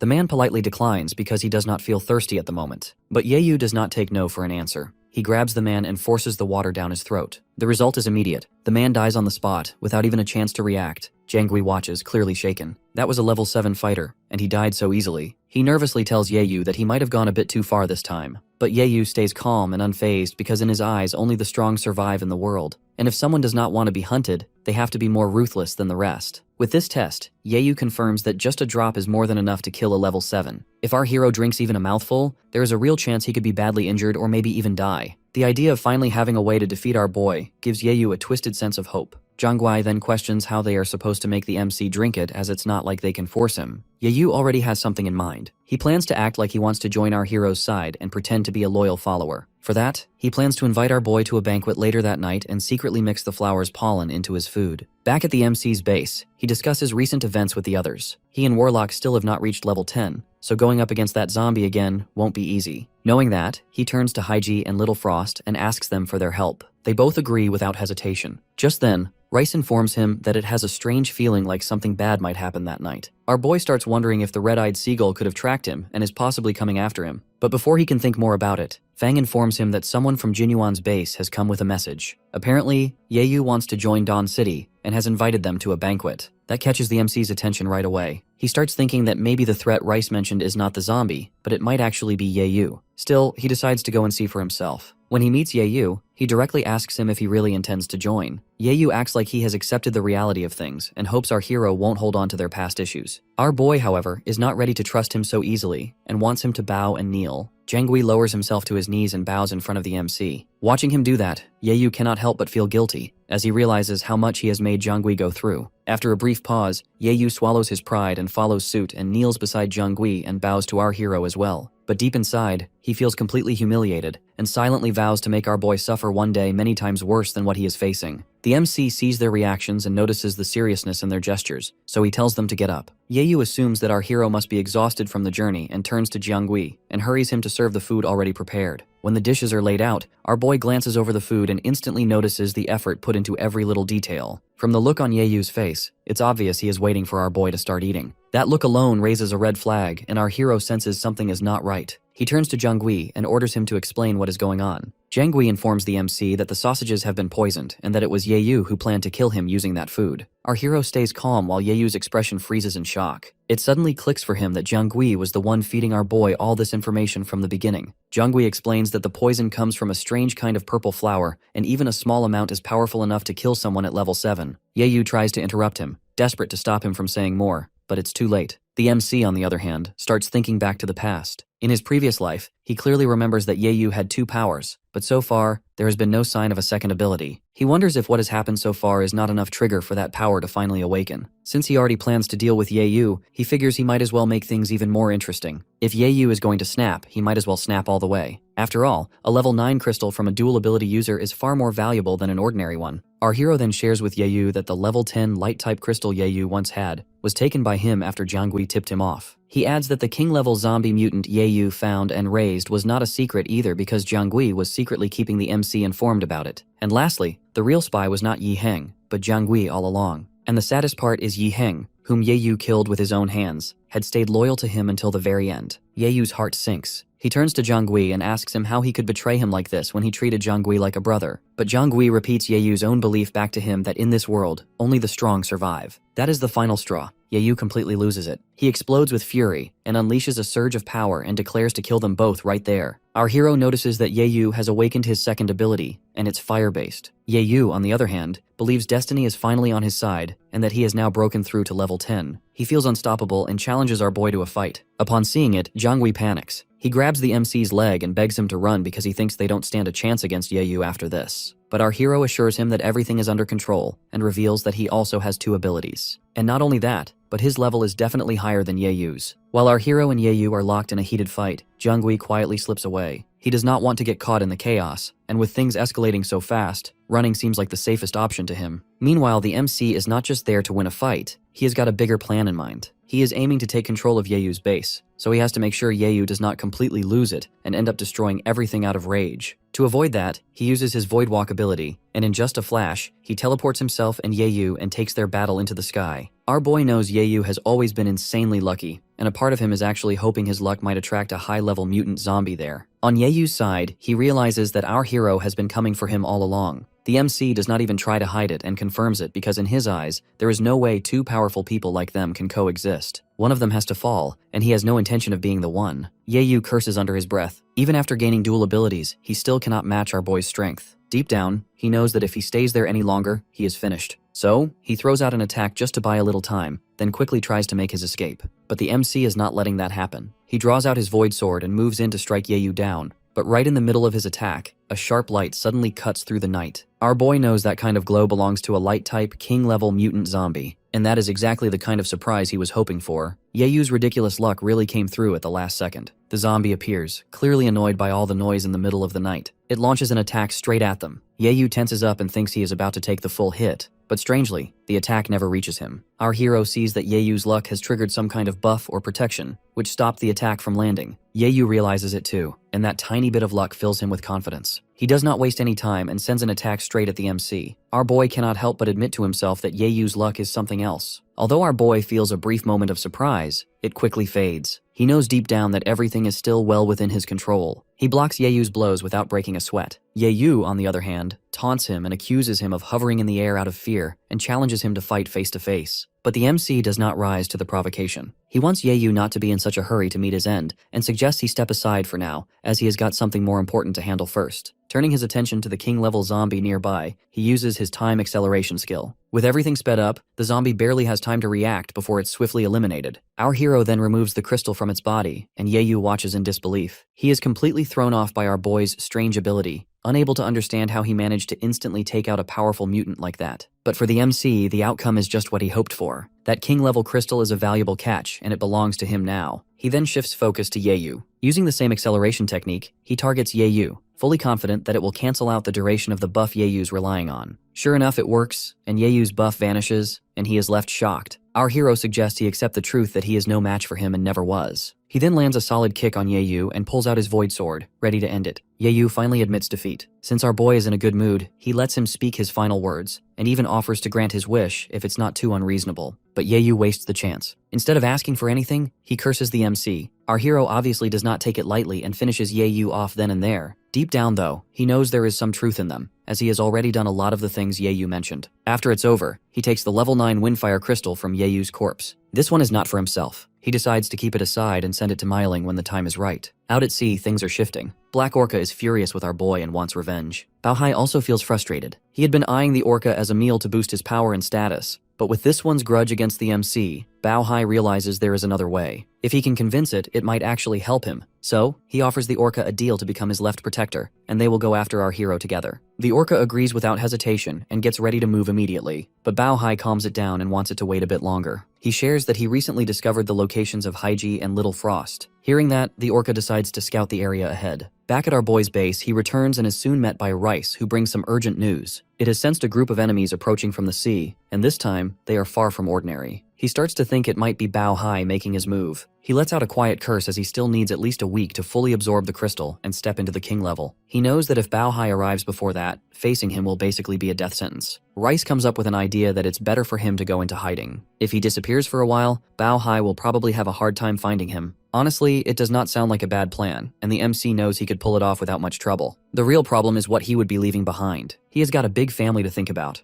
along with a whole business depending on him. That thought weighs heavy on him. So, in the end, he decides he cannot just run away. He needs to stand his ground and face everything head on. Rice sees he is still thinking too much and tries to calm him down. Even though the situation looks serious, Rice just does not believe anything too bad will happen. It also brings up something our hero has talked about many times: combining his powers. If he was ever going to try it, now might be the best chance to give it a shot. Later that day, our boy returns to his room. When he walks in, he notices Millie wearing glasses. He finds her pretty good in glasses too. While they talk, he ends up telling her about a special crystal he accidentally found. It's a light element crystal, and it's pretty rare and valuable. He wants her to take it and use it to reach level 10 so that she can be even more helpful to him when things get tough. Over at the sea god's place, Baohai is addressing the sea creatures. He reminds them of how the MC had once slaughtered many of them, so he wants them to join him and help bring our hero down. But the sea creatures are not all that eager to fight. One after another, they come up with excuses. Black Orca quickly picks up on what they are doing. It warns them that it and Baohai will carry them through the air themselves, and if anyone refuses to go along, it will kill them on the spot. Right at that moment, Red-Eyed Seagull shows up. She shows her desire to come with them too, just to see what is going on with her own eyes. Baohai, caught off guard, asks who she is. A white seagull explains that it was the one who brought her there. Her name is Bai-U, and she is a friend. Bai-U starts telling them about the time she met our boy, and when he saw her, he immediately tried to catch her. But in her view, Baohai is not all that powerful. She even brags about how the MC ran away the moment he saw her, yet Baohai is out there gathering an entire group just to deal with him. That clearly gets under Baohai's skin. He does not like being mocked. Still, he holds it in for the time being, and decides that once our hero is dealt with, he will eat her next. But for the moment, he agrees to let her come along. 2 full days pass, and finally they reach the shoreline. Baohai rises up out of the water and immediately spots our boy already waiting on land. That catches him off guard. He starts wondering if someone among his followers has betrayed him. He then demands the MC hand over his armor. Our hero dares him to come and take it if he really wants it. With Baohai now standing right in front of him, he knows the fight is unavoidable. He makes up his mind to use the fusion of his time and space powers. As he activates it, he suddenly sees a glimpse of his future self. That is when he finally understands that the ability allows him to draw power from the future version of himself. And that version is not just above the king level, but he is on a whole other scale. Baohai charges toward our hero with the aim to strike, but the MC asks him to wait for a moment. The issue is, while his space-time summoning begins almost instantly, the actual descent of that power takes its sweet time. Baohai does not care though. He keeps coming at him. Strangely, our boy cannot hear a single word he is saying. Baohai tries to land a hit, but his attack fails. Our hero glances at Haiji and Little Frost and urges them to fall back and stay out of the fight for a few minutes. But they don't react to him. He starts to wonder whether they are under some kind of hypnosis or mind control. Just then, Bai-U makes an appearance, and seeing her triggers a memory in his mind. He realizes that she was never a zombie to begin with. On the other side, Baohai looks strangely pleased,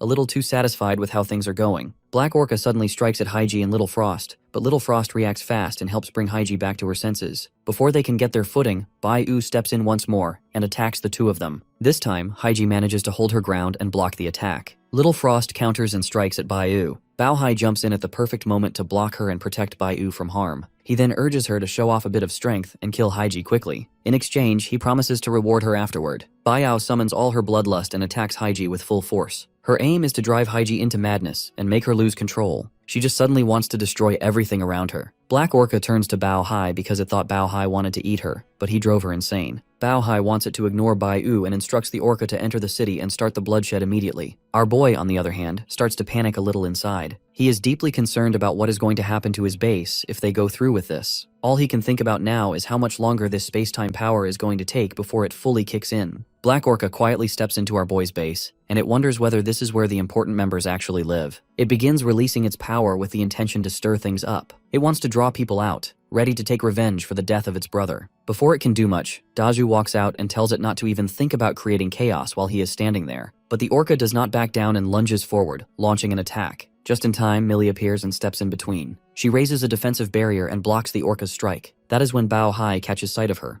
and something on her stops him in his tracks. She is wearing the gems our hero had taken from him long ago. He guesses that the MC gave those to her, which means they must be close, and a cruel idea forms in his mind. If he kills her right there, he might be able to break our boy's spirit completely. But before he can even try, Little Frost shows up and blocks his path. She challenges him that if he wants to harm Millie, he will have to go through her first. She traps Bao Hai in a thick cage of ice. Seeing this, the Black Orca quickly tries to help and launches an attack toward Millie. Right as things begin to turn dangerous, Warlock appears and urges Millie to step back and promises to take over from there. Then, Baiyu uses her manipulation powers and calls Warlock toward her. Meanwhile, Bao Hai smashes through the ice, breaking free. Little Frost did not expect all three of them, the king-level beings, to show up in the same place and at the same time. The situation turns overwhelming. She knows that if they want any chance of holding the base until our hero returns, there is only one option left. She activates her strongest move and encases all three enemies in a powerful frozen cage. She wishes her goodbyes, to our boy, to Millie, and to everyone in Dawn City. Meanwhile, far across the sea, the MC finishes fusing his abilities. Without delay, he speeds back to the base. When he arrives, the sight that greets him is gut-wrenching. Millie is on her knees, holding Little Frost tightly in her arms, tears streaming down her face. Millie feels completely helpless, like there is nothing she can do. The MC thanks Little Frost silently for stepping up to protect Millie. In his mind, he makes a firm decision that the heads of the three enemies will serve as his offering to honor her sacrifice. Millie, meanwhile, refuses to give in. She starts to pour all her healing energy into her and begs her to wake up. The MC wonders for a second if this is what resurrection looks like, but he knows better than to think that bringing someone back from the dead always demands a massive cost. Still, knowing that Little Frost gave her life to protect Millie, he understands perfectly why Millie just cannot stop trying. Just in time, Bao Hai manages to break free. He laughs loudly and announces that he will kill them right there and then. But before he can even take another step, our hero attacks him straight on and makes it clear that Bao Hai is the one who is going to die. Bao Hai stumbles back, completely shocked. He did not expect this. The strength the MC just showed is nothing like what he imagined. He refuses to accept it and gathers all his strength and charges at our boy with full force, determined to crush him. Meanwhile, Black Orca decides to step in and sends a powerful attack toward our hero as well. Bao Hai watches this and instantly thinks it is a fool to forget the MC has teleportation abilities. Our boy, however, can see what Bao Hai is thinking. He grabs him and tells him that he is not planning on running away. Instead, he is going to use him to take the hit. He also breaks Baiyu free as well and pulls her in. He throws both of them ahead, using their bodies to block the incoming attack from Black Orca. Baiyu fumes with anger,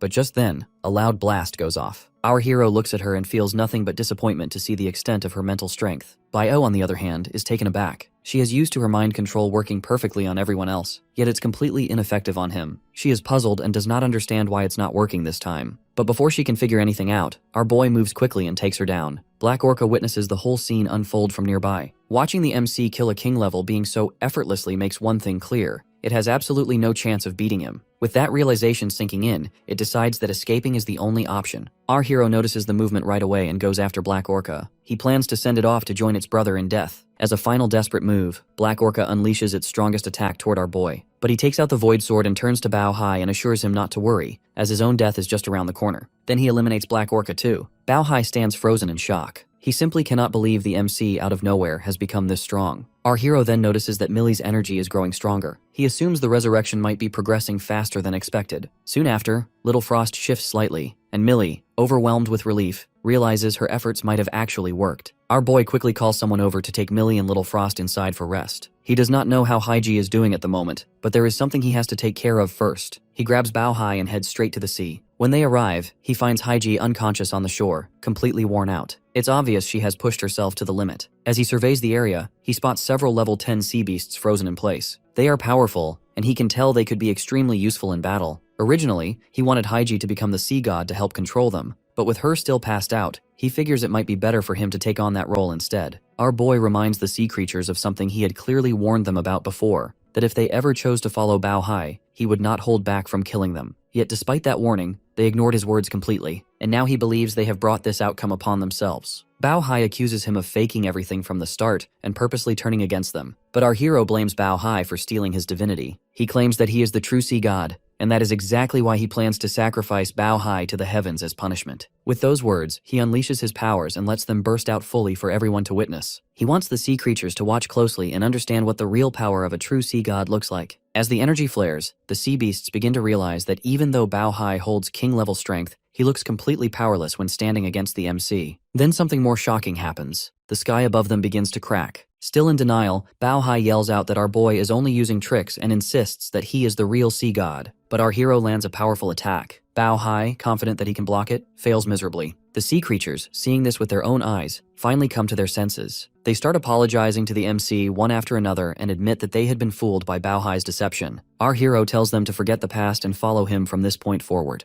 Among the crowd, a sea lion is the first to step up and show his loyalty. The MC asks it to come closer to reward it for being the first one to take the lead. But deep down, he wants to surprise the others by using his time acceleration ability to make the sea lion break through to king level instantly. The rest of the sea creatures watch this happen and are stunned. That one move is enough to make them all submit without any further resistance. Our boy then tells them that if they truly follow him, they won't just gain strength, they will gain something far beyond that. But inside, he knows that all of these creatures are already at level 10. Even without his time-based powers, they would have naturally reached king level on their own within a year. Still, this method saves time and shows them what is possible under his leadership. Just then, his attention shifts. The golden eagle appears high in the sky, its cry echoing through the air. He thinks that something might be wrong and decides to get back as soon as possible to make sure everything is still all right. The MC returns to the base and notices right away that the golden eagle's eggs have finally hatched. He talks to the eagle and mentions a method he knows that can help the babies grow faster. The eagle does not seem to hesitate and agrees. So, he takes the eagle along with its newly hatched children and sets off. He is planning to use this ability in front of others because speeding up their growth is something impressive and definitely a skill worth showing off in public. He heads over to the seashore, where the sea creatures are gathered, and tells them to watch closely because he is about to demonstrate something interesting. He introduces the golden eagle and its hatchlings to them and asks them to pay close attention. The sea creatures don't really get what he is talking about, but he uses his time acceleration ability on the baby eagles, and in just a moment, they grow into fully developed golden eagles right in front of everyone. The sea creatures are stunned. Some stare in disbelief, while others seem to question whether they are even awake. Watching the eagle chicks grow into adults instantly makes them realize that our hero's powers are on a completely different level. Our boy looks at the eagle and tells it that this is his reward for cooperating. Then he asks the eagle to take its children and return. One of the sea creatures, moved by what it saw,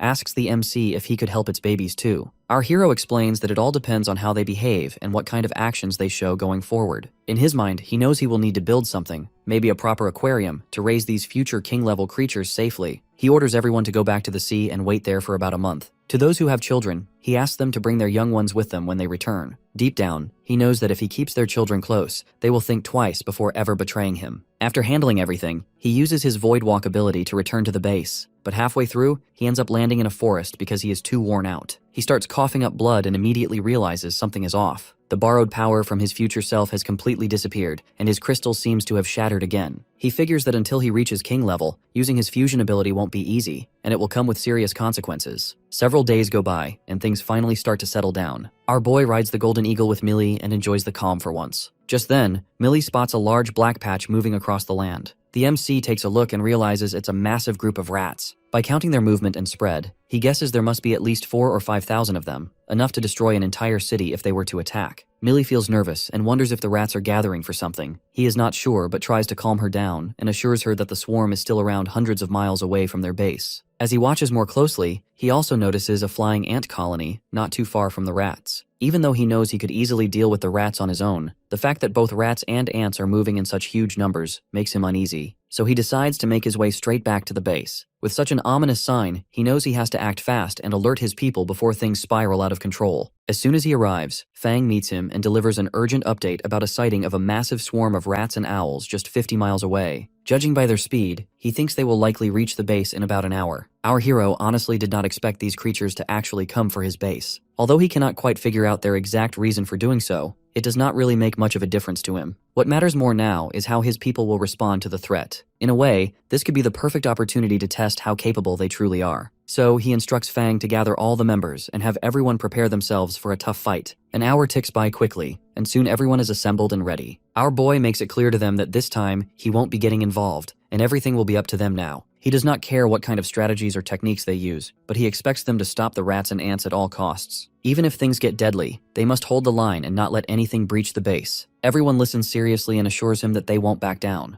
They are determined not to let these creatures destroy what they have built. The MC also reminds them of what is at stake if they fail. Not only will the base be overrun, but all the food they have stored and the crops they have grown will be wiped out. And if that happens, they will be left with no choice but to survive by eating rats. That warning alone is enough to fire up everyone's fighting spirit. As the battle kicks off, the entire team begins using their abilities. Flames blaze, ice forms, wind howls, and electricity sparks through the air as they try to push back the wave of incoming enemies. But things don't stay simple for long. Out of nowhere, the rats begin digging into the ground, creating tunnels and popping up from below. They have not even fully dealt with the creatures coming from the air and land yet, and now they are being ambushed from underground too. To make matters worse, they start noticing that the rats and ants seem to have developed some kind of energy shield that is making it hard for their attacks to land properly. Realizing how serious things are getting, Shuyun steps up and gives out orders. She instructs all the level 7 fighters to get their strongest skills ready, while the others should focus on the flying ants. Their job is to target the energy shield and break it down. But she also warns them that there is a particular ant among the swarm, one with a shiny silver-white body, and that one is capable of launching mental attacks. Shuyun fires a set of ice arrows at the white ant and successfully freezes it. Then, seeing how quickly things are spiraling out of control, she instructs everyone that it's time to evacuate. But just as she gives the order, the rats burst through from underground, catching everyone off guard. The defenders start taking heavy hits and immediately send out calls for support from those still inside. Yinling takes charge to deal with the rat swarm. Watching her in action, our hero feels genuinely proud as his student is holding her ground and stepping up at the right moment. But things quickly take a darker turn.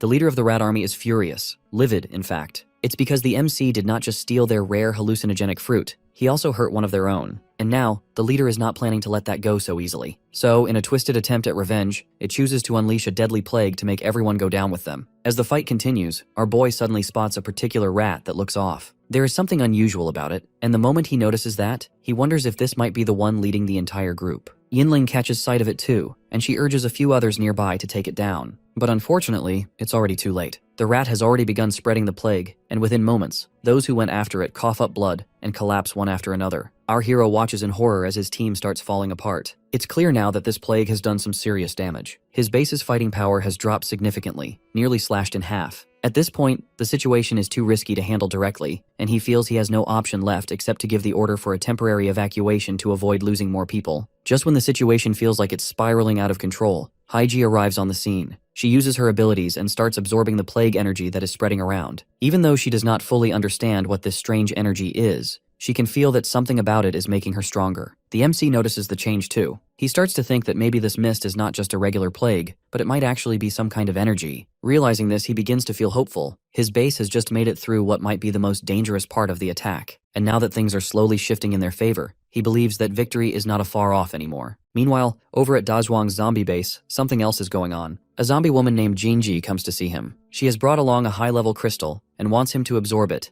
in the hope it will help him grow stronger. She believes that with more power, Dazhuang will finally be able to challenge our boy and take revenge. Dazhuang, on the other hand, is more focused on the fact that he has finally got a wife. Still, he cannot quite figure out why she is so obsessed with going after our boy. He agrees to her plan for now, but makes it clear that she is not to act on her own. Whatever she plans to do, she has to tell him first. Even though he plays along, Dazhuang finds her irritating deep down. He starts thinking about how to convince her to drop this whole revenge idea and avoid unnecessary trouble with our hero. While he is still figuring that out, another zombie barges into the room with some unexpected news. Apparently, one of the new recruits, Li Huo, has been hiding a high-level crystal all along. Jingji is immediately furious. After everything they have done for him, feeding him, protecting him, taking him in, he dared to hide something that valuable. She demands they punish him to set an example for everyone else. Dazhuang wastes no time. He goes straight to Li Huo and asks him to hand over the crystal. Realizing he has been caught and there is no use pretending anymore, Li Huo decides to drop the act. He runs, setting parts of the base on fire as he escapes, and yells that he was planning to play the role of Dazhuang's younger brother for a while. But now it's clear that won't work. Jingji did not expect Li Huo to be this powerful. She is shocked and starts worrying about the problems he could cause if they let him go free. Dazhuang is thinking the same thing. It's clear Li Huo cannot be ignored. He reaches out to our boy immediately and shares everything that just happened.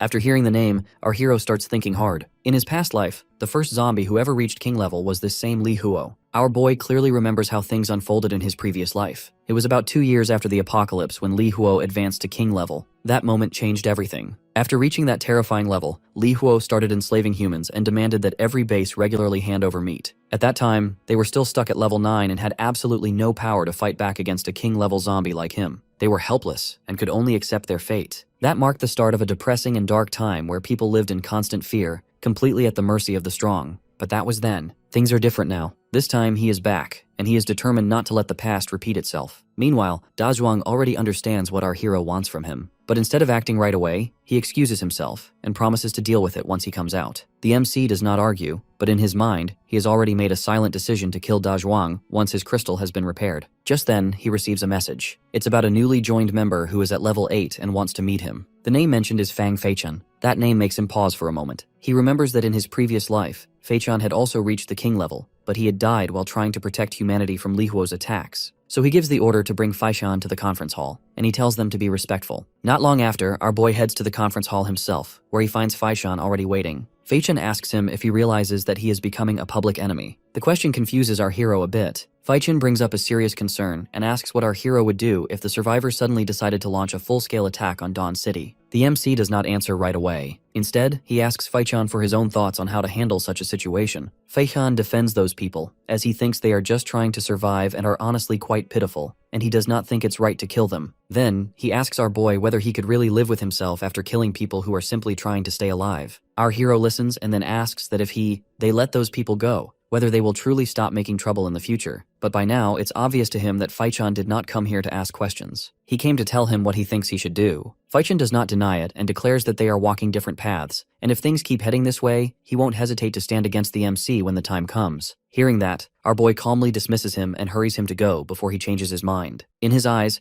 Feichan is just too kind, and the only reason he is letting him talk this much is because he still remembers how Feichan died fighting bravely on the battlefield in his past life. In his mind, when absolute power comes into play, all resistance from the weak becomes meaningless. Once his side fully controls the ocean, he plans to use the sea creatures to transport his people to other continents. That way, they can continue growing stronger and expanding their reach. Meanwhile, somewhere else far away, Li Huo has successfully broken through and reached the peak. He is overjoyed and wants the world to know who he is. He wants to make everyone submit to him, but he knows that before he can do that, he needs to wipe out the biggest threat standing in his way right now, Dawn City. The only thing is, he still does not fully understand just how powerful Dawn City actually is. So before jumping in, he decides to test his strength and see where he currently stands. At the same time, in another location, Warlock is quietly observing a base that looks like it has a large number of survivors. He wonders whether that kind of crowd will attract strong, high-level zombies and bring more trouble their way. Warlock notices the fire blazing in the distance and immediately senses that something big is going down. At the same time, Li Huo stands in the middle of it all, fully enjoying the chaos he is creating. He treats the people like playthings and wants to use them to test out his powers. The people, in a state of panic and desperation, begin calling out for Feichan. He had promised to protect them, and now they needed him to live up to that promise. Feichan stares at Li Huo and starts to question what exactly he is dealing with, but those questions fade as fear creeps in. Li Huo's powers are not something to see every day, and even Feichan feels unsettled. Still, he tries his best to steady himself and calm the people around him. Meanwhile, Li Huo makes his intention clear that he is going to wipe them all out. From another point, Warlock watches the scene carefully. The moment it sees how serious the situation is, it makes a decision to step in. It rushes in and introduces itself as Dawn City's loyal dog and vice leader. It confronts Li Huo and accuses him of going on a killing spree without even bothering to ask for permission first. That catches Li Huo's attention right away. Since he had already been planning to measure Dawn City's strength, Warlock showing up feels like a chance too good to miss. He immediately lashes out and sends a wave of fire toward Warlock, but Warlock is quick and manages to dodge. Li Huo, now more interested, starts attacking even harder. Warlock fights back using both of its abilities at the same time and hopes to match Li Huo's aggression, but Li Huo only smirks and mocks him, as he feels confident that his flames are inescapable. He is convinced Warlock won't be able to keep dodging for long. Before long, the flames land a hit. The attack burns through, and Warlock instantly realizes it made a mistake in judging Li Huo's strength. Warlock makes up its mind that it has no intention of becoming roasted meat today. It bolts and decides to escape before those blazing flames catch up to it. Li Huo watches this unfold and can immediately tell that Warlock is not some ordinary mutt. Meanwhile, Warlock starts thinking a bit more carefully. It figures that keeping those massive fire dragons going must be using up a lot of Li Huo's energy, so instead of facing him head-on, it plans to wear him out slowly and stretch the fight as long as possible. On the other hand, Li Huo is fuming and is irritated because his flames were avoided yet again. Warlock does not miss the chance to taunt him and throw out a comment about how someone who cannot catch a dog must not be very smart. Li Huo soon realizes what is going on. Warlock is purposely stalling and trying to drain his power over time. Seeing that this game of chasing around won't get him anywhere, he shifts his strategy. If he cannot catch the dog right now, he decides to just grab a few people instead, and hopes that will force Warlock to act differently. He had not expected everyone in the city to be this difficult to deal with. To test Warlock's reaction, Li Huo goes straight for Fei-chan. He demands to know where Dawn City is and offers a deal. Show him the way, and he will let Fei-chan live. But Fei-chan is not buying it. He knows that if Li Huo finds Dawn City, the result will be disastrous and more innocent people will die. So he pretends he has no idea what Li Huo is talking about. This only pushes Li Huo further. He unleashes his flames and begins to burn Fei-chan in an attempt to force him to reveal the location. But Fei-chan stays firm. He refuses to give in, even if it means dying. In his mind, choosing death is better than letting more people suffer. Just as things are heating up, Warlock shows up once again and shouts at Li Huo to come after it instead. Li Huo immediately responds by launching his flames at Warlock. Warlock feels like Li Huo has gotten faster all of a sudden. Li Huo charges in as he plans to end the fight with a single powerful blow. Warlock knows this one cannot be taken lightly. If it gets hit now, it's done for. It gathers its strength and moves to counter the attack, throwing everything it has left into stopping it. Li Huo protects himself with a flaming shield, just as Warlock strikes. A huge blast erupts from the clash. When the smoke starts to clear, Warlock stands there, clearly exhausted. It has used up most of its energy and can barely keep up. But from the look of things, Li Huo is not in great shape either. He looks surprised, almost in disbelief. After all, he just went head-to-head with what he thought was just a dog from Dawn City, and somehow, it ended in a draw. Warlock figures that the next step is to bring back a king-level crystal from our boy, and for that, he knows he must finish Li Huo first. It prepares to strike, and Li Huo braces himself too. Both of them know this is not a fight they can walk away from without a clear winner. Warlock, however, has already thought ahead. It predicts that Li Huo will likely use both his hands to block its attack. And since Warlock is well aware that Li Huo does not have any more limbs to defend with, it takes advantage of that. At just the right moment, it uses its tail to catch Li Huo by surprise. Li Huo, clearly not expecting it, accuses Warlock of cheating, but Warlock does not even bother responding. Instead, it follows up immediately with a fierce attack using both its claw and tail, not giving Li Huo any time to recover. Then, with one final move, it lands a strong blow that takes Li Huo down for good. Warlock finally feels satisfied as it managed to finish him off. A little while later, the MC finally arrives. He is clearly tired and for good reason. His crystal is broken, so he cannot use his void walking ability anymore, which means the trip here was exhausting. Still, he is relieved that Rice had already predicted Warlock would be okay. As soon as he sees our hero, Warlock comments that he took a bit too long to get there, but reassures him that it already handled everything. It also mentions how Fei-chan, even under pressure, refused to give away their base's location. Hearing this, our boy cannot help but recall that in both his current life and the one before it,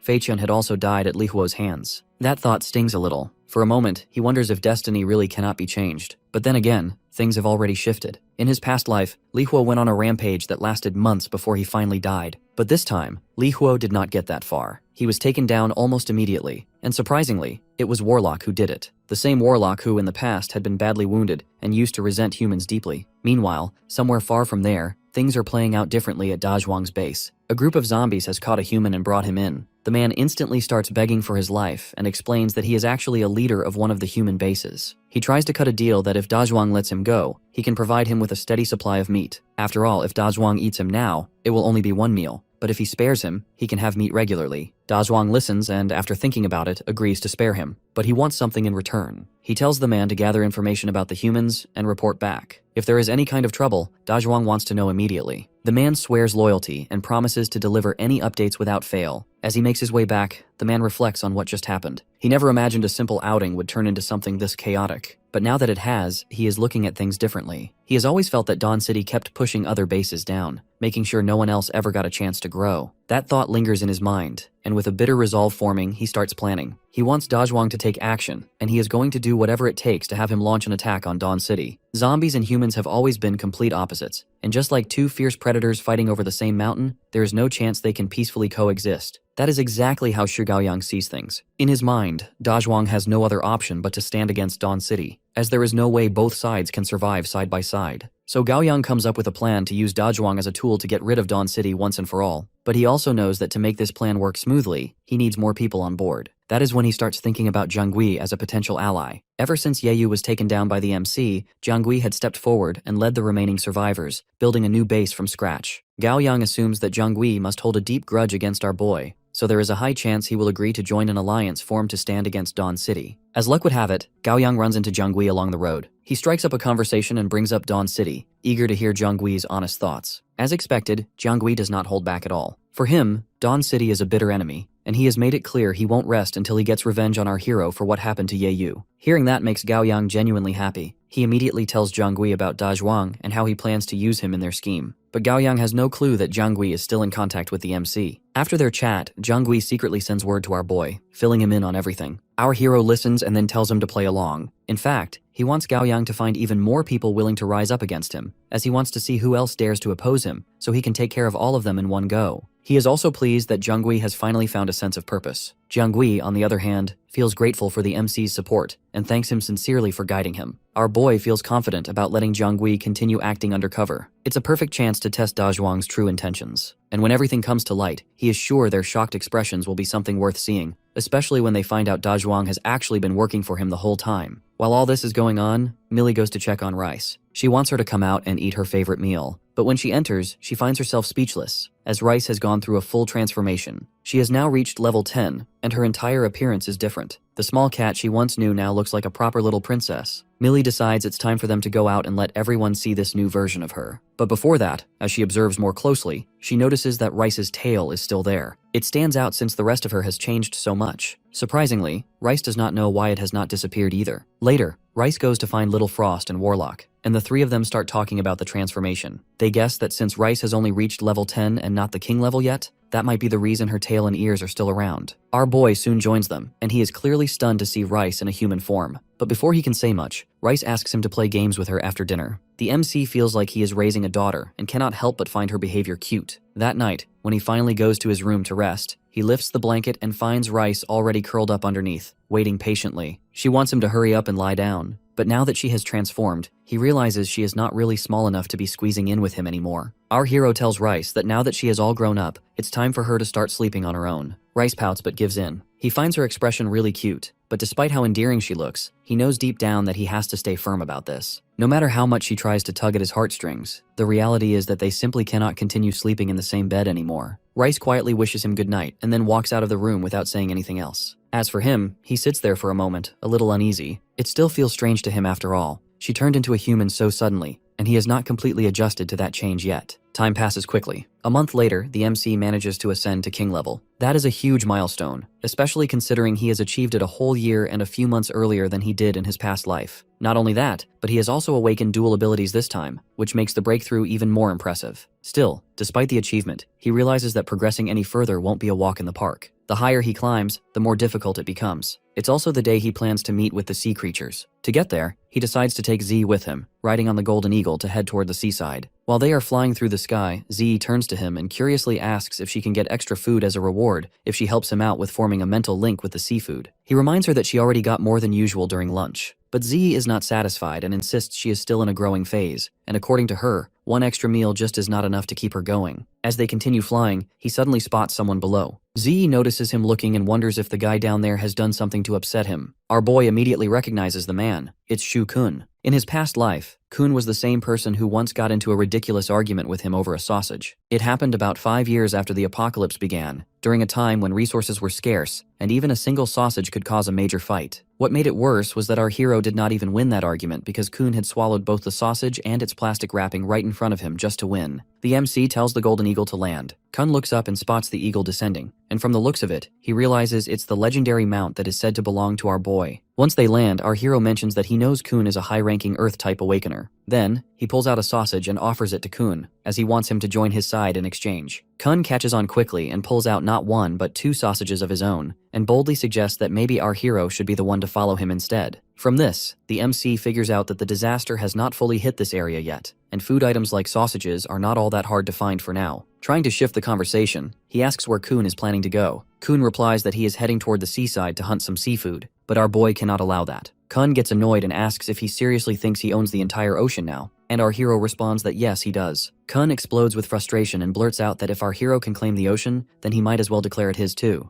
But our boy offers to take Kun along and show him the truth firsthand. Kun agrees to go with him. As they set off together, the MC quietly thinks to himself that maybe turning someone who was once an enemy into a loyal lackey is the most satisfying kind of payback. As they are making their way, a few people suddenly come sprinting toward them, shouting frantically about a monster on the loose. The man walking with Kun senses it too, a powerful and terrifying presence, and immediately suggests they retreat before anything bad happens. Kun agrees and decides it's better to turn back. But just as he is about to move, our boy stops him and assures him not to worry, as he is there after all. Right then, someone comes dashing in their direction. When our hero sees who it is, he immediately recognizes Erguo, the same one he had once enlightened. But Kun instantly panics. Just the sight of Erguo is enough to shake him up, and he starts thinking of running away. Our boy questions Erguo, who gave her the right to behave so rudely. Kun, still trying to process everything, watches in disbelief as the MC talks to a powerful creature like it's just some underling. But Erguo does not seem to respond to the scolding. She just keeps muttering the same words over and over again that she wants to kill. That is when our hero gets irritated. Erguo ignoring his presence in front of everyone is making him look bad, and that is something he won't tolerate. He tells Erguo to come closer. That alone is enough to rattle Kun. But to his shock, Erguo instantly kneels down the moment she gets close to our boy. The MC, however, kicks it aside without hesitation. Erguo, surprised and confused, asks what mistake she made to deserve such treatment. Our hero accuses her of ignoring him earlier, and that is enough of a reason to be punished. It takes a second for Erguo to fully understand, but then she realizes the seriousness of the situation. In her wild state, she had unknowingly disrespected our hero. That, in her eyes, is an unforgivable sin, so she slaps herself hard and apologizes. Kun watches all of this unfold, unable to say a word. He is shocked beyond belief, trying to figure out how such a terrifying monster is acting like a scared pet in front of our boy. To make things even more puzzling, Kun still does not know what the title Sea God even means. He starts wondering if the MC somehow used his charm or tricks to make Erguo fall under his spell, and that is how he got her to willingly become his servant. Our boy decides to head toward the seashore first before dealing with Erguo.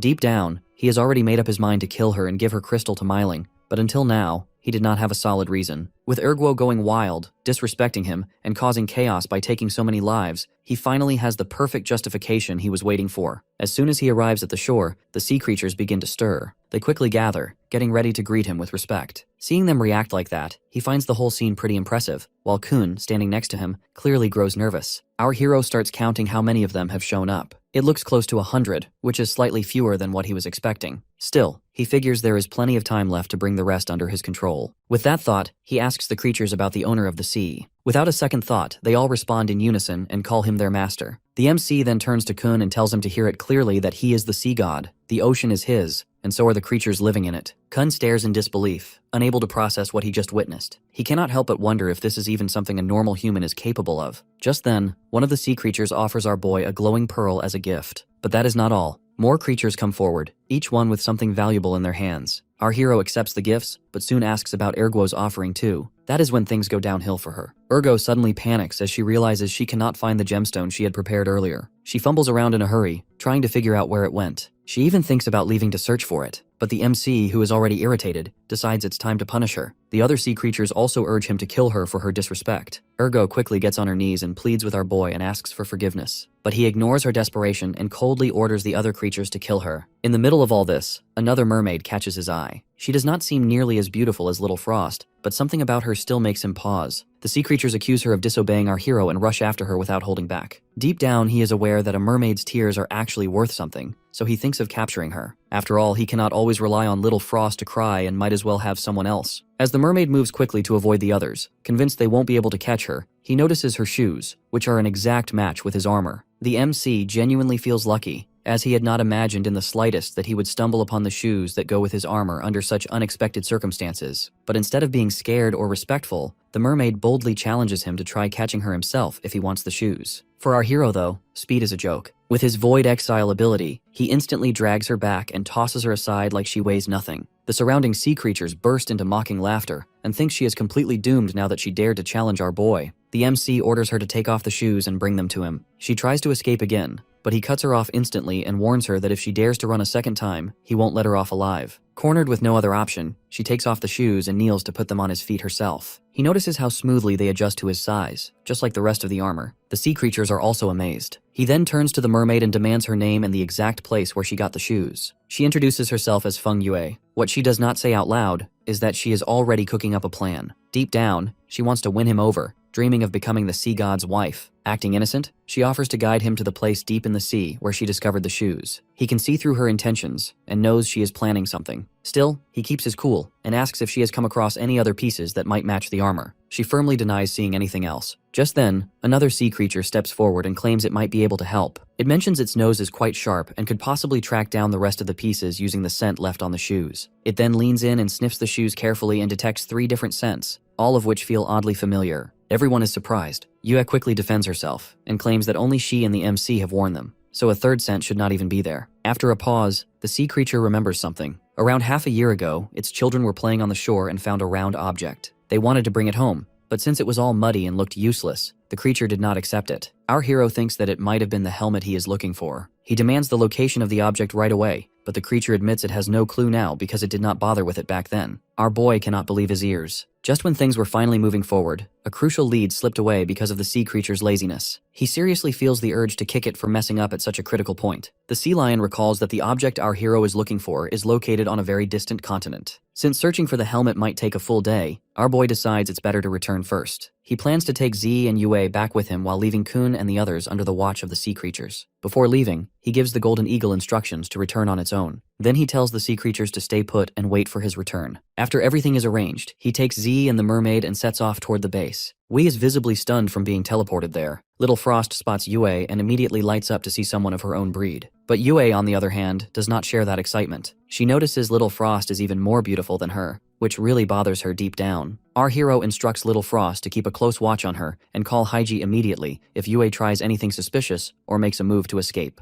With that task handed over, he goes straight to Rice to hear what her predictions have to say. Rice informs him that he is about to reach an important point in his fate, a turning point that could bring about a big change in his life. What he is planning to do next will likely leave a lasting impact, not only on him, but possibly on many others as well. However, she is not able to tell whether this change will be for the better or worse. Our boy knows that the armor he is collecting is extremely powerful, and the timing of everything makes him wonder if it might be linked to the cause of the disaster. So he thinks that maybe by gathering all the pieces, he can uncover the truth behind the disaster. Rice does offer some reassurance, though, that there is no immediate danger to him, at least not within the next month. With that in mind, he decides not to stress about it for now, and to simply focus on the search ahead. After finishing up, he heads back to the seashore and questions the seal about the direction of the distant continent it mentioned earlier. The seal points toward the west and claims that if they travel without stopping, they should reach it in a few days. Judging by that direction and pace, the MC figures it's most likely the north side the seal is referring to. Without wasting any more time, he sets out again, telling the seal to follow along. Half a day later, they arrive at the beach. But the moment they reach it, the seal suddenly admits it cannot remember the exact location where it found the object. Our hero orders it to search immediately, and even if it has to dig several feet into the ground, it must find that object for him with no excuses. The sea lion calls over its little ones to join the search. Our boy gives a clear instruction to not just scan the surface, because there is a chance the helmet is buried deep under the sand, hidden by the waves and shifting tides. As the digging begins, the way the seals are digging reminds him of how the monsters from back then were doing something very similar. They were desperately tearing through the ground, just like this,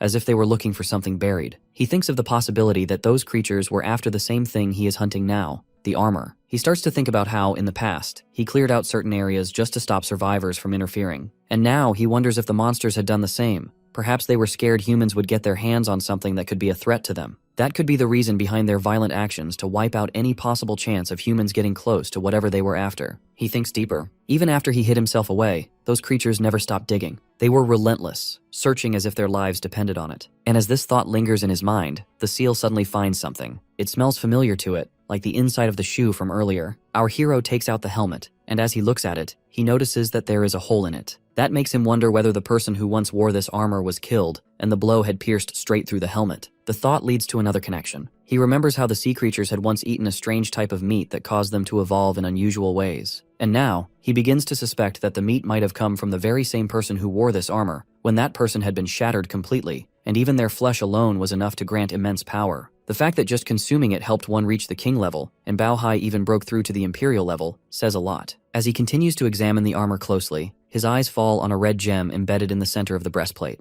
It's clearly visible, and there is something unsettling about it. Just then, he hears a language, the same eerie one spoken by those monsters. A strange feeling creeps in, like he has just activated something he was not supposed to. Back at the base, Rice senses a shift in energy. Her senses tell her that a disaster is on its way within a year, and she tries to figure out exactly how much time they might have left. The MC is genuinely surprised when he finds out that the black gem actually has a communication function. He had not even considered that possibility. A thought creeps in, and he wonders if the monsters are tracking them through this gem. If that is the case, then he knows he might have unknowingly triggered something terrible. That memory from his past life flashes in his mind again. Back then, the monsters did not appear until about 5 years after the disaster had already begun. Now he starts wondering whether it was possible that someone stumbled upon the helmet earlier, touched the gem without realizing what it was, and ended up bringing disaster sooner than expected. But instead of letting panic take over, he forces himself to stay calm. In his last life, the monsters also showed up in waves, each one stronger than the last. What is bothering him now is not fear, but it's the lack of preparation. There are not enough crystals available, and even basic resources are scarce. But still, he is determined that if one monster shows up, he'll deal with it. Roughly 10 minutes later, he heads back to the beach and receives word that Rice has been trying to find him back at the base. He orders the sea creatures to stay there and immediately heads back. When he meets Rice, she informs him about the prediction. That makes everything clearer, and he is sure that the monsters are definitely going to arrive earlier this time. But he does not look shaken at all. In fact, a year from now, both humans and sea beings will likely be producing king-level individuals in significant numbers. That alone is enough to give him confidence. Rice watches him closely and realizes from his calm expression that he had already guessed this would happen. The MC jokes that she is the Great Demon King Rice, and he is clearly the Great Demon King of time and space. Deep down, he is confident because he is not the same person anymore,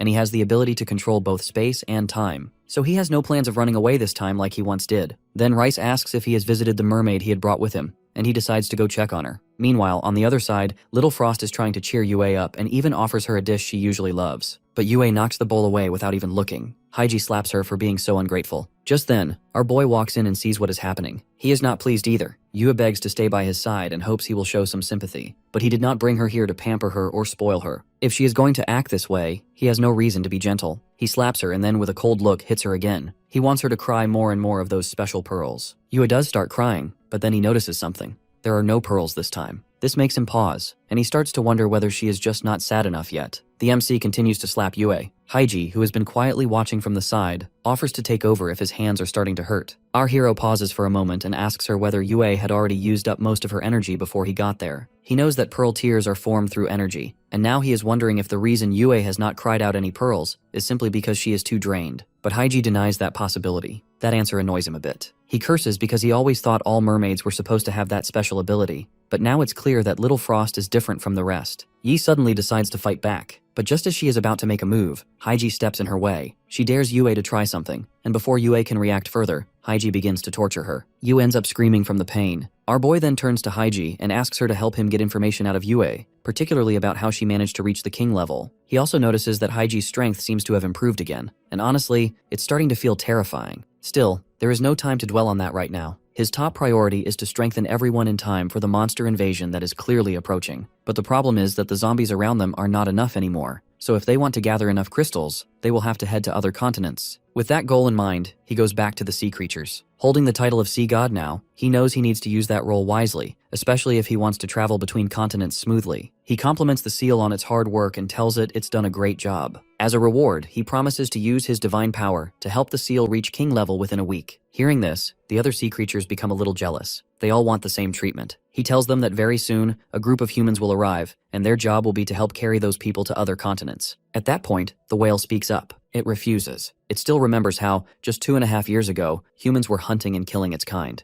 Now, it already considers itself generous for not seeking revenge. The MC listens quietly and understands the whale's feelings. The other sea creatures also start to support the whale. They agree that while they feel honored to be our hero's ride, they are not willing to carry humans who once treated them so cruelly. Our boy then makes them a new offer that he will choose the top 3 contributors every month and reward them with divine power. That immediately shifts the mood. All the sea creatures are now eager to join the transport mission. He instructs them that when the time is right, he will send word, and they should all gather at the arranged location. After that, he heads over to Mealing. He shows her a crystal, which is not very useful to him personally, but it's something that would suit her far better. She thanks him sincerely. Then she brings up that she has noticed some foreigners have been hanging around the area recently, and they seem suspicious, almost like they are spying. That gets our boy's attention. He realizes that if Milling had not mentioned it, he would have completely forgotten. Back in his previous life, more than 2 years after the disaster started, the Oiler and Brown Bear nations had joined forces and launched an attack on Dragon Country. They were not just after crystals, they were also targeting women and people with natural and light-type powers. He remembers that one of the Oilers had called himself a great prophet. That prophet introduced a plan called the Elite Strategy. It meant gathering all high-level crystals and using them on just a few elites, allowing them to grow and evolve quickly. The idea was that once those elites were strong enough, they could protect the rest. In short, the plan was to sacrifice many for the sake of creating one powerful god. And now, looking around, the MC realizes that this time, things might be heading in the same direction, and another major war could be right around the corner. Our hero tells Myling not to stress about things too much, as he believes those people causing a scene are nothing more than clowns trying to look serious. Myling agrees with him. Then he shifts the topic and tells her about his plan to withdraw all the sub-bases and relocate them to different continents. When Myling asks what he intends to do with the Oiler and Brown bases, since they have been particularly active lately, he reassures her that he has already thought it through. He plans to handle them ahead of time, so there is no need to worry. Seeing how confident he is, Myling simply decides to go along with whatever he has planned. A moment later, he brings up a name, Mu Hong. He asks Myling if she knows anything about her. Myling is aware that Mu Hong is a wind-type awakener stationed at a base located a few kilometers west. Our boy is already familiar with her from his previous life, and now he wants to recruit her. He flies over to her base and observes quietly from the sky. Down below, he sees Jungui and Xing gathered around Mu Hong, trying to persuade her to join them in a plan to go up against Dawn City. Mu Hong, however, seems unimpressed as she thinks Jungui is asking for trouble. Jungui explains that he has already formed alliances with more than a dozen different leaders, including Da Zhuang, so he believes they now have the strength to make a move. But Mu Hong is not convinced. She points out that if they actually manage to succeed, Da Zhuang's power will grow too much, turning him into a dangerous figure for the rest of the survivors. Still trying to make his point, Jungui suggests they play the long game, let Da Zhuang and Dawn City weaken each other, and once both sides are damaged, they can move in and finish whoever is left. That way they could gain the upper hand. Mu Hong thinks there might be some logic to that. If Da Zhuang wins, it would probably be a hard-fought and costly victory, so they might be able to benefit from the situation. However, she wants to meet Da Zhuang in person first, to get a feel for his real strength before deciding anything. The MC watches this unfold and feels satisfied with how Jiangui is doing for now. But then, he receives a message containing a list. Jiangui has sent him names of those who are planning to oppose him. He realizes that many people have started viewing him as an enemy. He starts to feel like Jiangui is trying too hard to earn his favor by doing things that might only stir up more trouble. So he decides it's probably best to end this before things get more complicated and makes up his mind to bring it all to a close soon. Later that night, everyone gathers. Da Zhuang quickly notices that Xing is going out of his way to push him into killing our hero. Not liking being manipulated, Da Zhuang comes up with a different plan to just kill everyone present and offer their bodies to our boy as a gift. At that same moment, Mu Hong receives a message informing her that something is going on at the Dawn City sub-base. Another person reports that the sub-bases seem to be shifting supplies, almost like they are preparing to evacuate. Da Zhuang finally meets Mu Hong, and she directly asks him to show her how strong he really is. But Da Zhuang has no interest in proving anything, as he did not come to demonstrate strength. He came to wipe everyone out. Jiangui instantly realizes that Da Zhuang is not someone who hesitates, but he is brutal. Sensing the danger too, Mu Hong quickly orders her people to prepare for battle. Meanwhile, Xing and Jiangui just stand to the side, watching everything unfold. Jiangui begins to wonder whether Da Zhuang is actually capable of taking on so many opponents at once.